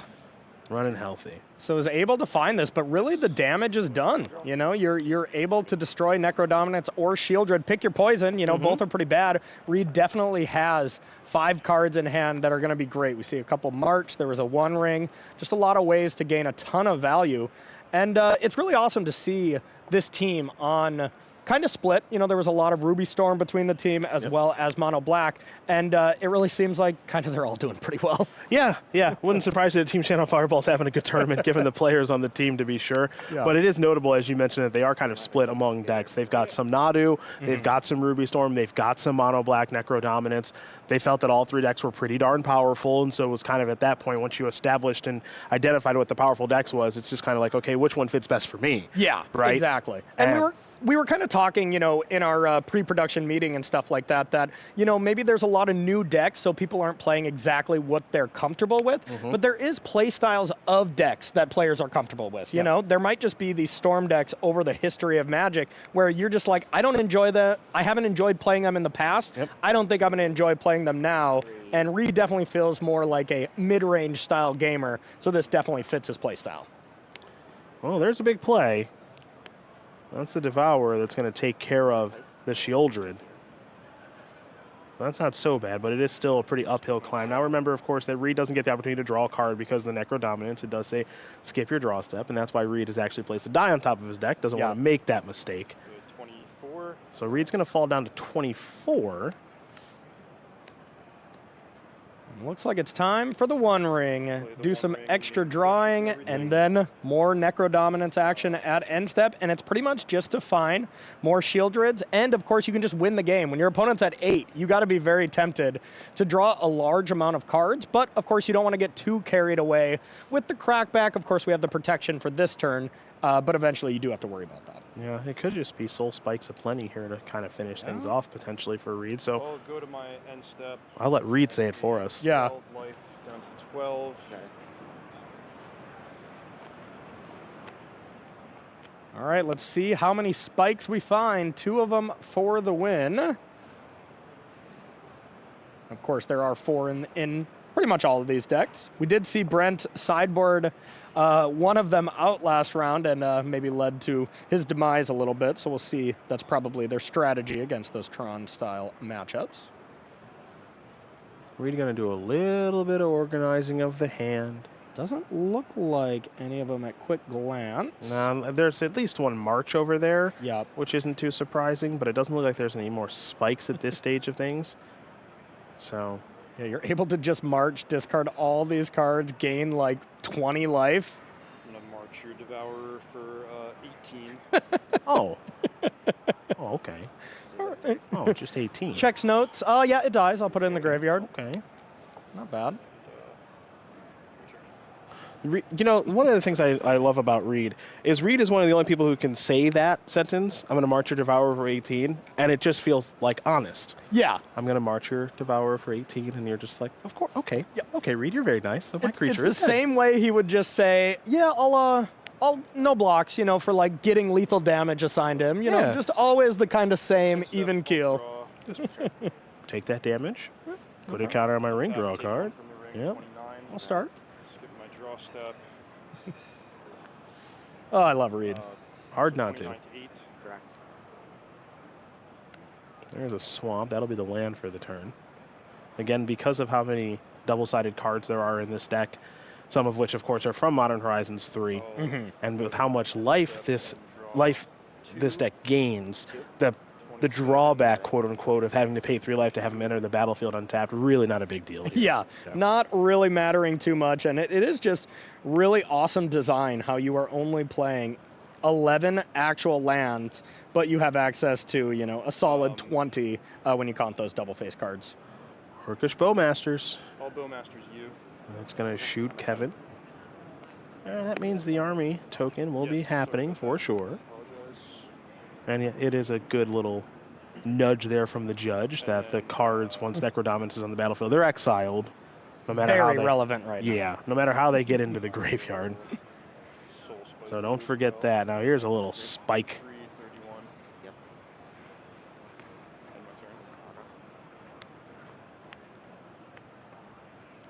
You know, you will think, though, like, if there is a Through the Breach Emrakul, though, it does still look like, you know, as over as this game feels, that's still a really powerful effect. If you're able to take, you know, I guess you don't even take the extra turn, huh? Never mind. It is powerful, but it's not the end-all, be-all. Yeah, sacrificing 6 permanents would be reasonable, but I know one certain enchantment that you stick around, and then you're probably all right. Oh. Well, there's a copy of the One Ring. Okay. Now, there is a Bowmaster on the battlefield. Now, One Wing's protection, going to one-up that for a little bit. Yep. Not for a lot of it, but at least off the jump here for Kevin. That doesn't appear to be a poor draw step.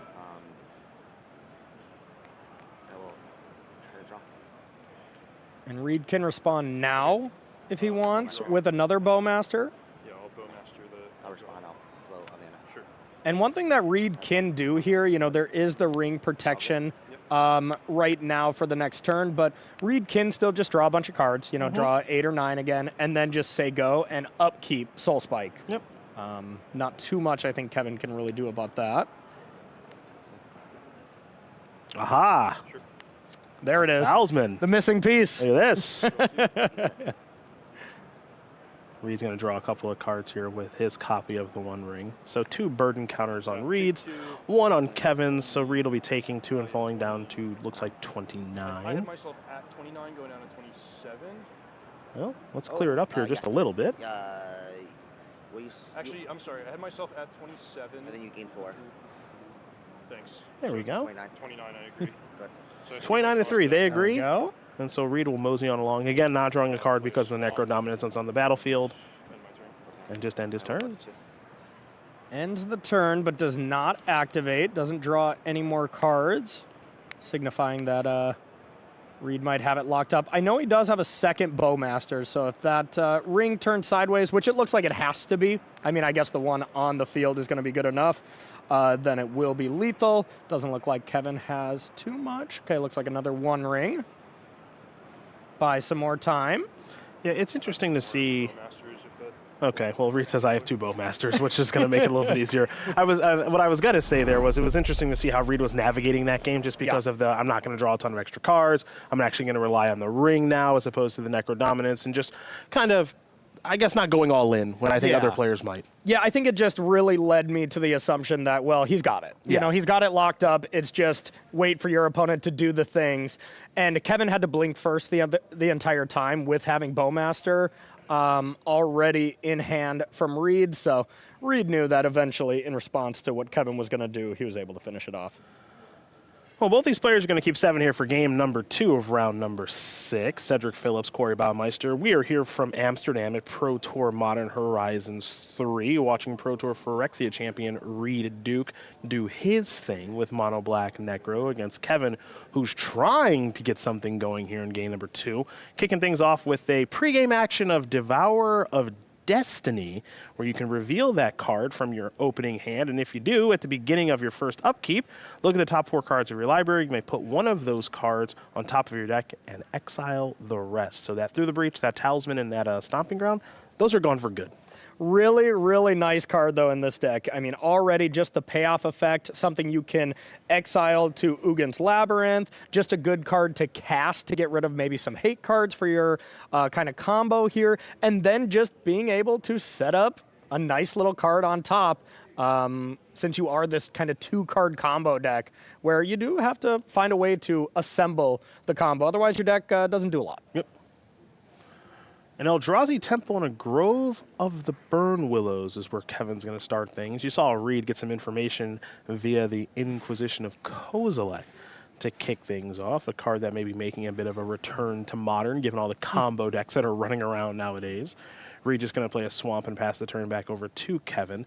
See if Kevin's got anything explosive to try to do this game. Last game was a bit of a bummer. Reed kind of tore Kevin's hand apart with the Grief and other discard spells. Yep, very much did. How many times do you think Reed has cast that specific Inquisition? Great question. I asked him earlier. 3,212. Oh, really? Is the answer, He's been keeping track. It's that one. Wow. Yeah. Man, he loves his discard spells. He does. Just an internal tick timer going up every time. Can't get anything by him. Ancient Stirrings here for Kevin, looking at a Boseiju among other cards. Going to be taking one of those with him. And it may be the aforementioned Boseiju, or at least Kevin's thinking about it. Okay. That is a nice answer to Necro Dominance because you can destroy it before you gain any value. But the problem with that is you do just have to always leave up 2 mana, which, you know, you can't always do here. Yep. Another Grove of the Burn Willows. And just a passing of the turn. In the interim, Reed's going to play an Orcish Bowmasters, target Kevin. Kevin's going to fall down to 19. A 1/1 army will join the fray alongside the Orc Archer. And let's see what Reed can put together for his 3rd turn of the game. Last game, that was a Necro Dominance. This game, I'd be a little surprised if it was that because of the Boseiju, as you mentioned, Corey. Yep, very face up there. And I did also see a Veil of Summer in hand for Kevin. Well, what we're seeing here from Reed is a copy of Break the Ice. This is a new button, and this is actually a pretty nice one here. So black, destroy target land that is snow or could produce colorless. And I say new insofar as this is not a card that's seen a lot of play. No. But this is a good tournament for it appears. Yeah, I mean, every single black deck that we've seen that's trying to have a good answer against decks like Tron usually plays red, and they just play Blood Moon. So, you know, you really don't need this. But, yeah, I'm pretty sure you can just still Veil to protect your land if needed here from Kevin. So we'll see if he wants to fire that off. I can't imagine you wouldn't want to, since you're for sure not going to see Necro Dominance here. You do get a little bit of a boost here from Orcish Bowmaster. Plenty worth it to keep your Eldrazi Temple around. It's kind of crazy to feel like Break the Ice and Veil of Summer are new cards in the format because they've both been around for a little while, but in the new version of Modern that we're seeing here this weekend, both of these cards seem to be a little bit better than they were than they previously were. Yeah, they got a little supercharged, that's for sure. Veil of Summer is just an incredible card in this deck too, though, preventing hand disruption spells as well as forcing through a counter spell or something. It just really is a double split card against a lot of matchups. The One Ring, well, that one's not going anywhere. I think we're going to continue to see that one for a little while. Both players have access to that card in their decks, and many players have chosen to register the powerful artifact from the Lord of the Rings set. It's on the battlefield here for Kevin, so Kevin is protected. Burden counter on there, so a new card did come as we head back Reed's way with a 1/1 Orcish Bowmaster, a 3/3 Army, and just a couple of lands. So you see that Reed's draw this game far less explosive than it was in the last one. Yep, nothing too amazing, and this would definitely be the Necro Dominance turn. So if we don't see it, probably not in the hand. And just a sad flip side of, what really is just a swamp in this deck. Able to exile a land, get a 3/1 body in, and present a decent clock if Kevin is unable to find the combo here. This could be the Through the Breach Emrakul turn, though, and then we are done here. Well, that's 5 mana. Oh! Okay, it's a little bit more than 5. Yeah, it was a little bit more than 5. There's the Devourer of Destiny. So 6/6, when you cast it, you can exile target permanent. That's 1 or more colors. Now here's a ring activation, 2 more cards coming here for Kevin. So Kevin is the more dominant of the two, at least thus far in this game. Yep. And looks like we do see Force of Despair in Reed's hand there to be able to clear off the attacker and still get some beatdowns going.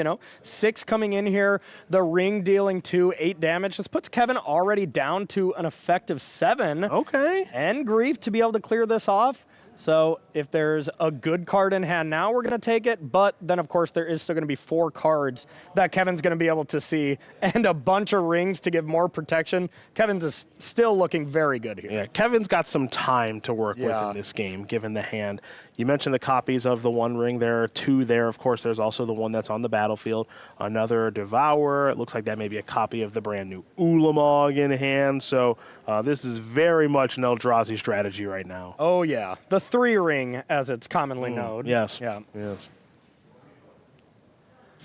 So we'll see if we can find the combo. Kevin still needs both pieces, and I'm curious to see how this deck would sideboard as well up against a heavily disruptive deck.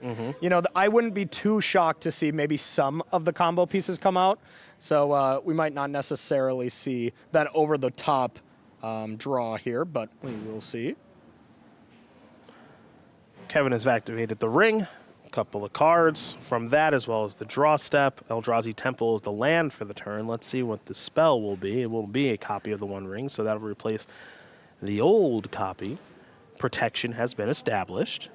And still 4 mana available for Eldrazi's if he does find a Thought-Knots here to be able to do some disrupting of his own. But notably, does not leave up green mana for and Visage. you actually kind of beat me to it. I noticed that the Eldrazi Temples are up and the Groves are down. That could have been a frown there for Kevin, but there is no Necro Dominance here for Reed. And I will say this, even though this is you and I's first time to actually cover a match here with Necro Dominance, you can tell how reliant it feels the deck is on that card. Very much so, but it is also a deck that I bet mulligans extremely well because all you really need is 3 mana and that card if they're not trying to do too much. So, and then all of a sudden you're completely unmulliganed. So you can be looking across your mono black Necro player and be like, wow, they mulled to 4. This is great. I'm going to have a free win. And then they play that on turn 3, and all of a sudden they have 12 cards in hand again. And you're like, all right, never mind. Yeah, anything but a free W then. So Kevin's going to activate the One Ring again. This is, of course, a new copy. That's why you see a few less burden counters, only 2 right now. Kevin's life total is still a little bit worrisome, as there is that very powerful land, Ugin's Labyrinth. So we have 11 mana for Eldrazi. So decides to just not cast that powerful card that was just exiled, even though the option was there. In lieu. In lieu. Showing a little dominance. There you go. With the Talisman. Yeah, Kevin's hand is just, as you can imagine, with drawing this many cards off the One Ring, absolutely stocked up. Yeah, you have to assume something powerful is coming. There's another copy of the ring. So protection back on, a little bit of a reset here. Draw the card now, will Kevin.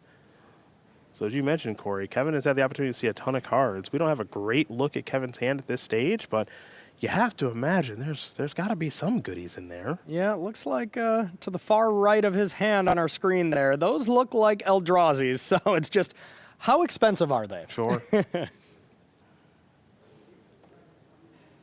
Hard casting Emrakul, the Aeon's Torn, is not something I had on my bingo card. But we very well might see that in a couple of turns. I don't think it's impossible. I would say maybe it's a bit improbable. This one's a little bit easier to cast in Thief of Existence. Yep. This one is another newbie.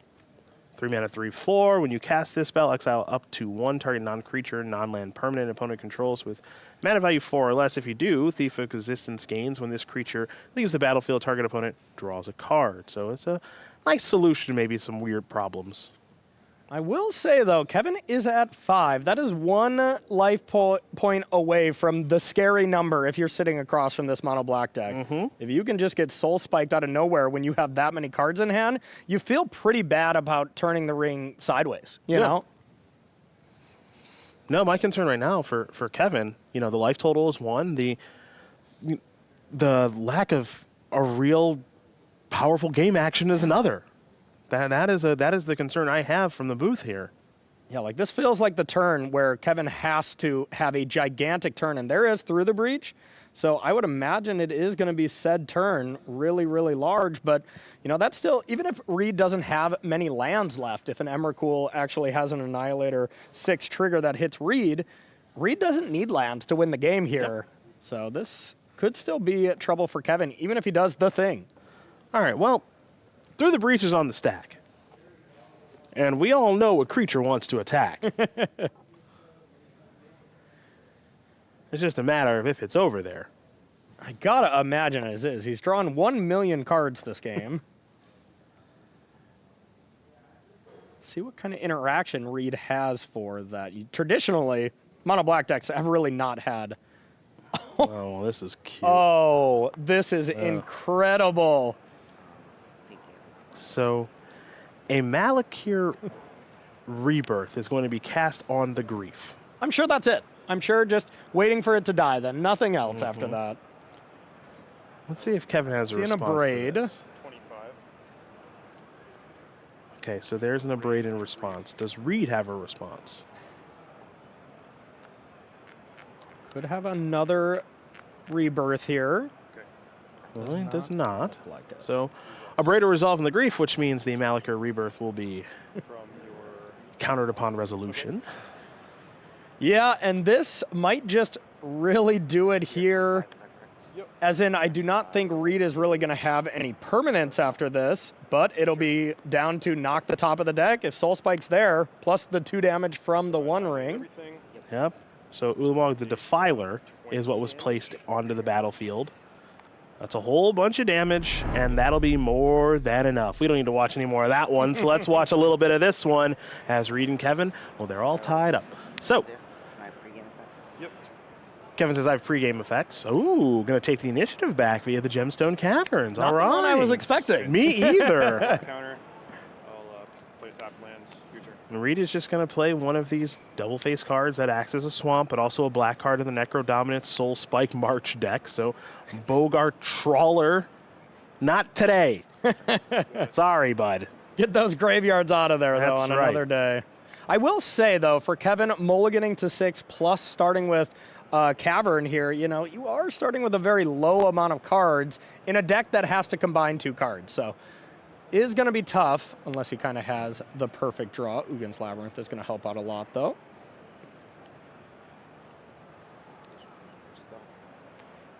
Let's head back Reed's way. Started things off with a Bogart Bog. And now Dothy Voidwalker. Oh boy. Oh no. Oh, this could go. Oh boy. Oh I see no. it. Oh, It's this a could go. grief. This could go real bad. This could go real bad. Oh boy.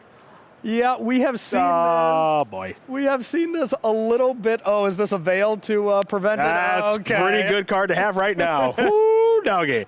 Because that could go horrible. We're still playing some Magic. I think one of the most iconic moments from our last Modern Pro Tour is Jake and Calcano playing, where Grief got an Ulamog. It sure did. Just tossed over Sure to Jake. did. And that one won him the game, believe it or not. Let's see what we got here. There's the Talisman of Dominance. Very timely Veil of Summer there from Kevin. Looks like there is a Kozilek's command as well as another Veil in hand, and what looks to be a Thought-Knot Seer. Could be wrong on the third one from Kevin. How many cards? 3? 3. Reed gonna inquire about the number of cards, but Kevin's hand, as you did mention, Corey, is pretty good. Veil Summer probably the best of the bunch right now, and given the high upside play potentially for Reed. So Reed is just going to serve on in here with the Void Walker. Yeah, that is definitely one way to, oh, there it is. And I do not see an answer for that. Whew. I'm going to pay... Yeah, as big of a 12 life. As big of a blowout as that Veil was with Grief there, as you lose 2 cards and get griefed, it just doesn't matter when you have Necro Dominance here. It does not at all. So Reed is going to pay 12 life. That's the amount that we saw him pay in game number 1. It was so nice. He's going to do it twice. He's down to 8. And let's see what he can put together here. Now remember, maximum hand size is 5, so he's got to take that into the equation. If he does have a Soul Spike, you have to imagine he's going to send it towards Kevin's face. But let's see if he can organize and build up a pretty good hand like he did last game where we saw Grief, and 2 games ago where we saw Grief and a Shieldred and just really started running downhill. Yep, that was definitely the deck where he did, or the game where he did the thing. And I saw 1 Soul Spike at least. So there it is at our front. And there's the Soul Spike. 12. Corey, originally from what set? Soul Spike? Mm-hmm. Oh, it's the one with Orin Viper. Cold Snap? Oh, thank goodness. Okay. There he is. Believe it or not, Soul Spike was not the best card from that set. That's true. That's true. It is a Cold Snap one. Good job by you. Proud of you. Thank you. I am really bad at what set these cards were from, I must say. So I guess I'll improve over the weekend. You did great. You did great. It's a Thought-Knot Seer. It just feels so bad when your opponent Thought-Knot Seers after you have Necro Dominance and you don't have a way to get rid of it. It's like, take a card, here you go. Yep. You are welcome to look at my hand. I don't really mind. Oh, especially when you have multiple Force of Despairs where you're just going to not only be able to deal with the Thought-Knot Seer, but get another card back. Yep. This is starting to get pretty tough here for Kevin. So it looks like Dauthi Voidwalker will be the selection there from the Thought-Knot Seer. Kevin's going to write these cards down, get a little bit of information, make sure he knows exactly what Reed is working with. But Reed has found the namesake card of the deck. It may not be Necropotence, but it might be a little bit more dominant than it. Very much so. Depends on who you ask. And Tipple cast Force of Despair. And here is the Force of Despair. So this one is destroy all creatures that enter the battlefield this turn. Yeah. I may exile a card. I want to say he just exiled 2 cards, though. Not positive on that. Yeah. What did you put in the graveyard there? Well, looks like it's getting cleared up. Oh, it looks like... Yep, 1 too many. I put 2 cards by mistake. Okay, I was going to say, I was like, I must be wrong on this interaction, but... So... Reads like I have all these extra cards. Yep. Let's listen in, see how they're going to fix this. Also warning to your opponent for failure to maintain against it, because they want you to pay more attention to what Reed is doing. We're going to back this up, so you're going to put a random card from your hand on top of your library. Okay, since my opponent just saw my hand, does that change that it Oh, be a random so actually we know what card it was. Yeah, so we know it's Force of Despair. Yeah, so the other card will go on top of your library. This card goes on top of my library. Yeah. And then you will undo the, temporarily undo the casting of that. You will cast it correctly. Okay, and is this being shuffled? No. Not being shuffled? The library? No. Yeah, because I know my top card now. Yeah, yes. So it could be an advantage to be able... Yes, but your opponent also could stop you. Okay. Sure, that's what I would have done.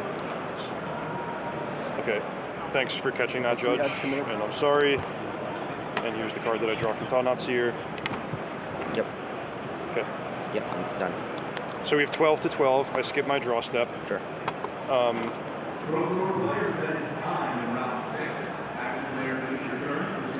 evoke Grief. Looks like Reed's going to do a little evoking of Grief now. We want to thank Steven Zwanger. the judge on the call there for very clear communication from all players as we got our game state back where it needed to be. Judge, can a Doffy From Voidwalker Roanoke. let me cast a From my creature as an hometown. instant? Yeah. Another Veil, though, to have a nice interaction here with Grieve. Yep. So it looks like Reed was asking Steven if he can use the Voidwalker. He is. So he's going to Thought Knot Seer I'll here. exile Kozilek's command. And so there goes the Kozilek's command, leaving Kevin with just a Thought Knot Seer. And again, the life total's here 12 to 12. But let's see how much Reed wants to draw this time. End step and draw 7 cards down to 5 life. Got it. Looks like it's going to be 5. That sound right to you, Corey? That sounds right to me. Yep. Yep. Draws a nice 7 cards there, down to 5. And I really like that play from Reed there, just making sure he still gets to look at the hand. Like the only way he's losing if it's, through the breach plus Emrakul. And if you can take 1 card, you're no matter what going to break that up outside of a top deck. So we're going to discard a couple of cards because, again, maximum hand size is 5 while Necro Dominance is on the battlefield. So the one ring among the cards that did go away. We have a Thought Knot Seer coming to play here for Kevin. Okay, so that enters the battlefield. And we're going to have a response here from Reed. Stack. Cast Force of Despair. Sure. So you draw a card. Yep. And then I Thought Knot you. I agree. I'm also going to... This deck and all its free spells. I love it. Jeez. So Force of Despair resolves. Thought Knot dies. Yeah, so that's dead. Reed's going to clear that up. The Thought Knot triggers are still there, which is look at your hand, which is going to resolve second because drawing the card for Reed resolves first because the Thought Knot is dead. So now that Reed has drawn a card, he's going to actually let the Thought Knot resolve. He was thinking, obviously, about Soul Spike. I think he's just realizing he's like, well, if you don't take Shieldred, you're dead. So I can decide to do this Soul Spiking at any point because, well, Shieldred is just going to be too good. Yep. Got to get rid of it. Spike. So Shieldred is gone. Soul Spike, Break the Ice, Grief, and a Swamp are what's left over. And while those cards are, of course, good in the hand, the best cards in play. Oh, yeah, absolutely. Going to be able to deal 4 here, put Kevin down to 4. And then, well, you got 1 Soul Spike in hand. All you need to do is find 1 more. Doesn't have that ability to play Shieldred, though, and, draw your entire amount of life left and then gain a bunch. So right now, Reed's life total is actually a decent amount of a resource that he can't get too crazy with. Maybe time for Reed to maybe break the ice here? And maybe pump the brakes a little bit. Okay. There goes the Temple. 5 to 8. Correct. Yeah, how low do you go? My end step and draw 4 cards down to 1 life. Yeah, I guess this is actually probably pretty safe too because you can go down to 1 and just go, okay, Soul Spike, you go back to 5. Yes. Right, and it's not so bad. And there's just, no, Reed, I'm sure, studied the deck list here beforehand, just making sure what kind of cards do I have to look for if I go down to 1. Is there a gut shot or something like that that you would have to actually consider it? Yep. There is not in the list, so yeah, pretty free reign to go as low as possible. There's a Spike. 1 draw step, and now that land 5's not there for Kevin, his outs are much, much lower. I bet that's not it. That is not it indeed. Reed Duke is going to win this match. Mono Black Necro Dominant, perhaps, is what we should call it after it does win. That deck, when it does have its namesake enchantment, Corey, boy, does it look good. Yeah, it looks really sweet. We've seen Bat Nadu be pretty cool and stuff, but I want to see more of this Mono Black deck. Yes. That deck looks awesome, especially in the hands of these Hall of Fame players. Yeah, a pretty awesome deck. Looks like more Magic on the way. Are you kidding me? Yes. We I get want more. 3 of these things? Lucky. Yeah, I don't know if we're going to a break or not. I don't know if maybe we're going directly into it. Either way, we do have more Magic to bring you in round number 6, and my question has been answered. We're going in right now. Ooh, let's go. Okay, so Teamer Eldrazi on one side, Boros Energy on the other. Okay, Yes. What the heck is going on here? They did say this is the fun round. So let's take a look. Matt did win game number 1. And we saw Yeah, you remember that Boros Energy mirror we saw earlier? Yeah. Okay, well, it's not the mirror this time. I wonder how it does maybe just against a non-mirror deck. Yeah, exactly. Right? It's a really sweet deck that I'm excited to see, but this Teamer Eldrazi deck that Frank was kind of showcasing at the booth here a little bit ago, it is, not your grandpa's Eldrazi deck. This is trying to attack really quick and can win as soon as turn 3. So really cool deck here from Matt, and going to be nice to see what him and the rest of the System Magic team brought to this Pro Tour. Well, let's get this party started. A little Arena of Glory here from Zhang on the other side of things here for Johnson.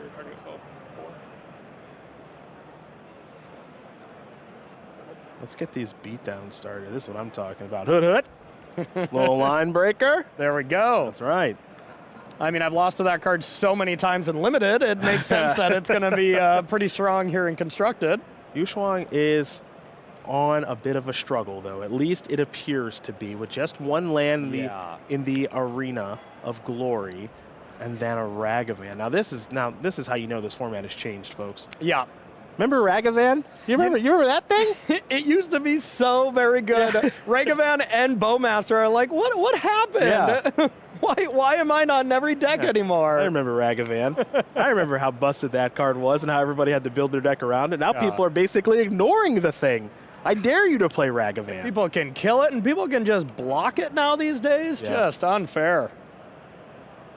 Well, you do see Eldrazi Line Breaker, on the screen. It is a 3-mana 3/3 trample. Gives some other Eldrazi's haste. Gets pretty big. It's a heck of a card. If there's an aggressive Eldrazi deck in this format, Corey, you have to imagine that card's certainly going to be in it. Definitely. And we haven't seen an aggressive Eldrazi deck that's turning one Eldrazi Temple sideways to cast a spell since the good old, Eldrazi Winter days when those aggressive Eldrazi decks were really just running rampant. So, I mean, if Matt found the way to kind of do that again and get aggressive with Eldrazi, it's definitely a recipe for success. I know many players tried coming into the tournament. Definitely. There's a lot of different ways you can build an Eldrazi deck in this format with the lands that are available. Temple is going to kind of be ubiquitous in all the decks, but past that, it's really kind of notable that you can do a lot of different things, and there's a lot of different options from that are available in Eldrazi because of Modern Horizons 3. So, and this is one of them. This is a Null Drifter. Just a hard cast Null Drifter here with 4 lands. Yeah, that's just really impressive. And how does this Boros deck, especially that has been stumbling, keep up with this kind of value? Annihilator 1 on a battlefield when you only have 3 times that many permanents? Not great, especially when it has the haste, Cedric. Ah, yes, the haste is the place. Annihilator 1 indeed. Thought maybe we were going to see poor Ragavan just be like, all right, we're done with this. Head to the bin. See, here's the thing. When you have a Ragavan, you dream big. Yeah, You dream of hitting your opponent. And then what can happen? Anything can happen. It's been 84 years since it's connected, That's though. right. Never give up, never. See, here we go. Oh, baby. Never give up, never surrender. Ragavan also is rough because there's so many Eldrazi decks that you just can't cast your opponent's cards as well. Well, yeah, and that's actually kind of the big deal with Ragavan now, I think, is, you hit an Eldrazi, it's like, okay, nobody cares, right? Yeah. When you're playing against Bant Nadu, you're going to hit a Shuko, okay, I guess, right? I don't care about that. It's a 3-1 Ragavan now. Yeah, right? Like, there's all these decks where it doesn't seem like Ragavan's hits are actually that good. It doesn't seem so bad. All it does, clear up that Ragavan. Okay, see you later. No, that's a really good point, though. Every deck is so synergistic these days that you're not hitting just generically powerful cards like you have been with Ragavan when we were dealing with Rakdos Evoke Mirrors, that kind of stuff. You hit good cards off them. Here, it's just not so great. So you saw All This Dust take care of the Ragavan, and now here's a Big O. And a Big O might be all that it takes to get this one over with here. Yep. Said Big O is the brand new Devourer of Destiny, and it devoured the Destiny there. The winner is Matt Skinnick Johnson. Congratulations there.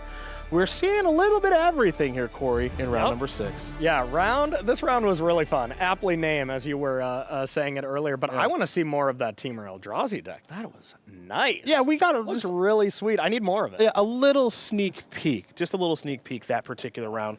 But we got a larger view of kind of what's going on in the room here at Pro Tour Modern Horizons 3 from Amsterdam. There's a lot of cool decks in the room. We know coming in with the Frank Karsten breakdown of, oh, it's Nadu this, Nadu that. Not to me. Not to me, baby. We saw some fun top deck lightning bolts and a whole lot of dominance from Reed Duke. We will head to our news desk and maybe more fun right after this.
New Modern Horizons 3 cosmetic bundles are available now in the MTG Arena store. Show your style with stickers, phrases, full art lands, card styles, and more. Hey everyone, welcome back along to Pro Tour Modern Horizons 3 from Amsterdam. 234 players sit down to battle today. We're going to cut about half of the field by the time we're done. We got 2 more rounds today left to do it. We've had an amazing tournament so far in an amazing city. There's a look at the venue right now.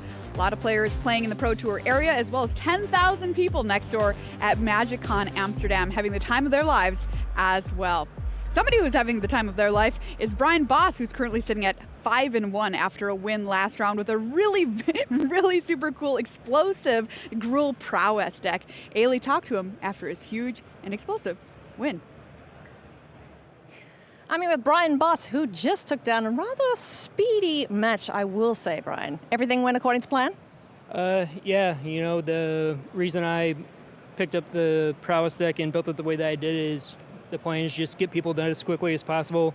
A lot of these decks like Nadu, Storm, they don't really have any interaction, so you can just go shields down, shuffle your cards, and ask them if they're dead. So, I love that. Now, we got a turn 3 win and a turn 4 win, I believe. We want a turn 2 win. Can we get that, please? that's the plan at some point in the day.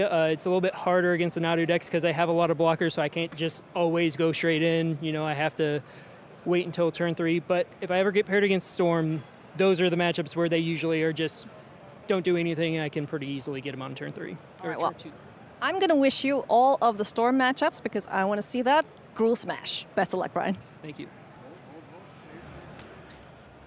Very cool deck. Let's check out our leaderboard now as we get ready for round 7 here of competition on day number 1. Who is doing so well? Well, we've got 3 players that remain undefeated here in the building. Johnny Gutman currently sitting at 6-0. Jacob Negro sitting at 6-0. And Javier Dominguez, former world champion 2018, sitting at 6-0. Congratulations to our 3 players remaining undefeated here in the tournament. Certainly having things kick off the way they would have planned it if they could have written it down. Ili Cassis sitting at 5-1. Ken Yukihiro at 5-1 as well. As current reigning world champ, Jean-Emmanuel Duprat, no surprise there, having another great tournament sitting at 5-1. Simon Nielsen, who's had a string of incredible finishes at Pro Tours, also sitting at 5-1. Arne Hugenbeck, your call-time championship winner, sitting at 5-1 as well. Let's take a peek at players 17 to 32, find out who's also having a good day one. Why, it's none other than Seth Manfield, your Murders at Karlov Manor champion, sitting at 5-1. Can he top 8 again here this weekend? Well, he's put himself in excellent position to do so. Fan favorite, let's check in, Luis Scott Vargas, sitting at 4-2. Well, we've been taking a look at a lot of Modern Horizons 3 cards this weekend. Of course, it's kind of blown up our modern format. It's changed everything. It does not look the same as it did last year. And Frank has been digging into the data for us for some really cool stories behind some of these cards. And now we have one on cards where there's only one copy of that card in the entire tournament. Exactly. These are the really strange Modern Horizons 3 cards that we found only a single copy of across all the Pro Tour deck lists. So let's take a look at the ones that I selected. First off, there's gonna be Legion Leadership. This was actually used single copy only in Brian Boss's Gruul Prowess deck that we just watched in the last round, where it can be used to double the power of Slickshot Show Off, or perhaps a creature enlarged by Scale Up, while adding to the mana base as well. Another sweet singleton, Collective Resistance. Just one copy in one banned Nadu deck, but there it can protect Nadu from removal and also grant the flexibility of destroying any artifacts or enchantments that might cause you some trouble. The final card to highlight, again, only a single copy across all the deck lists, and honestly, when I saw it, I was a bit surprised. Only one copy in a Jeskai deck, but it answers Nadu so cleanly for just one mana. Seems like a pretty well-positioned card in this metagame as a choice. But basically, you might have thought of these cards as just draft uncommons, but that's not true. These cards have genuine modern pedigree because they're being played at the Pro Tour this weekend. Now, out of all of the 261 cards that are actually in Modern, a whopping 86 made it into the Pro Tour competitor deck list. So that's nearly 1/3. Wow. This just shows the incredible depth of this new set and the range of cards that are seeing played this weekend. That's so incredible. Are we going to see some more Ghostfire Slices? Is that number going to go up in sideboards there, Frank? Maybe. I mean, perhaps the best answer is something that doesn't give the Nadu player an additional card. Sure. But still, a one-mana answer is relevant. Okay, all right. So interesting. Thank you so much, Frank. Ailey, you've been checking in with our teams that we've been following. How are they doing? Well, we're going to take a look now and see how the big four teams are doing. It is, of course, Sanctum of All, CFB Ultimate Guard, Moriyama Japan, and Handshake Ultimate Guard. Let's start here with Sanctum of All. Jason Yee sitting at 5-1. The rest of the team doing pretty respectably, but Jason leading the charge here for Sanctum. Up next, we'll take a look at Team CFB Ultimate Guard, also doing pretty darn well indeed. Arne Hugenbeck and Seth Manfield leading the charge here for their team. 5-1 apiece. You love to see it. Arne is such a great guy. Like, I just love watching him succeed on these stages. So, looking forward to seeing him play again tomorrow, having locked up day 2. Moriyama Japan, Ken Yukihiro, 5-1 in the Japanese super team, as well as several 4-2s from the rest of the team. So, looking really good there for those players. And then finally, Handshake Ultimate Guard. They did not take kindly to not being in the top 8 at the last Pro Tour. And they said, here, hold my, I don't know, deck list.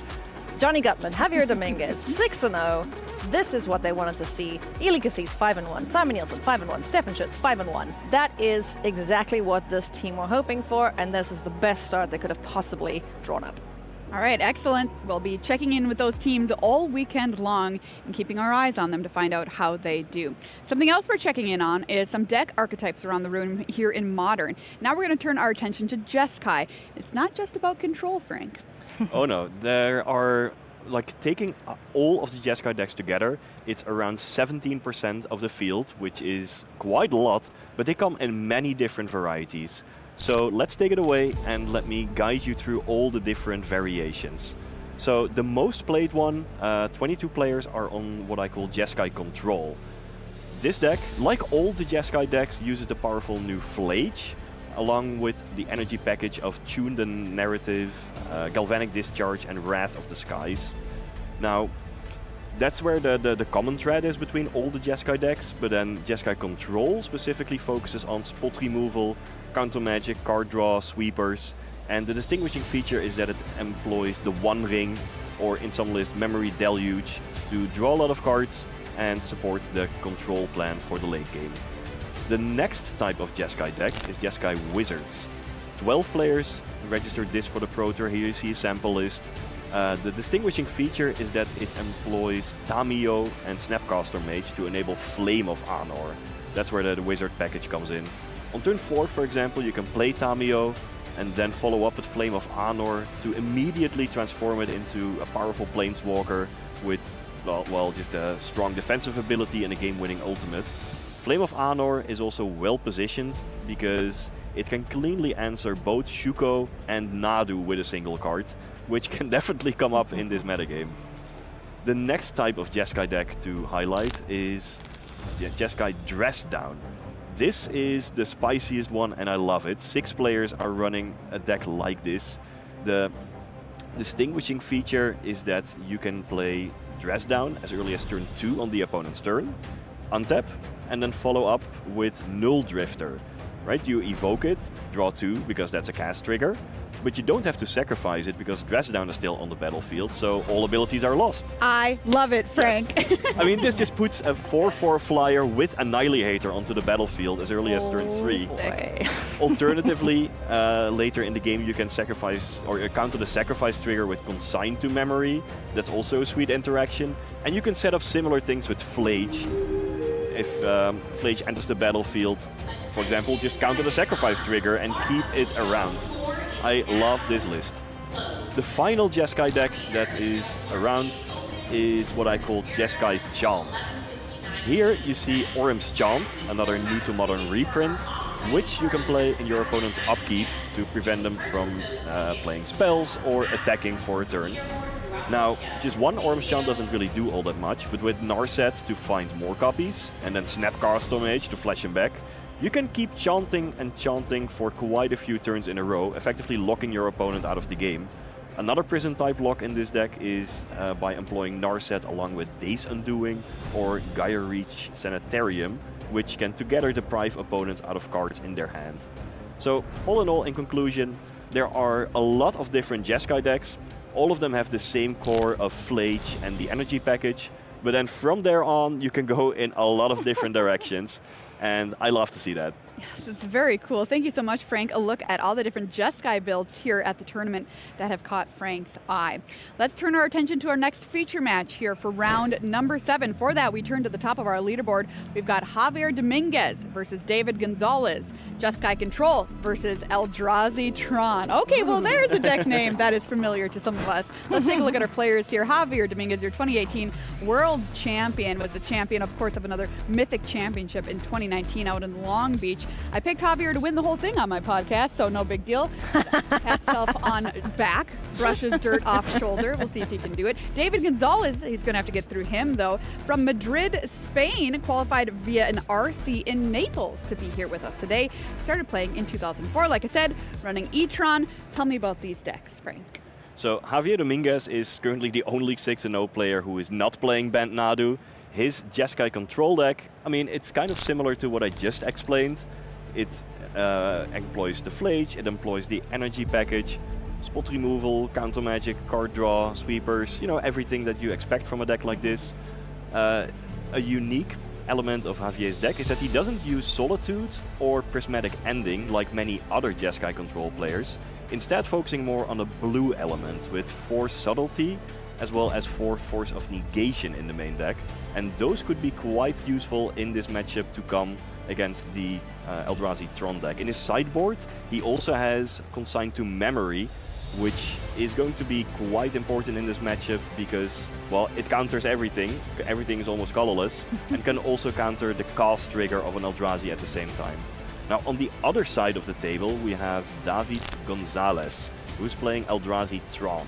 Now this deck employs Ugin's Labyrinth from Modern Horizons 3, which can then imprint Devourer of Destiny, or Awless Dust, or, well, an Emrakul, to get access to 2 mana on turn 1, just ramping into a lot of mana early, sinking that into Karn the Great Creator, the One Ring, or an enormous Kozilek's command, especially if you also assemble the whole Tron, Urza's Mine, Urza's Tower, and Urza's Power Plant.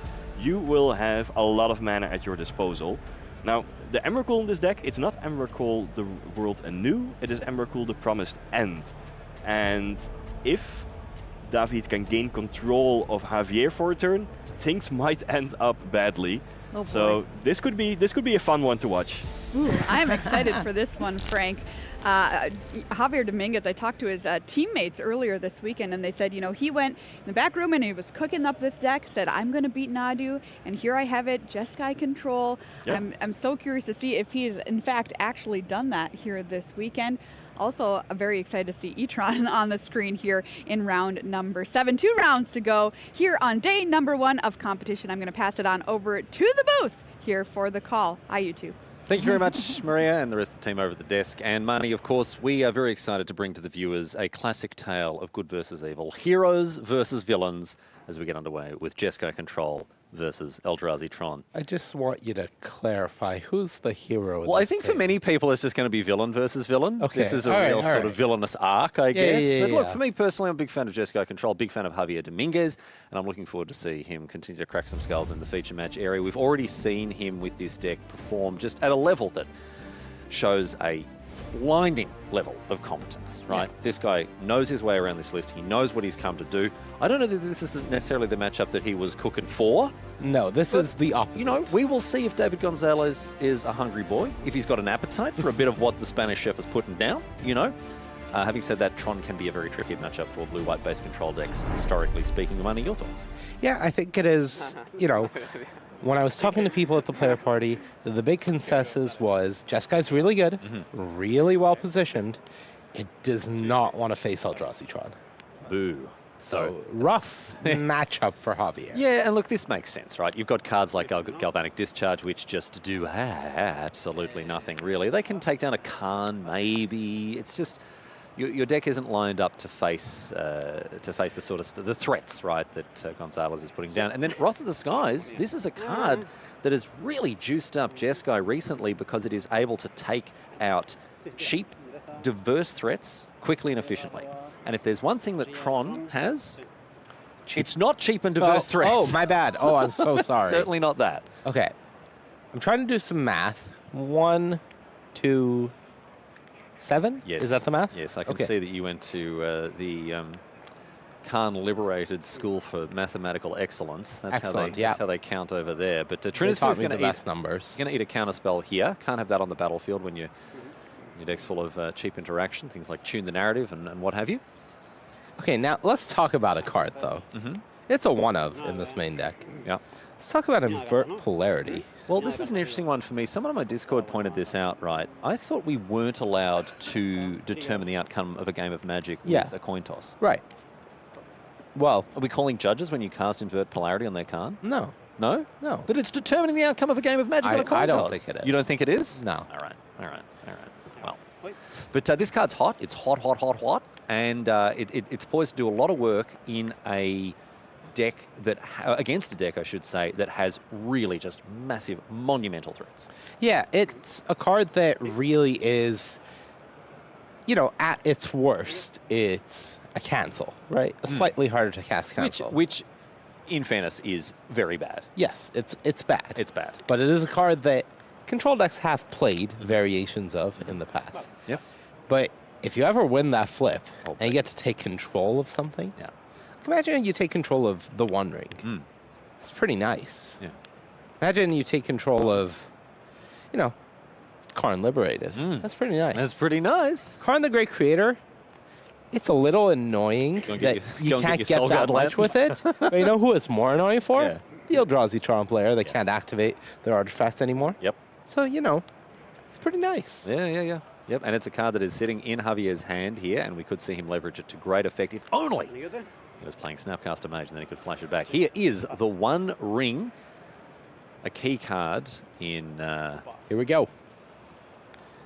in the Jeskai deck. And now we're seeing a Kozilek's Command. Talk to us about this card. This is another recent addition with Modern Horizons 3. It is a recent addition to the deck, and, you know, typically modal cards, incredibly powerful just because they give flexibility. But this is a particularly sweet one in this deck, as specifically that ability to scry X and then draw a card. With the amount of mana that the Eldrazi Tron deck can put together, this could be pretty close to a stack your deck kind of situation.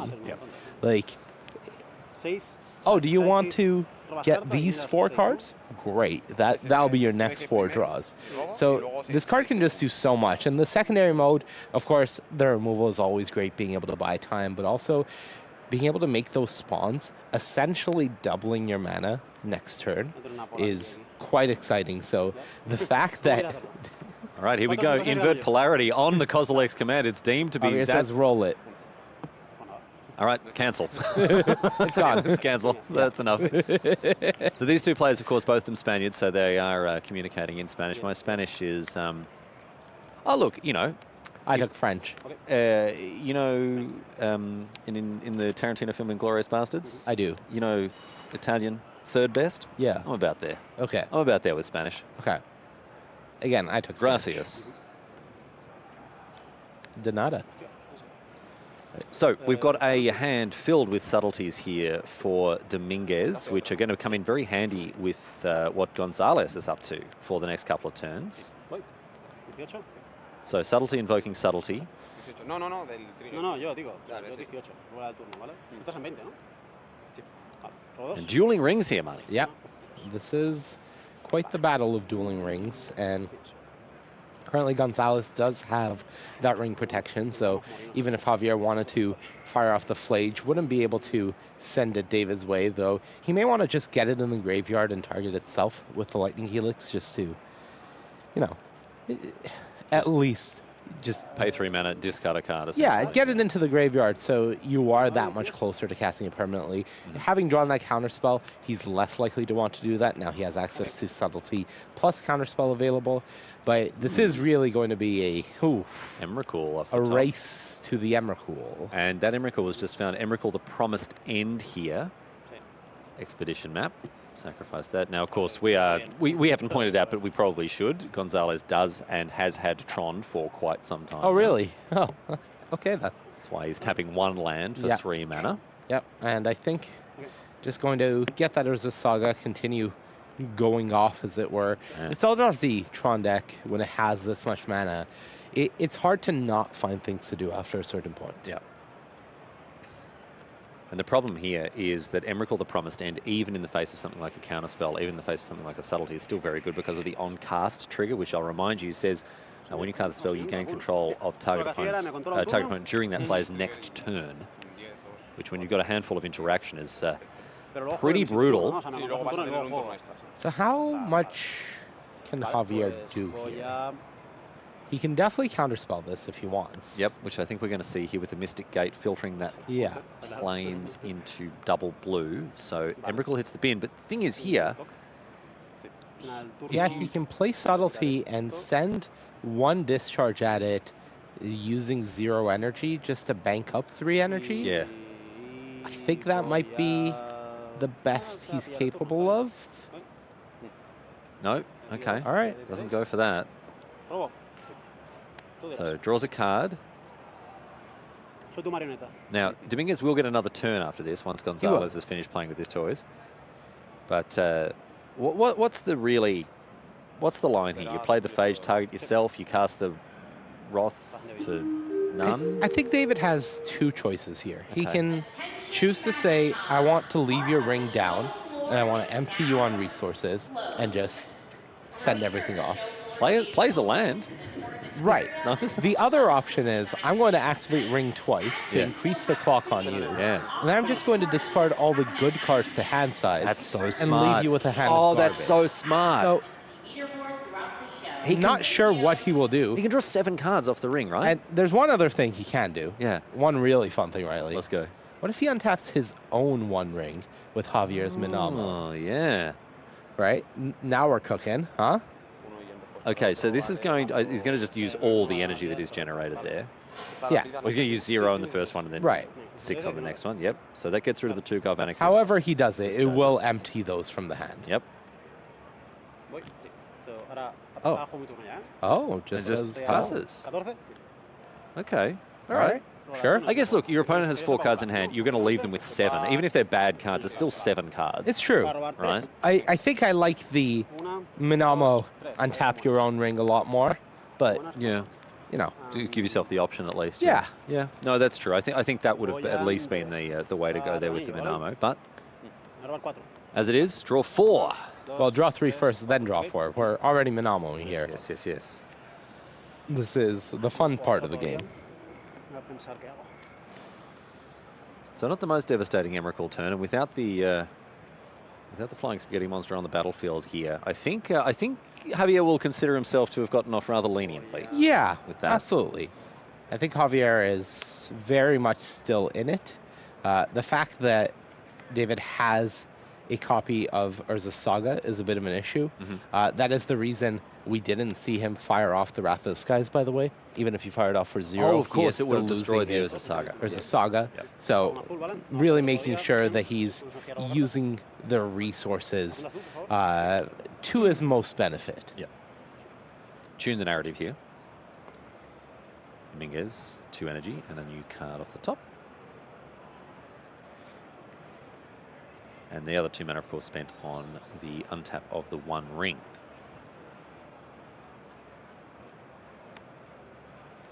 I think the big priority right now for Javier is making sure that David is able to never get Karn the Great Creator on the battlefield, just because the toolbox that exists in the sideboard for the Eldrazi Tron deck can really address a lot of situations. So as long as David is playing with his main deck only, it's a little bit more fair. Once you bring the sideboard into it, things get a little out of hand. So I think Javier, priority 1 is make sure essentially no Karn hits the battlefield. Let's just, you know what, let's make that a blanket statement. No to Karn. So that's why the counterspell and the Force of Negation both staying in hand here for Javier, who discards a Flooded Strand. That was a good turn for him. Drew a ton of extra cards, dealt with the threats on the battlefield, including that Urza's Saga with the Wrath of the Skies. And now it's back to David, who is going to deploy this Karn Liberator that was previously subtletyed away. Yeah, and I think we are beginning to see some of the issues that the Eldrazi Tron deck can run into as David activates the 1 ring and draws 4 more lands. If you can't hit this gas and you're giving your opponent time to set up these answers, then there is a real chance that Javier can try to run David out of cards, or at least meaningful cards in the matchup. And the Devourer of Destiny in hand here for David doesn't do a whole lot. It can't get rid of the ring. 6/6. For you know, the fact that it's a it's a colorless permanent. Yep. 6/6. We're going to see it here. Is that it? It's just just a 7 mana 6/6. Yeah. Yeah. Just a great big old almost crawl worm. Javier did counterspell it, so it did enough. Interesting. Okay. All right. It's time for a new Doesn't ring. even untap the ring. Doesn't even untap it. Just puts an extra counter on it. Draws the 5 cards straight away, and now can draw 6. Yeah. The question is, will he want to? He's about to replace this ring anyways. Yeah. So the big question is the mana worth it? Yes, it is. Okay, Yes, my it bad. is. There's the I answer. apologize. There's the answer. So that's just 12 cards this turn for Javier. Casually. Just a casual 12. Yeah. Yeah, just take 12, thanks. Just 12 off the top for me today. I remember casting Sphinx's Revelation for 12. Oh, Marnie, let's not open that can of worms. We'll sound like grandpas on a porch talking about the good old days back when Sphinx's Revelation and Elspeth's Sun's Champion were all you needed to win a game of Magic. All right, Teferi came down, bounced David's 1 ring. Javier, I would be surprised to see him taking damage here. I would think he would play a 1 ring of his own, but maybe he's just willing to take 6, saying the damage isn't an issue here. Yeah, you can draw 15 cards with it next turn if he Yeah, my bad. Sorry. Yeah. What? 15 cards available. I'm a little worried. Yeah, I guess he can't afford to tap Oh, he does. He does have the force of negation, though. Well, we don't know what his exact hand is. That is the big issue. Is I do believe there is a force of negation in his hand, but I don't know exactly what he's working with. Okay, no. All right, I think that was a sort of, he was getting ready. Yeah. He's like, all right, these are the 7 cards that I want. What can I do in the meantime? We're seeing 4 mana here. So the shields might be down for David now. There is a force of negation in hand. Okay. At least.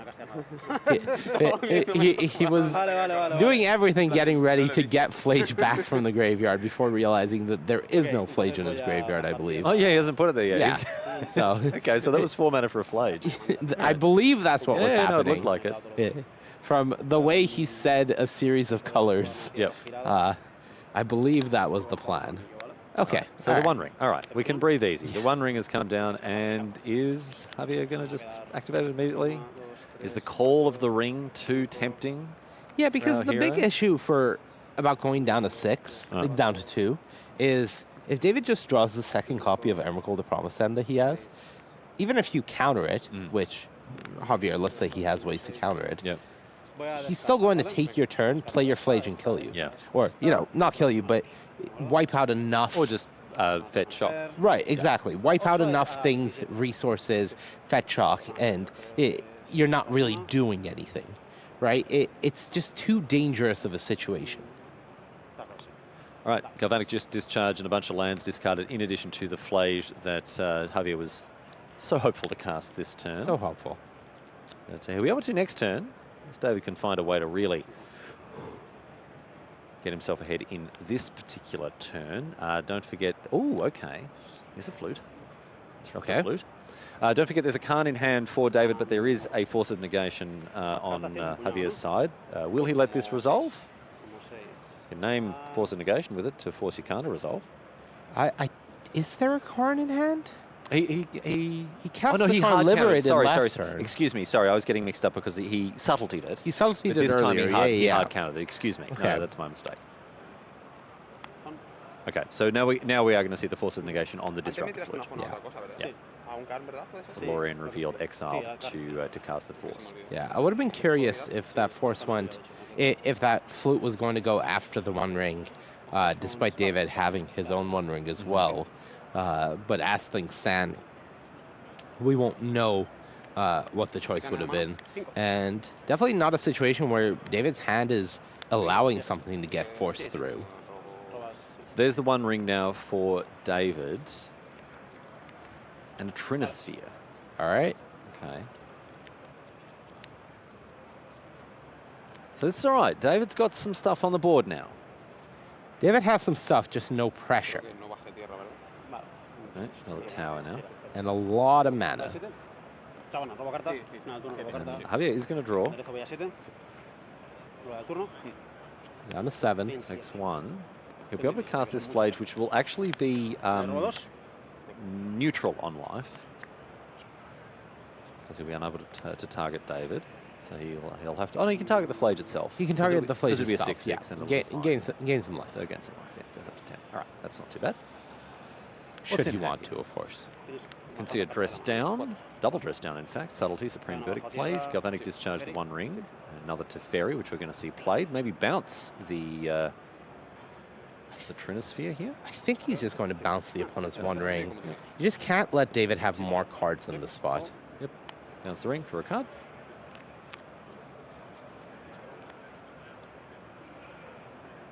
And what I don't see is any counter magic apart from that subtlety. Yeah. Which is not very good if you're going to tap down. I guess you've got 3 mana left over, so you can... it's just that you don't want to pay 3 mana for the subtlety and then just have it die. Like you're paying 3 mana losing a card to counter something. Right. Like you'd rather just have the 4 mana to hard cast it properly, but no, all right. Flage. This time, Flage, target itself, up to 10. The ring's protection is keeping David safe from that lightning helix effect. And discarding Galvanic Discharge and a Supreme Verdict. Oof, okay. What have we found? That was Karn the Great Creator. That cannot be allowed to resolve. Right, so we've got the Subtlety, which is going to cost 3 mana and a blue card. Double dress down in hand means that Javier does have cards to evoke Yeah, Subtlety. well, the bigger issue here is if David goes Karn and Javier goes Subtlety, and David just puts it on top and plays a ring and draws it again, True. Javier can't really do anything anymore. And that's what I'm a little worried about here. All right, ring res. Oh, all right. Okay, opening Mind. the door now. Opening the door. All right, For step one, Javier good. to deal with this Karn if it is indeed put on the stack. Let's see if this is the route that David's going to take. Tapping his mana at a glacial pace here as he thinks through what this turn looks like. All right. And we're going to see all is dust. Flage down to Fairy down. It is a sacrifice effect, not exile, so Flage back in the graveyard into Fairy graveyard fodder. And here's the Karn. Yeah, that's an issue. So this one is not going to resolve. I think we can all recognize that this would be untenable here for Javier. And has to pay 3, of course, with the Evoke. Yeah, I'm a little surprised that David didn't try to force this Karn through. I feel like if he forced the Karn through, stopped Javier from being able to activate the One Ring. The thing is, right, if you look at it from a different perspective, if David, not knowing about the subtlety and instead playing around something like Force of Negation or just a counterspell, plays out these other cards, the One Ring designed to bait out a hard counter, that could be the line. We know that there's the subtlety in hand, but obviously David didn't play around that with his One Ring play. But if he's playing around a Force of Negation, maybe that's better? I mean, a Force of Negation... Well, he's banking on Javier. Yeah. Valuing these cards that don't really have value. Yeah. For, like, I understand play the One Ring first. That's a card that might get countered. Just don't activate it. Don't activate Yeah, it, true. right? Yep. And all of us, Javier's never countering that. He doesn't care about that. He doesn't care about his Flage that can come back from the graveyard and the Teferi on one counter. Teferi's not It did that its job. Like Teferi doesn't. Right? So you want you get the value of that out of the Teferi. It comes down. It doesn't demand an answer in the same way that it does in other matchups. But you can get value out of it by drawing the card and bouncing it. So once the One Ring has resolved and you haven't baited the counter out, I think you have to assume either Javier doesn't have a hard counter, in which case or you're fine. He's going to use it on the Karn if he does have one. In which case, you may as well just wait and see what if it ends up being a subtlety. Yeah. No, it's a good observation, Money. I think you're on the money there. So, David. Okay. Didn't realize we were doing name puns. Okay. No, it's fine. I didn't even think about that. No, it's fine. No. That was a happy little accident. Oh, okay. All right. A happy little accident. All right. You're not on the money. You are the money. Oh, okay. Perfect. Thank you. I feel better now.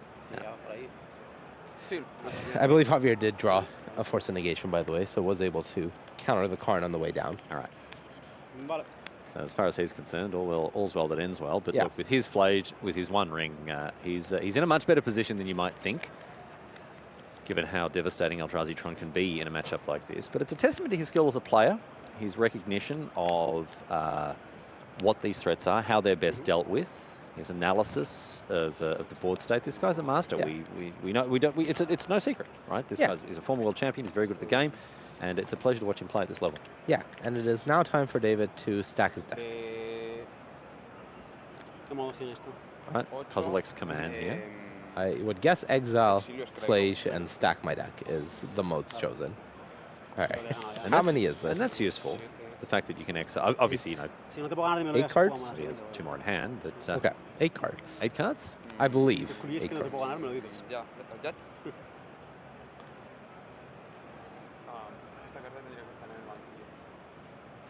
This card is a big upgrade to this deck. The combination of Kozilek's Command as well as Ugin's Labyrinth joining this deck, plus Devourer of Destiny, really just the 3 of these cards coming together really took it to another level. All right, looks like a judge is getting involved. One of the cards in David's deck seems to be presenting something of a problem. I do believe the judge is looking at a sideboard. My guess is that David may not have de-sideboarded correctly. And after drawing this card, or seeing this card maybe when scrying, and yeah, little look on the face there, that's my guess. It's just speculation. I obviously haven't had this confirmed, but after having seen situations like this in the past, yeah. All right, we're going to have a listen in. Make sure to sequence the cards as they're supposed to be played, as in like not fetch play something, pass, find the land. Just make sure to sequence the cards the way they come down, just because for the viewer experience. I know, but I know you're very friendly. Got to think about the viewer experience. We love We'll be very natural. And you know what? To me, the viewer experience is the most important thing about it. Yeah. You know. Tournament integrity. Viewer experience. Yeah, very important. That's and look, the good I wouldn't just be saying that if, just for the sake of the fact that the viewers If are you watching. were playing in the tournament, I'd be thinking, viewer what about the experience, viewers? number one. Yeah. That's all I'm worried about. Yeah, like Javier right now, he's thinking, how can I make this good for the viewers? That's all he thinks about. Yeah. Constantly. He's very focused on He is a man of the people. He is a man of the people, Marnie. I've always said this. Yeah. The viewer experience, Riley. Think of the viewers. For all we once do. in your life. For once in my life, I've built a career around thinking about the once viewers. in your life, I've built Riley. a 10-year career. Please, won't you think of the viewers? I've been finally outed as a person who doesn't think of the viewers. I do apologise to listeners and watchers around the world. Anyway, let's listen in to what's going on now at the table. Entonces lo que vamos a hacer es revelar al oponente, ¿vale? La ponemos en el banquillo y acabas de hacer lo que estás haciendo. En este caso, que es, me parece que están mirando 8, no sé si están mirando 8. Esta carta que tiene que estar en el banquillo, ¿vale? Entonces, para el banquillo, porque sí que tienes un warning, ¿vale? Por un death problem, ¿vale? No sé si el primero que tienes soy yo o no. Sí, es el primero. ¿Vale? Ojo So I con do esto, hope you ¿vale? have your Porque UN-style el siguiente death problem que translator tengas en el headsets momento. on there, friends around the world tuning into this broadcast. But from what I could make out, it did seem like that haywire might should have been in the sideboard there. Nada más no pillas, ¿no? Bueno, no sé. ¿Cómo? No. Bueno, va, sí, está bien. Okay. Tenía que la carta... Bueno, le va a dar. Continúa. Yeah, I believe a swap was made, if I'm not mistaken. The might going to the sideboard, and as it should be, the might should be in the sideboard. The correct card should be placed in the slot of the might. Because we've discovered this while the cards are being scried, the order doesn't quite matter anymore, right? So as long as the correct card is joined where the group of cards that the might would be in. Now, look, it is a fix. Let's put things in perspective. This is a problem. It's not that big of a problem. Right. Certainly, David, as soon as he realised what had happened, he called a judge, which indicates that there is almost certainly no level of intent behind this error, which is a very important thing. The judges are able to resolve it very quickly and very swiftly. I imagine David will be issued a warning or something similar to that, just to keep track of this sort of thing, to make sure that there isn't a pattern to it. But this highlights the importance. It's something I'd say every single time I get in the booth at one of these tournaments. If you're in doubt about anything in a game of Magic, call a judge. Call a judge. It's not you accusing your opponent of doing anything. It's not you being a bad person. It's not you being a rules lawyer, being persnickety, anything like that. It is the right thing to do when there is doubt or disagreement between the two players at the battle. And if your opponent takes it personally, you let them. It's not your problem. It's not your problem. You're there to play good, honest Magic, and you don't let your opponent get in the way of that. Obviously not that Javier's doing that in this situation, but I know a lot of new players are very intimidated by the idea of calling a judge. They feel like it's an insult to their opponent. It is not. If you're in doubt, call a judge. Yes. And I'm a big fan of what just played out here, because this is an evolution of the Magic rules. There was a time where this sort of situation would have been a game loss rather than a warning and a fix, and it creates a weird incentive structure for a player in that spot, knowing that if they point it out, they're going to get punished, and if they don't point it out, they're cheating, and they will or should be punished. And that's not really a good place to be. No, indeed. So we see that resolve there in David's favour now. He picks up a Game 1 win. We're going to move now to the post-sideboard games. So Javier with a little bit of an uphill battle here. This is, I think, fair to say, a bad matchup. Are we going that far? I would say that this is arguably Jeskai Control's only bad matchup in the format. Now, we do get some spice in from the board. Let me tell you this. In Javier's sideboard, there is the card Commandeer. Now, 3 cards of consigned to memory. Very happy to see that. But Commandeer is something I'd be very excited to see on one of these big fields. Kind of like an invert polarity that you can cast for free. But apart from that, not a whole lot in the board here for the former world champion. Riley, for those that may have missed what happened at the end of that game, yes, I believe David found Emrakul, the Promised End, the second copy, played Emrakul, the Promised End, passed to Javier, knowing Javier's deck was too small, and David would just be able to activate Javier's copy of the One Ring to draw the remainder of the cards in Javier's deck and close out the game. all of this was communicated very quickly with a Emrakul. Okay, cool, I'm dead. And we're going to game 2. Of course, considering that game 1 took quite a while, both players are not really interested in a draw here, especially considering David already has one. So really incentivized to just get through that sequence as quickly as possible and move on. Yeah. And look, Javier is a very quick player. As you can see, his play style does lend towards speed, and he would have been in that situation very happy to just pack things up and move on to the next game as quickly as possible, because obviously he's got to he's going to win 2 on the trot now, which is not going to be a hugely easy thing to do.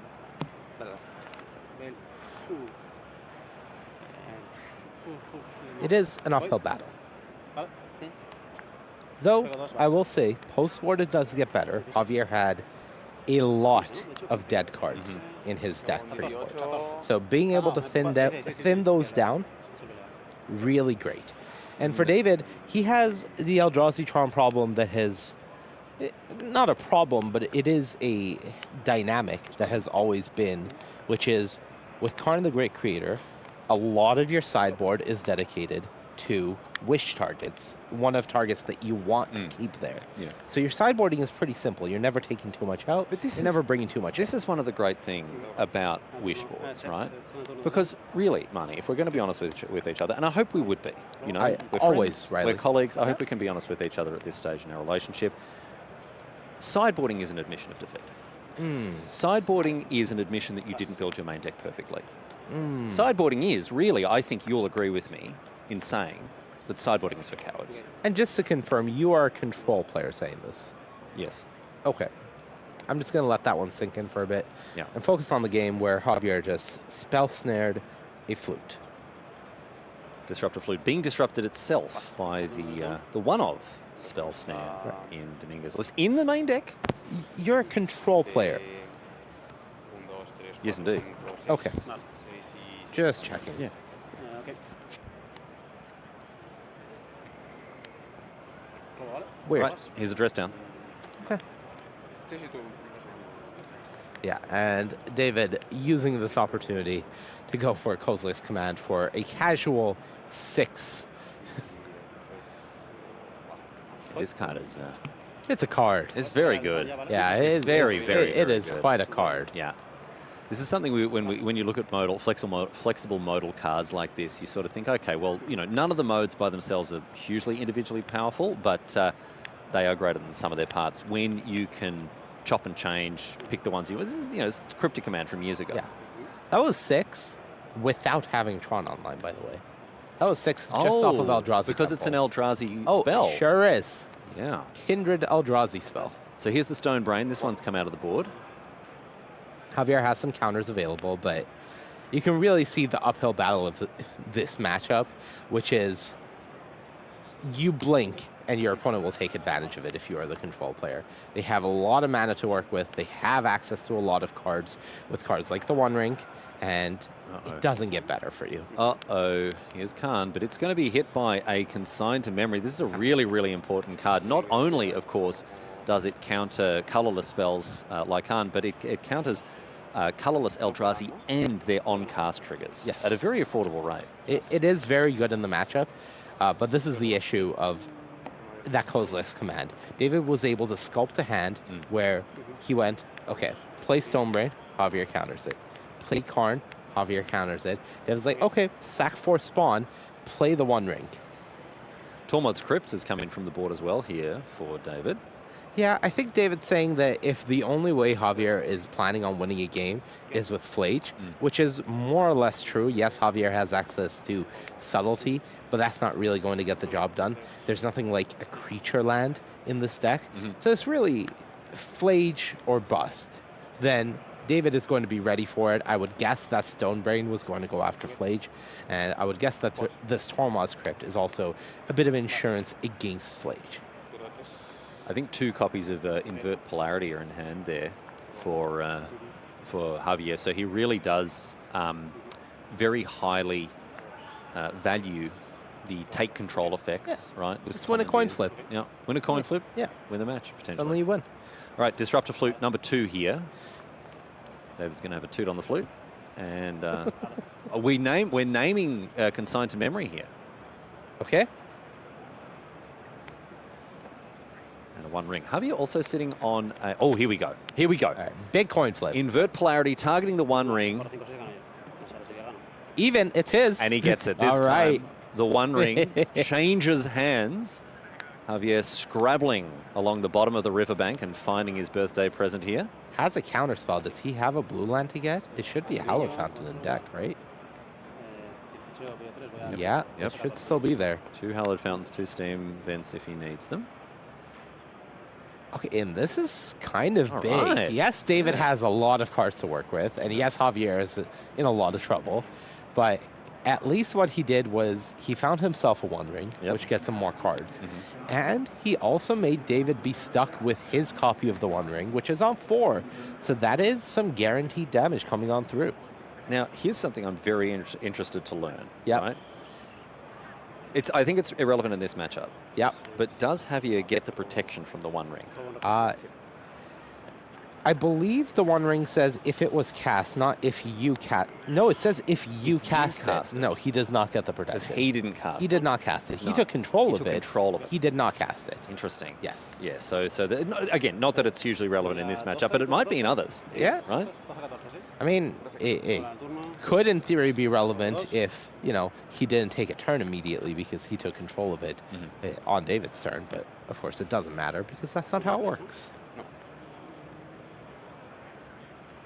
All right, Javier, quick look through the graveyard. Plays a tapped Steam Vents and Ships. All right. David down to 10. Okay. So let's say David plays Emrakul and Javier takes it.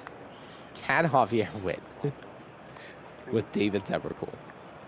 I think the David still gets the... David still gets the turn. The extra turn, yeah. But Javier's, I guess he has a Supreme Verdict. Okay. He's not going to be able to get rid of that one. Actually, he can get rid of that one. He can pitch the Supreme Verdict to Subtlety. Subtlety, yeah. Ooh. Yeah, because you don't need a target. You can just cast it. Okay. All right, now. We got a game in our hands here. Okay, what if you just Subtlety this card? Just pitch the Supreme Verdict, Subtlety it. Oh, yeah. And that's what we're baby, going to see. Come on. Okay. Come on, Emrakul. All right, it's just one even die roll. That's all right. it takes. So we're live. We are live for Emrakul, the Promised End, being hit by an invert polarity. Still on. It's the one ring instead here. Does Javier go after this instead? Is his best avenue to victory the ring on the battlefield? He's going to go for it. He's Okay. going to go for another invert polarity. Huge coin flip here. Your ring, my ring. All right. And he gets it. All right. He gets it. Redo. Our ring. Our ring. All right, so now David can Emrakul. And Javier has just a copy of his own ring in hand, I believe. And now, yeah, the writing's on the wall. Javier will know that the Promised End is about to arrive. Promised. And draws a card with the one ring. Oh, tune the And narrative. Let's tune that narrative. Fine. Tune is in the graveyard. There it goes. Expedition map to wrap things up here for David, and he will be mind slavering Javier as we call the effect when you take control of your opponent's any point. We're getting a basic island, not providing David with a fail to find or 2 free damage in the form of fetch land. Yep. All right. All right, plays the land. Very good of him. No, maybe not. Okay.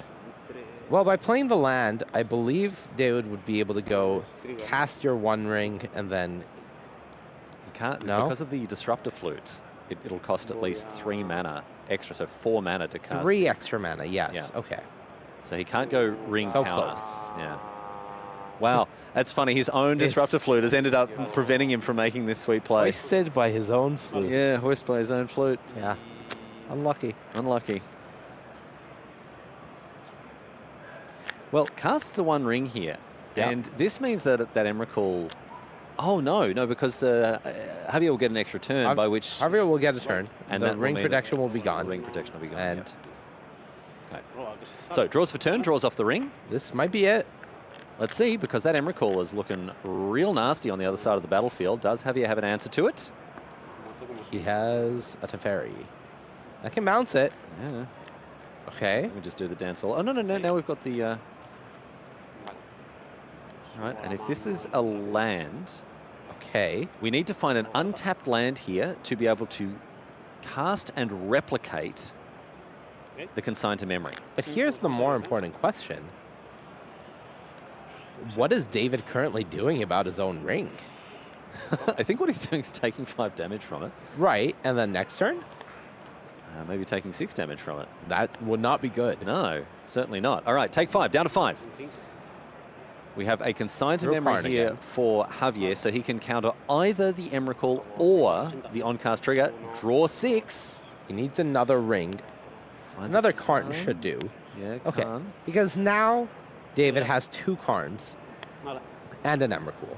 So we know based on Javier's hand that 1 Karn is definitely going to resolve here.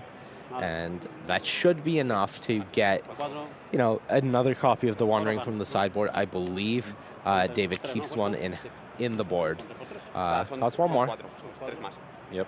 Javier should have, yeah, there it is. 3 more. Yep. Yeah, and then this Karn should go get a duplicate copy of the One Ring, and David can replay the Emrakul, and I believe that should be too much for Javier to come back from. All right, there's the Promised Land now, and Commandeer. Commandeer, the card in hand, stranded, unfortunately for Javier. Khan, the Great Creator, downstairs, go to the sideboard, and presumably we'll have left 1 copy of the One Ring in it. Oh, no, Haywire Might. Haywire Might does the job as well. Casting it into the fire. Yep. Gain 2 life, up to 7. And so that particular crisis is averted, but it's all crises all the way down here for our former world champion, who looks to be going down in straight sets to his countryman David Gonzalez, who has played exceptionally well in this game, navigating all of the pitfalls and obstacles that Javier has put in his way, making sure that this favourable matchup has gone, well, at this point presumably, but it seems to be the way things are going to go, have gone his way. So well done to David, a formidable opponent sitting across from him on the battlefield. Counterspell. All right, well now we can counter his One Ring. All right, perfect. It is a very tough matchup. Yeah. Javier cooked so far. He has been beating the Nadu decks, has beat 2 of them so far, I believe. But unfortunately, this is not the matchup he wanted to see. Oh dear. Poor Javier, as he takes what will probably be 1 final turn. Draws off the One Ring to Fairy, Force of Negation. Oh, can't activate it, of course. Yeah, with the Khan, it's not going to be any good. And so we see an immediate concession and a rather... Like, I'm done here. He was going through motions already, but yes, indeed. Once that happened, it's just, we're done. Rearranging the deck chairs on the Titanic, the former world champion. But it was a joy to see these 2 play. And our Eldrazi Tron player here, David Gonzalez, continues his undefeated streak. He's only picked up 1 draw, but apart from that, it's been all dubs all day. So well done to him. But Manny, we finally saw the thorn in the side of the Jeskai Control deck. Yeah, Jeskai Control really well positioned this weekend. I'm excited to see how it continues doing, but that is not the matchup you want to see. Not that many Eldrazi Tron in the room, but it has a really good matchup in Jeskai Control, and if the Jeskai Controls are beating the Nadus, and then this Eldrazi Tron is just there waiting to face the Jeskai Controls, things get interesting, Riley. We'll keep an eye on things, but right now we're going to take a quick break. We've got more Magic coming your way on the other side of it, so don't go anywhere. We'll be back live from Amsterdam at Pro Tour Modern Horizons 3 after this.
Welcome back to coverage of Pro Tour Modern Horizons 3. It's my great pleasure to welcome you back to the booth with me, Riley Knight, and joining me, my friend and colleague, Mani Davudi. It's been a great day so far, and plenty more of it is coming your way across the entire weekend. So we do thank you for joining us, and we hope you'll stick around to see who will be crowned a Pro Tour champion. And I'll tell you what, two people who are well on their way towards a top 8 berth at least, given their day one performance so far, are the players that we'll be checking in with right now, and the decks they're playing. Can't wait to have a look at both of them. Tomasz Sodomierski here is on Living End. I'm very interested to have a look at this list and see what updates have been made to it in the wake of Modern Horizons 3. But 4-color Nadu in the hands of Daniel Goetschel, who is playing a list that has really only come to life because of Modern Horizons. Nadu, the namesake marquee card in this list, has proven to be an extremely powerful new addition to the modern format, Mani. It very much has, and it is the type of deck that pro players can't really resist when something looks just a little bit broken, as this Nadu deck has shown that it very much can be. And these two players, no stranger to playing against each other, both quite prolific Magic the Gathering online players. Daniel Goetschel as Gul Dukat, and Sodomierski as Sodek MTG. Both of them very much seasoned in the online streets. Now, here's some interesting information for you, Mani. Exactly 2 Modern Horizons 3 cards appear in this Living End deck. Okay. Sink into Stupor. Yep. As a 2 of. Yeah. That's it. Bounce spell. And a land. Yeah. You need it to be. You can't cascade into that one. This is not a deck that has been revolutionized by the new set. Yeah. Not by any stretch of the imagination. But Living End has been around for a long time. Yeah. Long time. 10 years, I would say, at least. Yeah, and this is definitely Sodomierski's wheelhouse. If you go on his Twitter profile, it says, enjoyer of linear strategies, Living End, Dredge, etc. So very much this is the type of deck that he enjoys playing, the type of deck that he thrives with, and so far he's proving that maybe you can still play what you like in Modern. Yeah, well, it looks like it. He's doing very, very well so far here at 5-1. And playing against the big bad at the moment in the form of Nadu. But this Nadu deck's a little different, Mani. 4 colors, and the 4th color black, I believe, for Orcish Bowmasters. Yeah, Orcish Bowmasters is the primary reason to go into black. You do see some players like Daniel including a copy of Thoughtseize. The highly scientific one of. Yeah, 1 Thoughtseize, that is the number you're looking for. Just an additional use for that black mana. You do get some tools out of the sideboard, things like Fatal Push, Thoughtseize, in addition to the one you have in the main deck. But really, the biggest reason is just having access to the Bowmasters. All right, Court of Calling the pick here for Sodomierski. Tomasz evoking Grief with a Dismember in order to pick apart Daniel's hand. But Daniel's hand looked a little slow. Had the Nantuko, the Spring Hunt Nantuko, it had the 1 ring. It did look a little slow. Daniel is on the play, so... Oh, it's worth pointing out as well, I should say, sorry to interrupt you, Mani, that this is game number 2. Yes. So we are post-sideboard, and Tomasz has already picked up a game win here. Yeah, so definitely things in Tomasz's favor, being up a game and having a bit of a slower hand from Daniel. But we know this Nadu deck can really cobble together just incredible wins out of nowhere. Well, not nowhere, but, you know, pretty close to nowhere. Very nowhere powerful. adjacent. Very resilient deck. Yes. Yeah, and we've seen it just sort of... look, it's a combo deck. It is. It's a combo deck, and it wins like a combo deck. I like combo decks. Do you really like combo decks? I love combo decks. Interesting. Yeah. And you're in the pro sideboard brigade. Yes. You're here trying to talk to me about how great sideboards are. Yes. The sideboard, the public enemy number 1 of the combo player. Of course. Imagine if everyone played without a sideboard. You'd be living life on easy street. Yeah, but so would everyone else. What do you mean? They would also be living life without a sideboard. Combo decks win every game 1. Right. Everybody would be playing combo decks. And then I can't outplay my opponent by sideboarding. I see. So you this is an interesting thing to explore. So you're saying that a sideboard gives a player an opportunity to leverage their play skill differential against a worse opponent. And their deck building differential. Now This is why I don't like sideboarding. We found out. We we've found gotten we've to the come root to of why. the problem. So consider sideboarding is an active cowardice because it allows you to be a better player of Magic the Gathering. All right. All right, Shardless Agent here. This is the classic way to flip one of those living ends. I guess really the classic way is, you know, I don't know, Violent Outburst from years ago. Well, not even that long ago. Yeah, Violent Outburst no longer really a factor. Yep. Yes. Yep. Today we have Ardent Plea instead. Yeah, times have changed for old living ends. I guess things done change. His living end would resolve because it's already on the stack, because he's already cast it. Sid Judge ruling happening here. Daniel asking about a card in his hand. Until he reveals one card that can be cast. And then from the exile, this card is cast and it is on the stack. Yeah. So let's say the living end's on the stack. Yes. And then I go Court of Calling, put Dranis in play, Dranis Magistrate. What does the... I don't know how rules work. I don't know how rules work. Not just this rule, but any rule, says Daniel. Right. No, but that is a very interesting question. So Dranith Magistrate says you can't cast cards from anywhere other than your hand. Or your opponent's card, I should say. Yes. So does it block the casting of the spell? Once it's already cast. Yeah. But so this has to be done in response to the Shardless Agent or the Cascade trigger, I guess. The Cascade trigger. Yeah. What Daniel is really asking here is, do I have a chance to, quote-unquote, burn a living end from my opponent by having him put it on the stack? Because if he gets the Magistrate, then Tomasz will just say, okay, I'm not going to cast the living end. Back in the deck you go, right? But that will mean that once the Magistrate is removed, if it is removed, the living end is back in the rotation. Yes. So if you can get rid of it permanently, in quotes, that is something that Daniel is interested in. Because it doesn't happen super often, but there are cases where in a long protracted game, the living end player will just run out of living ends. Correct. Yeah. Yes. And then they'll resort to just hard casting 4/4s and 3/3s, and if you're really lucky, a generous End will hit the battlefield for you. All right, so here's the Court of Calling for 2. I think we're going to see Dranith Magistrate here. A very a key inclusion, this card. Yeah, it's really one of the big benefits of playing these Nadu decks is you have an instant speed toolbox that you can access. Right. All right, 2 cards in. And you can hear Sotomursky there say, I will not cast this. Shuffles the 2 cards together. Would you like to cut? And would you like to randomize these 2 cards? And they both go below decks. Yeah. All right. I believe Sotomursky has a copy of Force of Negation in hand, but didn't have a blue card to pitch to it to get through that Court of Calling. I believe one of the cards in his hand is a living end. No, he did have a. He had the Sink into Stupor.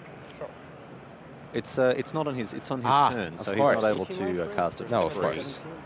This was all in response to the Shardless Agent. Riley, it's been a long day. It's been a long day, man. Yeah. Yes. I guess I should just cast it. Well, you can't cast it. Brazen Borrower, one of the outs to the Magistrate, able to bounce it. Should you have access to it, I believe there is one of it in Sotomursky's deck. We are in post-board games, so could have access to it. Next turn, you take 1, 2. But no, in hand, I can see one of the living ends, and I think it's Subtlety, Force, and Sink into Stupor. Yeah. Okay, it doesn't change the clock.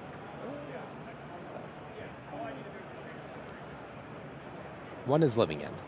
Yes. So no, honestly, not a great hand. Not a great hand. Not a great hand. All right, there's the Force of Negation, exiling the Subtlety. And back over to Tomasz, who finds a generous Ent. And he's going to cycle that away for a forest. Generous Ent. Sure. For a Temple Garden. Sure. Late tap. Sure. And plays a tapped Temple Garden here. Back we go, Daniel's way. Yeah. So the game slowed down a little bit here. And Daniel just needs to find his combo pieces.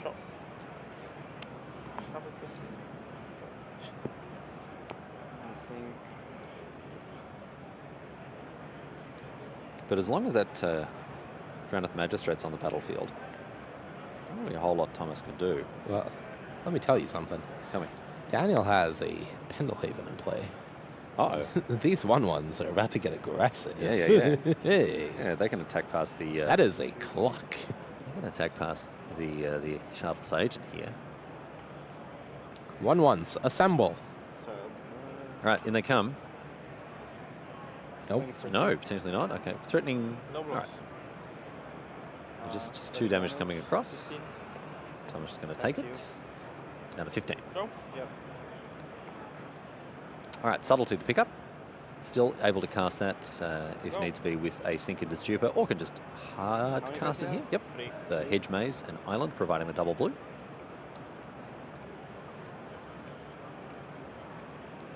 Daniel just thinking on the end step. If he would like to do anything, of course, we don't have a great look at what's in his hand.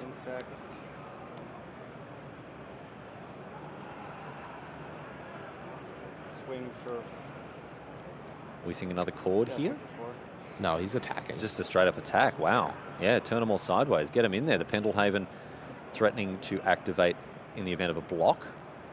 That insect is on the battlefield, by the way, but as we have seen, there are quite a lot of draws.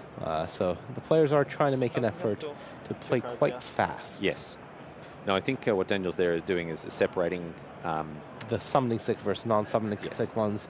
Usually he puts it with the Magistrate to indicate it's not attacking, but at the moment he was like, make a token, mention it, all right, let's focus on other things. We'll do that after as my opponent's priority.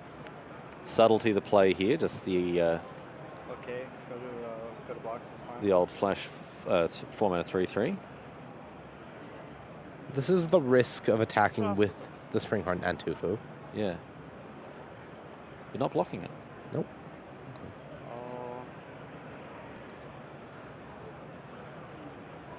And now Daniel, think about what he wants to do. And now we're going to see a Court of Calling. Yeah, this looks like a Court of Calling to me. So Court of Calling, sure.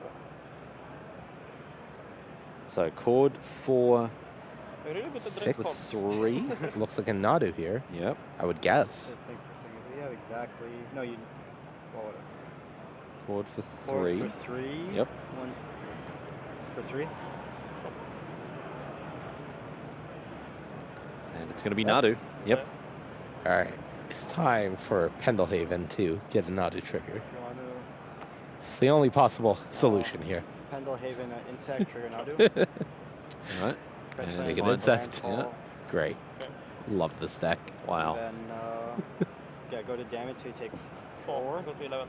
Take 4 damage as the Subtlety eats up one of the insects. Is there any reason not to block the Nantuko there? Let's take a look at this deck. We'll let you know in a moment. Go. Is it because you're worried about a Bowmasters plus Pendlehaven activation? Yeah, Bowmasters is a reasonable answer. But how worried about are you about losing? Beardsley Bill is a reasonable answer. Okay, because you can flash it in with the Court of Calling. All right. Yeah. So there are cards that would, on a surface level, incentivize you not to block the Nantuko. Very cautious block there. Yeah. From Tomash. Gonna make the. I guess I missed it. Another insect. How much life do you have, man? 18 or 7? I have 11, you have 18 now. Yeah. All right, 18 to 11. The players confirm the live totals. Very good at that. Go to untap. Okay, Nadu put in the bin with a Surveil trigger. And it's back to Daniel's turn now, who has a bunch of insects, and Nadu. A Shuko would just mean game over here. Yeah, Shuko would be very much GG here. As is, Daniel has one way to target, I believe, in the Pendlehaven. So we'll see if he can find more. Another Court of Calling would also probably be lethal. He would be able to go get the Outrider Encore from his deck, and that would get the job done. But we may just see the aggression plan come out. Sure. Block the Nadu and 1 token. Okay, those are the blocks here. Sure, I'll Pendlehaven the token you're blocking, trigger my Nadu, reveal Satsis, Right, go to damage. So this goes to hand. Yeah, my dice. This dies, you take 4. And Nadu, with its 4th point of toughness, is going to survive the exchange Love with Nadu. with the Subtlety. Yeah. Second main phase, I'll Satsis 0. And a Thoughtseize will reveal not a whole lot here for Tomasz. All right, there's Sink into Stupor. Yep. And Living End, which isn't really too much of an issue. Yeah. And Tomasz just needed Daniel not to have an untapped white source there because he hadn't presented it yet. The Stupor would bounce, but the Magistrate, and then if he isn't able to play it again, he draws the Cascade got a spell. one-turn window. He would able to go to Living End, but unfortunately, that was not the case. All right, well, as it is now, we move to game number 3 after Daniel picked up a win there in our second game. Nadu showing just how good it is. Put it on the battlefield, draw a bunch of cards. Well, actually, really was the Nantuko. Yeah, the that Nantuko flooded the board and just did all the chip damage. Having disruptive elements against the linear strategy of Living End. That is the unfortunate downside of being an enjoyer of linear strategies is linear strategies are able to be answered because they are, in fact, linear.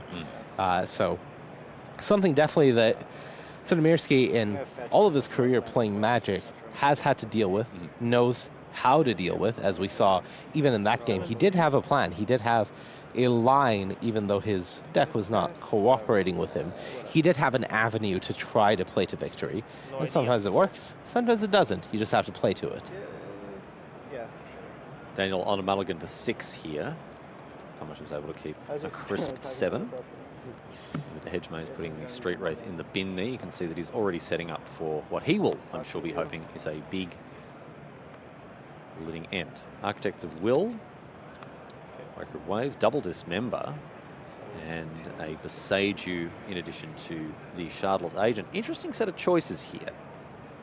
Yeah, taking one of the big creatures really doesn't do anything, so if you really think that you can fight through one piece of disruption but not 2, you would take a Dismember.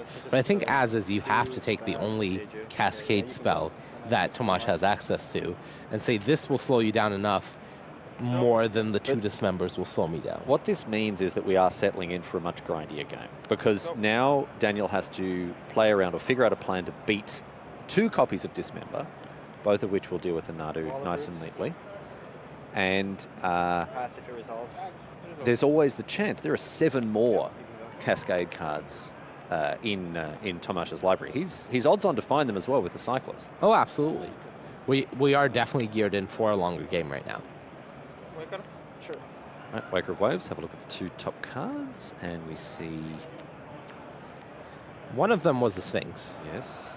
One of them was the other one. Curator of Yes. Mysteries, and the other one was... Mystery card at this stage. Didn't get a good look at that. I think Apologies. a Subtlety, or it might have just both been Curator, as he did. There's another put one in Curator the in bin hand, and yeah. one in hand. Right, Curator, cycle away. I did see an Ardent Plea picked up, but he is missing the white source for that at the moment. We've got a Flooded Strand, which will fix that. All right, perfect. We're online. This could be a quick one if Daniel doesn't have anything here. And I believe Tomasz also has a Subtlety in hand. I like this because Walliver's was representing 2 mana with a Chord of Calling, so Daniel had access to Chord for 5 mana, getting that Drannith Magistrate if he hadn't used that Dismember. And I think this is Tomasz just saying, I'm going to position myself for a win, and you need to have one of your few hate cards with mana that doesn't really support those hate cards. And this is the thing about those hate cards being played as like in a toolbox capacity as one-ofs. You don't find them as naturally, and the ways to find them can be a little expensive with cards like Chord of Calling. All right, Hallowed Fount, the pickup here for Tomasz with that Flooded Strand. So he'll be able to untap and put into play the Ardent Plea. And what can Daniel do about that? Daniel has 2 copies of Endurance in his deck post-board. Yes. He'll need to have one and play it, and then Tomasz will, I believe, with a blue card, which I think he has, Subtlety it, and then Daniel will need another copy of Endurance. Otherwise, this game might be done. All right, could be all over Red Rover here. We're going to see Ardent Plea with its Cascade trigger put a Living End on the stack. There it is. Daniel's going to have a quick look through those exiled cards before they're shuffled and put on the bottom of the library here. I have the graveyard, so it stays in play, I guess. Can we do this for the coverage? Oh, sure. Right, yeah. So they're just going to make things like resolve properly. Okay. It's a Wall of Roots, so Wall of Roots is going to the graveyard, and then the other one is being brought back, but for the sake of simplicity, just keep the original Wall of Roots there. We all understand what's happening. It's exiled? Or No, it's in graveyard. Okay, okay. It's sacrificed. Technically, you should exile graveyard, then sacrifice them to Phoenix. Sure. Kind of whatever. Sure.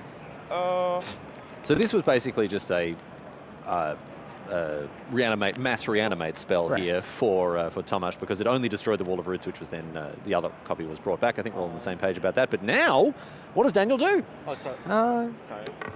Well, I'll see. Well, he tries to assemble his combo. He plays the One Ring and hopes that he can find the things that he needs during the protection windows that he has. And notably, you know, Modern Horizons 3 is a set with a lot of callbacks, but one of the original sets that did a lot of callbacks was Time Spiral. And Living End, one of the cards that is a reference to, in and of itself, an older Magic card, Living Death, that came before it. So the references in the Magic the Gathering world run deep. 13, and I will... Cycling a straight right here. Or 14? I have 13 now. Okay, yeah. Scry 1, Yeah. I think So we are on the first of 2 Curator Scries. I went it for 16 because So Oh, 5. okay, a little. Okay. So it was nothing, then for 5, then for 1, then for... No, I'm 13. Okay, yeah. Like, it didn't... I thought you played that tapped. Yes, from fetchlands. Okay, okay, yeah. And I was for here. Oh, yeah, yeah. Now Scry. Just making sure the life total is correct. And it does seem like it is. I'm not sure where he took the extra... Oh, he takes the extra 2 damage now from the straight Yes. right. Yes. That is where we are currently. Yeah. First Scry looks like it went to the bottom. Yep.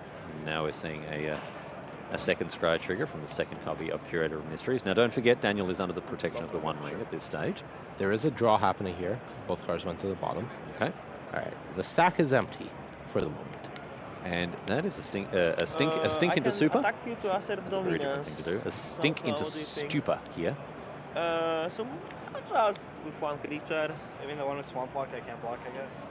Okay, so attack with Swamp. Yeah, no block. Nothing. Go. Try and get me a GRV by trying to block it. Oh, Daniel, he can see the angles. He can see the angles. Up goes the One Ring here. 2 cards here for the Canadian. He's obviously taking this in his stride and having a good time down the feature match area. These two did seem to be chatting away reasonably pleasantly here throughout this this game and in this match. We'll see if this works. So make a green. Let's see if this works. One ring. Okay, another One Ring. It's going to try to chain things together, but can bounce it from the stack. That is something that it does. It says, return target spell on non-land permanent an opponent controls its owner's hand. Return target spell. So this means that there is no protection for Daniel. He's going to count up 13 how much is not 14, damage he's but taking. the One Ring will kill you. So is there a way for him to survive here? Going to 1 off this attack, Marnie? He's going to 1 off this attack, assuming that Dismember that we know is in hand and Daniel knows is in hand was somehow not in hand. And spoiler, it is in hand. Yeah. But No violent outburst 11. for pump. Yeah. All right. Scry 1. Yeah. of course, Tomasz just wanted to make sure that everything is correct. Keeps it on top. Force Draws, Force of Negation, Dismember on the Wall of Roots. Yeah. And that will be enough for Tomasz Sodomski to win 2-1. A very entertaining game of Magic there. I certainly enjoyed seeing one of the old guard decks, really, in Modern, getting a win there. Modern has changed a lot over the years, Marnie, but Living End still able to get it done at the highest level. Yeah, some things will change. Some people will bring new decks.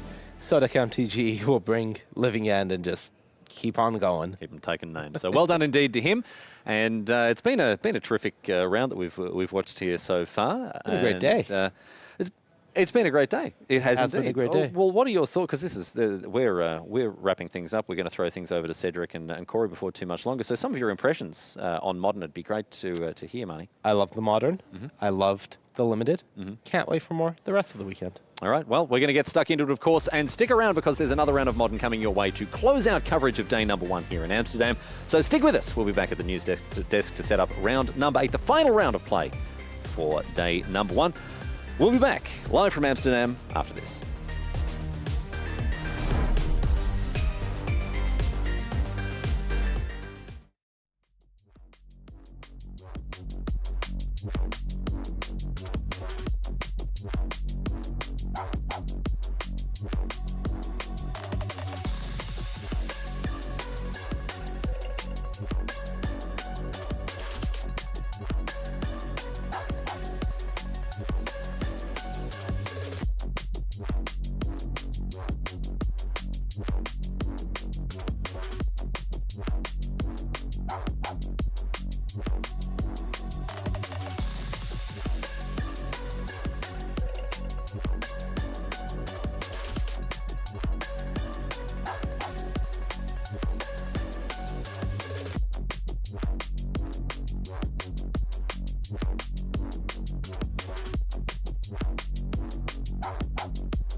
If you want to see World Championship 30, the epic conclusion of this premier play season, live and in person, join us this October for MagicCon Las Vegas. Badges are on sale right now. Reminder to tune in tomorrow, everybody. Guess what? We're not done with the tournament today. We've got rounds 9 through 16 as we make our way to our top 8, starting at 5 a.m. Eastern Time for all you early birds, 11 a.m. local time here in Amsterdam.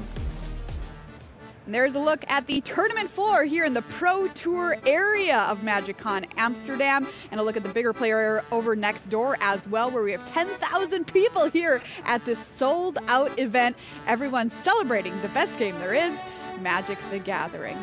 Well, one player who's having an exceptional weekend among a sea of Nadu is somebody playing Eldrazi-tron, sitting at 6-0-1. It's none other than Spain's David Gonzalez, who talked to Ely after his huge win.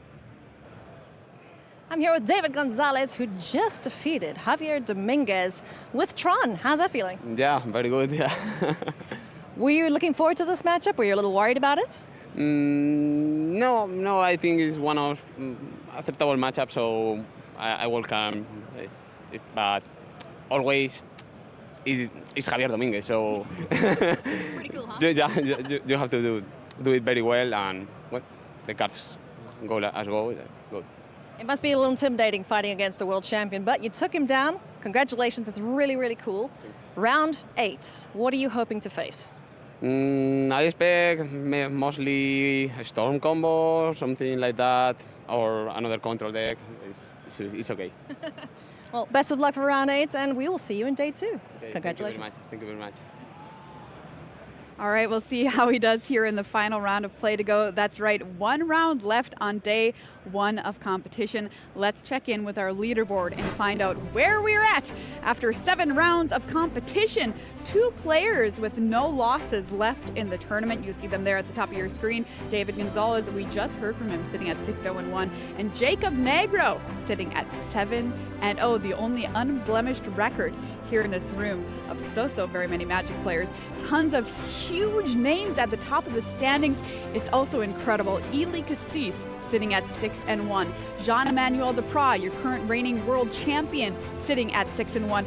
Former world champion Javier Dominguez sitting at 6-1. Simon Nielsen, who made 4 top 8s back to back to back to back, sitting at 6-1. Seth Manfield won a Pro Tour this season, sitting at 6-1. Incredible stuff here. Huge names at the top of our field. And I know you want to give a shout out here, Frank, to one of your countrymen.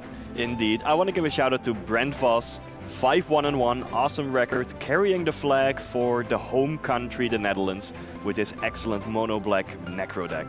Yeah, and we've got a lot of Bant Nadu players there at the top of the standings as well.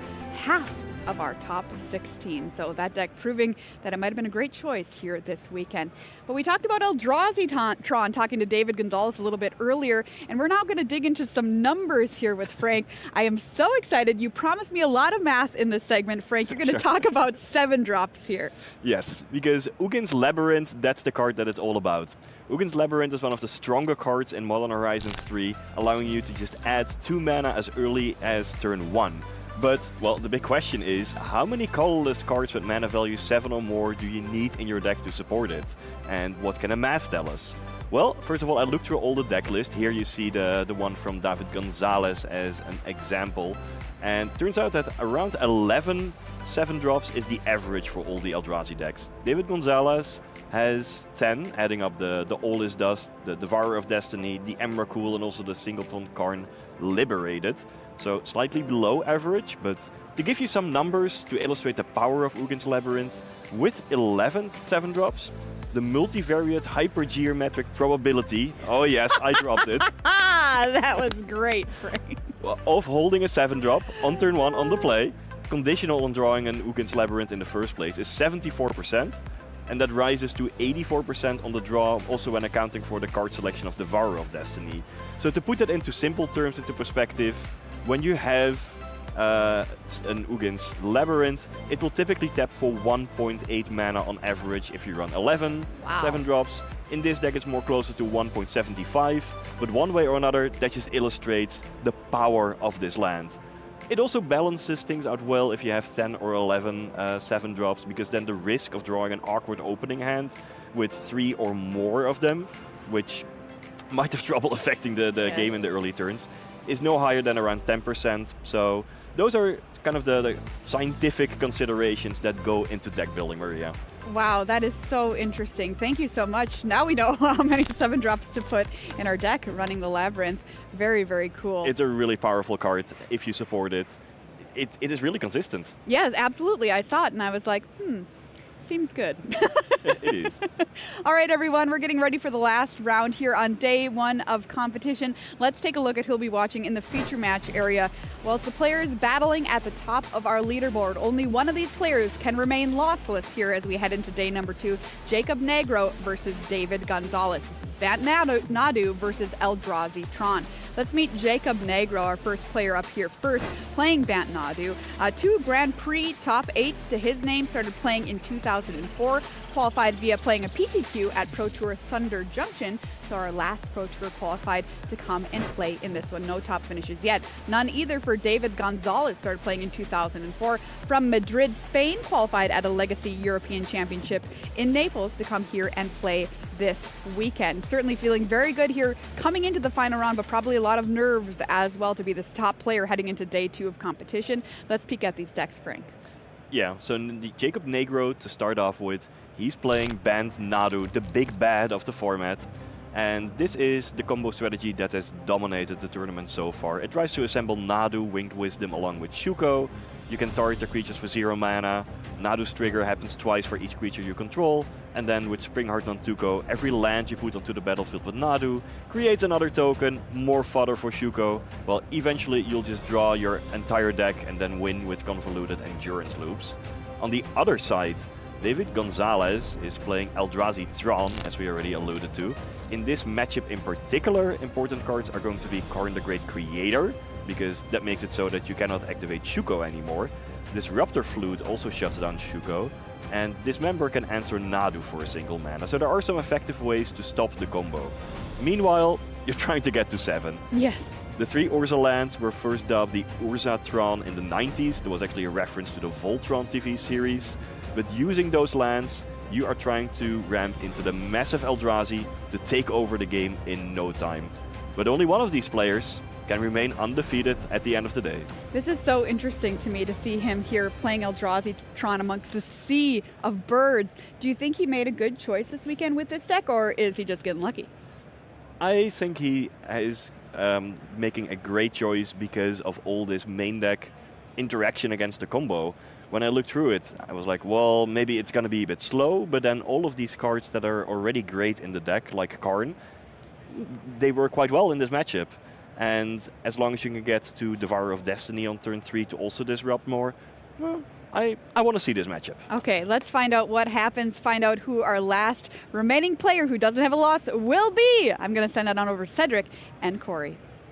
Thank you so much, Maria and Frank. Cedric Phillips, Corey Baumeister here in the booth for our final round of day number 1 of competition here from Pro Tour Modern Horizons 3. We are, of course, in Amsterdam, and we have seen a bird looking to fly away with the competition at least one more time here, Corey, in Nadu. Yep, absolutely. It's been the talk of the tournament. Looking at the standings, it's definitely performing the way we kind of thought it would be. Yep. And we'll see if this hateful list is enough to take it down here with this Eldrazi-tron list. Yeah, this is kind of the ultimate stress test for a Nadu player, because we're seeing an Eldrazi-tron list that is very geared towards trying to stop the Nadu deck from doing what it does and kind of win eventually with some sort of Emrakul, Karn, just kind of some sort of leftover, right? So there's just a lot of main deck disruption, and we have seen players take this approach before. We're coming into a tournament, you know that there's going to be a very heavily played deck. In this instance, it's Nadu. And can I build a deck that really disrupts this thing and is able to defeat it with all of the disruption that I do have? It might be good in other matchups as well here for David, and David's record is, of course, 6-0-1, so he's doing well in the tournament in a very general sense. But how well does this deck perform against the big bad of the format? We got a small sample size coming to you right now. Yep, absolutely. Almost feels like a deck that is kind of pre-sideboarded for the most popular 1 to 2 decks, and sometimes that really works. Sometimes you play against not those matchups and it looks a little bit worse, but obviously going quite well for David so far. It's a nice start here for Jacob Nagro, who has 7 cards in the opener compared to David's 6 is on the play, and it'll be a Mana Accelerant via a Temple Garden in Delighted Halfling. Yep, the dreams start, and if you can just start doing the combo before, you know, David has that key turn 3, I would say there is some disrupting flutes that you can have for turn 2, or even 1 with the new powerful Eldrazi land. But if you can just get going before that, it's really Jacob's game to win, especially being on the play. Very important in this match. Devourer of Destiny is the pregame effect that you're seeing Jacob resolve right now. Of course, you may reveal this card from your opening hand. If you do, at the beginning of your first upkeep, look at the top 4 cards of your library. You can put one on top and exile the rest. So Expedition map among the cards that our Eldrazi-tron player has exiled, and that'll be an Eldrazi Temple, card of the Great Creator, now added to the hand, alongside another copy of the powerful Planeswalker, Kozilek's Command, Talisman of Resilience, and the aforementioned Devourer of Destiny, Corey. Yeah, probably looking for Ugin's Labyrinth. You know, that's probably the best land that David could have found. Only found one other Tron land there and said, that's not good enough, I need to be faster. And as it stands, as the dust settles, David's hand did not contain a lot of lands. Urza's Saga was the only other one with a Talisman of Resilience. So David does need some help to just kind of get off the ground here. Well, there is a land there for David, but it is not the most ideal of ones there in an Urza's Saga. It will get a counter. Now we will see a Kozilek's Command here. This is a new one and a rather good one from Modern Horizons 3, especially in this colorless archetype that David is playing. Kozilek's Command, X being 1 in this instance. See some modes selected, but the 2 modes that can be made, one of course is making a Scion, the other is taking care of that halfling. Yeah.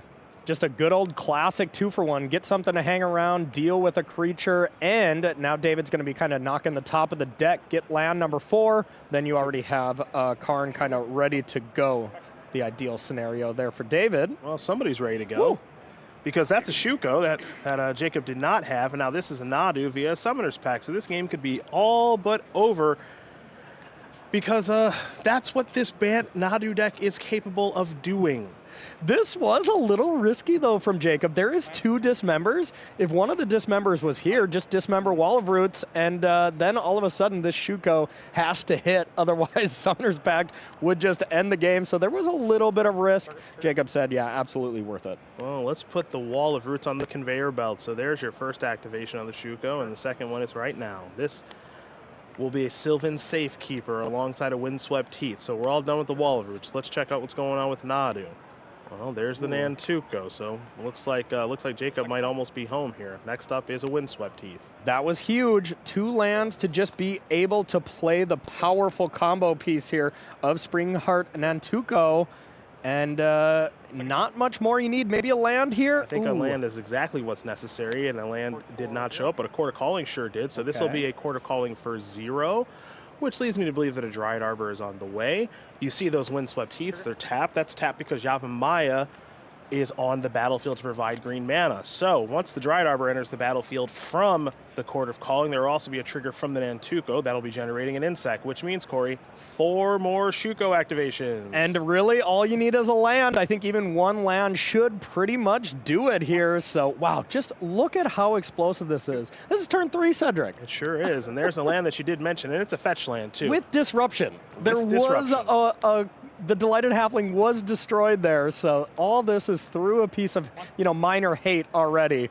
And yeah, this deck is incredibly powerful. Nadu's doing what Nadu does. So another land, and now there is another Nantuko. So we're all done with that insect. Shuko is going to come on into the hand now. Shuko is going to go on to another copy of the Nantuko. So now it might just be a matter of what's the win condition here. It looks like Jacob's going to go into the sideboard maybe in just a moment. Might be a split sleeve, so let's go ahead and replace that.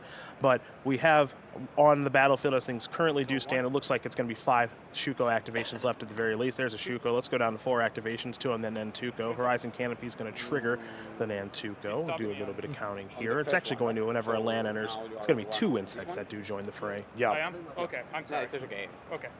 And that's got to do it. Looks like there was 1 extra activation, but, doesn't really matter. We'll just take 1 off of one of the insects. Yeah, I don't think I can miss, really. Yeah, and we're going to listen to Jacob kind of explain this to David real quick. Attack you, but I can. It's okay. I'm going to besage you everything you have and Haywire Might that, and yeah. Okay. That's all he's going to do, though. That's it. I'm gonna make a ton of stuff. I'm going to kill all your lands. I'm going to Haywire Might, your only relevant permanent in play. Correct. And then I'm going to say go. And then say go. Yeah, and I'm going to say go. You get another turn. Yeah. Jacob decided to not play the Thassa's Oracle, but as we've kind of been seeing throughout this tournament's evolution, Cedric, that's kind of the training wheels. You just don't need it when you do exactly what Jacob was saying there, like, get rid of all your lands, Otawara all your permanents back, and then what are you going to do? Yeah, there are some very silly loops that we may never actually get to see happen on camera over the course of this weekend.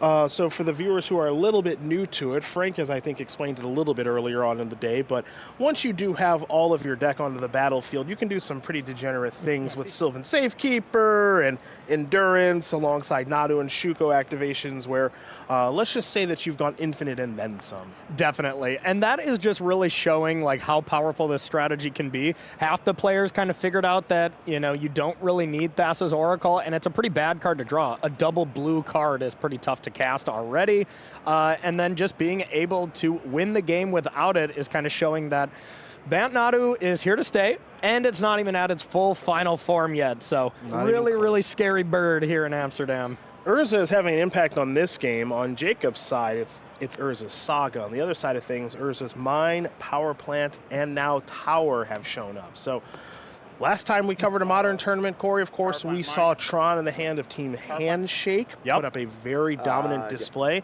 We're not seeing that style of deck here this weekend. This is about the closest thing to it for your Urzatron fans and what David Gonzalez has brought to the battlefield. And the Tron can certainly be online, but Jacob said in the draw step, I'm actually going to sacrifice a Windswept Heath because Jacob does have a Beseiju who endures in hand. And Corey, there's good reason to do this during the draw step as opposed to the main phase. Yeah, definitely. You want to hit one of those before you have the ability to just have 7 lands online. Now David will be locked into just having 3 mana available, so no Karn, or most importantly, the Stone Brain this turn would have happened and would have been incredible. But, you know, look at the play of this Eldrazi Tron deck. There is so much disruption, and you usually see none. There's disrupting Flute, there was a Karn, as well as the Stone Brain of ways to stop this combo from kind of doing its thing, which just really shows, you know, how powerful Tron is getting. Tron is learning, it's adapting to all these powerful combo strategies, which used to be just its worst matchups by far. Well, the one thing about Tron is that it does weirdly have the ability to adapt for a deck that is so linear. Yes. Because it always seems to get at least 1 or 2 additional pieces of help in a set that does come out. So a card like Disruptor Flute is pretty good in a situation like this. You know, it might get an additional artifact or 2 for Karn the Great Creator. You know, Stone Brain is a card that's shown up recently. Yep. That has been a very nice addition for Tron-style strategies and could be very good in this situation. Now, if you are Jacob, your goal is to make it be a little bit less good. So, it'll be an Urza's Saga trigger. Going to float a little bit of mana and now resolve chapter number 3 on the very powerful land that's going to go get a copy of Haywire Might. Yep. And that is a problem solver. There's 2 problems, though. You know, there really is 2 problems. You know, the Flute on Nadu as well as the Stone Brain. I think you just kind of have to go for the Stone Brain to start and then deal with the Flute eventually. As if you just get rid of all the Nadus right away, Jacob's deck doesn't look that good, I'll tell you that. Yeah, it's going to have to work pretty hard to win with cards like Endurance and Bristly Bill. So that's going to be the easier of the 2 choices. Haywire Might's going to exile the Stone Brain, and Jacob will get a little bit of life from that. But it is worth noting that while that Stone Brain has been exiled, Corey, Karn can go ahead and get that back. Yeah, absolutely. You can go ahead and search that back. We just need to find it here. So far, David's follow-up here, not impressive, but, you know, Jacob did have the disruption to stop Tron from happening. But even if that did happen, Devourer of Destiny, the only huge follow-up so far, so David's definitely going to be knocking the top of the deck, looking for one of the 8 or so very powerful 4-drops. Misty Rainforest headed to the graveyard in exchange for a little bit of Surveil action right now for Jacob Nagro, so it'll be a Hedge Maze. Now here's the trigger for the Surveil. And he's going to leave it on top, so let's head back Jacob's way. You see an Urza Saga is in hand, and now Urza Saga will be the play. Chapter 1 has been read, and that's why the die is there. And Nagro will just pass the turn back once again over to David, who would love to see a big play. Speaking of big plays, Force of Vigor says hello. That is huge. That's a 1-of in Jacob's sideboard, and it is so good right now. Not only getting rid of a hate card that had to be dealt with at some point, but preventing 4 mana. Jacob doesn't know about that, but preventing 4 mana for that turn. But David answering back with an impressive draw here to complete the Urzatron. Yeah, an Expedition map is going to allow David to finish the Urzatron, as you did mention their partner. Urza's power plant has been found. There's no Boseiju to disrupt it this time around. And now David is going to simply pass the turn back over to Nagro, whose Urza Saga is up to Chapter 2. So the ability to make a construct, you know, pretty decent here, nothing special, but we'll get a little bit of pressure going. You have that Sylvan Safekeeper to progress the battlefield a little bit. And with a Summoner's Pact, next turn, it looks like it will be Shuko and Nadu, you know, combining forces once again. And as it stands, David doesn't have a lot to do about it. Dismember being able to prevent it when it comes into play, but you still get the trigger with that, and Sylvan Safekeeper will be able to prevent that. So just looking good for Jacob. It just depends on the sequencing here from Jacob on how things do go to work around that Dismember and see if it's on his radar. For now, David's just going to play an Eldrazi Temple and pass the turn back. So, Corey, you mentioned a construct being made, and that's what we're going to see here on the end step. Perhaps a sacrificing of Misty Rainforest as well. We'll have to see. But the token is on the battlefield. The construct's just thinking, I'm really only used for 2 Nadu activations these days? The best you can do. used to wear a Colossus Hammer, not anymore. Yeah, exactly. Yep. Oh, the mighty have fallen. Well, to say the absolute least. Dryad Arbor going to be the selection off of the fetch land here for Jacob. That's another good one to target with Shuko, of course, once Nadu is a rockin' and a rollin'. Yeah, so incredible. This deck just really comes full circle. All the cards work together so well. This is maybe the best Dryad Arbor deck I have ever seen. Being able to not only produce mana here, but get a couple activations for the powerful bird. We're going to see Urza Saga float some mana, get a Shuko here. So that land will disappear. But it has done its job, which is get that powerful 1-mana equipment onto the battlefield. That's part 1 of the combo. Yeah, I think we're going to be handing that deck back real quick to search once again with it. And we easily could be done this turn. It's just how powerful and how low of resources Jacob started this turn with, really, last turn. Just three land, including an Urza Saga. And look what this battlefield could become here. And the draw step was actually just Nadu, so no need for the Summoner's Pact. That might just find something else, like like one of the Nantuko folk. Just saving some time at that point, huh? That's right. Springheart Nantuko might be the choice for the very powerful tutor. Now, David is going to think about what's the best way to respond to this Sylvan Safekeeper, because you're really going to only get one shot with the Dismember. Yeah. And so there is the Safekeeper. No use of the Dismember yet. There's the island. The mana floating is a Nadu. Yep, and now it's just, you look at that Dismember and you're like, this was supposed to get me to the next turn. And just not looking like it's going to be able to do too much. While David works on that, I, Corey, am here to present you with Bird Fact. Okay. Yeah, I figure if we're going to see a bird in the future match area with regularity. Honor it with the 8-0 with a good bird fact. I'm here for it. I thought I'd just let you know that owls turn their heads almost 360 degrees, a complete circle, but they cannot move their eyes. Did you know that? Did you know No, that? I didn't know that. Yeah. No, it's a good fact. That's right. That's one of many. That's one of many. Here's another bird fact. When you equip a creature with a Shuko on Nadu's in play, the game ends. Okay. Yeah, that's in the document I found online. Really? That's what I found online. Wow, yeah. that document's ahead of its time. That's right. That's right. Interesting. Interesting facts about birds is the name of the article. I'm just surprised that article got updated with Nadu this fast when it just got printed. That's but right. Hey. A Windswept Teeth is going to join from that Shuko activation on Nadu. And now it looks like Jacob's going to sacrifice his Windswept Teeth. You can see David. David, I think, kind of knows where this is going. Yep, absolutely. And you see all the pieces here available. David's just thinking, David's probably not even really thinking, like, can I break anything up right now? It's probably, how did I lose this game so badly when he had so many pieces of interaction? You know, it was just incredible the amount of disruption that Jacob fought through. Now, had the Force of Vigor at a very timely manner. Of course, that was very nice of a top deck for Jacob, but just looks hopeless on the other side when you're playing against this Bant Nadu deck sometimes. Springheart Nantuko off of activation 1. Wall of Roots will be off of activation number 2. Now, this will be a Court of Calling.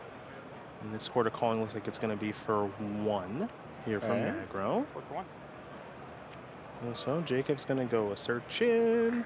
This, we will see in just a moment. Protected up, of course, because of the Safekeeper. So Jacob has nothing to worry about. That'll be a copy of Delighted Halfling. So Halfling will enter the battlefield, and that's 2 more Shuko activations, of course. So Jacob is looking for, just a couple of lands, I think, off of the Shuko activations, which of course will trigger the Springheart Nantuko.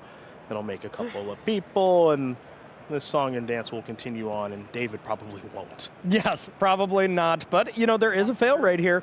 There are 4 non-lands on top. We just say go, and David has a chance to draw something. Well, 2 more chances. I love a good sweat here. Yeah, so the Halfling has been used. And I think maybe the only thing that has been used is the Sylvan Safekeeper, perhaps, given the organization of the creatures. Yep. I can keep them like that. Just keeping them revealed there. And yeah, it does look like that is 8 bricks on a land so far. So, I mean, you know, the bad luck here, in air quotes, is definitely happening so far for Jacob. And deciding if he wants to even move over the Shuko, maybe trying to not risk something here. And it is worth noting that David's hand does have a copy of All Is Dust. Yeah. Which is good enough to reset things. Definitely. I'm not going to say it's good enough to win the game, but it's good enough to at least have the game continue. Yeah. Start over, and I mean, this Bird Nadu deck, this Bant Nadu deck is extremely powerful, but you do usually kind of need a setup turn, you know, especially when you're only stuck on 3 lands, so, you know, might not be able to actually combo off, and yeah, here it is. Yeah, We're just heading it back. Looks like Jacob's going to discard Court of Calling and simply pass the turn back, so a bevy of bricks in one sense insofar as Jacob didn't win the game that turn, but it is worth noting that cards in hand, well, there are many, including a backup copy of Nadu and Springheart Nantuko. So while the All Is Dust does sweep a bunch of things up, Jacob's ability to rebuild is pretty simple. Yep, absolutely. And, you know, David's got to be feeling really good about this. The fact that he is still continuing to play, he's got to be feeling really good. And now this next Nadu that we see, the Dismember is actually online. That's true.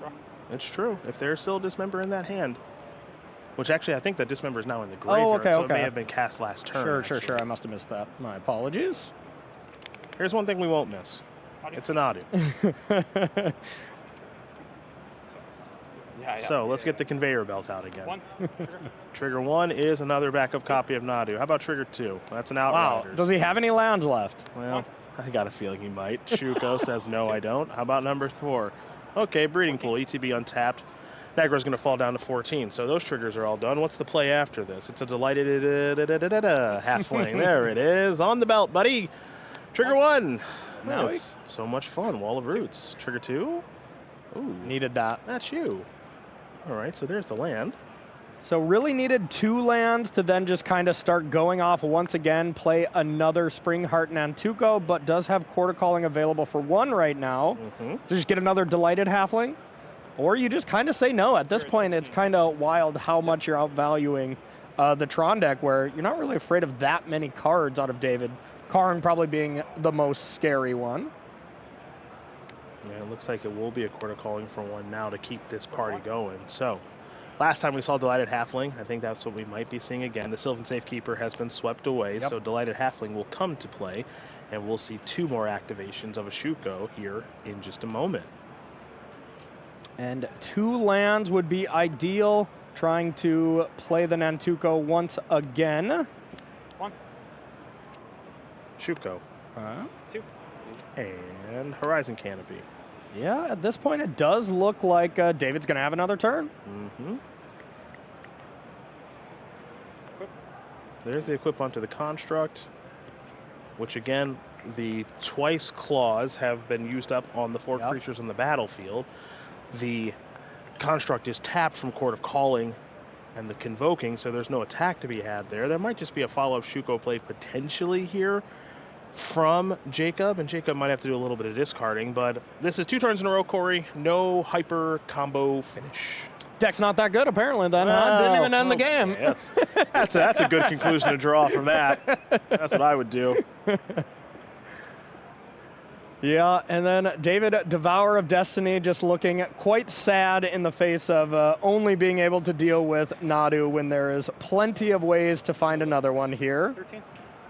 Looks like Jacob's just saying, is there anything that punishes me for playing another Shuko? It doesn't really seem like it, so why not equip it up? Clean up. There's the discard. And David, what's your best draw? I don't even know the answer to that question. Karn, probably? It probably is. It looks like an Ugin's Labyrinth, and whew. I promise it's not that. Yeah, I don't think that was the top deck that David needed there. Folks, we found our 8-0. We found our 8-0. It is Jacob Nagro, who is 8-0. The bird, they say, is the word here in Amsterdam. And for Jacob Nagro, it is a very impressive display with what is arguably the best deck in the tournament. Yeah, and he sure showed why it is the most played deck here this weekend. I mean, it absolutely looked amazing in Jacob's hand there. You can tell that he's been playing this deck a lot. Just really knew what to do exactly on every turn and made it look great. Congrats to Jacob. Be exciting to see if he can keep it going tomorrow and convert it to a Sunday appearance. Incredibly impressive display from Jacob. Congratulations. 8-0. It's one of the best feelings in the world to be on top of the standings after day 1 of a Pro Tour. I wouldn't know, but... Dude, neither would I. We're going to Maria and Frank. I think Frank might know a little something about that. Tell us about our next match, and then we'll bring it to you just a bit. More Magic on the way coming up. Ole Rada versus Nathan Blackman. Boros Energy versus Eldrazi Tron. Boros Energy is a mid-range deck that makes the most of the energy mechanic brought back in Modern Horizons 3, combining cards like Guide of Souls, Amped Raptor, Galvanic Discharge, Unstable Amulet, and Static Prison to just spend the mana in the best way possible. For Eldrazi Tron, well, 1 + 1 + 1 = 7, and potentially a big Aldous Dust on turn 3 to sweep the board. Will Rada have more energy than Blackman? We'll find out coming up after this.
It is beautiful here in Amsterdam, not just because the city's great, but because we get to watch Magic all weekend long. Pro Tour Modern Horizons 3 is what we are bringing to you. Cedric Phillips, Corey Baumeister, hanging out with 10,000 of our closest friends, because this baby is a sellout here at MagicCon Amsterdam. Corey, that's a big deal, man. Gotta love it. I was walking around, and this place is packed with a bunch of happy Magic players. It is. There's a ton of Magic to play.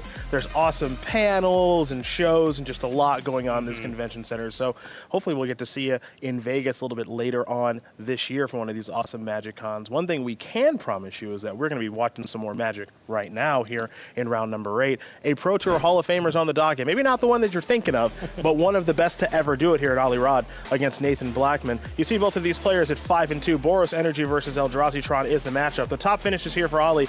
There's 5 of them. They come many a moon ago, everybody. Pro Tour Columbus 1996 was Ali's debut on the Pro Tour, and decided to debut in style, Corey, by winning the tournament. Oh man! So had the old Jake Beardsley plan, huh? That's actually Jake Beardsley had Ali's plan. Oh, of course, is yes, what yes. happened. My there. mistake. First player to ever reach 5 top 8s in his career and finished in the top 32 10 times in 18 career Pro Tours as Ali. He's a heck of a Magic player, to say the absolute least. You see here for Nathan Blackman, less top finishes, but you have to start somewhere, and starting 5-2 in a Pro Tour, well, that's a good start. Exactly. Could be the start to 1 top finish here for Nathan. So, wow, really impressive career, though, for sure, for Ali. Yeah, most people don't know Ali's career. If you've been around for a very long time, you may, but it was only until I actually started digging into older Pro Tours and stuff that I actually learned that he was an absolute crusher from the beginning. And the Pro Tour that he won in Columbus, won with, some would say the worst Pro Tour deck to ever win a Pro Tour, just insofar as, like, there's a lot of, like, bad cards in the deck, but his deck building was actually very, very, very intuitive at the time, and there's a reason why he won. What was the deck? It is a deck with a lot of spiders in it. It was like a block constructed tournament.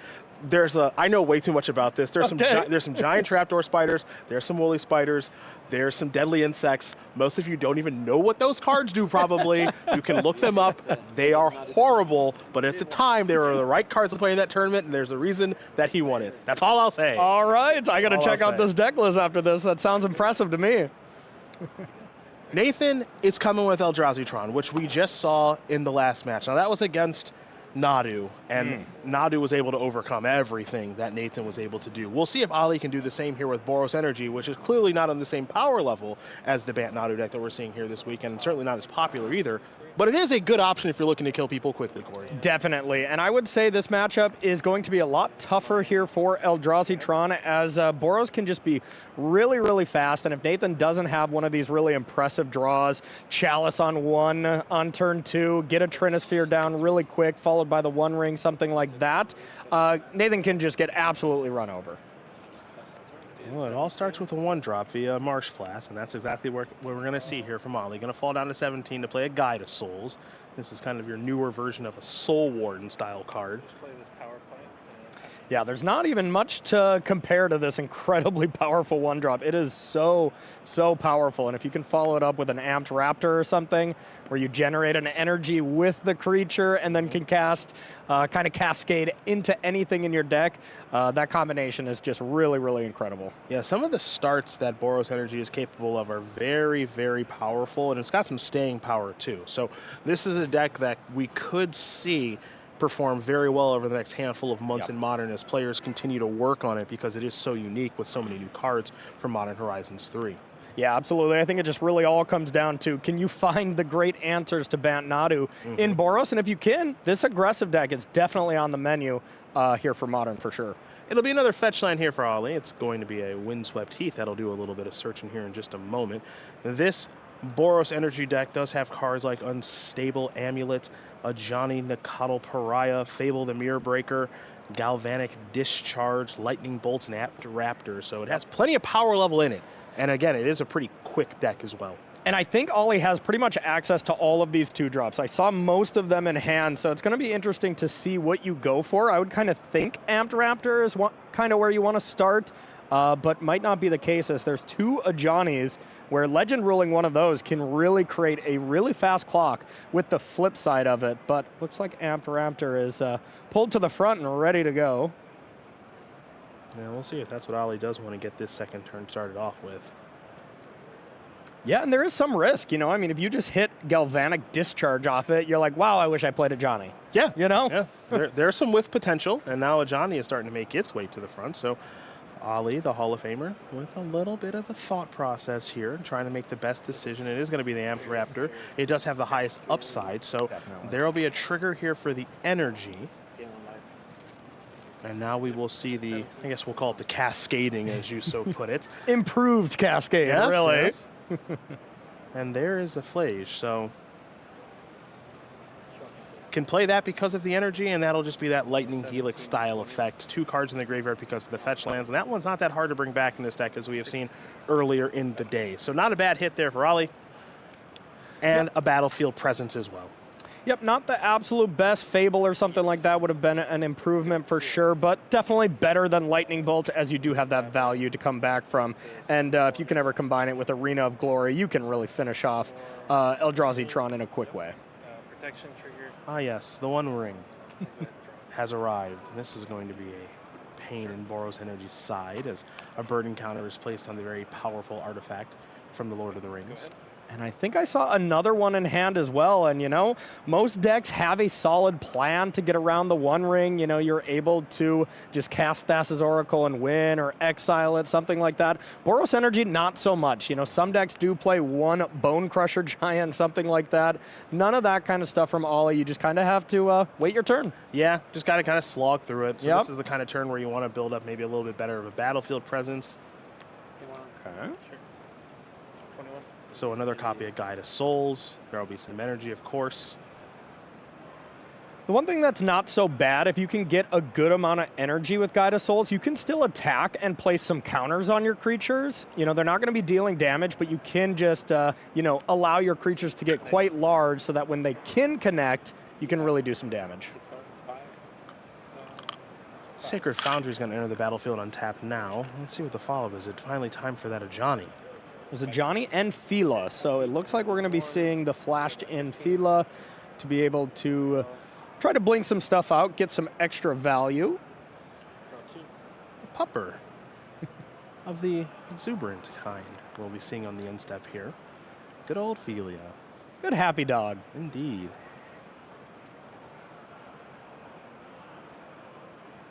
See if Nathan has a big turn ahead. That's not the completion of the Tron, at least not yet, as there's an expedition map. That could be coming very soon.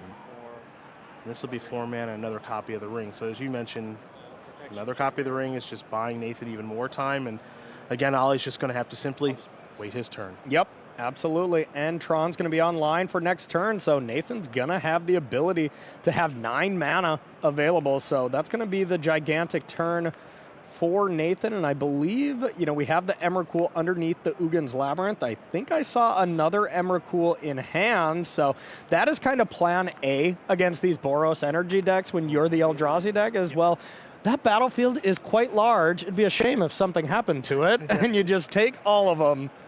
Well, it's time for Ollie to grow the battlefield a little bit more while he is, quote-unquote, waiting his turn. So this will be an unstable amulet. Ollie used it right away, revealed a Ragavan, so that Ragavan's going to come to play. Again, there was once upon a time, it seems so long ago, that Ragavan was a format-defining card in Modern. It's weird to say that it may not be anymore, but that simply could be the case with the arrival of Modern Horizons 3. In the meantime, Nathan is going to sacrifice this expedition map. It's time to get the Tower of Power, and Corey Tron is online. Do you think if the Tron lands are all white bordered, though, you get 1 less mana, or is it still just work the same?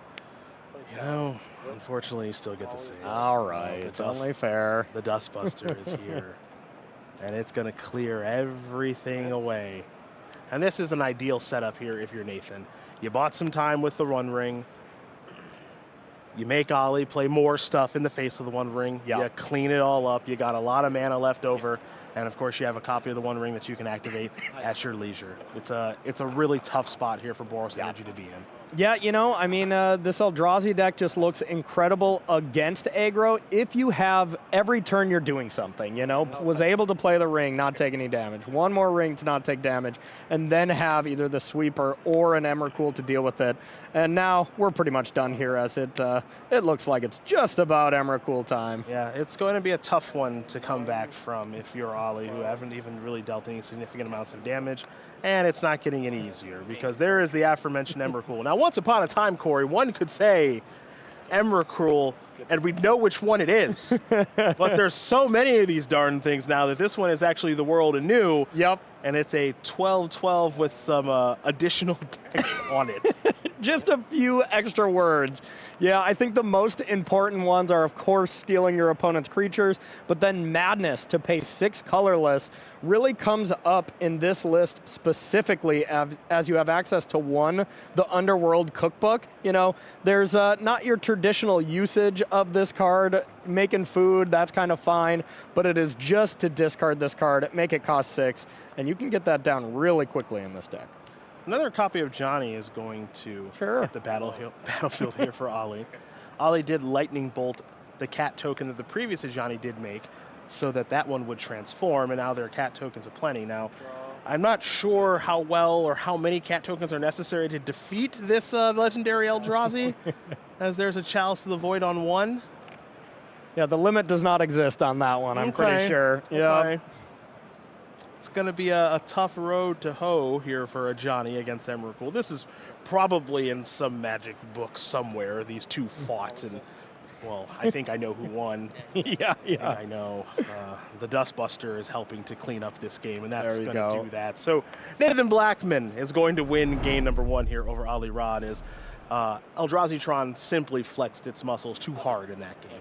Yep, absolutely. Looked really impressive there for Nathan. Nathan was on the play, though, so Ollie being on the play is going to be a big deal. No all-powerful 1-drop here to start it off. I want to say all-powerful Ragavan to start, but it's still probably all-powerful Guide of Souls in this list. But I do see a very powerful sideboard card against, Storm decks as well as Tron, Damping Sphere to come down on turn 2 if needed. A very popular card in sideboards this weekend for the reason that you did mention. Ruby Storm, which we haven't seen much on camera here this weekend. Yep. It's a really great way to fight against that deck. It's a great way to fight against these big mana Urzatron-based decks as well. So it's been popular here this weekend. Raptor will be the play. Ophelia will come along with it. very strong. And nice to be on the play here for Ollie, because if you're on the draw, your opponent goes Tron Land 1, probably going to go Tron Land 2 here with the map. You're kind of forced into Damping Sphere immediately. But Damping Sphere is a universal effect. So if you try to Amp Raptor, that one's not going to work too well unless you got some extra mana laying around, as it does still kind of act like Cascade as you got to cast it. Chalice of the Void on 1 is going to cut off quite a few cards here from Ollie's deck, but it is worth noting that if Chalice is the play, if you're Ollie, you might be able to sniff out the fact that your opponent actually has Tron completed already, which is true. So the sphere comes down, and now here's the attack, and Ophelia is actually going to remove that Chalice of the Void briefly. It'll come back and have no counters on it anymore. So the Chalice was a temporary solution, and now it doesn't do much of anything, Corey. Yeah, no Mishra's Baubles, I guess, if any players playing those, which they are not. But one thing to note for sure is Ollie did not have a third land ready to go here. So, you know, a little bit of a problem, but still looking pretty good here for the Hall of Famer. Urza's Saga is the third land here for Nathan Blackman, and now it'll be a copy of Trinisphere. So you can see exactly what Eldrazi Tron is up to here this weekend. It's playing more like a prison-style deck, and just trying to stop people from doing anything notable, and then eventually go over the top of them with something like Emrakul, as we saw in the last game. Yep, absolutely. And normally, with Ollie not picking up another land here, you would think, okay, well, no more spells, but Fila can kind of do the trick once again and blink it out and then start casting some stuff. Yeah, Ophelia is a fun addition to this style strategy of decks, so we'll see exactly what Ollie can kind of put together here right now. The clock isn't the quickest. It will do some attacking. It's going to blink out the Trinisphere here for just a moment, so that's going to go to the side. And we'll see if Ollie can continue to go a little bit wide with this creature assault. Yeah, and I believe I saw Amped Raptor as well for Ollie, but that one is not great as he doesn't have that third land that I was mentioning before. So Cascade into something, you're not casting it, so has to use up the only piece of energy here off that Aether Hub to cast a Johnny, and kind of out of casting spells here unless Ollie picks up a land, as not many options left available. Yes, on the struggle bus, I would say just a little bit here is Ollie with the difficulty in the lands, but is at least continuing to present a pretty decent clock. And, you know, who's to say, given that the Dampening Sphere is in play, that Nathan can really function in a meaningful way? Yep, that's very true, but even just the threat of Urza's Saga here just making a construct, that is still quite difficult here, as there's a lot of artifacts laying around. It can just jump in front of one of these creatures, and the good dog can only target it, and then it can make a construct in response. It kind of doesn't have the ability to do anything too special there. Well, we're going to head back over to Ollie Rod now and see what the Magic Hall of Famer can find. Game 1 was rather unkind. This game going a little bit better, to say the least. Definitely. And the one thing is, if Fila does not die in combat, which it kind of looks like it would if it decided to get in there, you can attack with it and then start phasing out these constructs, which will just absolutely kill them if the game comes down to that. But I did also see a Dismember in hand for Nathan, so able to make a construct as well as dismember a threat. So pretty solid turn for Nathan if he so chooses. Well, here is a Kozilek's Command, and this one is quite the powerful one. We'll see what the modes are going to be on this. And it's going to be Take Care of Ophelia, and it looks like a couple of Eldrazi knuckleheads will join the battlefield too. Here comes the attack with the Raptor, the Ajani, and Ajani's good buddy. Yeah, and well, that was, you know, nice to get that dog out of there. There's still a pretty big problem here for Ollie. No land, not the ability to not cast a single thing, and just being able to make a big construct here looks threatening to me. And Nathan's getting to the point where, sure, Damping Sphere has prevented him from just going way over the top. These lands still tap for one, and you got a lot of them, so can still cast something quite big this turn with the help of the Scions, or the cookbook is definitely signifying we might have all the creatures going over to Nathan here, and maybe the match slip going over as well. Yeah, that could be bad news. I've not seen Emrakul be Madness out just yet. And we won't yet, but it's there just in case, it looks like. That's a fun thing to potentially have on the horizon right now. You see there's a Karn, the Great Creator in hand for Nathan, and that's exactly where Nathan is going to go. So one really cool trick that Nathan can do at some point here with that Karn is can Karn tick up on Damping Sphere and then just dismember it. Nice little combo if you want to unlock your mana. Not really a big point in doing that so far. I had the one floating from the Saga. Okay. Yeah, so there's a mana floating from the Saga, and then the other 3 lands are helping to assist in the Karn, because remember, Damping Sphere is shutting down the Tron. So yep, all things are good to go here, at least on Nathan's side of things. I can't say the same for Ollie, of course. Yeah, really unlucky for Ollie. Just one land at least gives him the ability to cast 1 spell a turn, and I mean, that'd be huge. That's all really Nathan's been doing is casting 1 spell, but now picking up Bridge from Nathan, you know, all the doors are starting to close a little bit here. The prison side of this Eldrazi deck is really starting to take shape. Ollie's going to come into the red zone.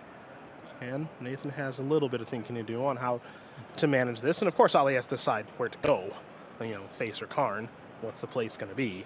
So this is getting to be very, very tough, as you mentioned, Corey, for the Hall of Famer. Yep. You thinking he's wishing he could trade out these creatures for some spiders at this point? You know, a deadly insect or 2, perhaps. Yeah, catch Nathan in his web a little bit. But yeah, this one's not doing so great.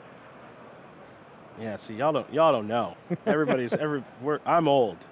Ollie's older, but I'm a fan of the game, and I'll tell you what, Ollie, deadly insects. What we got? We got Orcish Cannoneers. You know that humdinger? No. Yeah. Good. Absolutely not. Good. You shouldn't. You shouldn't. Don't get me wrong. I watched a Pro Tour on dial-up internet, so I'm right there with you. But this was still a little bit before my time. Oh yeah, baby. A little lava burst. Oh baby. Yeah. Best card in Ollie's deck was Stormbind, actually, and it was really, really good. And what was that? My goodness. I'm sorry I'm letting you down here, You but really are. I don't want to just be like, yeah, that was a good one, Cedric. I know the person operating the card machine back there. You know she doesn't know that card either. So, you know, we're at war with one another. Maybe I could say it louder. Stormbind! Okay. That's 1 red and a green. It's an enchantment. You can pay 2 and discard a card at random and deal 2 damage. Pay 4 life. Don't laugh. Don't laugh. That thing was a banger back in the day. If there was a Stormbind on the battlefield right now, Ollie would be doing pretty good. At random? You just had to give away one of your cards could have been your best card for shock? Deal 2. Okay. Deal 2. Okay. I guess that'd close out this game right now. It sure would. It would be pretty good. You're a hater. It'd be pretty good right now. Fair enough. I take it all back. Let's see what Nathan's able to find here to maybe cement this game away.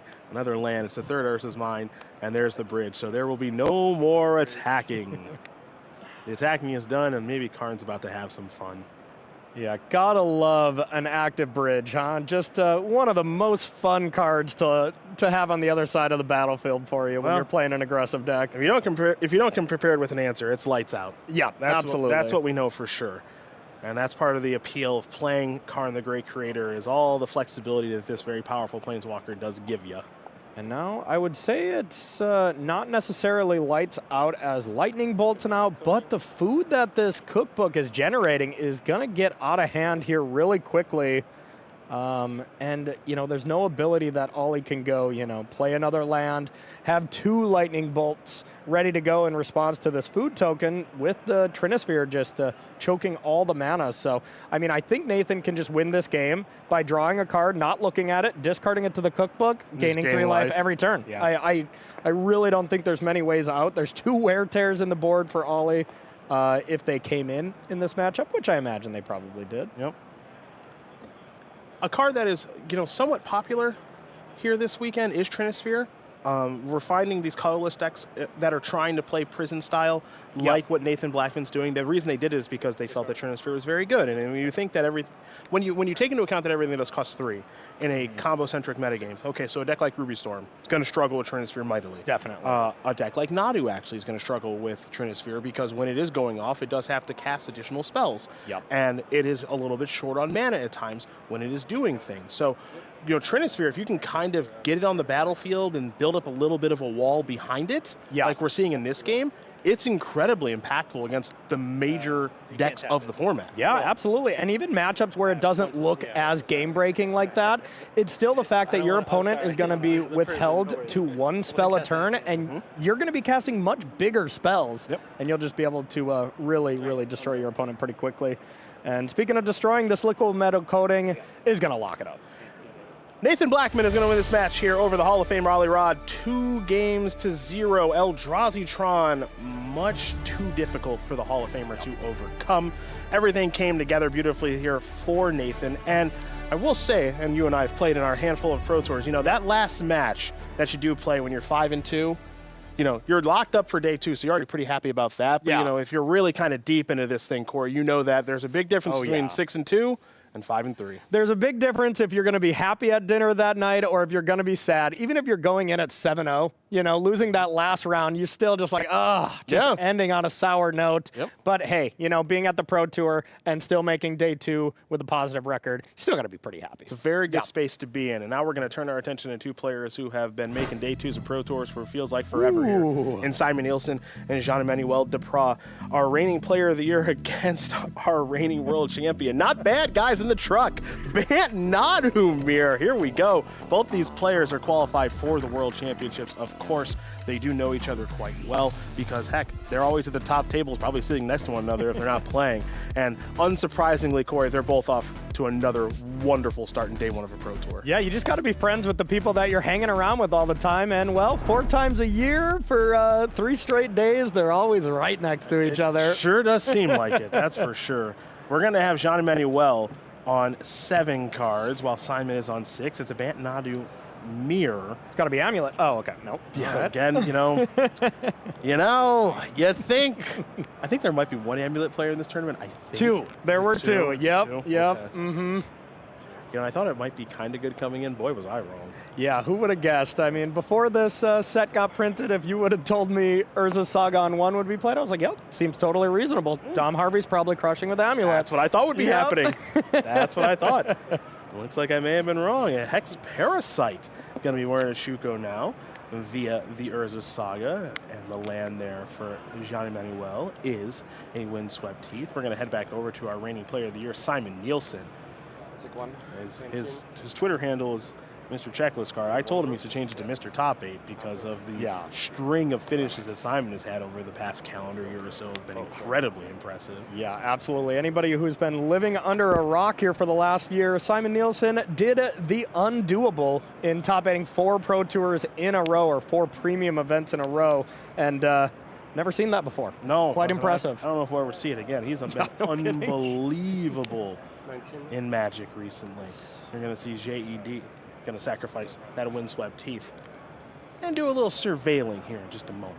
Yeah, and a nice save here for Simon, being able to play that one of fun of Haywire Might here to make sure that the game just doesn't end. I mean, Urza Saga on turn 1 really signifies to me that JED has Nadu there, and I did get a glimpse of it. So we're going to see that, but, you know, Haywire Might being able to clean up a Shuko, can't clean up 2 of them, so you wonder if you're a little priced in to upkeep deal with the Urza Saga if you're already going to try to deal with a Shuko. It's really the only way that I see to prevent Nadu from coming into the battlefield this next turn for JED. Well, let's see what will take place here perhaps in just a moment. All right, so it's going to be upkeep, take care of that Urza Saga. And Nielsen is going to gain a little bit of life and go up to 21. As we head back JED's way now. Yeah, and Hex Parasite, a really interesting addition here. Just having another way to kind of have a 5th Shuko, if you will, and a card that you can at least chord for to be able to target your own permanents. Now, you have to pay some life for that, so not able to do it over and over again. But still a nice little cute addition that we haven't seen from every single list. Oh, there's a second land once again in a copy of Windswept Heath as we head back over Simon's way. And we don't have a great look at Simon's hand just yet, but we know that it doesn't take much for this Bant Nadu deck, pardon me, to put its 1-2 punch together. Yep, and without the Urza Saga, Simon does have to have a very, you know, concentrated amount of cards here to be able to start doing the Nadu thing.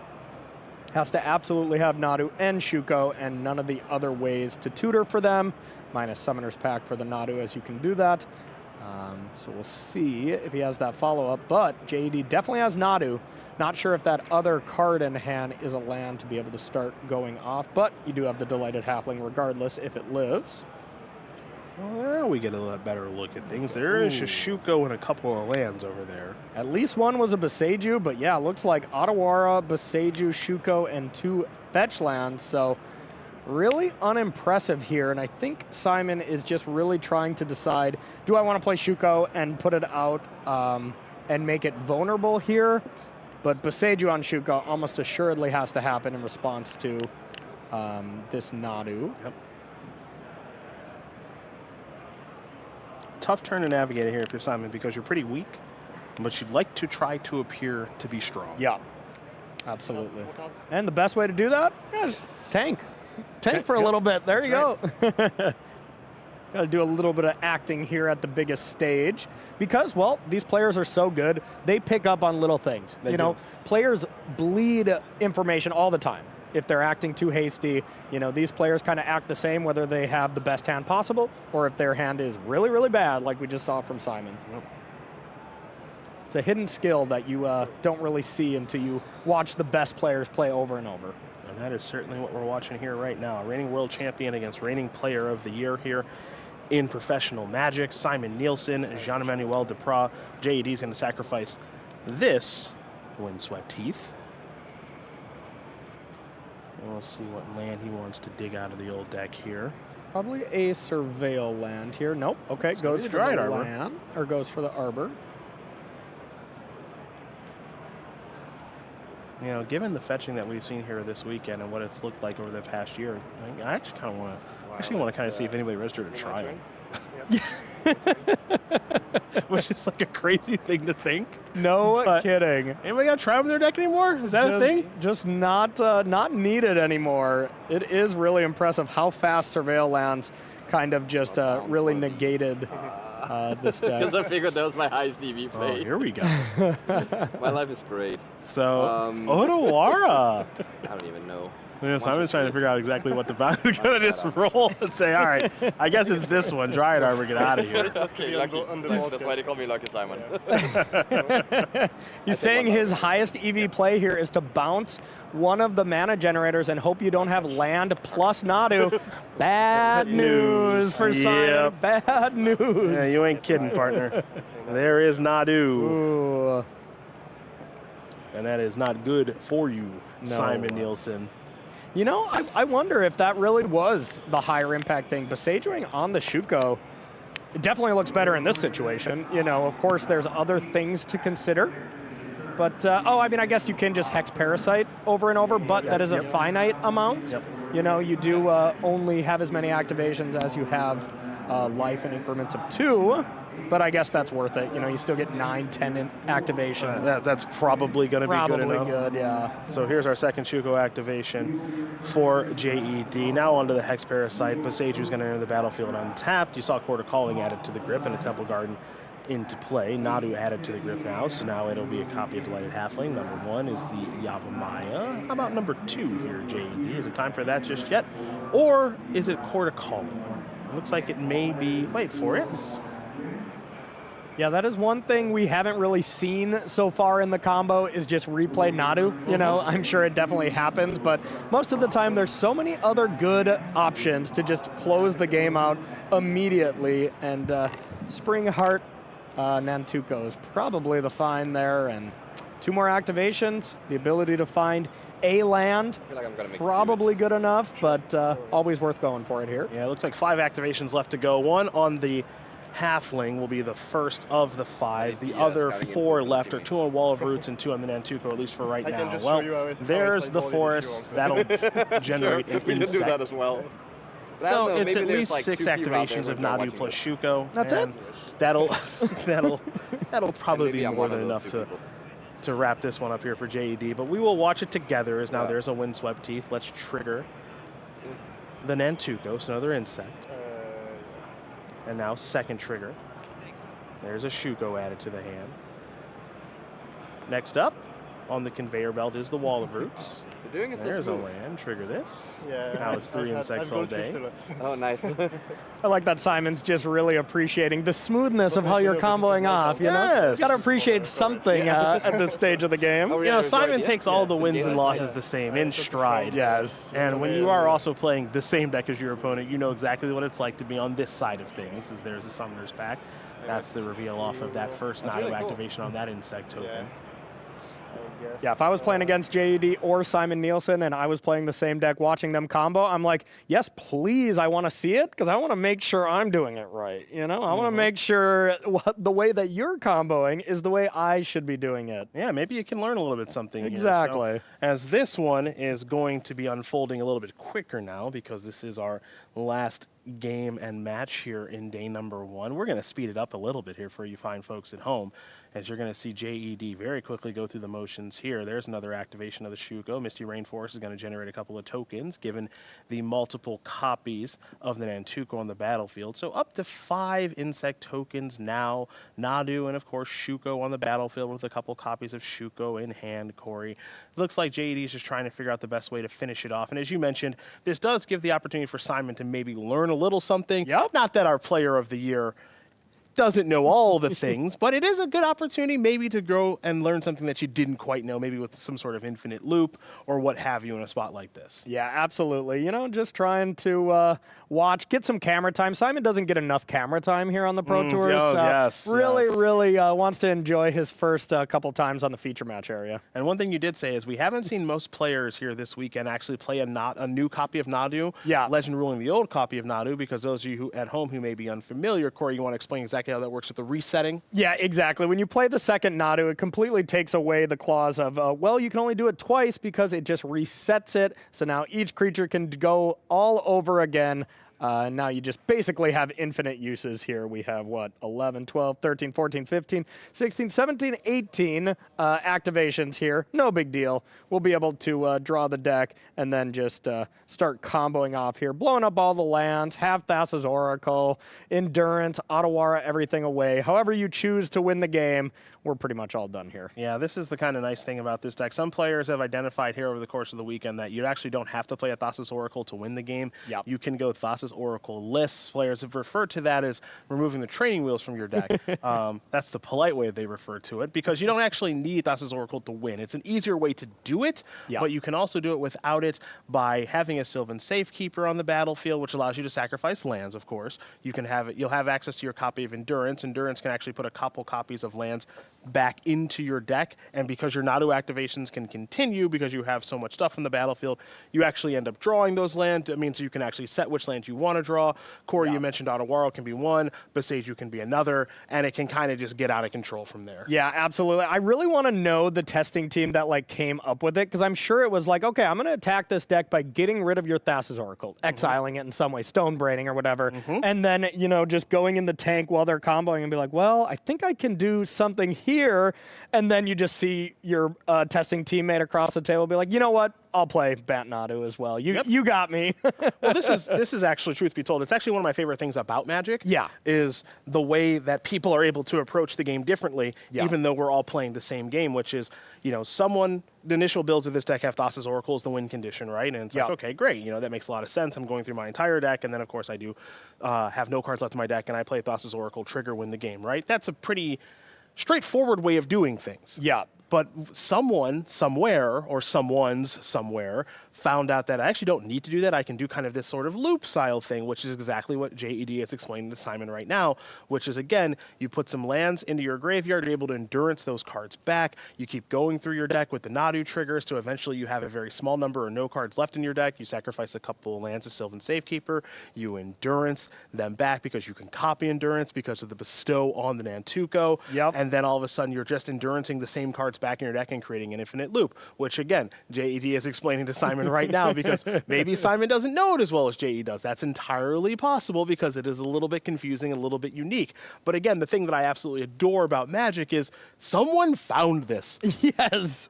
I'm only good at attacking with white creatures. I could never find this. Absolutely not. And you do find this a lot in deck building, and maybe that's how some of the, more iconic combo decks have been created, like KCI. You think about that. That's an incredibly complex thing that, Matt Nass is probably sitting at home and like, all right, connecting the dots, I'm going to build a really cool deck like this. And then to see it in action and see it be as powerful as it is, different decks across Magic's history is just awesome. Like you said, it makes it very obvious and very clear why Magic is the greatest game in the world, and it's not close. Yeah, it's absolutely unbelievable, the decks that people can build. I've always said, I don't know who the maniac is that found the Lantern of Insight deck. Yep. But you know what, pal? Good for you that you were able to find all of those cards, and good for whoever the heck came up with this Bant Nadu deck without Thassa's Oracle, because it's a real good one. I think there's a pretty good chance it might be hoisting the trophy at the end of the weekend. Don't know if it's going to be Jean-Emmanuel or Simon Nielsen, but it looks like somebody is going to be very happy with their birds. Yep, absolutely. And impressive deck once again here from Bant Nadu. And, I would much rather be the aggressive person testing against the people building this deck on a testing team. So that looks like makes my head hurt just thinking of how to approach that combo. We weren't sure exactly how well Bant Nadu would perform here this weekend. We are now. We're pretty sure now. Looks like the deck to beat, and with good reason. News desk folks, Frank, I know you're working on that math, buddy. I can't wait to see the conversion rate of this thing because it has been destroying people all weekend long. I'll have it for you tomorrow, Cedric. Beautiful. That's my guy. See, Frank, love that guy. I can't do the math. That's why he's here. There's we need steam him. coming out of We his need ears. him big time. Thank you so much, Cedric and Corey, here as we close out the action on day number 1. Also very excited for those numbers tomorrow. Frank, the beads of sweat are beginning. Let's take a look at our leaderboard here after 8 rounds of competition as we close out day number 1. One player left undefeated. That is none other than Jacob Nagro with the bird itself. But check this out. I want you to keep looking at the top of the leaderboard. The names we have there after day 1 are absolutely unbelievable. Eli Cassis currently sitting at 7-1. That's your Neon Dynasty champion back in 2022. Jean-Emmanuel Duprat, that's your reigning world champion, sitting at 7-1. Brian Boss playing that awesome Gruul Prowess deck, sitting at 7-1. Javier Dominguez, your world champion back in 2018, sitting at 7-1. Jason Yee, one of the best drafters playing the game right now, sitting at 7-1. So incredible to see so many incredible players at the top of our standings here as we wind down day number 1 of action. Well, we've been talking about Bant Nadu all weekend long, and it's time to name our card of the day. I wonder what it is, Frank. It's Nadu. It's Nadu. What else could it be? The Bant Nadu was the most played deck in Modern. The top of the standings is just utterly dominated by Nadu decks. We saw basically infinite Nadu triggers on camera today, and indeed Jacob Nagro, our 8-0 player, is playing the card. Undeniably, Nadu is simply our new bird overlord in Modern. I'll have some early win rates tomorrow. I fear they're going to be high. Oh no. But I will also look at which decks might actually be beating Nadu. Yeah. Hopefully there are some, and if there are, the Pro Tour will show them off. All right, so whether or not you welcome our new bird overlord, we'll find out tomorrow what might be able to beat it, or if maybe nothing can. Ailey, what about our player of the day? Who have you chosen? Our player of the day has got to be our lone undefeated player, 8-0, Jacob Nagro. I got to chat him after his matchup. Just look at his road to undefeatedness. That's a new word. I'm going to coin it. But yeah, 3-0 against the Mirror, so certainly knows that matchup pretty darn well indeed. Yeah, only 2 games dropped the entire day, which is awesome. Let's hear from him right now. Jacob Nagro, undefeated, 8-0. How's that feeling? It feels really good. I don't want to count my chickens before they hatch, though. I need a couple. I know top 8 would be great, but really, if I end up with 10 or more wins tomorrow, I think even though I'm sure I'll be disappointed, I'll still be very happy the next day. So, but I just I want to make sure I get at least 10 wins. So it's really on my mind. Like most people say, one match at a time, one game at a time. You are the only undefeated player this weekend. That must just feel so great, and a pretty tough matchup there at the end as well. But it all went your way. Yeah, I mean, to be honest, I think my worst matchup is the Nadu mirror. I think the deck's really broken, but fortunately I'm 3-0 in the mirror today, so pretty happy about that. What do you think is the main difference between your build and other Nadu decks? Oh, they're all very similar. I almost registered 2 Dismember main. I have 1 Dismember main, which is probably the best thing I could have done. I wish I had 2 in retrospect, but I have 1 and my opponents have it. It came up in 1 match, so that was nice. But for the most part, all of my opponents have had very similar lists to mine. Best of luck tomorrow. I hope that you can nab those 4 other wins and lock up your top 8. Thank you. Best of luck. Jacob Negro, our player of the day. But what about our match of the day? For that, we're going back to our limited rounds, Frank. Yes, the match of the day is the limited match from round 3 between Tom White and Carlos Oliveros. Surprisingly, this was a blue-black mirror to decide who would go 3-0 in the feature pod. Now, the ending in game 3 was truly dramatic. After a game that was true trench warfare with a lot of card draw, libraries got depleted, and then Tom White cast Deep Analysis targeting his opponent, which decked him out using the card in an unexpected way. What a win for Tom, and an incredible match to watch for sure. Yeah, that was awesome. If you didn't catch it earlier on, go back on the VODs and check it out. The limited rounds were awesome all around, by the way. All right, everyone, come back tomorrow. We want to see you here again because this was just day 1 of competition. Day 2, rounds 9 through 16, starting at 5 a.m. Eastern time, you early birds. Ooh, I said the word bird again. No birds. Uh-oh. Come on back and watch us 11 a.m. Amsterdam time tomorrow as we work our way towards our top 8, which of course is happening on Sunday. It's going to be single elimination modern. Remember, it's going to start an hour earlier, so 4 a.m. Eastern time, 10 a.m. here in Amsterdam. Well, Pro Tour Modern Horizons 3 got underway today with plenty of new cards, not only on the horizon, but in players' deck lists as they entered the Amsterdam Convention Center, ready to battle for a $500,000 prize pool in something that felt like an entirely new modern format. But first, draft. In 3 amazingly exciting rounds of Limited, some of the most decorated players rose to the top of the standings, besting their pods in a supremely complicated format that proved it has plenty of tricks up its sleeves.